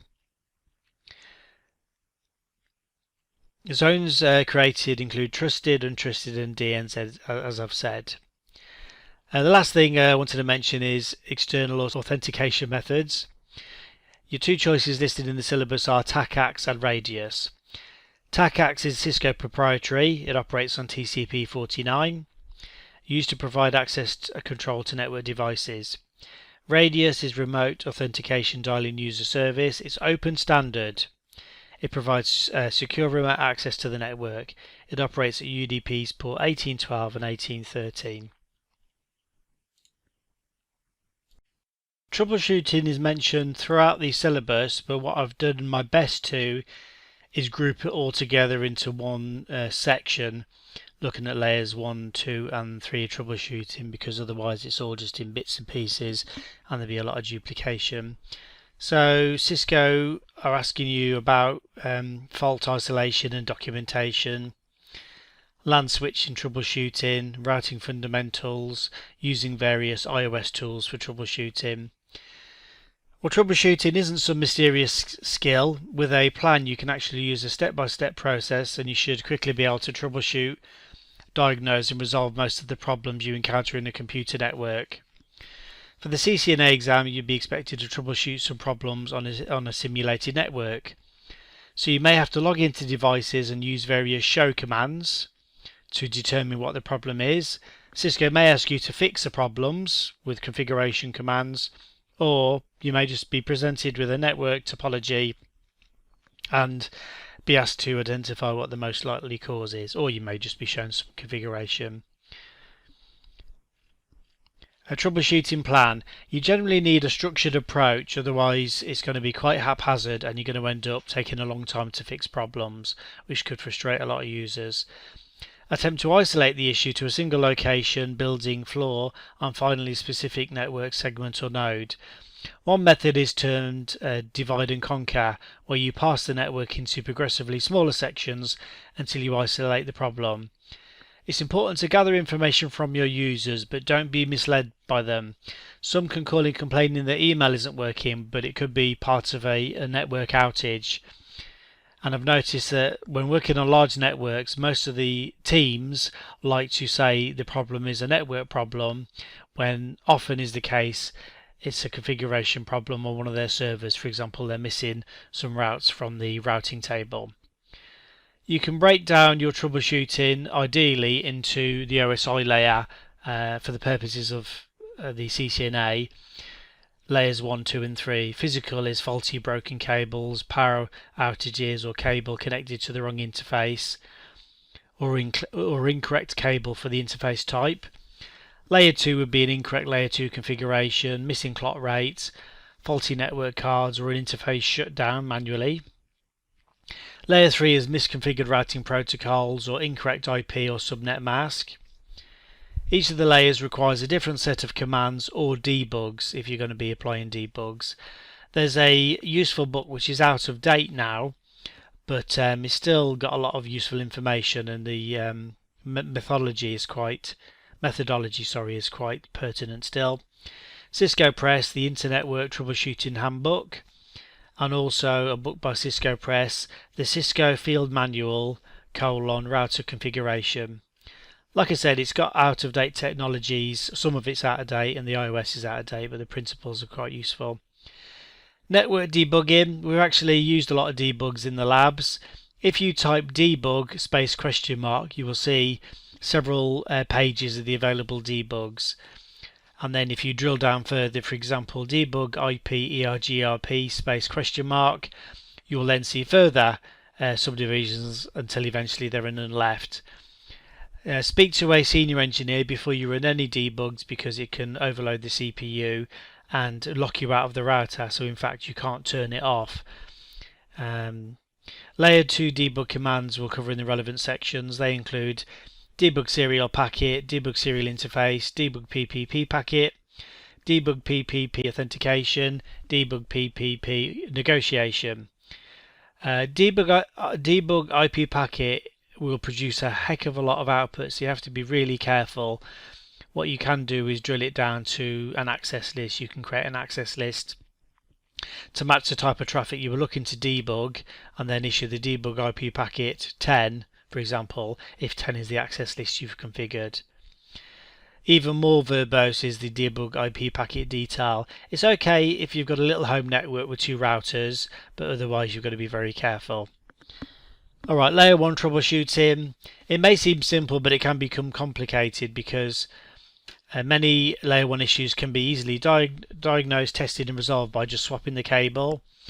It seems a bit crazy for you to start troubleshooting cables, pulling them out, swapping them around from different devices, although you can do when you could just swap out the cable. Often when I've been working on networks, I've asked one of the help desk teams, they were called remote hands, if you're not locally accessible to the equipment, to reseat a cable, which basically means unplug the cable and plug it back in, and often it's just got a little bit loose, or could be a little bit of dirt or dust or something like that. Have a look at the documentation for your model of switch or router, 2960 for the exam. Look at the white papers. It explains what all of the LEDs mean, and each LED can have multiple functions depending on which button you choose. There's a mode button on the 2960, and the lights can be green, they can be flashing green, amber, flashing amber, red, flashing red, etc. A couple of the commands that are quite useful are show controllers and show interfaces. You'll see outputs for various interfaces. For example, show interfaces fast Ethernet 0/1 will show you some very important information and a lot of information. Some of the things you might need to know are the interface status. It should be up, line protocol up, so physically up and then line protocol. You'll see the maximum transmission unit. There's a couple of things I think they mentioned in the syllabus which are runt frames. These are 64 bytes for Ethernet, and giants. These are the number of frames that are larger than the maximum frame size. It's 1518 for non-jumbo Ethernet. These were normally caused by a faulty interface module, so you'll swap that out. The CRCs, which are cyclic redundancy checks, you'll see these increasing if there's a problem with the interface. Most commonly you will be troubleshooting input errors, which will be accompanied by the CRC errors. This is a sign that the other side of the connection could be set to half duplex. You'll also see a duplex mismatch error printed on your screen. Show IP interface brief is probably the first command you would configure when looking at interface problems.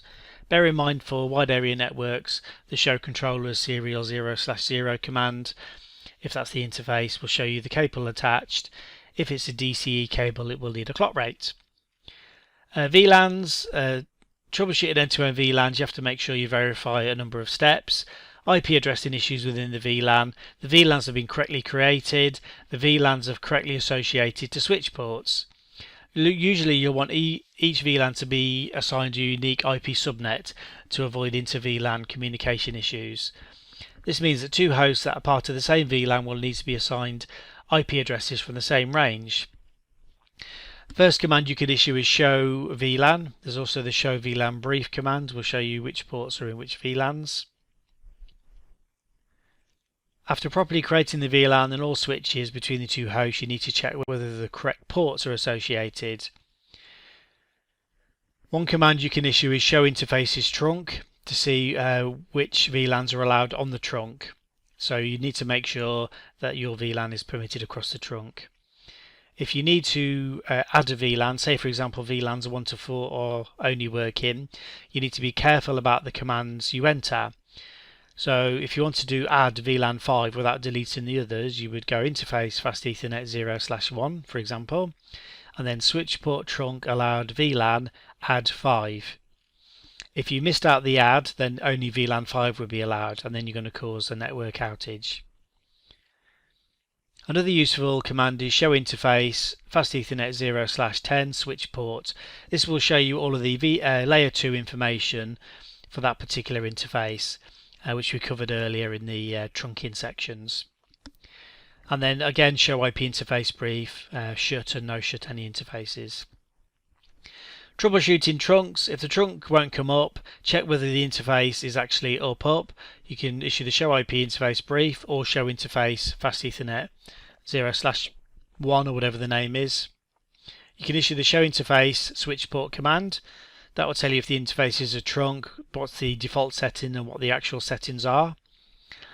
If the trunk isn't carrying the information from the relevant VLANs, then you can issue the show interface trunk to see what interfaces have been allowed and then change the configuration we already talked about.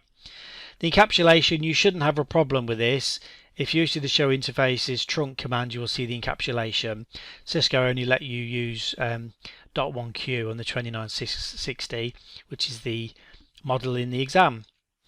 Troubleshooting VTP. If the client doesn't receive information from the server, check whether the trunk link is configured. Check the VTP domain and passwords match. They must match. Issue the show VTP status command and the show VTP password command.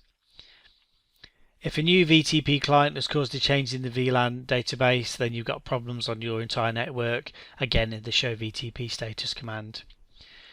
VTP pruning, if it's not working correctly, if there's a transparent switch in between the VTP server and client, then VTP pruning will not work. It's just the way the protocol's been built.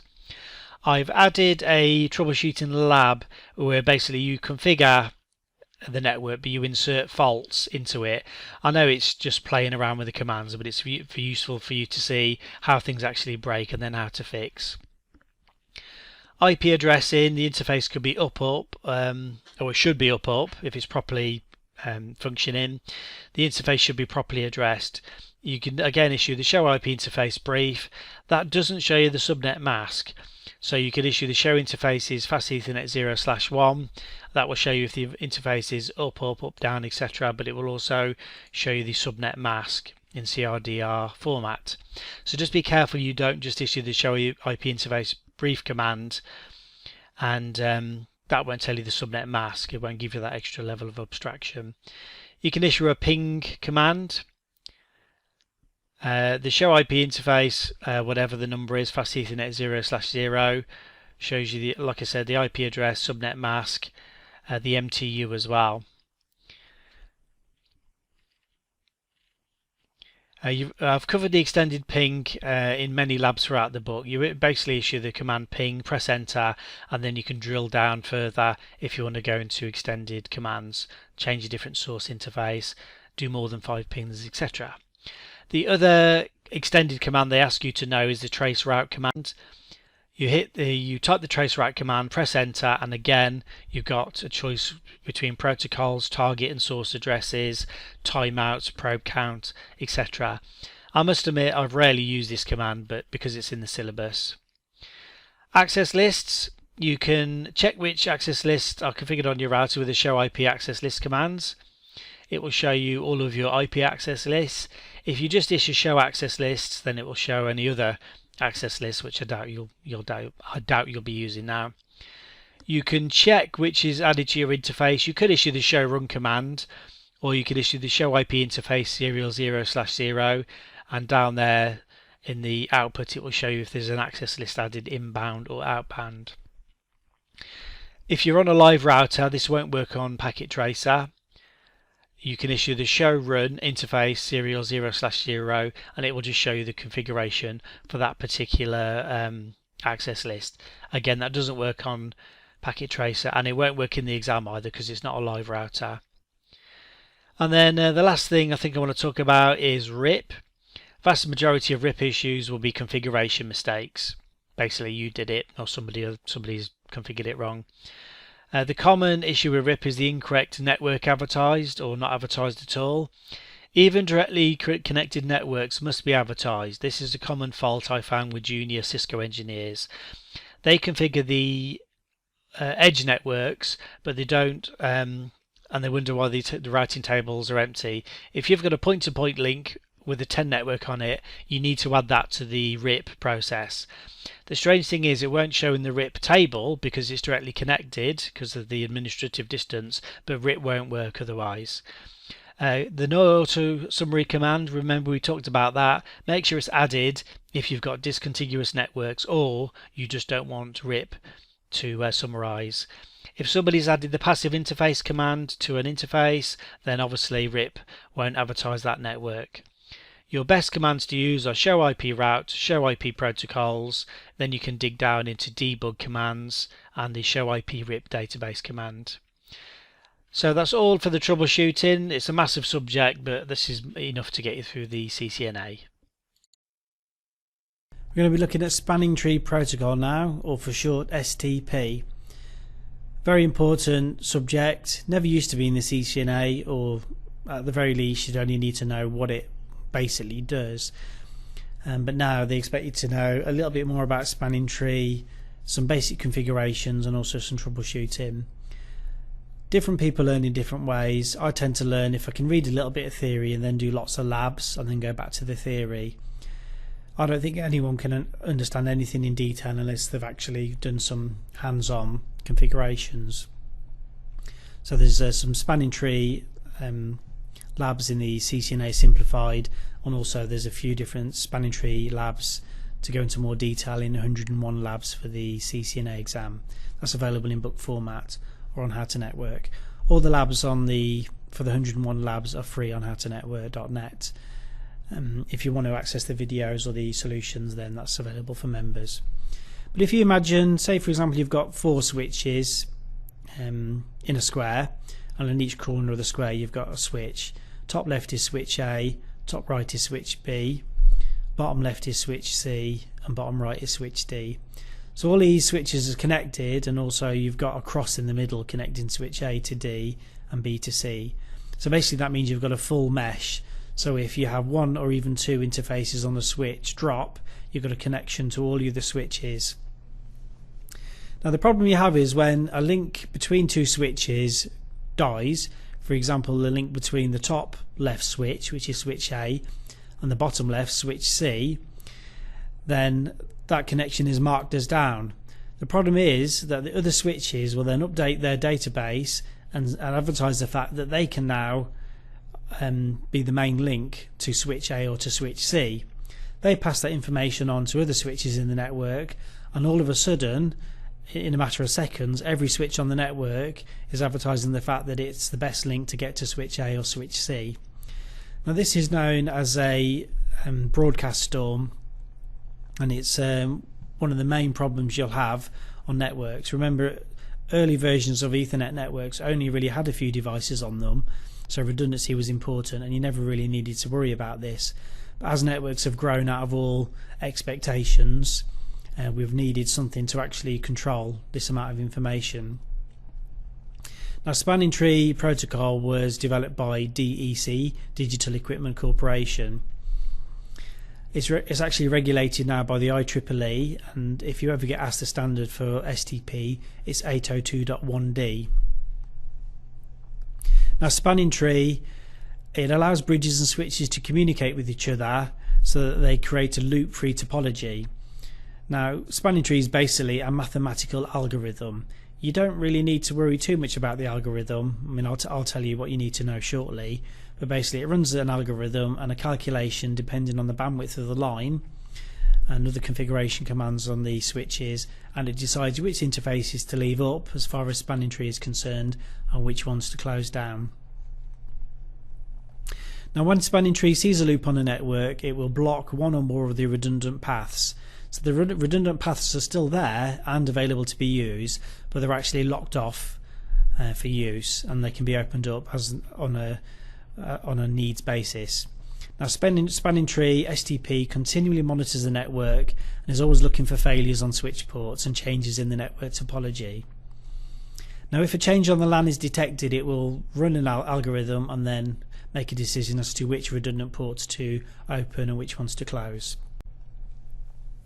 Now, there is a command where you can see spanning tree configurations for your VLAN, and it's to show spanning tree space VLAN and then the VLAN number. So if it's VLAN 10, it would be show spanning tree VLAN and then 10. Now, we'll be coming into more configurations and show commands in a bit. Now, by default, all switches have a priority. The default priority for a Cisco switch is 32768. I really do recommend you remember that, and if you've got a pen and pencil handy, you write that down.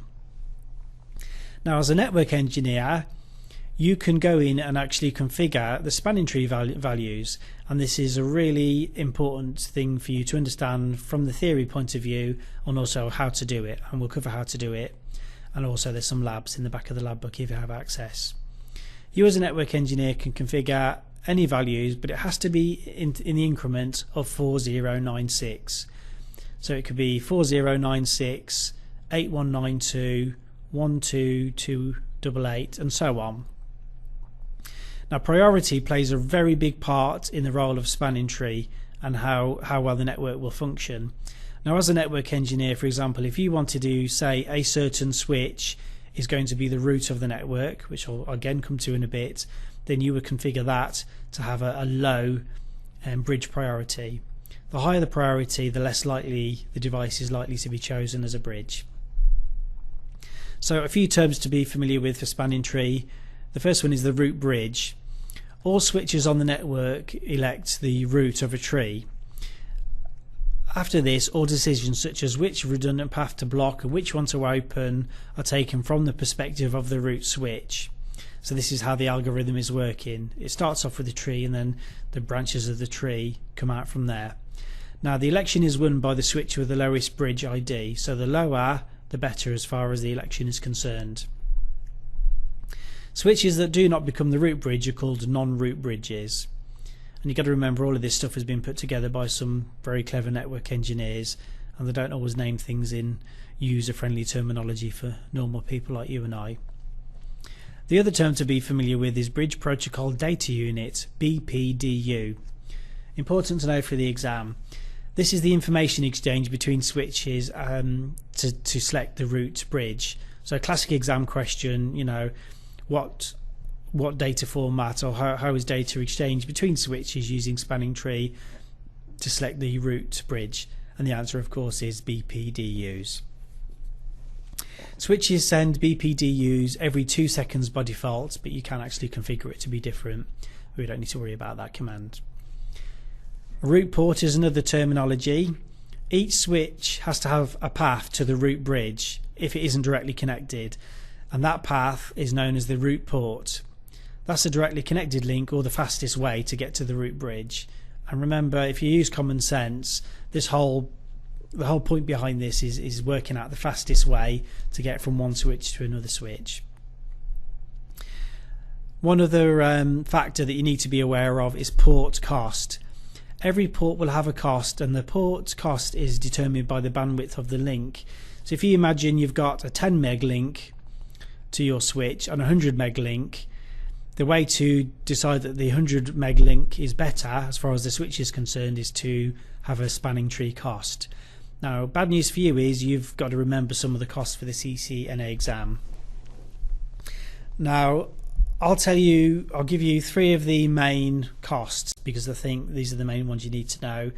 But just to hedge your bets, I recommend you use the CCNA Cram Guide or the How to Network Study Guide. A 10 meg link has a spanning tree cost of 100. So remember, the higher the cost, the worse it is. A 100 meg link is 19. So that's obviously going to be chosen because it's a lower number than the 100. I do recommend you remember a 100 meg link bandwidth link is 19. A 1 gig link is 4. The cost is 4 as far as spanning tree is concerned, so that's even better than the 19 for the 100 meg. One last term that I'd like you to remember is designated port. So the bridges on a network segment collectively determine which bridge has the least cost path from the network segment to the route. So basically, for you and I to understand, which port has got the lowest cost being obviously the lowest STP number. The port with the lowest cost is set as the designated port. Now, the ports which are not designated are very cleverly called non-designated, so that wouldn't be too hard to remember. The other thing I'd like to point out for spanning tree is the port states. Now, spanning tree has 5 port states, and the switch goes through all of these ports, all of these states, and it takes roughly 50 seconds. The states are blocked, listening, learning, forwarding, and disabled. The first state is blocking, when the switch first boots up. None of the ports in blocking will transmit or receive any data. They will listen to the BPDUs being sent across the network, and obviously they need to listen to those to have the election. So the BPDUs will help STP determine what state the port should be in, and also what the network topology is.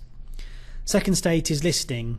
The switch starts listening for frames travelling across the local area network. It doesn't take any action though. It does receive frames but discards them before any action is taken. At this point, no MAC addresses are placed into the CAN table while the port is listening. Now the third state is learning. It will transfer from listening to learning state. The switch will start to learn MAC addresses and it will populate its CAN table. The switch will then transport its own bridge protocol data units as well. Now the next state, which is where most switches will be sitting for most of the time, is forwarding. The switch is learning MAC addresses and from its corresponding ports populates its CAN table, and it's now ready to forward traffic, depending on which port and where the traffic's going. And the last state is disabled. In disabled port status, the port will receive bridge protocol BPDUs, but it will not forward them. Okay, so if there's a failure on the network or there's a problem on the network, the ports transition to various states. It can take 20 seconds from blocking to listening, from listening to learning 15 seconds, and then from learning to forwarding another 15 seconds. So that adds up to 50 seconds already. That is a very long time. 50 seconds in network years is a long time. So I'm going to talk about rapid spanning tree and what Cisco did later on to actually address this issue. So you need to understand a bit about STP convergence for the CCNA exam, for the theory and for the practical part really. So spanning tree, do you remember I mentioned earlier, it works by selecting a root bridge. It selects a root bridge by comparing the bridge ID of each switch, and the bridge ID I give you the numbers before as well. Then also obviously looks at the speed of the link, and the switch with the lowest number wins. Now 3 steps have to have taken place before STP is considered to be converged. Step 1 is elect one root bridge. Step 2 is elect a root ports on that bridge. And then step 3 is elect designated ports. Now this is a bit of a hard one to explain verbally. without reference to any diagrams. We do have diagrams in CCNA Simplified, but basically we've written a topology. And if you imagine a square, and in the corner of each square we've got a different switch. Top left is switch A, top right is switch B, bottom left is switch C, and bottom right is switch D. Now we've written a MAC address on each of these devices, but obviously it's too much to write down. But basically switch A has been given the lowest MAC address, and I'll call it 13. Switch C is given 14.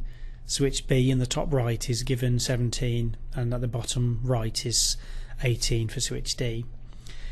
Now the connection between the two bottom switches, switch C and switch D, is 100 meg. Now immediately that should give you a warning that this is going to be one of the lowest costs.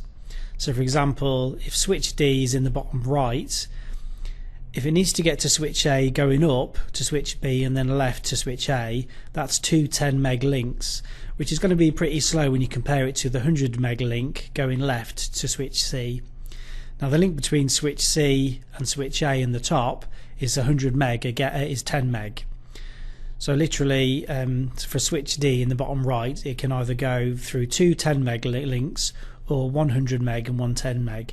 And obviously from what I've already told you in the previous section, the lowest cost is going to be attached to the 100 meg link. Even if you add on the 10 meg link, it's still going to be winning the election. So elect one root port was the first of the three steps. The bridge with the lowest bridge ID becomes the root bridge. Now the bridge ID consists of two values in an 8-byte field. The default bridge priority, which is 32768, which is 2 bytes, and then the MAC address of the backplane. Now this actually caught me out, because when I looked at all the MAC addresses for all the interfaces on my switch, I couldn't see the MAC address that had been allocated to the root. And after quite a while I found out that when you type the show version command on a switch, it has another MAC address, and this MAC address is actually belongs to the whole switch. It belongs to the backplane of the switch. So hopefully that will save you a lot of time and heartache, because it took me half a day to find that out when I was configuring some labs. But this is the MAC address that we're referring to when we were talking about electing the root bridge. So I've mentioned the root bridge is selected by an election. Each switch running spanning tree passes information in a format known as the bridge protocol data unit. That's sent out as a multicast frame to all the STP enabled switches. Now all ports on the root bridge are set as designated, so they're always set to forward in. And again, this is where you start earning your money and you learn stuff for the exam. I'll just repeat that again for your knowledge and to help it sink in. All ports on the root bridge are designated, so they're always set to forward in. So for example, in our diagram in top left, if switch A was designated as the root bridge, then all ports in that switch would be set to forward in. Now in the network we have, the switch with the lowest MAC address will be selected as the root bridge. So do you remember I said the top left switch, which is switch A, has got the MAC address 13. So obviously switch A top left is going to be set as the root. Now if we had a VLAN, which I haven't covered yet, but if we had a VLAN and all of these switches were in VLAN 5, the way to see the root would be to issue the show command, show spanning dash tree VLAN and then the number, and it would be show spanning tree VLAN 5, and there's a dash between spanning and tree. And if you look down, it would show a few different outputs, but one of them would be the root ID, and it would say this bridge is the root. So if all you did was plug in all the devices to the network topology that I've mentioned with the 4 switches, it should, all things being equal, when you did issue this command, show you on the switch that switch A is the root. Now what if you weren't happy with that? And this is where we get into stuff that you're going to be tested on in the exam. What if you wanted switch C to be the root bridge? Then what you need to do is configure switch C to have a better priority. And when I say better, I basically mean lower priority than 32773. Now I've got 32773 from adding 5. Do you remember I said if they're in VLAN 5, what happens is the VLAN number is always added on to the number 32768. Even I have to look. So what we want to do is configure switch C to have a lower priority, and the way you do that is if you configure in switch C, you would type the command in config mode spanning-tree VLAN 5 priority and then the priority number. And you remember I said that it has to be a multiple, so I'm going to put 8192 as the number. Now obviously 8192 is a lot lower than 32773 that switch A has been given. Now if you issued on switch C the show spanning-tree VLAN 5, after a short time it would now say this bridge is the root. Now obviously we can only have one root, so what that means is switch A is no longer the root and switch C is the root. Now you don't need to stop this recording and listen to it again, but I do recommend as you go through listening a few times over that you really let that learning point sink in. Just remember, the main thing to remember is that the bridge with the lowest ID is selected as root, and the way to select the root is spanning-tree VLAN 5 for example, then priority and then the priority number, and I've chosen 8192, so that's an important learning point. Now I mentioned there was 3 steps. The next step is to elect root ports. Now for non-root bridges there will only be one root port. This is the port with the best path to get to the destination. The root port will be set to forwarding obviously. So in our network before we had different switches A, B, C and D. Now I mentioned 3 of the connections between the switches are set to 10 meg. It's a 10 meg cable for example, or a 10 meg port, but there's a 100 meg link. So obviously even though it might be 2 hops for one switch to get to the other switch, if there's a 100 meg link along that link then it's going to take that path. Now the way to verify a root port on a switch is all you do is issue the show spanning-tree command. Now if all of these devices are in a VLAN, so for example let's stick with VLAN 5, you'll just type the command show spanning-tree VLAN 5 and it will show you the root ports. Now the next step is elect designated ports. Now if a switch has redundant ports connecting it to a LAN segment, then the port with the lowest cost will be the designated port. The designated ports basically forward BPDUs into the LAN segment and traffic to and from the LAN segment. So in simple terms, basically the designated port becomes the only link for the local area network to the rest of the network and the root bridge. Again, if you just want to make it as simple as possible, the path with the least cost, so the lowest number, is going to be the best one to forward all the traffic through, which basically makes sense when you think about it. Alright, I'm going to cover some changes to spanning tree because basically, do you remember I said earlier that spanning tree takes 50 seconds for the network to converge, which is just a horrendously long amount of time, especially if there's any fault or any reloads on the switch. Now the solution to this was rapid spanning tree, but before rapid spanning tree came along, there was 3 different ways around it: port fast, uplink fast and backbone fast. You still do need to know about this because you may for whatever reason not be using rapid spanning tree on your network, and the other things obviously, if it's something that could come up in the exam, then as far as we're concerned you need to know and it's important. So if you've got a laptop or server connected to your switch port, then you'll know a couple of things. The first thing is it really doesn't need to listen to BPDUs, does it? Because it's not a layer 2 device. And the other thing is a laptop or server is never going to create a loop on your network. It can't do it. It's just a host. So why not bypass it so a spanning tree is disabled on that port? That's going to save the port, the switch trying to listen to spanning tree bridge protocol data units on that port. So what will happen is when spanning tree is disabled, that port will transition straight away into forwarding state when it comes up, and that port will never be blocked. The way to issue that command is if you configure port fast is if you go into the interface, for example interface fast Ethernet 0/44, then it will drop into config-if mode and the command is spanning-tree port fast, and that's all there is to it. It will give you a warning message, but we really don't need to worry about that. Port fast security, just remember, like I said, port fast is disable spanning tree, and it's an important fact that if a port fast switch port is listening for bridge protocol data units, if someone adds a switch to that port, then the consequences can be quite disastrous. Now obviously someone must have done that at some point, because Cisco then had to come up with 2 ways to protect that interface, even though you've configured it saying, well, it doesn't need spanning tree. So the ways to protect your interface, which you need to know because people will do things to break your network.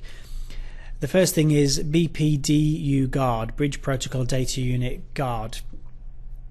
So if some naughty person unplugged your laptop and plugged a switch into that interface, then it's going to be protected. So BPDU guard can be configured on the switch port. When it's configured, if a BPDU is received on that switch port, it will put the port into an error disabled mode.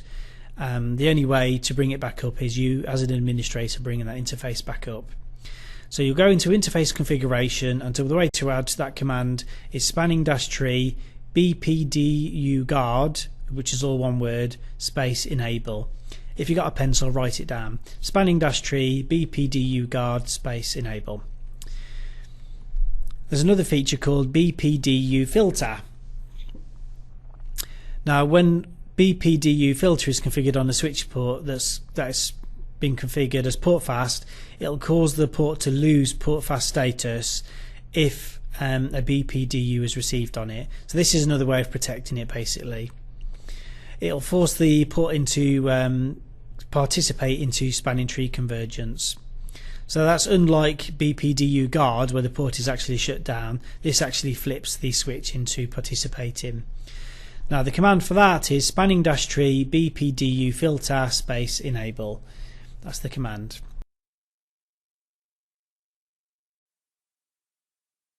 So we're going into Rapid Spanning Tree Protocol, or RSTP. Now I mentioned previously that workarounds from Cisco were port fast, uplink fast, backbone fast, but the problem is these protocols, these services only really worked on Cisco switches. Now the IEEE added all these new features into a new STP protocol called RSTP.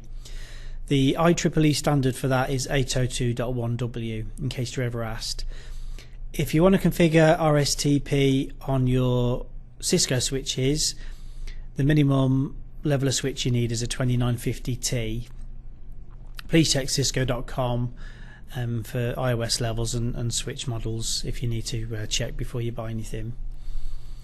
Now, similar to traditional spanning tree, RSTP also elects a root bridge using exactly the same parameters as STP, so you don't need to learn any of those new parameters. Now all RSTP ports are in a forwarding state. They're known as designated ports, but they have different port assignments, and now you probably do need to know these for the exam.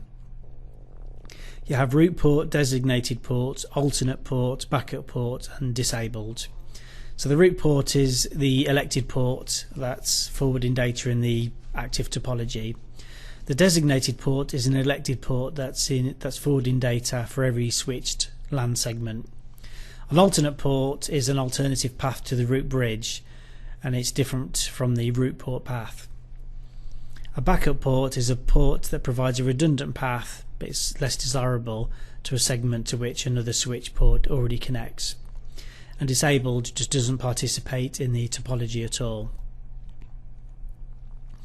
So we've got per VLAN spanning tree and per VLAN rapid spanning tree. RSTP plus is usually referred to. So this is a good time to actually introduce you to a change that Cisco made to spanning tree. Now I do talk about VLANs in this segment. You don't need to worry about it yet. Obviously, if you've already listened to this part or the whole audio once, then you'll be familiar with VLANs. But at the moment, all you need to worry about is, or concerned with, is that VLANs provide different broadcast domains at layer 2. So it's logically dividing the network up rather than physically dividing it up.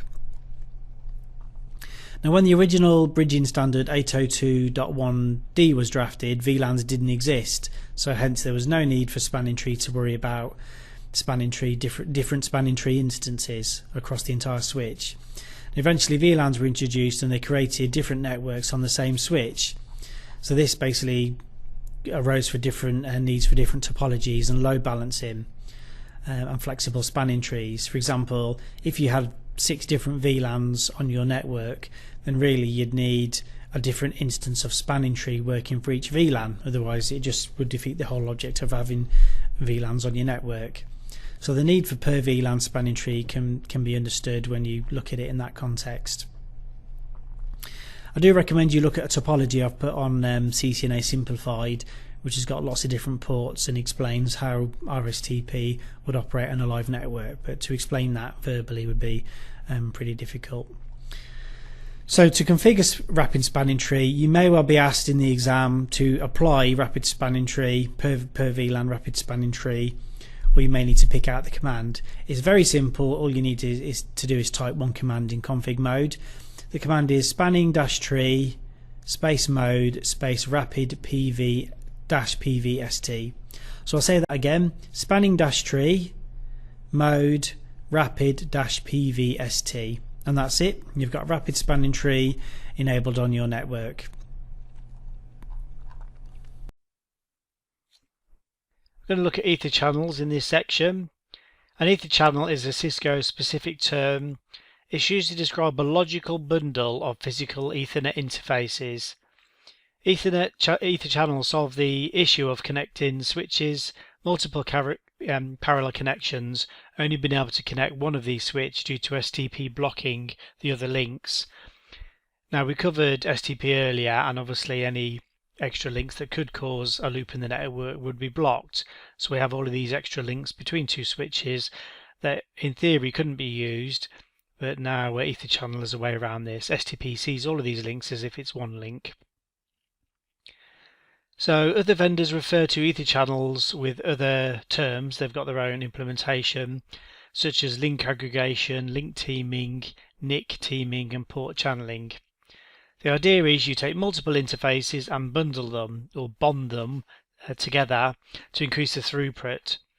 You can use link aggregation on any type of interface, for example 100 meg, 1 gig or 10 gig. Usually all the interfaces in the bundle must have the same capacity. For example, you couldn't bundle fast Ethernet with gigabit Ethernet into the same ether channel. You could separate them into separate ether channels though. Such connections are used in scenarios in which we need a high amount of traffic traveling between 2 network devices. It's usually in data center environments or at the core or distribution layer. The most common use for link aggregation is connecting 2 switches. Besides the increase in throughput, interface bonding also offers another important benefit, which is redundancy.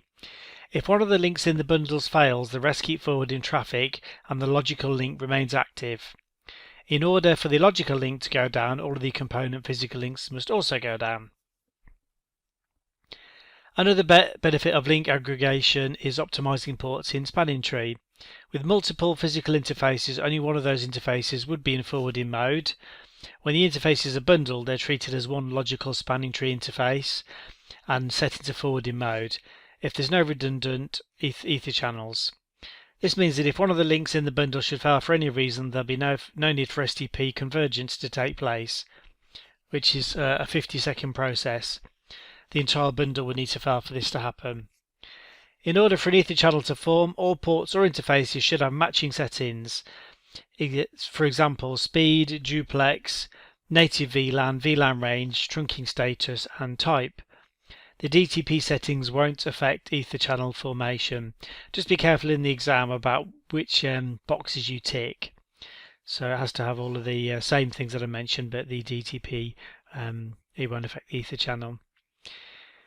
So EtherChannel is a very popular technology, typically deployed between the distribution and core layers or between core devices where increased availability and scalability is needed. However, link aggregation is usually disabled on interfaces that are facing end users. Without the ability to use EtherChannels, the network I've got in the book would only be able to use one link between the top two switches. I've got all devices connected into a top switch, and then the top switch is connected to a core switch that goes out, I presume, to the core device or core internet. It's got 3 links, but only one of those 3 links would be available. So you'd have 100 meg link instead of a 300 meg link. There's 2 common types of link aggregation protocols. These are LACP, which is Link Aggregation Control Protocol, that's open standard, and you've got PAGP, which is Port Aggregation Protocol. They're both mentioned in the syllabus, so you need to understand both. LACP, firstly, is IEEE 802.3 AD standard. It's a standard for aggregating multiple physical links into a single logical link. LACP is incompatible with PAGP, so you need to have both ends running LACP. You can't mix and match. The physical ports in the bundle should have the same physical properties such as speed and duplex. Trunk encapsulation type must be operating the same layer of the OSI model, so you couldn't mix layer 2 switch ports with routed ports. Traffic is balanced across the active members of the port channel.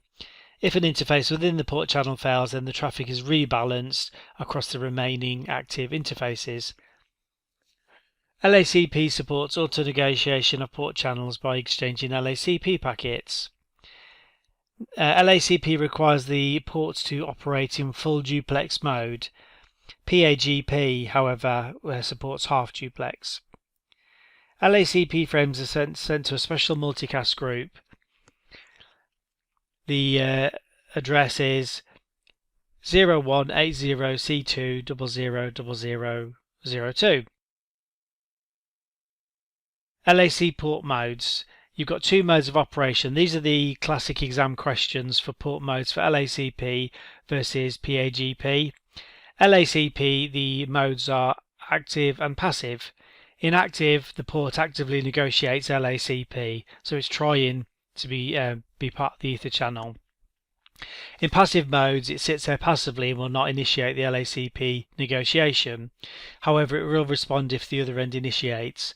So I put a little matrix, but basically any mode other than passive versus passive will form an ether channel. So both or one of the sides is active.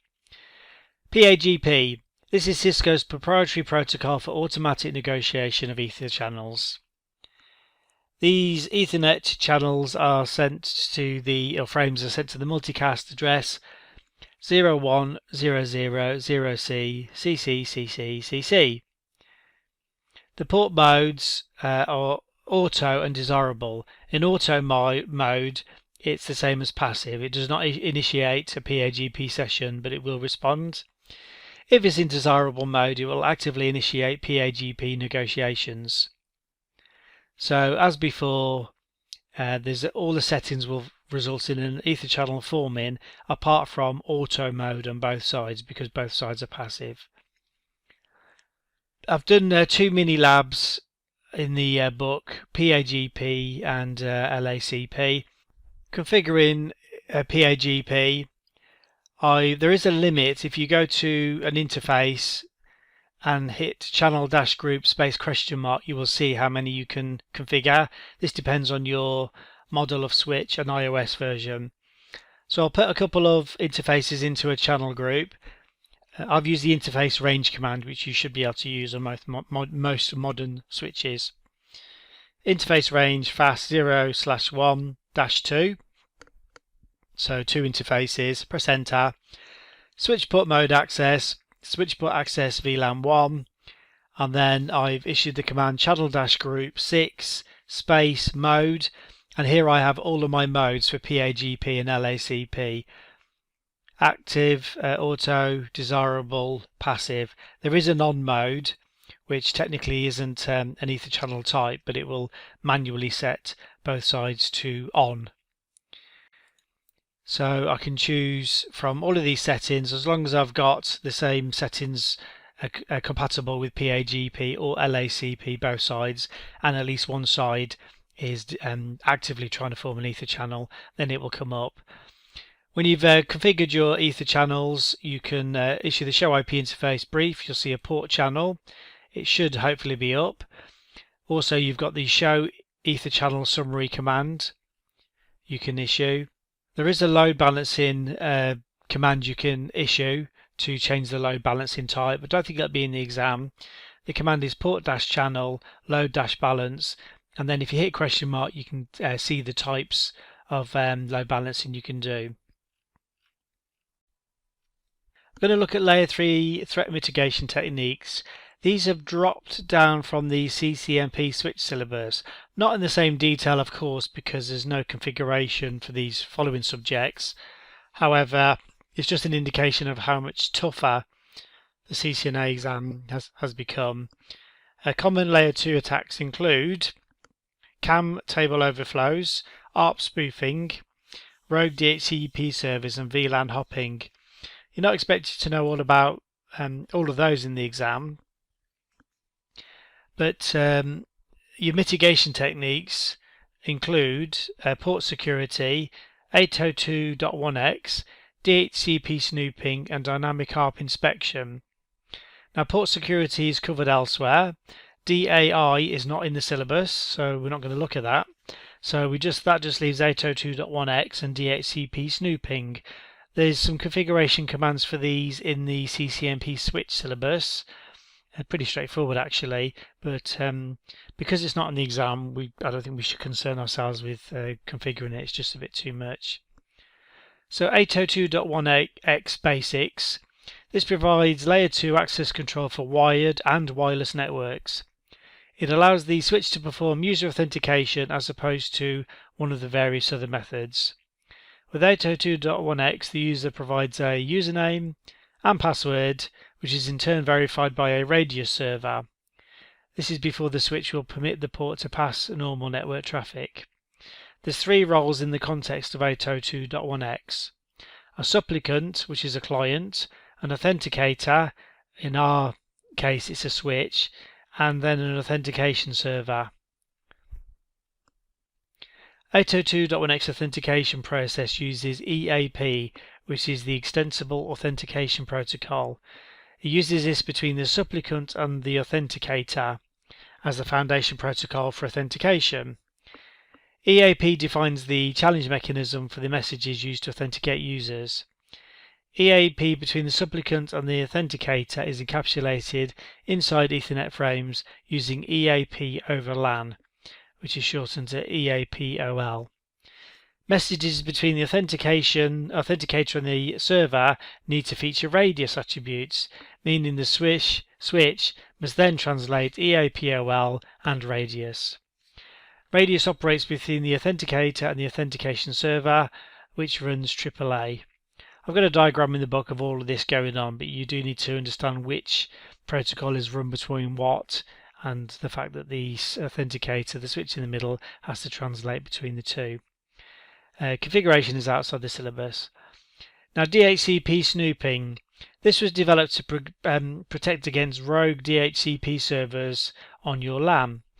When enabled, it forces the switch to examine and filter inappropriate DHCP messages using the concept of trusted and untrusted ports. This is done in the form of a table of IP addresses to port mappings. This mapping table is called the DHCP snooping binding table. This table can be used by other layer 2 security devices such as DAI and IP source guard, which are not featured in the syllabus, but they are in the CCNP switch. As the network admin, you will assign trusted and untrusted ports with DHCP. The DHCP snooping binding table is then built by the switch. The switch will discard invalid DHCP packets on untrusted ports. Unused and unsecured ports will also be untrusted. If a rogue PC on your network attempted to make itself a DHCP server on the network, it would fail because of the port settings on the switch, making all untrusted ports available to DHCP clients only. For untrusted ports, the switch will do the following. It filters all messages sent by DHCP servers, thus thwarting a DHCP server man-in-the-middle attack.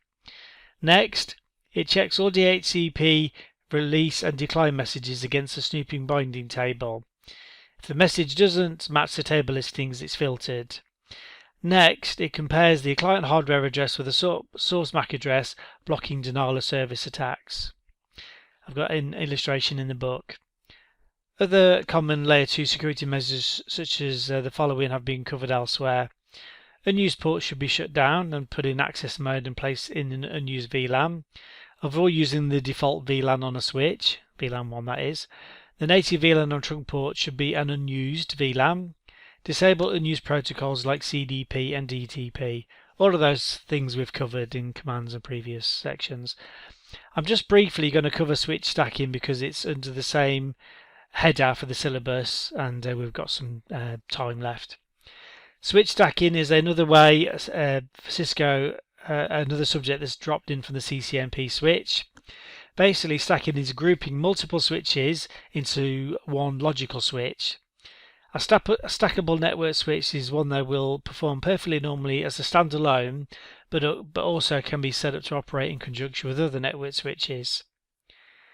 Cisco provides the following stacking technologies: Flex Stack, this is up to 4 2960 switches; Flex Stack Plus, which stacks up to 8 29 switches; and then Stack Wise stacks up to 9 3750 switches.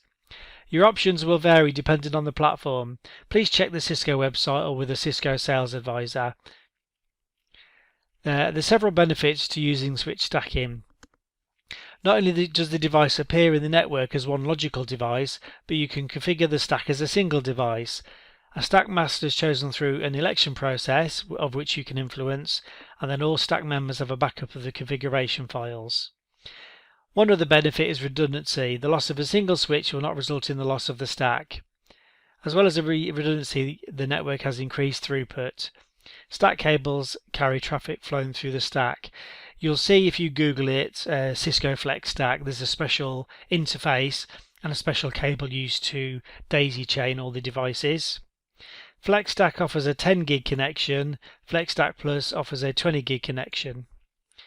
Alright, please go through the questions in the end of the book.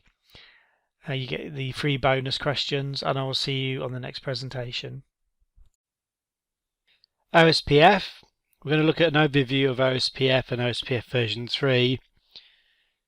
The syllabus asks you to configure, verify and troubleshoot single area and multi-area OSPF version 2 for IPv4 and also version 3 for IPv6. There's a few things excluded, although we may just briefly touch upon the parts excluded only because it's relevant to explain things in proper detail. OSPF is an open standards protocol.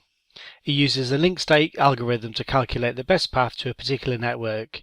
It was developed back in 1988 by the Internet Engineering Task Force, the IETF. It's designed to meet the needs of modern networks whose purposes can no longer be served by RIP. It's far more robust and flexible than its distance vector predecessors, ideally suited for use in modern enterprise networks. OSPF uses the concept of areas to simplify network administration and confine network instability to a specific location. It also allows extensive control of routing updates through several methods we'll examine later. OSPF is the open standard routing protocol in use on today's networks today. Open refers to the fact it's driven by Dijkstra's shortest path first algorithm, the SPF. It's not proprietary to any organization or vendor. OSPF improves on older protocols by adding features such as no hop count limitation, rapid convergence, classless, password authentication, advanced path selection capabilities, tagging of external routes, better use of bandwidth via multicasts and periodic routing updates. It allows the network to be divided into smaller, reliable routing update processes. Uses equal cost load balancing over multiple paths. Supports MD5 and doesn't have any split horizon issues. OSPF is classless and it maps to IP protocol 89. It discovers and maintains a relationship with neighbor routers by multicasting hello packets and dead timers. Updates take the form of link state advertisements, LSAs. The link state database is the OSPF's topology table. LSAs flood OSPF areas until each router has a consistent map of the network. All the link state databases must match. Once the map is consistent, the SPF algorithm is run on the database and a loop-free path to each network destination is built. This is referred to as the SPF tree.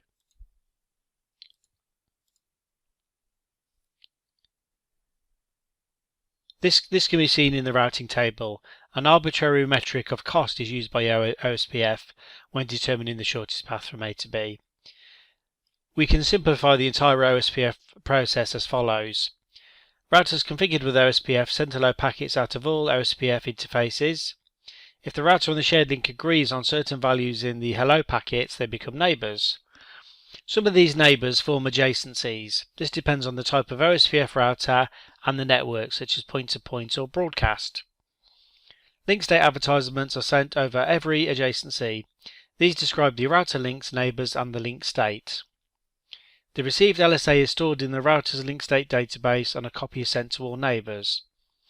Each router will build an identical map or link state database. Once all routers share the same database, they run the SPF algorithm to calculate the best loop-free path to every destination in the network. Each router considers itself to be the SPF route. Each router can now build a routing table. There's a few bits of terminology you need to be familiar with. Bear in mind that OSPF was just a CCNP routing topic for many years, and then you just needed to know the fact it was a protocol and some of the features, less than what I've already discussed, in fact, just a few minutes worth of information. Then it dropped into the CCNA to configure, and now it's just got a lot more complicated. So a few terms. Cost. This is the value that OSPF assigns to a link to another router. Cost is used as opposed to hops because you get more granularity. The cost is based on the bandwidth of the link. Cisco routers calculate cost as 10 to the power of 8 divided by bandwidth rounded down. Now the bandwidth is either the configured bandwidth or the default bandwidth of the link. Some examples of the cost are fast Ethernet, gigabit Ethernet is 1, 16 megabit token ring is 6, 10 meg Ethernet is 10, a T1 link which is 1.544 meg is 64. I've got some others listed in the book on the table. I've got the output of a show IP OSPF interface command, for example fast Ethernet 0/0, and there's a few parameters there, the process ID, the router ID, the network type, but cost is shown on this particular interface. The cost is 10. I already knew that the interface was fast Ethernet 10 meg anyway, but this is telling me that the cost has been allocated as 10 for this particular link. An interface running at 100 megabits per second. I've issued the show IP OSPF interface fast Ethernet 0/0, and there's quite a few details there summarized for OSPF, but the cost is shown as 1. I tell you this just in case they ask you this type of question in the exam. Now you can manually override the cost on the interface with the IP OSPF cost, and then you add a number from 1 to 65,535. You apply this on the interface. Remember though that the cost is cumulative, so each interface cost is added across the network. So for each, for example, fast Ethernet interface, the cost will be added until it gets to the destination. The OSPF cost can be seen with the show IP route command. So I've issued a show IP route and it's showing me 172.16.1.1 in squared brackets 110/11.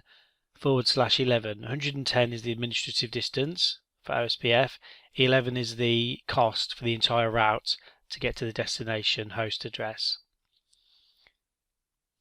Now if I wanted to check the cost, I could do a show IP OSPF interface on each of the interfaces along the route and add it up myself, but it looks like one is got a cost of 10 and one's got a cost of 1. Area ID. An OSPF area is a group of routers divided into a subdomain based on an area ID. Every router within the same area shares the same link state information. Area is identified by a 32-bit area ID. They can be represented either as decimal numbers or as dotted decimals, such as an IP address. So area 0 and area 0.0.0.0 mean the same thing. Link. A link is a connection to another router. The OSPF topology table is referred to as the link state database. Link state. This is the state of the link to another router. The link state database consists of lists of the status of the links between the routers. The link state database. This is a list of the link states for other routers on the network. The link state database is essentially the network topology. The database is built from the exchange of LSAs. LSA, link state advertisement. These are OSPF data packets that contain routing and link state information that's shared between OSPF routers. Process ID. This is designated by the router OSPF process ID command, where we add a number, such as router OSPF 20. The process ID needs to identify a unique instance of OSPF database and is locally significant to the router. The process ID can be any number from 1 to 65,535. The process ID does not need to match on neighbour routers. It's not the same as the EIGRP autonomous system number, so be careful if they try and catch you out in the exam. Router ID, we'll cover that detail later. Network type. This is a type of network the OSPF interface connects to. We'll also discuss that in a short time. Neighbours. Two routers that have interfaces on a common network are considered neighbours. Neighbours are discovered and maintained using the Hello protocol. Designated router. This is quite important. The DR is the central point for the exchange of routing information on a broadcast network. So the principle here is to reduce the amount of traffic passing across the shared interface. For example, an Ethernet interface with 5 routers. The DR is elected via hello packets being passed across the area. The router with the highest priority wins.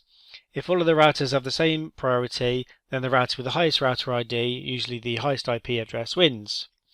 A backup designated router can also be elected to take over if the DR fails. Internal router, a router with all directly connected networks belonging to the same area. Now the core area has to be area 0 in a router. You have to have, if you're only having one area, you have to have area 0.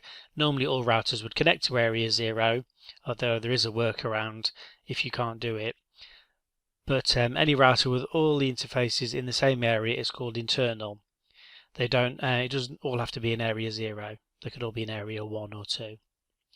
Area border router, ABR, a router with networks in more than one area.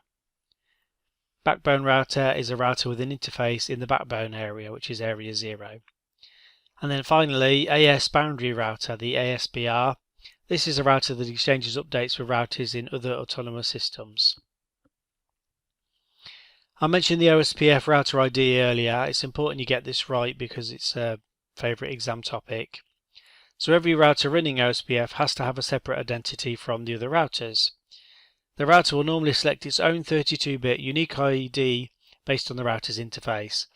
The unique ID is required in order to easily identify duplicate link state advertisements and endpoints of virtual links and to determine any tiebreakers between the DR and the BDR. Now the router will choose the router ID from the highest IP address on the router or the router's loopback address if it has one. The loopback address is chosen in preference to all the other IP addresses, so you can see what they'd ask in the exam. You can see this in the output below, which I've got in the book, where the loopback address is chosen despite the fact it's lower. So the addresses are loopback 0 is a 172 address and serial 0 is a 192 address. If I issue the show IP OSPF 20 command, is telling me the router ID is 172.16.1.1. So it basically chose the loopback. Now you can set the router ID manually, or you could configure a loopback address even if it's one you're not actually using for networking. For example, you could set a loopback address 192.168.100.100, or you could go into router config, for example config T, router OSPF 20, hit enter, and then type the router-ID and then the IP address you want the router to use as the ID. OSPF uses several timers to control broadcasts, links data propagation, and several other operational factors. The timers are different depending on the type of network OSPF is configured on. Point-to-point and non-broadcaster 2 examples. Now the timers must match if a neighbor relationship is to form between routers running OSPF in the same area. An example of the timers is a point-to-point, which I've illustrated in the book. Show IP OSPF interface serial 0/0 is point-to-point. Hello is 10, dead is 40, wait is 40, retransmit 5. If I issue this on a different area type, then it will, for example, a broadcast area type, then it will have different timers. Hello interval is another term you need to be familiar with in the concept of timers. The default parameter for this timer depends on what type of OSPF. For broadcast interfaces such as Ethernet, it's 10 seconds. For non-broadcast multi-access such as frame relay, it's 30. You can change it if you wish. The dead interval is the time it takes to declare the neighbor dead. It's 4 times the hello interval. Retransmit interval. Changes in the retransmission interval between neighbors. The OSPF, when OSPF sends an update to a neighbor router, it expects to receive an acknowledgement. If none is heard, a retransmission takes place. The default is 5 seconds.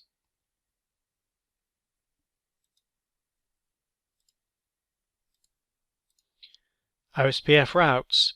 OSPF operates in different ways depending on the type of link it's configured on, including broadcast, non-broadcast and point-to-point.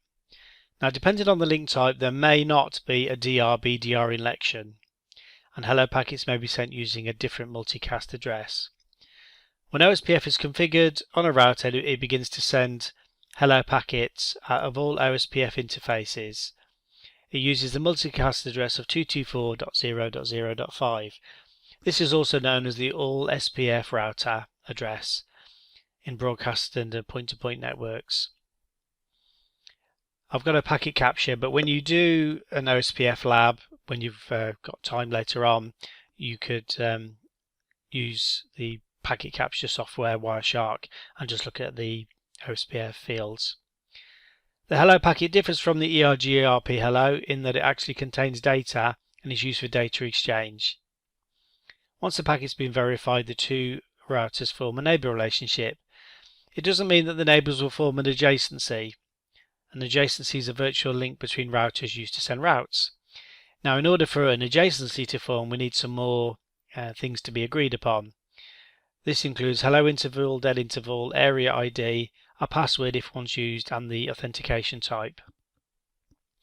Each router will send its link state information to its neighbor, which records it and floods it onwards to its current neighbors. Then all routers build an identical link state database. A loop-free path to every known route is built, and the local router is known as the root. I mentioned everything should be connected into area 0, which is the backbone area. For some reason, if there's been a design mistake or some temporary fix needs to be done, we can use something called OSPF virtual links. You do need to know how to configure them for the CCNP route. You don't need to know how to configure them for the CCNA at the moment. I only mention virtual links in case they ask you a question with the diagram. You've got area 0, which is connecting to area 1 on the right, and to the right of that you've got area 2. Normally area 2 should connect directly to area 1, but for some reason the design it isn't possible. So a virtual link is used between area 2 and 0 that goes through area 1. I mentioned earlier that OSPF can load balance. By default, OSPF will load balance over 4 paths. If you issue the show IP protocols command for any protocol, it will say maximum paths and tell you how many paths it can load balance over.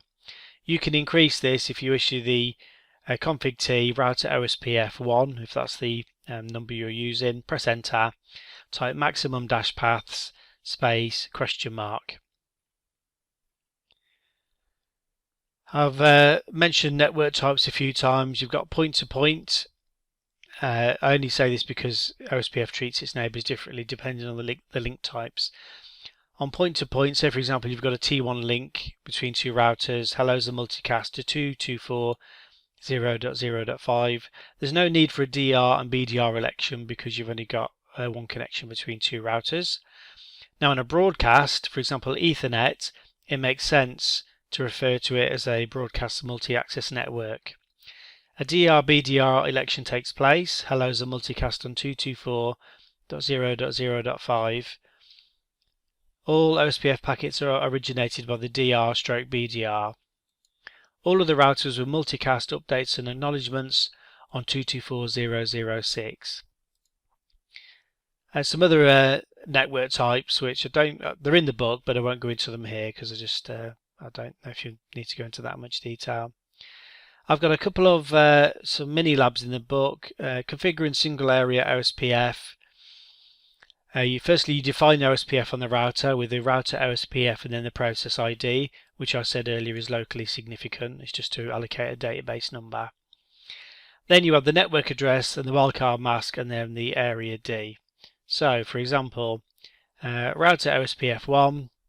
Then the next command, network 192.168.1.0, then the wildcard mask 0.0.0.255, area, and in this case I'll just put it in the backbone, area 0.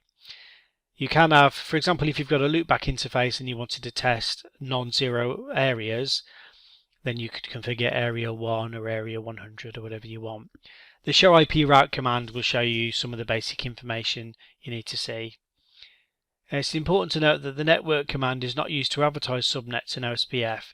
Instead, it's used to determine which interfaces are participating in an OSPF, and then the subnet mask on those particular interfaces determine which subnets are advertised.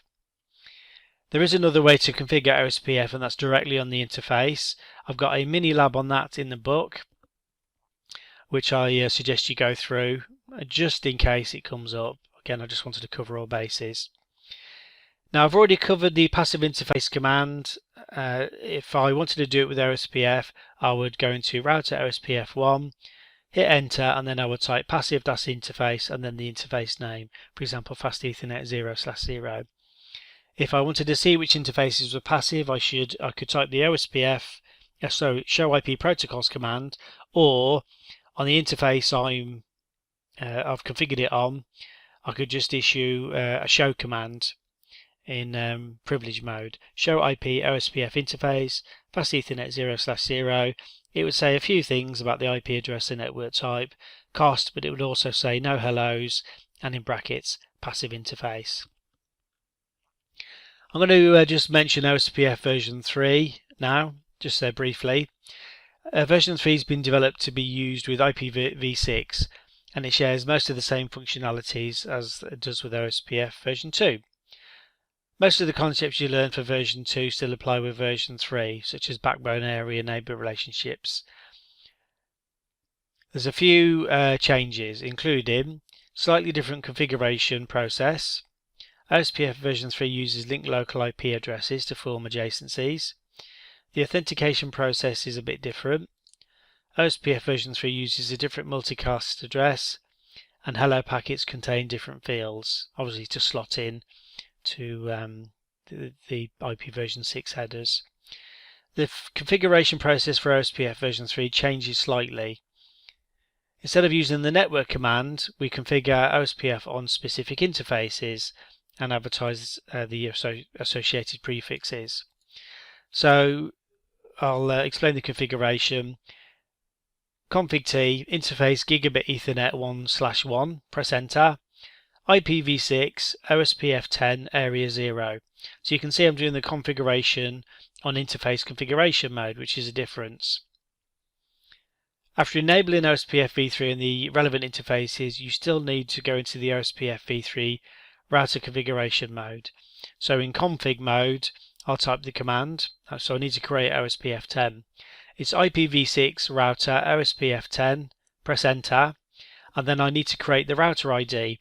This is still a 30-bit, 32-bit address, and it looks similar to the IPv4 address.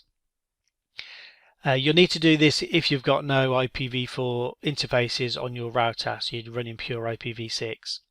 So in config router mode, you would issue the command router-id and then whichever IP address, for example 10.10.10.1.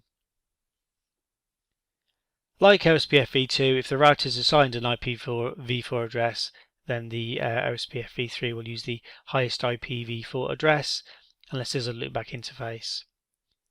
Since OSPF v3 uses IPv6 linked local addresses to establish adjacencies, and these addresses are automatically generated on the interfaces, you can have two routers running a healthy OSPF adjacency even if they don't have any type of IPv4 or IPv6 addresses manually configured. I've got a lab in the book which I'd like you to go through so you can go through the configurations. There's a couple of problems associated with link state protocols, which is high CPU and bandwidth utilization. You just need to be aware of those. If you could go through the questions now on the bonus pages on howtonetwork.com and take the free exam. Advanced OSPF features. We're actually covering the same syllabus topics as the previous chapter, however we're more looking at the multi-area concept and a bit more detail about areas and link state advertisements, although that's not specifically mentioned in the exam syllabus. They're excluded in fact. Now you could in theory skip over this particular chapter because this is less likely to appear. Although multi-area OSPF is in the exam, you could basically just go through the labs a few times. I've added this for people who want a more detailed understanding of OSPF. So it's your call basically. You could go through this and get the information, or just browse through, do some labs, and then come back to it when you do the CCNP route. So advanced OSPF concepts. OSPF is designed to quickly locate changes in the network topology and calculate the best path available for network traffic to take.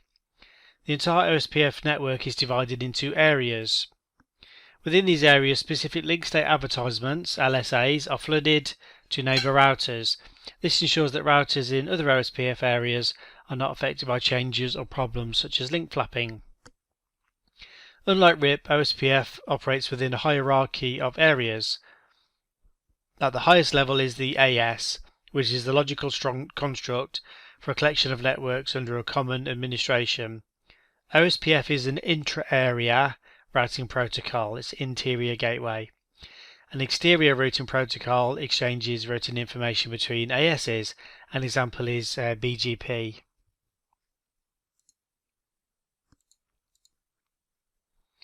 An AS can be divided into a number of areas with continuous network addressing, depending on the customer's requirements, of course. Routers with multiple interfaces can participate in multiple areas if required per design. These routers are called area border routers, and they maintain a separate topological databases for each area. We'll cover the OSPF router type shortly. Because OSPF uses flooding to advertise LSAs, areas are introduced to limit how far the LSAs are flooded across the network.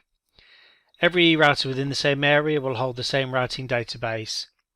A router with all of its interfaces in the same area is known as an internal router.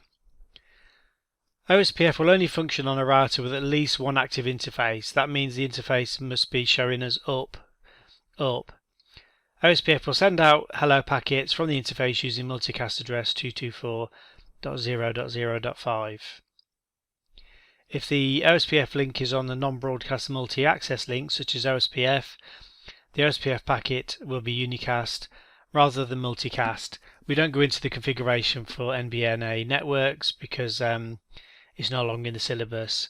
I think it possibly might be in the CCNP route syllabus, these routing protocols over frame relay. When the OSPF packet is verified with the other router, the neighbor relationship is formed between the two routers. Each router floods its link state database to every other OSPF router, and in this way a loop-free path to every network is built. Because routers within the same area share the same information, they have identical topological databases. When multiple areas are created, two different types of OSPF routes can be seen, depending on whether the source and destination are in the same or different areas. Intra-area routing occurs when the source and destination networks or subnets are in the same area. Inter-area routing occurs when they're in different areas. An OSPF backbone, known as Area 0, is responsible for distributing routing information between other non-zero areas. All routers with at least one interface in Area 0 are known as backbone routers. Now, we mentioned in the last chapter designated router and backup designated router. This is in the syllabus, so we need to understand it. On broadcast networks such as Ethernet, it would not be efficient for OSPF to flood the links with advertisements to every one of its neighbours. There could be a large number, obviously. Neither would it be efficient for every router to become adjacent. So without a designated router, a DR, and an optional backup designated router, BDR, you would have the situation where every single router is sending every LSA to every other router and forming an adjacency. Now, the formula for an adjacency would be n, open bracket, n minus 1, close bracket, divided by 2. So even if you only had 4 routers, you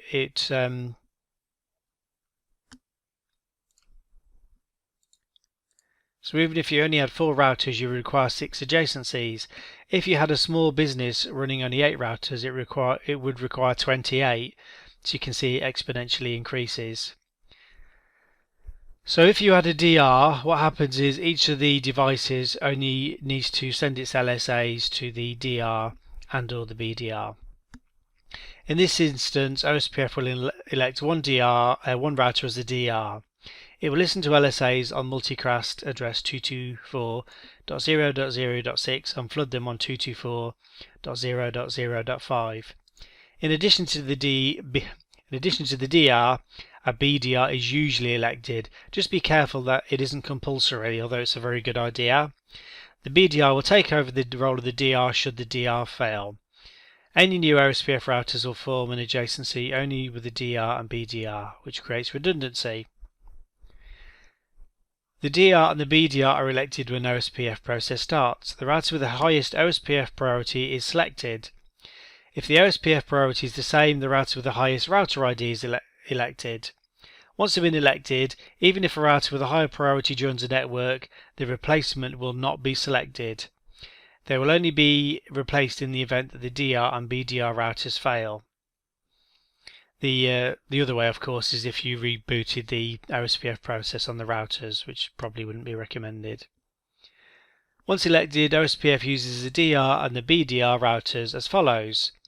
Firstly, reduces the number of adjacencies required on the segment.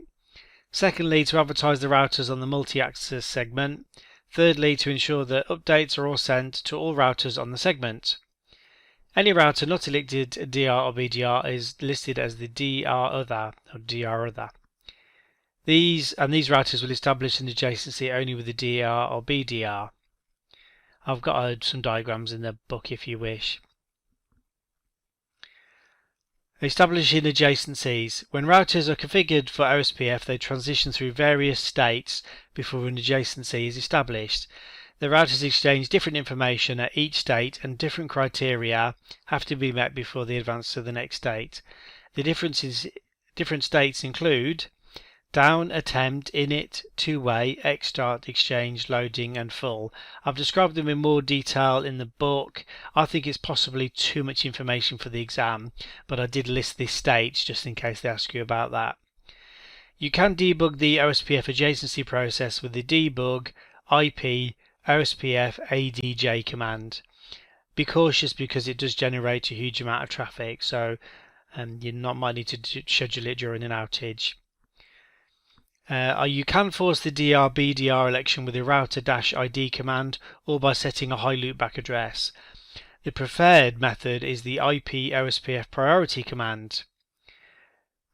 I've referred to the router IDs in the previous chapter.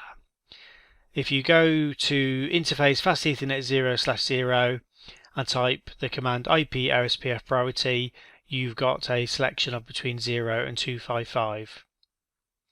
The command will have no effect if the DR/BDR election has taken place. Now the default priority is 1. If you don't want the interface to take place at all, you can set it to 0. If you wanted to force a particular router to be the DR, you would set it to a high priority on the segment, such as 200, and leave the others as the default. You can actually force a DR/BDR election on the segment by using the clear IP OSPF process command. If you issue the show IP OSPF interface fast Ethernet 0/0 command, for example, you can see the other parameters I mentioned earlier, but also the priority. It's one of the last things mentioned under the OSPF outputs. OSPF router types. OSPF routers are described by their location and function in the hierarchical OSPF network. Some of the common OSPF router types include area border routers, autonomous system border routers, internal routers, and backbone routers, and I've alluded to these in the previous section. Now I've got some diagrams in the book which will give you more detail on the various router types. It's probably easier for you to look through those than listen to the definitions, which I've already covered before in the previous section. I cover OSPF LSAs in the book. Because it's excluded from the syllabus, I'm not going to read it out here. I added it just so it's to make you a better engineer and you have the information that I think is important for a CCNA level engineer. If you just want to get through the exam or not worry about the extra stuff, then just leave that for now, but it's in the book when you want to dig into it. OSPF areas though. The OSPF areas can burden the router CPUs due to flooding and database maintenance requirements. Flooding has a big impact on bandwidth. For this reason, OSPF has been designed to allow router interfaces to be placed into logical groups called areas. Routers within an area will not maintain detailed information about routers outside their specific areas. Some of the advantages of grouping OSPF into logical areas include reduced size of the link state database, less impact on the CPU, LSA flooding is limited within an area, reducing bandwidth usage. OSPF areas can be define special OSPF specifications, define special OSPF areas based on the type of LSAs that are allowed. The areas include backbone, stub areas, totally stubby areas, not so stubby areas, totally not so stubby areas, and non-backbone, non-stub areas. All of these areas you'll need to know about and how to spot them in the CCNP route exam. You only really need to know about the backbone area for the CCNA. All the others seem to be excluded from the syllabus. All traffic must pass through the backbone, as we've already discussed, and all areas must be connected to Area 0. Area 0 cannot be partitioned. You can extend Area 0 with virtual links, which is removed from the exam syllabus. It is a CCNP topic. I've put a mini lab in the exam configuring multi-area OSPF. It's all the same process as single area. However, in my instance, I've used the loopback interfaces to create areas that are non-zero, 10, 20, 30. And looking through the output, there's quite a lot of outputs. There's OSPF version 3 multi-area lab as well. This is the easiest way to learn how to do it, configuring IPv4 and then IPv6 multi-area OSPF. EIGRP, Enhanced Interior Gateway Routing Protocol. It was originally a Cisco proprietary protocol, so you couldn't use it on non-Cisco equipment. It was converted to an open standard in 2013 to allow integration with third-party equipment. It was basically originally developed by Cisco to address the shortcomings of IGRP, which was a legacy, which is a legacy proprietary protocol, also developed by Cisco. Used to be tested in the exam, but no longer is. EIGRP filled a gap in the market for an easy to configure and scalable protocol that would work on routers not capable of running CPU intensive and complex to configure OSPF. EIGRP is a hybrid routing protocol that maps directly to IP protocol 88. We refer to it as a hybrid because it uses features from both distance vector and link state protocols. It also uses distance vector measurements along with triggered updates. It's designed to overcome some of the limitations of the now obsolete routing protocol IGRP. The following are enhancements provided by this protocol. It supports VLSM, features reliable transport protocol, uses the dual finite state machine, which we'll go into, features neighbor recovery and discovery, and protocol dependent modules. The main advantage of using EIGRP includes faster convergence, VLSM support, low CPU utilization, but it also scales well to larger networks. It has MD5 authentication built in. It's the only protocol that supports multiple routing protocols. This is through the protocol dependent modules because it features separate tables for each. So IP, IPX, IPv6, etc. Once an EIGRP network is converged, only changes are propagated via incremental updates as opposed to the entire routing table. EIGRP is classless and it uses Dual, the diffusing update algorithm, to calculate loop-free routes based upon information collected. Dual tracks all of the routes advertised by neighbor routers and selects the best path based on composite metrics consisting of bandwidth, delay, reliability and load. Dual allows for rapid convergence, making it a good routing protocol choice for many networks. We've mentioned this in context of RIP before, but EIGRP automatically summarizes networks at major network boundaries. I've explained this, so I'm not going to go into more detail.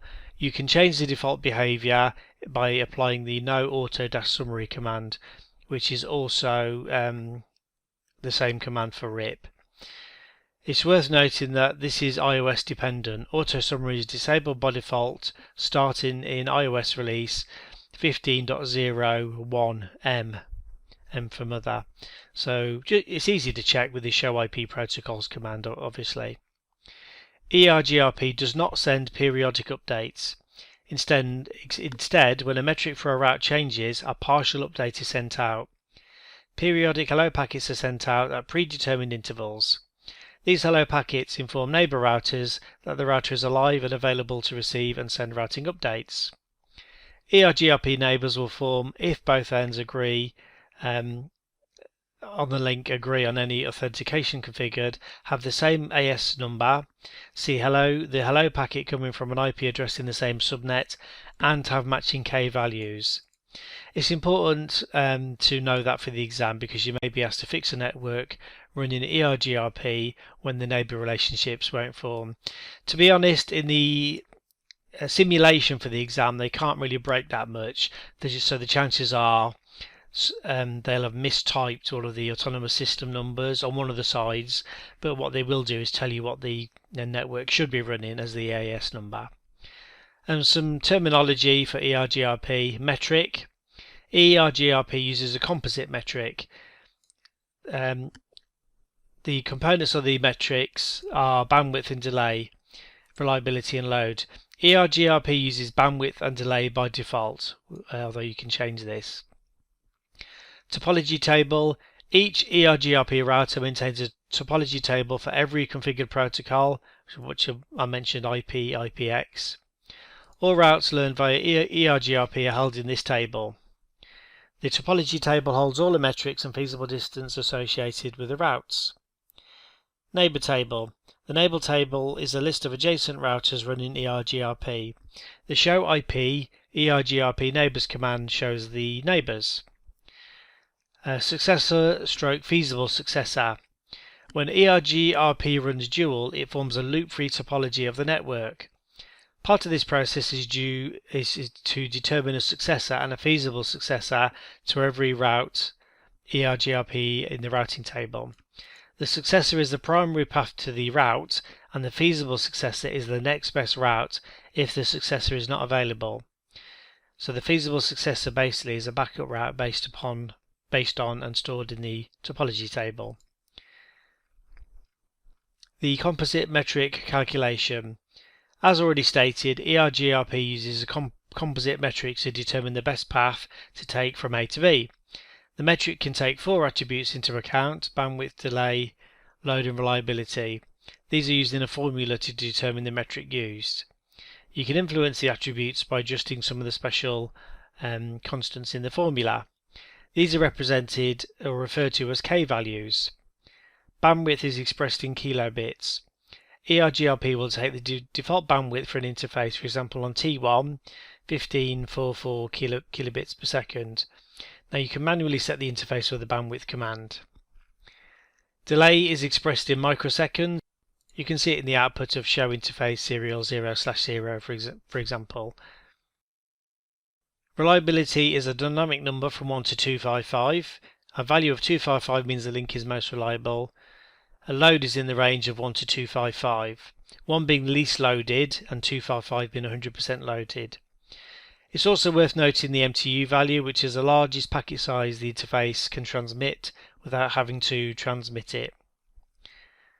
So the default metric is bandwidth plus delay times 256. You should remember that K values have to match before two EIGRP routers can establish a neighbor relationship. As such, when changing K values, you have to ensure that the change is made across the entire autonomous system. Having said that, we don't recommend we do it unless you've got advice off Cisco TAC. EIGRP neighbors. Because EIGRP doesn't advertise its entire routing table at set intervals, it needs a method of exchanging routing information with adjacent routers. EIGRP uses the concept of neighbor relationships in order to achieve this outcome. Once a router has been configured to use EIGRP and the interfaces have been brought up with a no-shut command, EIGRP attempts to find neighbors by sending hello packets every 5 seconds using multicast address 224.0.0.10. That's if it's using a broadcast media such as Ethernet. If the connection is NBMA or low speed, it's every 60 seconds. I mentioned RTP, Reliable Transport Protocol, earlier. EIGRP uses RTP to ensure packets are delivered, received, ordered, and acknowledged. This is how EIGRP guarantees the delivery and reliability of its routing packets. It doesn't use TCP or UDP for this process, so just bear that in mind. It's got its own specific protocol written. Whenever a multicast packet is received, the router must send a response in the form of a unicast message. Also, any updates must be sent with a sequence number to ensure the correct order is maintained. EIGRP uses 5 packet types via IP protocol 88. I don't think you'll need to know them in detail, but just for your own information, the packets are hello, ACK, short for acknowledge, update, query and reply. Each packet has an opcode. Understanding dual and feasibility condition. Dual is used to determine the best path, the loop-free path with the lowest metric to a destination network. The selected route is known as the successor route and its metric is known as the feasible distance, the FD. The next top router for the successor route, the router that advertises the route, is called the successor. The successor, the next top neighbour, advertises a route with its own metric, which is known as the reported distance, RD, or the advertised distance. The feasible distance includes the reported distance and the cost to reach the successor.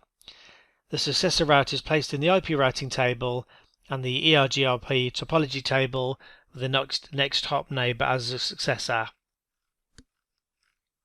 I've got a diagram in the book which explains this in a bit more detail so you can get your head around it, because I think it's quite difficult to understand. So I've got some show commands, show IP EIGRP neighbours, and you could also look at the topology table. The mini lab in the book, Configuring EIGRP, Quite easy to configure, and we've got the usual command of show IP protocols, which is the first command you'll use. Just to configure simple EIGRP, config T, router EIGRP 150, which is the AS number, which must match on each router if it's going to participate. Press enter. Network 10.1.1.0, press enter. Network 10.3.3.0. EIGRP will work out the mask to advertise. You could specify it if you so wish, if there's specific subnets you just wanted to advertise. You'll issue the show IP protocols command to see what's configured, maximum paths, etc. And obviously, like I said, the AS number has to match, and if you're configuring it across a point-to-point link, even though the networks are directly connected, you still need to advertise those connected networks. Router ID. EIGRP uses a router ID for preventing loops. It's used differently from OSPF, which uses the router ID to identify neighbours. In EIGRP, the router ID is used to identify the source of external routes. External routes within the same router ID, or with the same router ID as a local router, are discarded. This is basically done to prevent loops. You can see the router ID if you issue the show IP EIGRP topology command.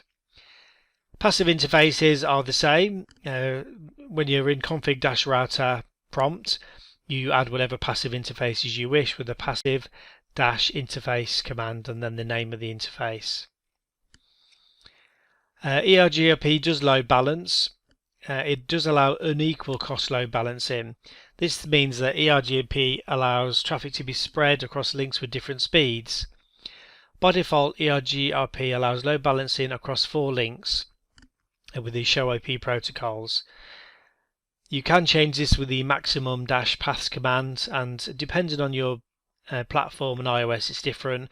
Mine gives me up to 6. Now, there is a variance command you can use. I've got a mini lab in the book.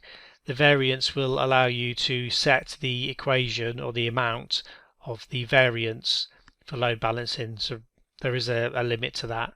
But please go through the mini lab to see how to do that.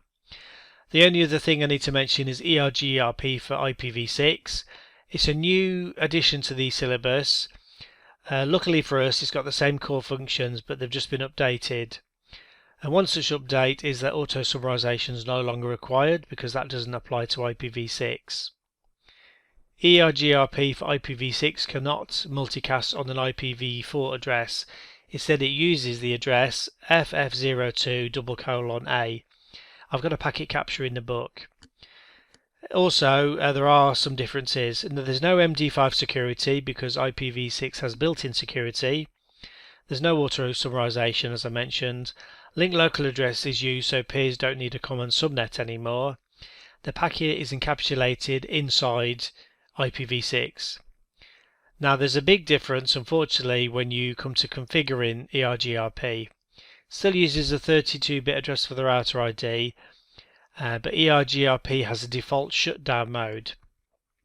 What this means is, in order to activate the entire EIGRP process for IPv6, it actually needs to be no-shutted. So we'll go through the steps here, but please do the lab. Enable IPv6 with the IPv6 unicast-routing command. Enable EIGRP with the IP router EIGRP1 command. Add a router ID with the router ID 1.1.1.1, for example. Now activate EIGRP with the no shutdown command. If you don't do this, then none of it's going to work. Activate an IPv6 address on the interface with the IPv6 enable or the IPv6 address command, and then add whichever address you want. And then finally, enable EIGRP on the interfaces with the IPv6 EIGRP1 command. I know it sounds like a lot. You've just got to be aware. Get used to configuring EIGRP, and then do EIGRP for IPv6. Just do loads of labs. There's mini labs in the book, and then there's full labs. Make your own labs up, and just like with any other protocol, you'll soon get used to it. Go to wide area networking technologies, WAN technologies. Don't know if I'll get all through this in one presentation. I may break it into two. We'll see how the time goes. I'm going to cover WAN technologies, HDLC, PPP, DSL, VPN, multi-link PPP and GRE. Hitting quite a few syllabus topics here as well. Much the same as with routing protocols, we tend to configure WAN connections and then forget about them. We usually only need to address them if there's a connection issue or the need to add a remote office connection. For the CCNA exam, Cisco expects you to understand the common WAN protocols available. Although some have been removed, I've left one or two here because I expect, or I suspect, Cisco still expects you to understand them. Also some new additions from the last version of the exam, for example VPN and GRE. So some common WAN networking terms you'll need to understand, especially if you're speaking to your provider trying to discuss a problem or installation. CPE is customer premise equipment. That's any equipment that's owned and maintained internally and located on your premises. If the CPE breaks, it's your responsibility to solve the problem. Before you call the service provider, it's normally your responsibility to determine that it is actually a fault on your equipment, because they'll nearly always blame you. That's my experience. Data terminal equipment. This is normally the interface on your side of the WAN link. The DTE interface gets clocking signals from the DCE interface to synchronize traffic. DCE stands for Data Communications Equipment. DCE interfaces provide connections to the service provider's network. Here traffic's forwarded, data is synchronized and clocking signals are provided. When practicing networking with routers at home, you will have to configure your own DCE interface because one end of the cable will be DTE. On the DCE end of the cable, you simply add the clock rate command and give a clocking number. Clock rate space question mark and you will see the available options. It doesn't really matter for your home labs because it's just to bring up the connection. Point of demarcation is normally inside a switching closet in the communications rooms where the CPE meets the local loop. This is the point of demarcation, or demarc for short. Local loop. This is the cabling and connectivity that extends from the demarc to the nearest local telco switch or exchange. It can sometimes cause confusion that the local loop includes only the interface, trunk or line card of the telco device connected to the other end. The telco central office. This is the main point of presence for the telco's WAN service to the end user. CSU, DSU you don't hear much anymore. This includes DC equipment includes a utility referred to as the CSU, DSU, Channel Service Unit, Data Service Unit. This device provides a conversion from your LAN data format to one compatible with your telco's requirements. I'm sure you've heard of modems before. Modems modulates and demodulates data over frequencies. The purpose of the modem is to convert a digital signal to an analog signal across the POTS, which is a plain old telecom service. You've got a few WAN connection types to choose from, and obviously this is changing regularly. Lease lines, circuit switching and packet switching. A lease line is a dedicated connection between your site and another site. It's also referred to commonly as a point-to-point link. You don't share this connection with another company. It's available 24 hours a day. Circuit switching. Just like a telephone call, for a circuit switch connection to take place, a dedicated temporary connection has to be made between end devices. All packets travelling along the WAN take the same path in a circuit switch connection. An example is ISDN. And then finally packet switching. Packet switch networks users can share a connection with other network users. The cost is generally less because the telco can make more efficient use of their bandwidth. End-to-end connections in a packet switch network is known as having a virtual circuit or a VC. Some point-to-point protocols. Generally for the exam you'll be dealing with HDLC or PPP. HDLC is high-level data link control. It's based on an IBM specification. It uses keep alives to monitor layer 2 connectivity with a remote end device. DCE side of the connection sends the DTE a keep alive. You can monitor the keep alives with the debug serial interface command. Although it's widely used, Cisco have created their own version, so you may see a lowercase c in front of the HDLC in capitals to designate the Cisco's version. Most serial interfaces default to HDLC. If you needed to change it back from, for example, PPP, you go interface serial 0 or whatever the number is, press enter, and then encapsulation HDLC. If you want to see the encapsulation type, you type show interface serial 0/0. It will show you your IP address and your encapsulation. HDLC uses 10-second keep alives to verify the connection integrity. I've already mentioned the debug serial interface. PPP. It's very popular. It stands for point-to-point protocol. It's used for many different connection types. Also used if you're connecting to non-Cisco equipment. PPP is popular because it's vendor neutral and it would work over many different connection types, including synchronous and asynchronous, ISDN, DSL, or high-speed serial interface. It's got built-in error detection, data compression, and supports authentication with CHAP or PAP. PPP you can actually break down into two main components, which is NCPs and LCPs. NCPs are network control protocols. It's a family of independent protocols that encapsulate network layer protocols such as TCP/IP. LCPs are link control protocols. This negotiates, sets up and tears down control options for the data link connection. I mentioned authentication. You've got password authentication protocol, which is PAP. This is a two-way handshake and the password is sent in clear text, which is insecure. You've also got CHAP, which is challenge handshake authentication protocol.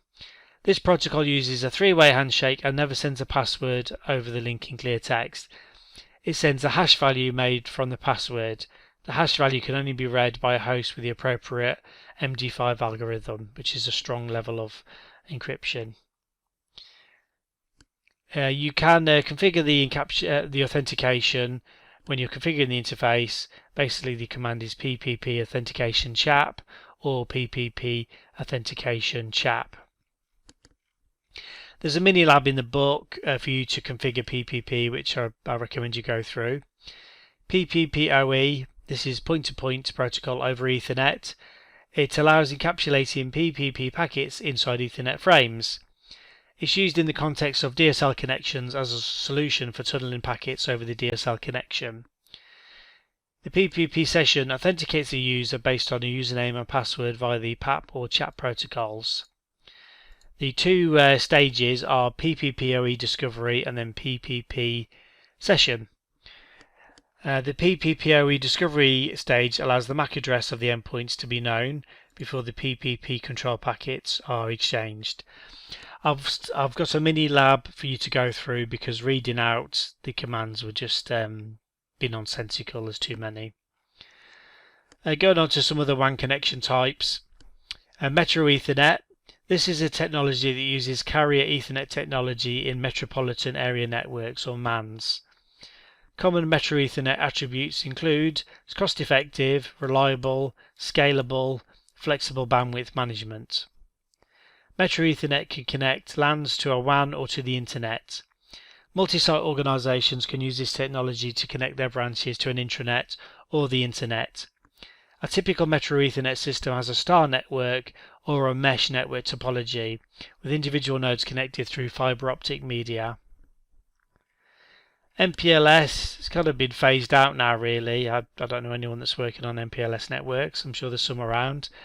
It stands for multi-protocol label switching. It provides a mechanism for forwarding packets for any network protocol. Developed in the late 90s to provide faster packet forwarding for IP routers. Its capabilities have been expanded, for example, to support VPNs, traffic engineering and convergence. MPLS is the de facto standard for many carrier and service provider networks.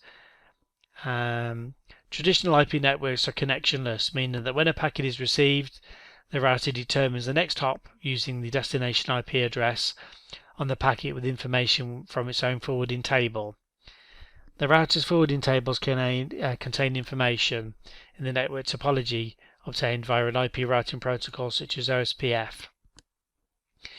MPLS similarly uses IP addresses, either IPv4 or 6, to identify endpoints and intermediate switches and routers. This makes MPLS networks IP compatible and easily integrated with traditional IP networks. Unlike traditional IP, MPLS flows are connection oriented and packets are routed along pre-configured label switch paths. MPLS works by tagging the traffic, i.e. the packets, with an identifier, i.e. a label, to establish the LSPs, the label switch paths. VSAT, very small aperture terminal. It's a small telecoms earth station that transmits and receives real-time data via satellite. The VSAT transmits signals to orbital satellites which relay the information to other systems and other locations around the globe. You got data rates from 56k to a few megabits per second. Cellular networks. These work via signals that carry voice, text and digital data. The signals are transmitted via radio waves from one device to another. The data is transmitted through a global network of transceivers and transmitters and receivers. T1 and E1 kind of phased out now really. T1 standard offers data rates of 1.544 megs. It contains 24 digital channels. E1 is the European version. It offers data rates of around 2 meg. You've also got T3 and E3 which offer much faster connection speeds. ISDN, Internet Integrated Services Digital Network. This was really big when I was working at Cisco, big in the 90s and early 2000s, and it's been kind of phased out now and replaced by DSL, basically because the cost of ISDN was just horrible. ISDN offers two levels, BRI, Basic Rate Interface, and PRI, Primary Rate Interface. BRI is the ISDN service most people use to connect to the internet. ISDN BRI supports two 64K B channels and one 16K D channel for signaling. PRI is used by large organizations because of its cost. PRI supports 23 64K B channels and one 64K D channel. Moving on to DSL, which most of us are familiar with nowadays, a digital subscriber line. It's a type of high-speed internet access. DSL internet access is delivered across the telephone network backbone. Not all phone companies offer the DSL service in every residential area, so even if you've got a phone service, it doesn't mean that DSL is going to be available. Compared with a dial-up connection, where a modem is used to connect to the internet, DSL is always on. There's no need to dial in or disconnect. DSL is generally much faster than dial-up because dial-up's limited to 56k. There's a few types of DSL to choose from: ADSL, HDSL, IDSL, RADSL and VDSL. I'll cover them in brief in the book. Cable networking. The cable TV network can be used to connect a local computer or network to the internet, competing directly with DSL. Type of network often uses both fiber optics and coax cables. The connection between the cable TV company and the distribution point is made up using fiber optics, while the connection between the distribution point and the user's home is made using coax cables. The distribution mode typically serves between 500 and 2,000 clients. VPN, reasonable chance you get asked about this in the exam. A VPN, a virtual private network, is a data network that uses public telecoms infrastructure, maintains privacy through the use of tunneling protocol and security procedures. The main purpose is to give companies the same capabilities as a private lease line but at a much lower costs. Some of the features include security, reduced costs, reliability, scalability, network management and policy management. You can broadly classify VPNs into a few categories: site to site. This is permanent connections are established between different sites of the same company. Traffic is encrypted between the locations. Dynamic multipoint VPN. This is a dynamic tunneling form of VPN supported on Cisco iOS routers and some other vendors' equipment. They're designed to allow multiple hub and spoke VPN connections, but with no extra configuration required to add spokes. Tunnels are built dynamically. Remote access VPNs. These are dynamic secure connections between small sites or mobile workers and the company headquarters. I've got an image in the book which might be worth you looking at. Moving on to multi-link PPP, MLPPP. It's a variant of PPP. It allows you to bundle multiple physical point-to-point links together, and they act as one logical link. You can have a number that are bundled together. The link bundle is configured between two nodes and provides load balancing over two or more links. It's an example if a company is bundling two lease lines in order to aggregate the link speed. There's some level of redundancy in as much as if one of the links fails, the others will pick up the load. Routing protocols treat the MLPPP link as a single adjacency. I've got a mini, it looks like a mini lab in the book, some configuration steps to configure interface, multi-link 1, PPP multi-link, and the multi-link group. Best if you go through that, I think, in your if you go through the labs in your book. I've got configurations and then configuration steps. GRE is also included in the exam. It's generic routing encapsulation. It was developed by Cisco as a means of encapsulating a large number of network protocols inside a virtual point-to-point link over IP. I've got an example in the book where site A and B both use private IP addressing and want to be able to route packets over the internet. GRE allows them to encapsulate the non-routable traffic inside a GRE packet and then route it. GRE can also support multicast traffic. In the context of GRE, the packet that needs to be encapsulated is referred to as the payload. The protocol you use to send the packets is referred to as either the delivery or transport protocol. This is the protocol used to carry the payload packet. Now, before a host on one side can send a packet to the other side, the GRE tunnel needs to be formed. This will act as a point-to-point link in effect.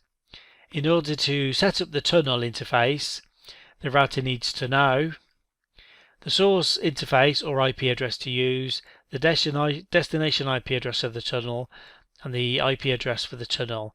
The tunnel must have its own IP address.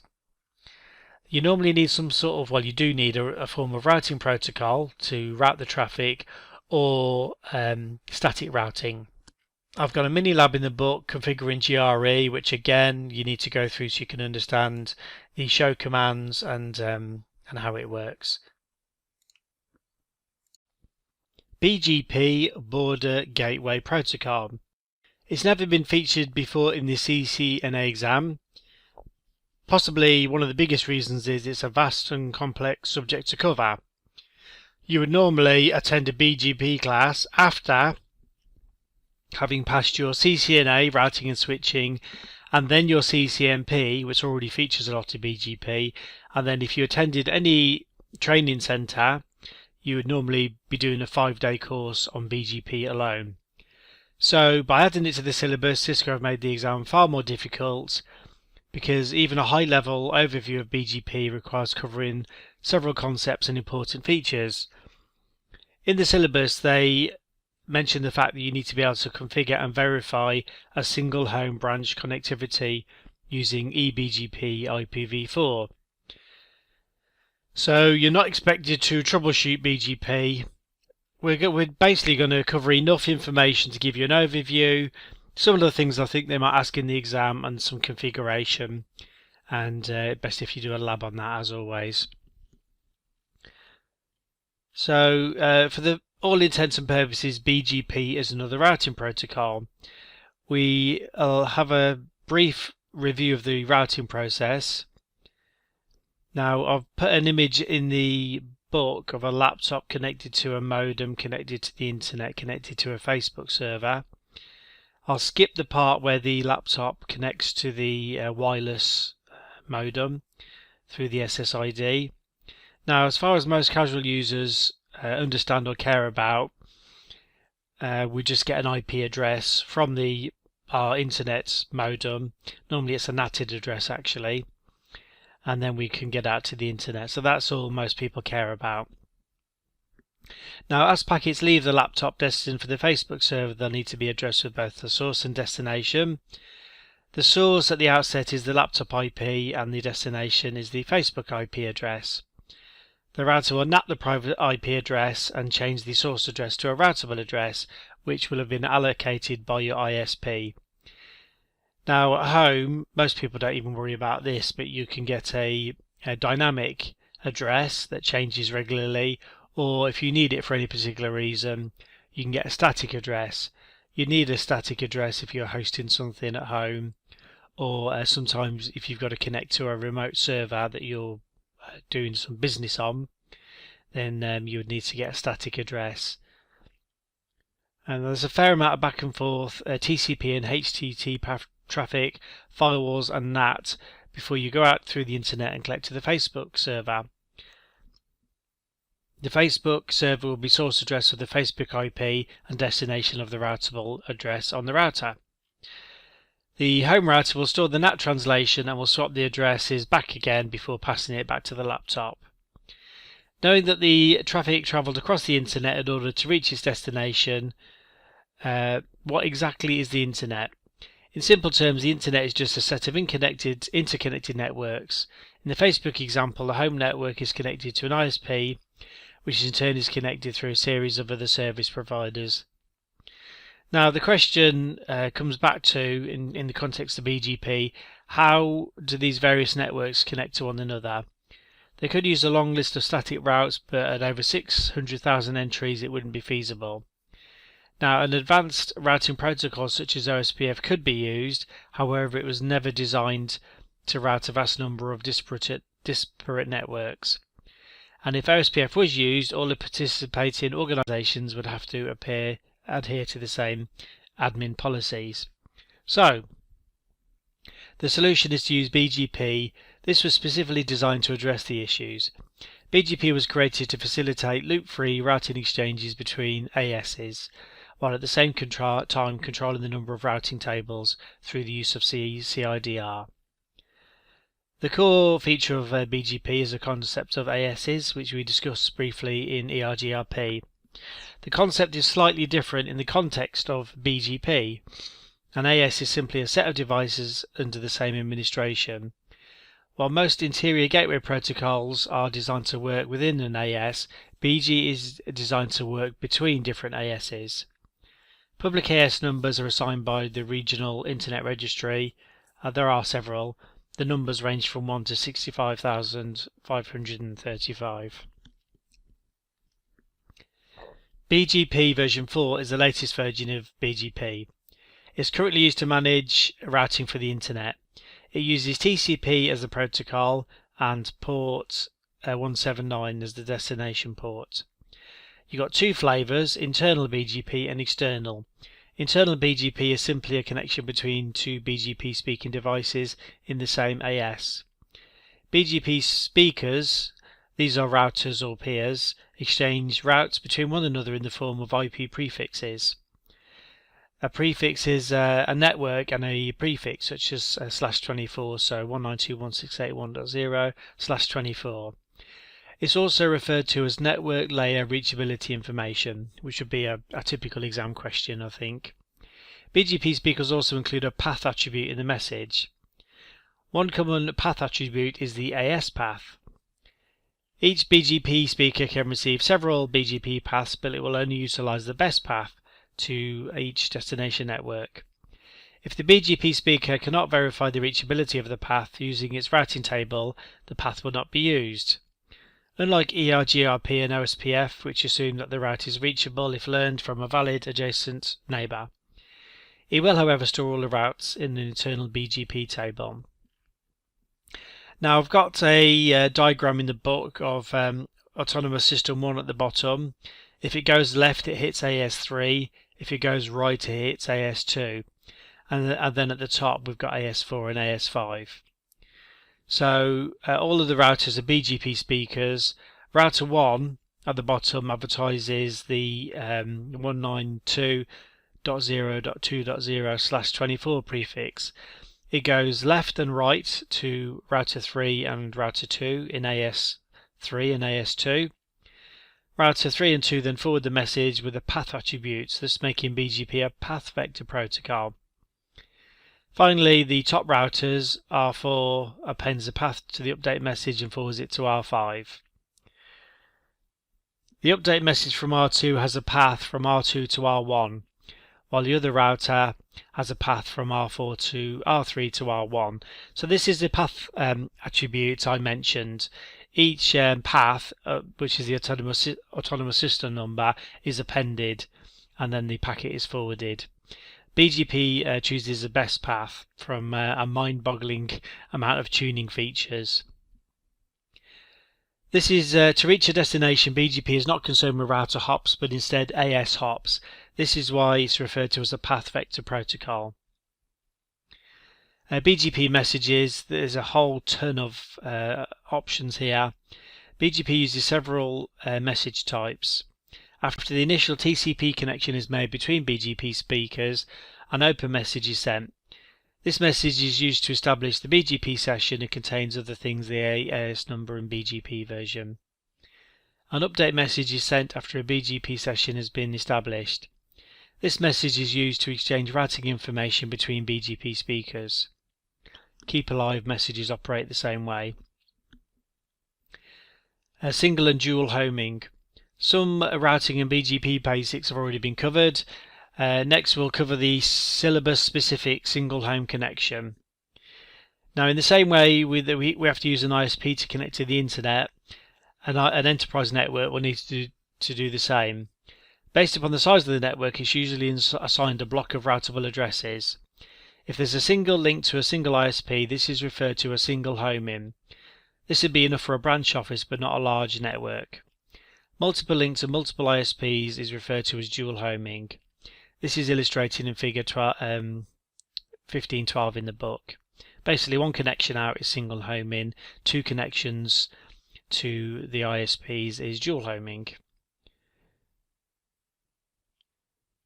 The ISP could in turn advertise all internet routes to the edge router on the branch. So I'm talking about learning routes off the internet. The fact that all traffic would be going to the ISP router anyway, which can take care of the routing, negates this.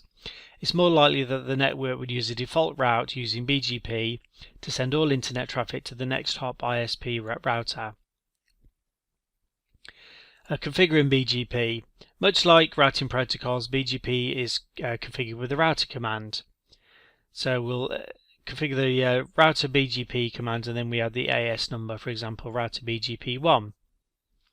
You can define the neighbor when you're in the config router command. So neighbor 192.168.10.2, and then the remote AS number with the remote-AS2 command at the end of the neighbor.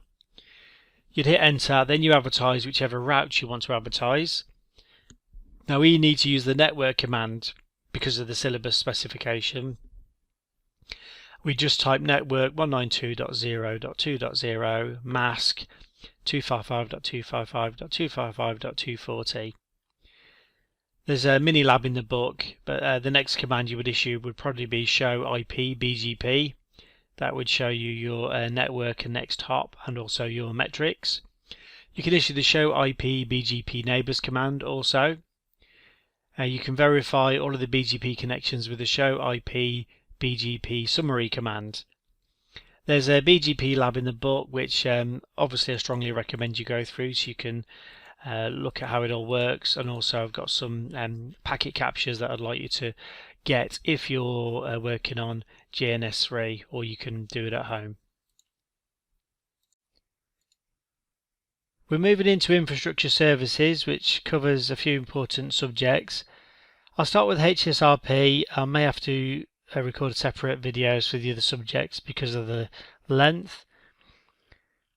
We'll start with the first hop redundancy, and we used to cover 3 protocols here, but it's only down to 1. You learned that hosts will typically use DHCP to establish the IP address of the default gateway that you'd use. Having a single default gateway leaves your network vulnerable in the event that the gateway router is no longer available. This can happen if the device or physical interface fails. First hop redundancy protocols, which we shorten to FHRPs, overcome the issue by allowing multiple routers to share a virtual IP and MAC address, so that in the event that one device fails, another assumes the role as the default gateway. This process is transparent to network hosts. Using first hop redundancy protocols isn't the only option. There are many ways to achieve the same results, for example proxy ARP on routers and explicit configuration. The preferred solution is the first hop redundancy technology. You can think of them as a standby default gateway. Now they include several protocols, however HSRP is in the exam only now. HSRP is Hot Standby Router Protocol. HSRP is Cisco proprietary. It expired the IEEE to create the open standard protocol VRRP. GLBP is the most recent, it's the third one. This is another Cisco proprietary protocol. Only one currently covered in the CCNA exam because they dropped the other two as HSRP. HSRP allows a group of routers or layer 3 switches to share one consistent virtual IP and MAC address, even in the event of a gateway failure or a device failure. So I've got a diagram. A PC is connected to a switch, and the switch has two connections, one to one router and one to the other. One of the routers is active and the other one's sitting in standby. Should the connection or the actual router fail, it will transparently switch to the standby router, router 2. Both devices share the same virtual IP in my example, which is 10.10.10.3. Now, router 1 only has one physical interface and router 2 has another physical interface address, 10.10.10.1, 10.10.10.2. The two routers are configured in a HSRP group and they represent to the clients a virtual default gateway address of 10.10.10.3. Now, on the host's default gateway address, we just add the default gateway, the virtual one, 10.10.10.3. The host doesn't really know or care where the actual device is.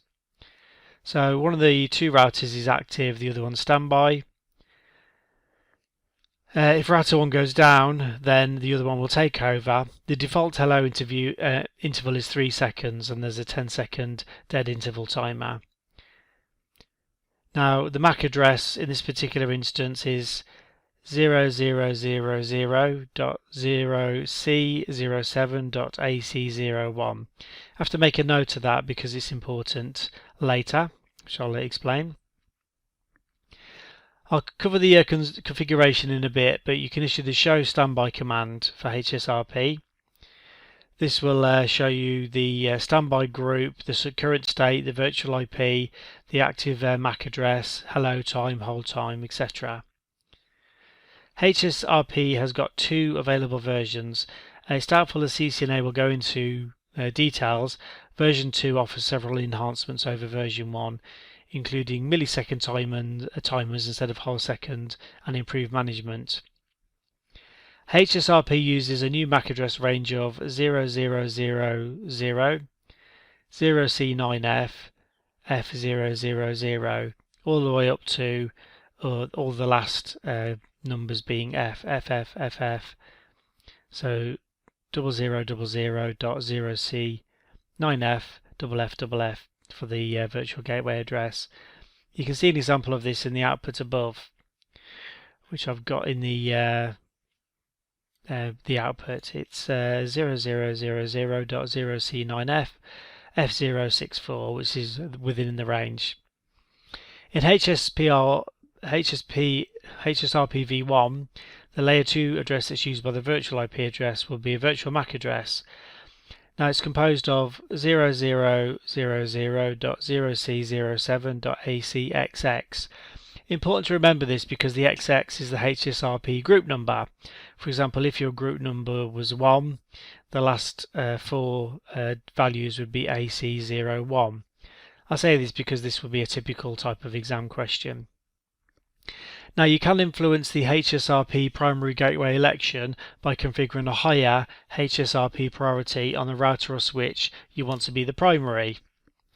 If both routers have the same priority, then the election will be run with a router with the highest IP address.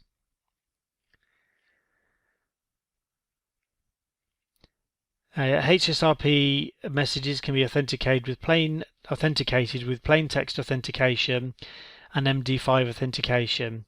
Obviously we recommend MD5. You can track interfaces with HSRP.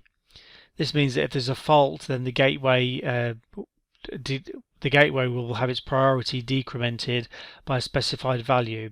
The default is 10. Now you can configure the value so at a certain point of the values the other gateway becomes the primary. I've got the commands for configuring HSRP interface tracking. I don't think it would come up, but I put it in there just in case. They're not very specific on the actual exam. For configuring HSRP, I've got a mini lab in the book. You would, for example, if you wanted to configure HSRP group 1, you add all your IP addresses, you go to interface fast Ethernet 0/0, and you enter the command standby 1 IP 10.10.10.3, that's a virtual IP. You can configure a higher priority than default. For example, standby 1 priority 120. I've got the command for configuring authentication also if you so wish. So go through those. I'm going to move on to cloud computing, just the core of the stuff that I think would come up in the exam. Cloud computing's moved from a novel idea to a core internetworking concept. Any company that's not already moved to the cloud is certainly contemplating it. All of us already use the cloud when we access social media, email and streaming services such as YouTube and Netflix. I strongly recommend that you make cloud computing certification a top priority. Consider the CompTIA certification, then Amazon or Google. The definition of cloud computing is as follows. This is from the NIST. A model for enabling ubiquitous, convenient, on-demand network access to a shared pool of configurable computing resources, for example network servers, that can be rapidly provisioned and released with minimal management effort or service provider interaction. So some of the characteristics are on demand, so it can be created and removed as needed. Broad network access, you can access from PCs or mobile devices, etc. Resource pooling means the resources can be used by others. Rapid elasticity means you can easily scale by adding more RAM with the click of a button. Measured service, provision is monitored usually for billing services purposes. The three models specified by the document are software as a service. This is cloud hosted software application licensed as a subscription like Dropbox. Platform as a service. This is a platform that allows customers to run and develop applications as needed. And then infrastructure as a service. This is moving server, storage and networking functions to the cloud. I've got an image in the book. Cloud deployment models defined in the NIST document include private, public and others, including community and hybrid, which will not be discussed. A private cloud is for the exclusive use of the organization that owns it. It can be operated by the organization or a third party. The impact of cloud resources on the enterprise network is one of the syllabus items. A good example to use would be a bank with several branch offices. So the traditional model was for the branch to store and access data locally. If the bank wanted to move to a cloud computing model, it could use a few options. The first one, self-hosted private cloud. The headquarters hosts its own data center and all file storage is moved to a central location. All branch offices must connect to the headquarters over the WAN. Scenario 2, third-party hosted private cloud. Still private, but is hosted by a third party. The link to the private cloud could be over the internet, however this may cause issues such as security, capacity and QoS. Another option is a private WAN such as MPLS. Another option is scenarios Intercloud Exchange. The bank connects to the Intercloud Exchange, which in turn has connections to several cloud providers. Tagging on to virtualization. Although cloud computing is not necessary in order to run virtualization, it's useful in the context of understanding pooled resources. Examples of virtualization software are VMware and VirtualBox. Normally PCs and laptops come with an operating system pre-installed that has access to the available hardware, such as CPU and RAM and hard disk. If the users want to use another operating system, they would have to buy another PC or partition their hard drive to dual boot. With virtualization, users can install one or several operating systems on a host. The only limit is the resources on their device. Virtualization uses the terms guest and host. The guest is also referred to as the virtual machine, whereas the host is the physical machine. Users can use one physical machine to run several virtual machines that share hardware resources. High-end devices do not necessarily operate in the same way as a home PC when virtualization software is run. Enterprise software such as VMware, ESXi can be installed directly onto a server without first installing an operating system. The software that allows a host to be split into virtual machines is known as a hypervisor, which creates, runs and manages VMs on a host. Examples for personal use include VMware, VirtualBox and Parallels Desktop for Mac. Going to move on to QoS. QoS is Quality of Service. Used to be an exam in its own right in the Cisco portfolio of exams. It's been retired, unfortunately, so it's been integrated into other exam tracks. For the CCNA, you just needed a general overview of QoS concepts, traffic marking, congestion management, basically what's listed in the syllabus. Now the Cisco guides covering QoS range from 760 to over 1,000 pages. They cover configuration as well as end-to-end QoS network design. So we'll just be doing a high level compared to all that. QoS is divided into three broad groups: classification and marking traffic, congestion management and avoidance, packet shaping, policing and fragmentation. The whole idea behind QoS is managing limited bandwidth on your network. Now some traffic is sensitive to delays such as video conferencing and voice calls. Other traffic is quite tolerant of delays such as your bog standard data traffic when it's using TCP. So this is where QoS would be useful into delay sensitive traffic. Classifying and marking traffic helps to simplify the job of other QoS tools by marking the packet. It can be marked with either DHCPs, which are diff serve code points, or the IP precedent fields, which is IPP. Congestion management, also referred to as queuing, is the process where switches or routers manage packets or frames as they wait to exit an interface. Congestion avoidance is a process that decides if or when packets should be dropped once the queue becomes full. You've got many options for types of queuing, depending on your iOS and model of device. Types include class-based weighted fair queuing and low latency queuing. You've also got first in, first out. The output of my router, when I issue the show queuing interface serial 0/0, shows me the queuing strategy on my model is weighted fair. Traffic or packet shaping tools delay traffic from leaving the interface to prevent the configured traffic profile from being breached. This would normally be so you don't go over the allotted amount of bandwidth that you're allowed for whatever connection you've paid for. As we all know, network traffic is not always uniform. Your network can experience outages or spikes in the traffic at certain times of the day or days of the week. As a network administrator, you will often hear complaints of the user that the network is slow. Of course, this could just be an application on their PC causing high CPU or poor network design. There's a mind-bogglingly huge array of possible causes of slow network performance, and the problem can often disappear as soon as it's appeared. Troubleshooting these type of transient problems is very difficult. QoS is all about service availability. You may have heard of the 5 nines rule, which is 99.999% network uptime. This gives you only 5 minutes of unplanned downtime per year. So if you give HTTP traffic the same priority as video conferencing, you jeopardize the availability of your video traffic.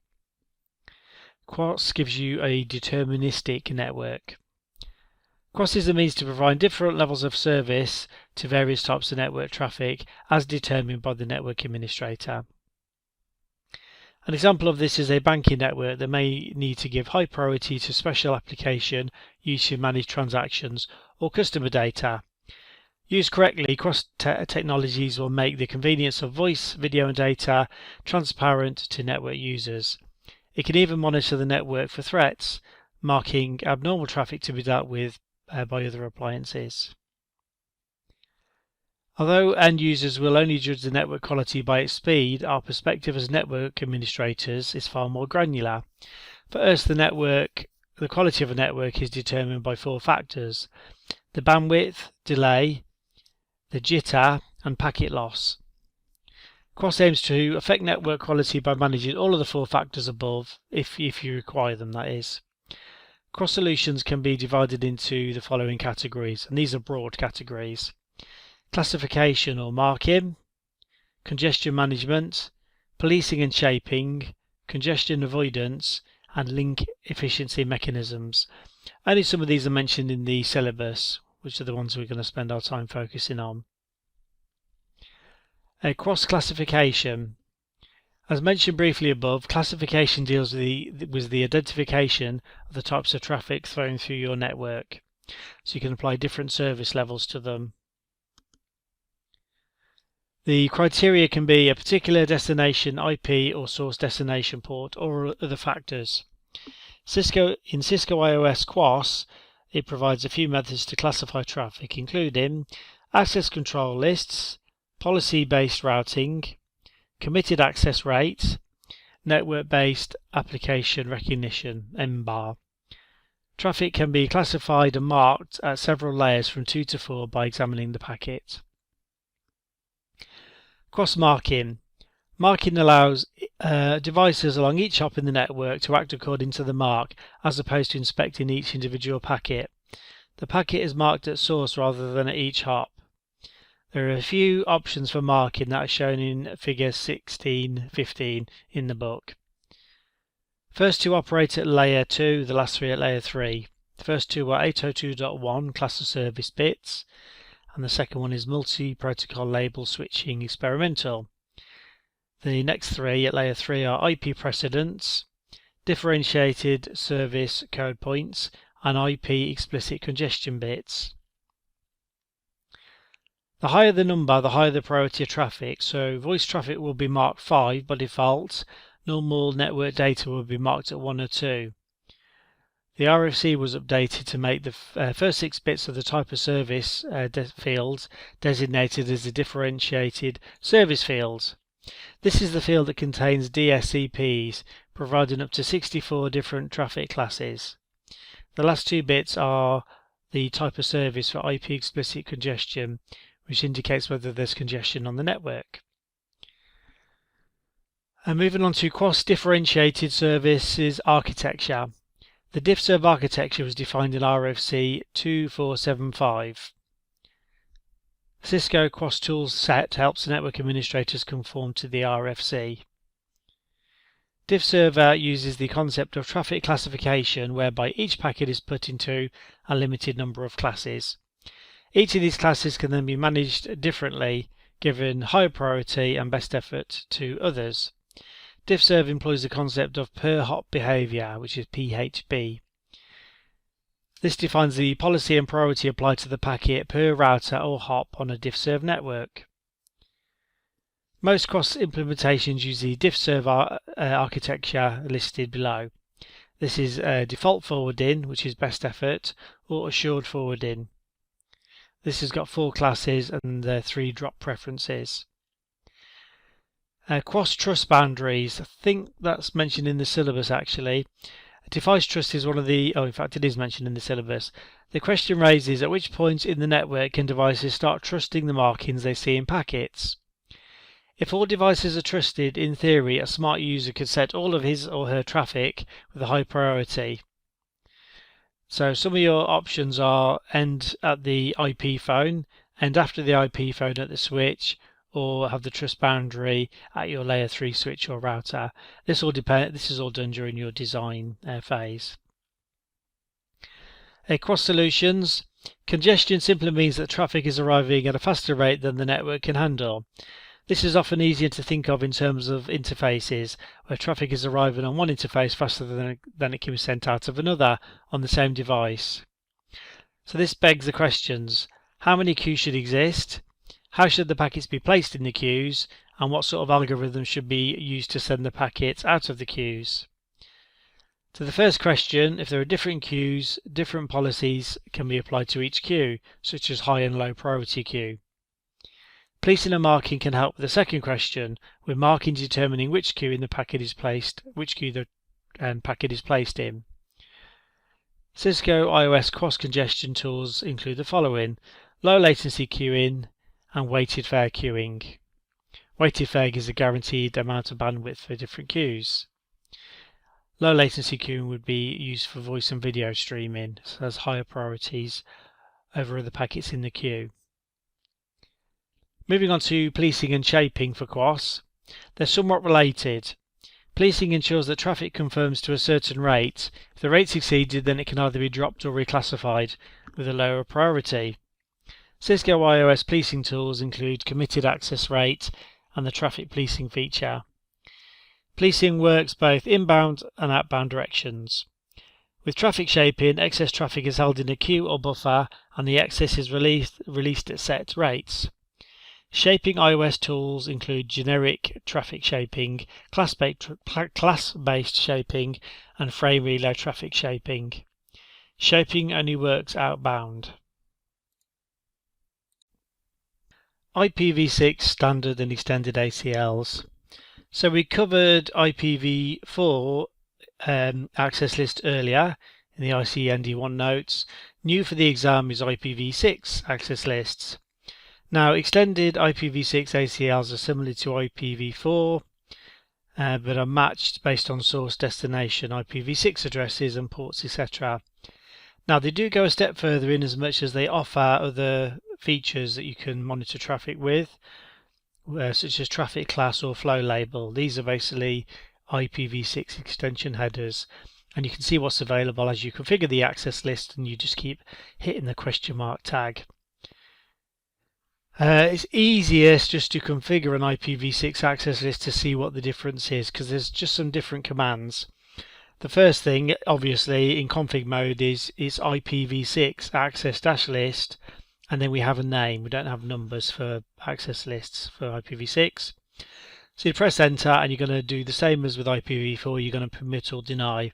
So some example lines are permit 2001:db8 :A011 :/64 So that's permitting anything from that network named 64-bit CRDR to any other network or host. Next one is permit host, and I've got a host address here. I'm not going to read it all out. And then after that, I've got a network address ending in B001 :64. So permit that host address to any host on the entire network for IPv6 named. That's a standard access list. I can create an extended access list which gives us more options. IPv6 access-list and then a name. I've called this one extended_ACL. I've issued the deny TCP NENE equals 23, which is the same as we do before. Permit ICMP, and then I've put a IPv6 network address in. Anywhere equals echo request. Now, applying the access list is different for IPv6. The command under whatever interface is IPv6 traffic-filter, and then the name, and then in or out. Now, there are implicit permit and deny statements at the end of every single IPv6 access list.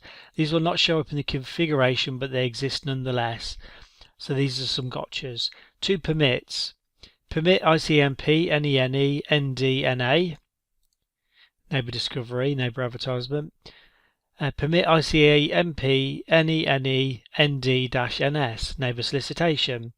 The other one is, which I'm sure you'd already be aware of, is deny IPv6 NENE. On an actual router, not packet tracer, you can issue the show run command with a pipe.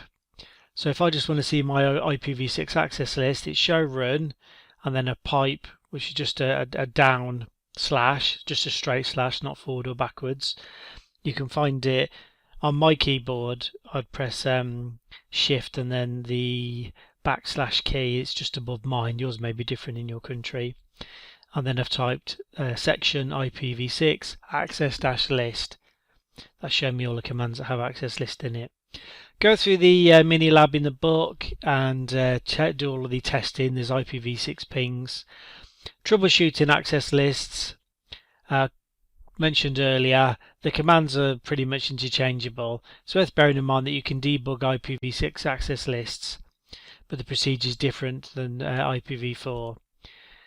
I've put the debug here, debug IPv6 packet access list and then the access list name, and that started debugging it. Test it when you do a lab. That command probably won't work in packet tracer though.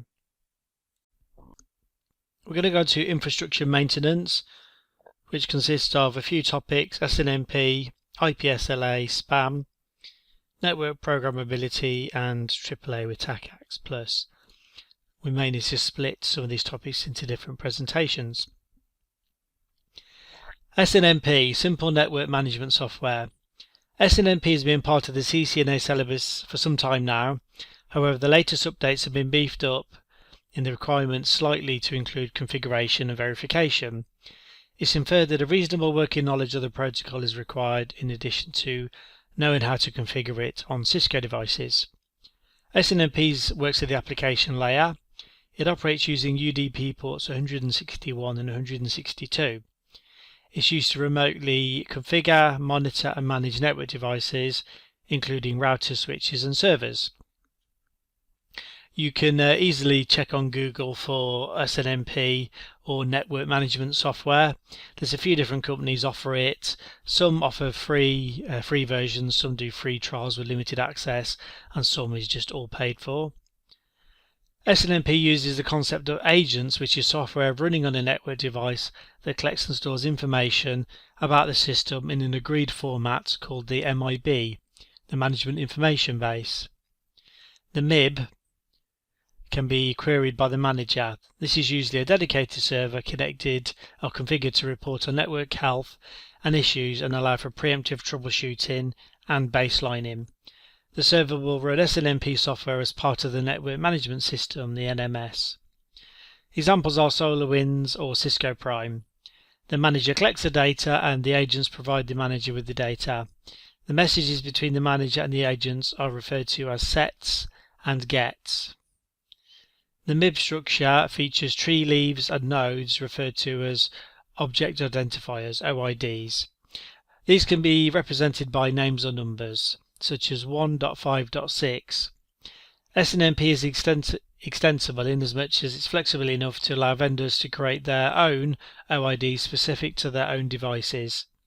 So if you have a particular network card on a particular server, they will have needed to have written the OID in order for you to manage that. SNMP uses several message types in order to operate. These are called protocol data units.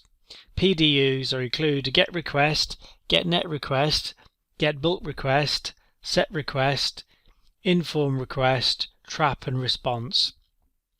The different type of messages are operate at different times. Response messages, for example, act as an acknowledgement as well as contain the requested information. The requested information could be a GET request. SNMP has undergone updates over the years. SNMP version 1 worked in plain text. It was updated to SNMP v2, which was not adopted. Version 2C and version 2U address some of the shortcomings. 2C uses community-based authentication and 2U uses user-based. The latest version in use is SNMP v3, which greatly improves on two security shortfalls: message security and access control.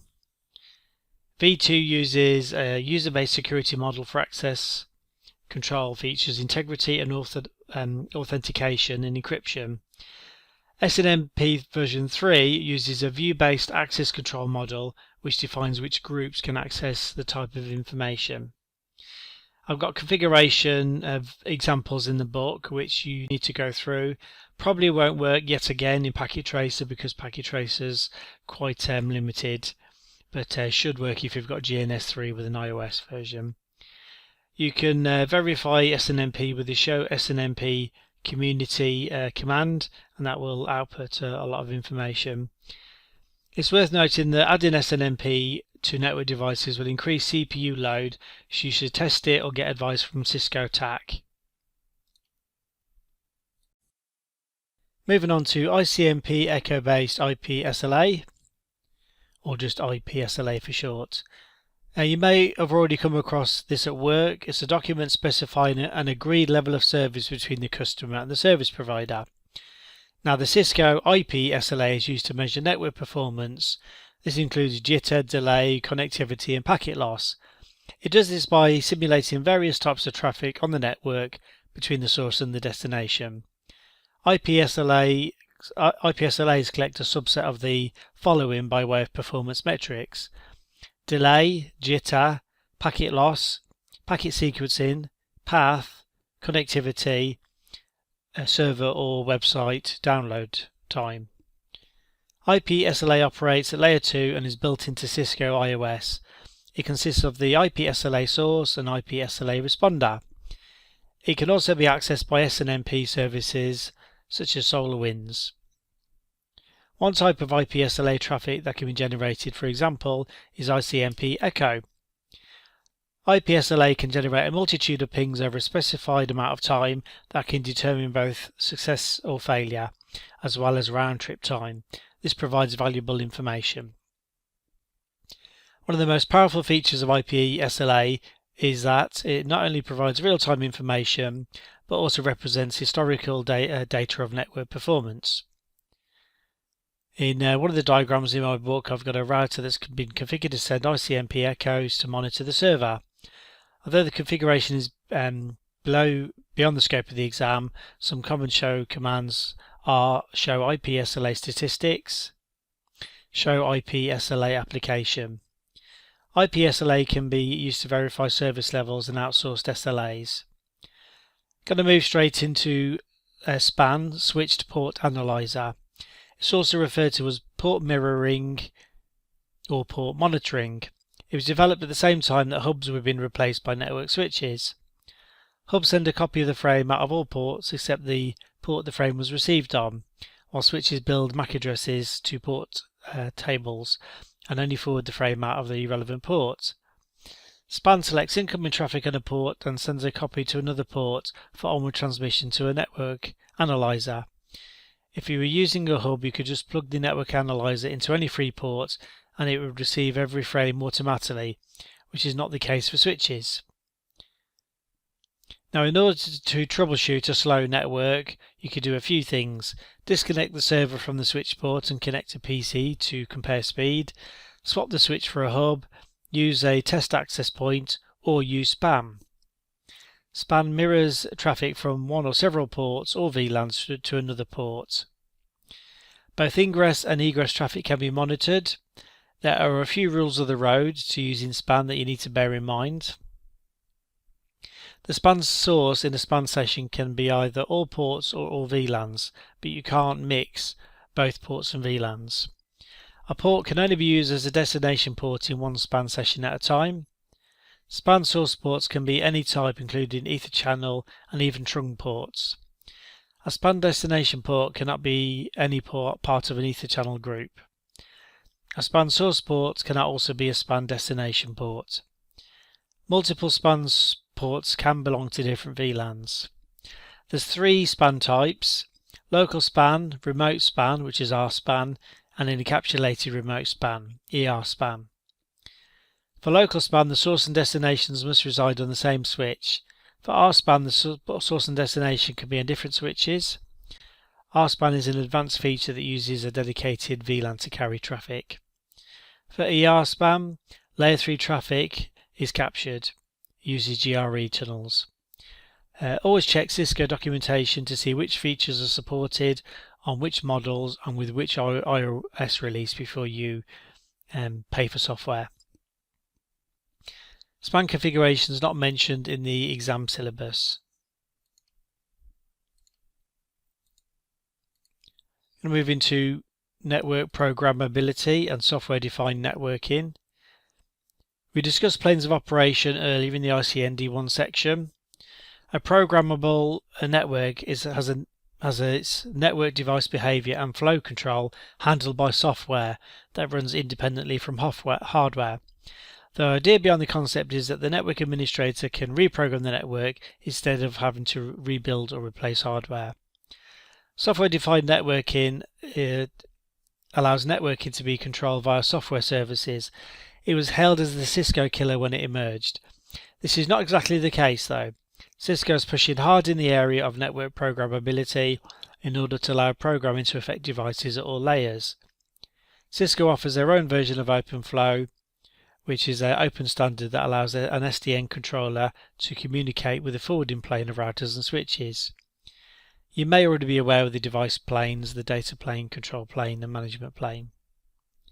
The traditional network has a distributed control plane, so each device will store its own routing tables and communicate with the other devices using, for example, EIGRP messages. SDN has a centralized control plane giving it a bird's eye view of the entire network. It will also control how the other devices will forward traffic. This separation of the control plane from the data and management planes means the network can be more easily programmed. The Open Networking Foundation, the ONF, is pushing for SDN to be adopted on all networks. As the name suggests, they are open standard and vendor neutral. Then you've got the application layer at the top. We've got APIs that interface with the layer underneath, which is the control layer, and then underneath that the infrastructure layer. Communication between these layers is made possible by application programming interfaces, APIs. Northbound APIs are used between the control and application layer. Southbound APIs are used between the control and infrastructure layers, allowing it to control the forwarding tables in the infrastructure layer. The only southbound interface currently defined by ONF is OpenFlow. SDN is a model or architecture with the end goal of making the network more programmable, so different vendors can use various means to achieve the same end. This is why the term network programmability is often used. Cisco do mention in this syllabus Cisco APIC Enterprise module. The controller can calculate, in this instance, the path between two nodes using router data and the network topology. PathTrace can also collect path statistics including interfaces, QoS devices and performance. It doesn't check whether traffic can actually get from the source to destination, it just checks the path the network can take. Now there is a tool you can use. I don't think you'd actually have to configure it, but if you go to the Cisco developer website or search for Cisco APIC-EM, you can actually log in, get a free account and log in. Moving on to AAA, AAA. AAA has been featured in the CCNA syllabus for a few years now. You can expect to see at least a question about what it does. Cisco has now expanded on this, specifically addressing managing devices with AAA through TACACS Plus and Radius. AAA stands for Authentication, Authorization and Accounting. Each serves a different purpose. Authentication verifies the identity of a person. Authorization determines what a person is allowed to do. Accounting tells you what a person did do once they'd been verified and authorized. An example of AAA would be online banking, which requires customers to log in using their username and password and possibly some sort of PIN verification. Once logged in, customers are authorized to view their account balance, but they're not authorized to change it, unfortunately for us. The accounting part logs the customer's activities. On Cisco devices, AAA serves two purposes: network access, e.g. what VLAN to place them in, and device management, e.g. username and password to configure the device, or just view privileges. AAA servers. You can use the local database of a device to perform some functions, such as check incoming connections against a list of permitted users, but if you want to use a AAA to full effect, then it's recommended you use external AAA servers. This service will usually go in hand with either Radius, which is Remote Authentication Dial-in User Service, or TACACS Plus, Terminal Access Controller Access Control System Plus protocol. These are used to connect to and communicate with external AAA servers. Some AAA servers support either or both of these protocols. Cisco Secure ACS, Access Control Server, supports both, whereas Cisco ISE, Identity Service Engine, used to support only Radius, but now supports both. TACACS Plus provides a centralized method to validate network access for users. The TACACS Plus application runs on a router and sends encrypted login information when a user attempts to authenticate onto the network. This requires a login ID and password, and once verified can load configurations restricting what the user can and can't do. Radius, as the name suggests, is designed to authenticate dial-in access to a network. The Radius client software resides on the router or network access server, the NAS, and communicates with the Radius server. Unlike TACACS Plus, it cannot control which commands an authenticated user can execute.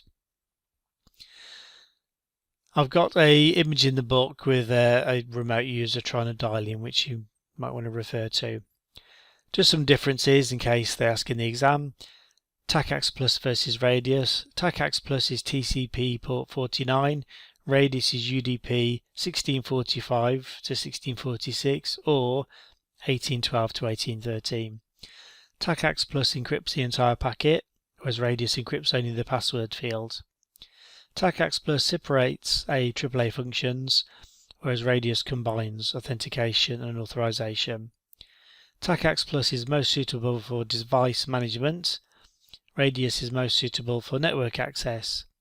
TACACS Plus is proprietary to Cisco. Radius is RFC 2865. Cisco doesn't specify you must know how to configure AAA devices. However, that's in the syllabus. However, in the exam I've seen they've asked in the past. The command to enable AAA on a device is, in config mode, AAA new -model. Please try that command on a device when you get access next. It won't work on Packet Tracer as usual. Okay, last section at all is advanced network troubleshooting.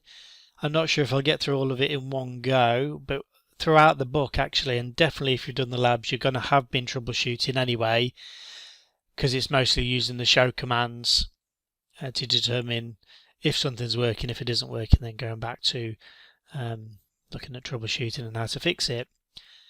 The syllabus mentions quite a few protocols: STP, Inter-VLAN routing issues, OSPF, EIGRP, WAN, EtherChannels, PPPoE and GRE. Some I've dealt with as we've gone through, so some of this will be a review. Things that I've already covered in enough detail I just won't cover again because it's just repeating myself. In the exam you will be troubleshooting in one of the following categories. This is through my experience. General theory questions about the likely cause of an issue, a network diagram and questions about the likely cause of an issue, logging into equipment and using show commands to determine the cause of an issue, and lastly, having to log into a network, diagnose and resolve configuration problems. Any of those could be from any part of the syllabus, for example, fixing an access list, fixing routing, fixing spanning tree, or VLANs, or any of the others, including layer 2, layer 3 problems. If you go to the exam and randomly type show commands or type show run on every device hoping to stumble on the root cause, this is a recipe for disaster. And I've been there myself when I first tried the exam. I just didn't prepare myself. So the secret, if there is one, is really understanding the technology, doing lots of hands-on labs throughout the guide, which is why I put a ton of mini labs in. This is the new improved version of the book. You'll make mistakes as you go along and discover which show command will reveal the root cause of the issue. Once you get comfortable with my labs, start making your own up using different IP addresses and interfaces. Like any master, you get there by doing tasks over and over until they become second nature. If you go into the exam not knowing which command will show you your spanning tree route, for example, then failure is inevitable. Troubleshooting STP. So we're going to touch on STP problems. This applies to STP 801.2.1d and W. STP is very maintenance free, generally does not require troubleshooting. However, STP will mostly have the following problems: incorrect route bridge, incorrect route port, incorrect designated port. Looking at incorrect route bridge, the route bridge is selected based upon the bridge ID. This consists of the priority and the base MAC address of the switch. The show spanning tree VLAN 10, for example if it is 10 command, will show you the current route bridge. Note the MAC address and the priority of the route bridge and compare it with those of the switch that you want to make the route bridge. Decreasing the priority of the correct switch should resolve the problem. This can be done with the spanning tree VLAN 10 priority and then whichever priority in increments you want to add. The other way, which we covered earlier, is the spanning tree VLAN 10 route primary command will make it the primary route. You can glean specific route bridge information with the show spanning tree bridge command. That won't work on packet tracer, and I doubt if that'll come up in the exam actually because it's a bit advanced. Incorrect route port. The route port is the fastest path from a switch to the route bridge. The cost is the cumulative cost of all the links on the path, with each port adding its own cost to the VLAN. For example, 200 meg links between a switch and a route bridge, the cost will be 38. The show spanning tree VLAN 10 command will show the correct route port and its cost. Compare that with the cost of the desired path. You can change the cost of the desired path with the spanning tree cost and then add the cost number to the interface. I've got I wouldn't call it a mini lab, but a mini example in the book with the incorrect route port example. Incorrect designated port. The designated port is the lowest cost port connecting a network segment to the rest of the network. The designated port cost can be seen and changed using the show spanning tree VLAN 10 command and the spanning tree and fix with the spanning tree cost command. To troubleshoot STP and VLAN issues, very useful command to display a summary of interface settings, status, speed and duplex is the show interfaces status command. That just prints a summary. Troubleshooting Inter-VLAN routing is mentioned in the ICND 1 and 2 section. When troubleshooting, there's a few things you should check. One of the first things to verify is layer 1 connectivity. Make sure the user workstations are connected to the correct switch ports. Verify the links are up on the workstations and switches. The links between the switches and the routers are functional and up. Next thing you do is verify the user-facing ports are assigned to the correct VLANs. You can issue the show VLAN command on the switches. It'd be a good idea to verify the trunk links between the switches and the routers that perform the inter-VLAN routing. Make sure all the relevant VLANs are carried on all the trunk links to the routers. You can check using the show interfaces command. Show interfaces trunk command, sorry. If the trunk links are not forming, you have to check the encapsulation configured. You won't have that problem in the exam because we can only use 802 or .1q for short. Moving up to layer 3, check all the correct IP addresses and subnet masks on the user workstations, router subinterfaces, or layer 3 switch SVIs. Each VLAN is usually associated with a dedicated IP subnet. Issue the show IP interface brief command on the router to check.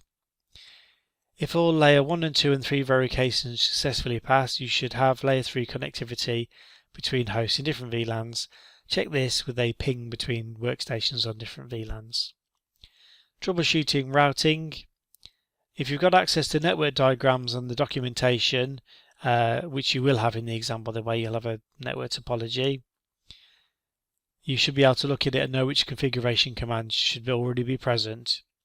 For example, if you see a router with OSPF area 1 showing an IP address 192.168.1.1/30, you should expect, when you issue the show interface fast Ethernet 0/0 command, to see that IP address and that subnet mask.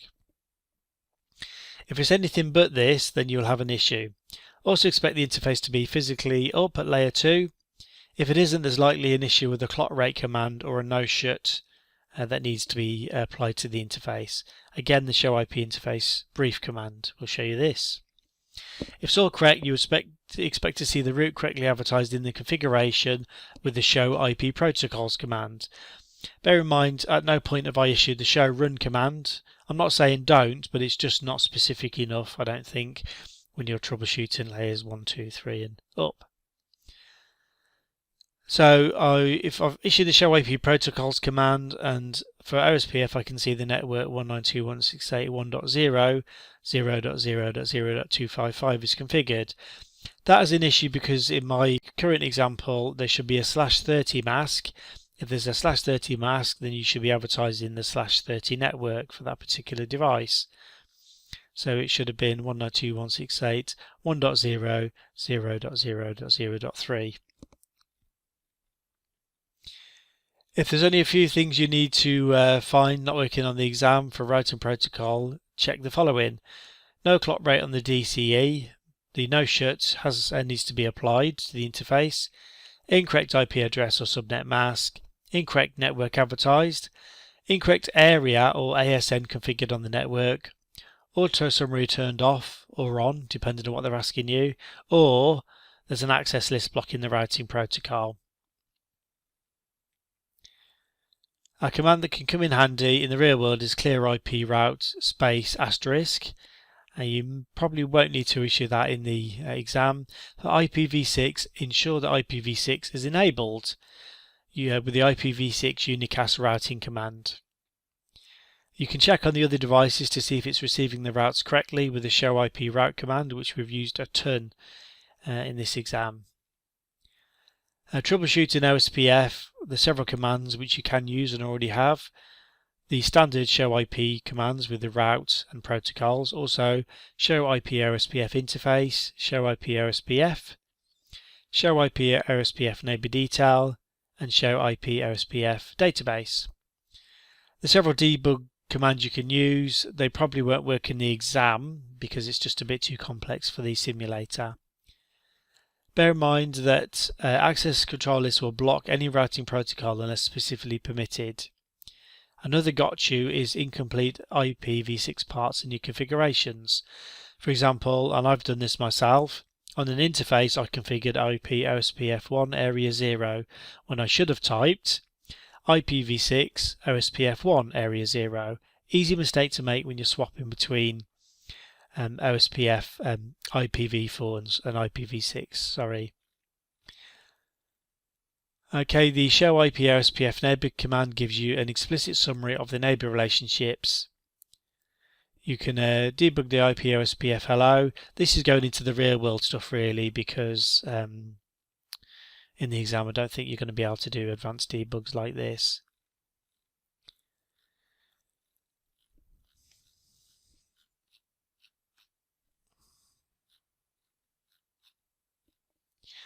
There's a mini lab in the book, Troubleshooting OSPF. Please go through it because it's going to give you a ton more useful information. Moving on to EIGRP, I've given you many of the answers already with the previous troubleshooting IP protocols.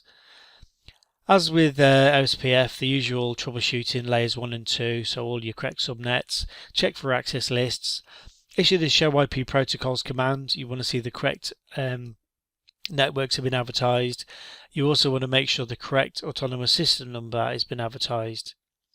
You can check for adjacencies with the show IP EIGRP neighbors command. You can also issue the show IP EIGRP interfaces command. Always check for mismatched EIGRP AS numbers. Check that the passive interface has been configured or isn't there if there shouldn't be one. It will tell you very clearly in the exam. Troubleshooting WAN connectivity, several commands you can use. First and most used is by engineers is a ping, show IP interface brief, show interface serial 0/0, or whichever the correct interface is. You can check it's up, correct encapsulation, for example PPP or HDLC, correct IP address and subnet mask. In the real world, you can issue a clear counters command to clear counters on the interfaces and start afresh.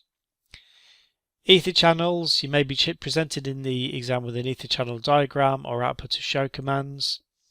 Ensure you're familiar with which settings PAGP and LACP require in order to form an ether channel. Remember that each port in the ether channel must have matching settings in order to form the channel, ether channel. If one side's full duplex and the other half duplex, for example, then the channel can't form. Use the show ether channel and then add the ether channel number, for example 1, if you're troubleshooting ether channel 1. PPPoE, easiest to use the OSI model. Ensure that you've created the dialer pool under the dialer interface. The PPPoE client dialer pool number 1 command would be added to the Ethernet interface. The show PPoE session command is useful when examining layer 2 issues. Layer 3 configuration includes the no IP address and IP address negotiated commands. GRE tunnels, always or almost always a small configuration issue will be the cause of the problem. I've spent 10 minutes troubleshooting the mini labs I've created and finally realised that I configured the wrong IP address out on one of the routers. My brain didn't see the issue despite it being in front of my eyes. The tunnel source IP on one side must be the tunnel destination on the other side. If it's configured as an IP address, it must be a locally configured IP address. If it's configured as an interface, it must be in the up state. Have a few goes at my mini lab to get your head around all of these factors. Finally, check for packet filtering.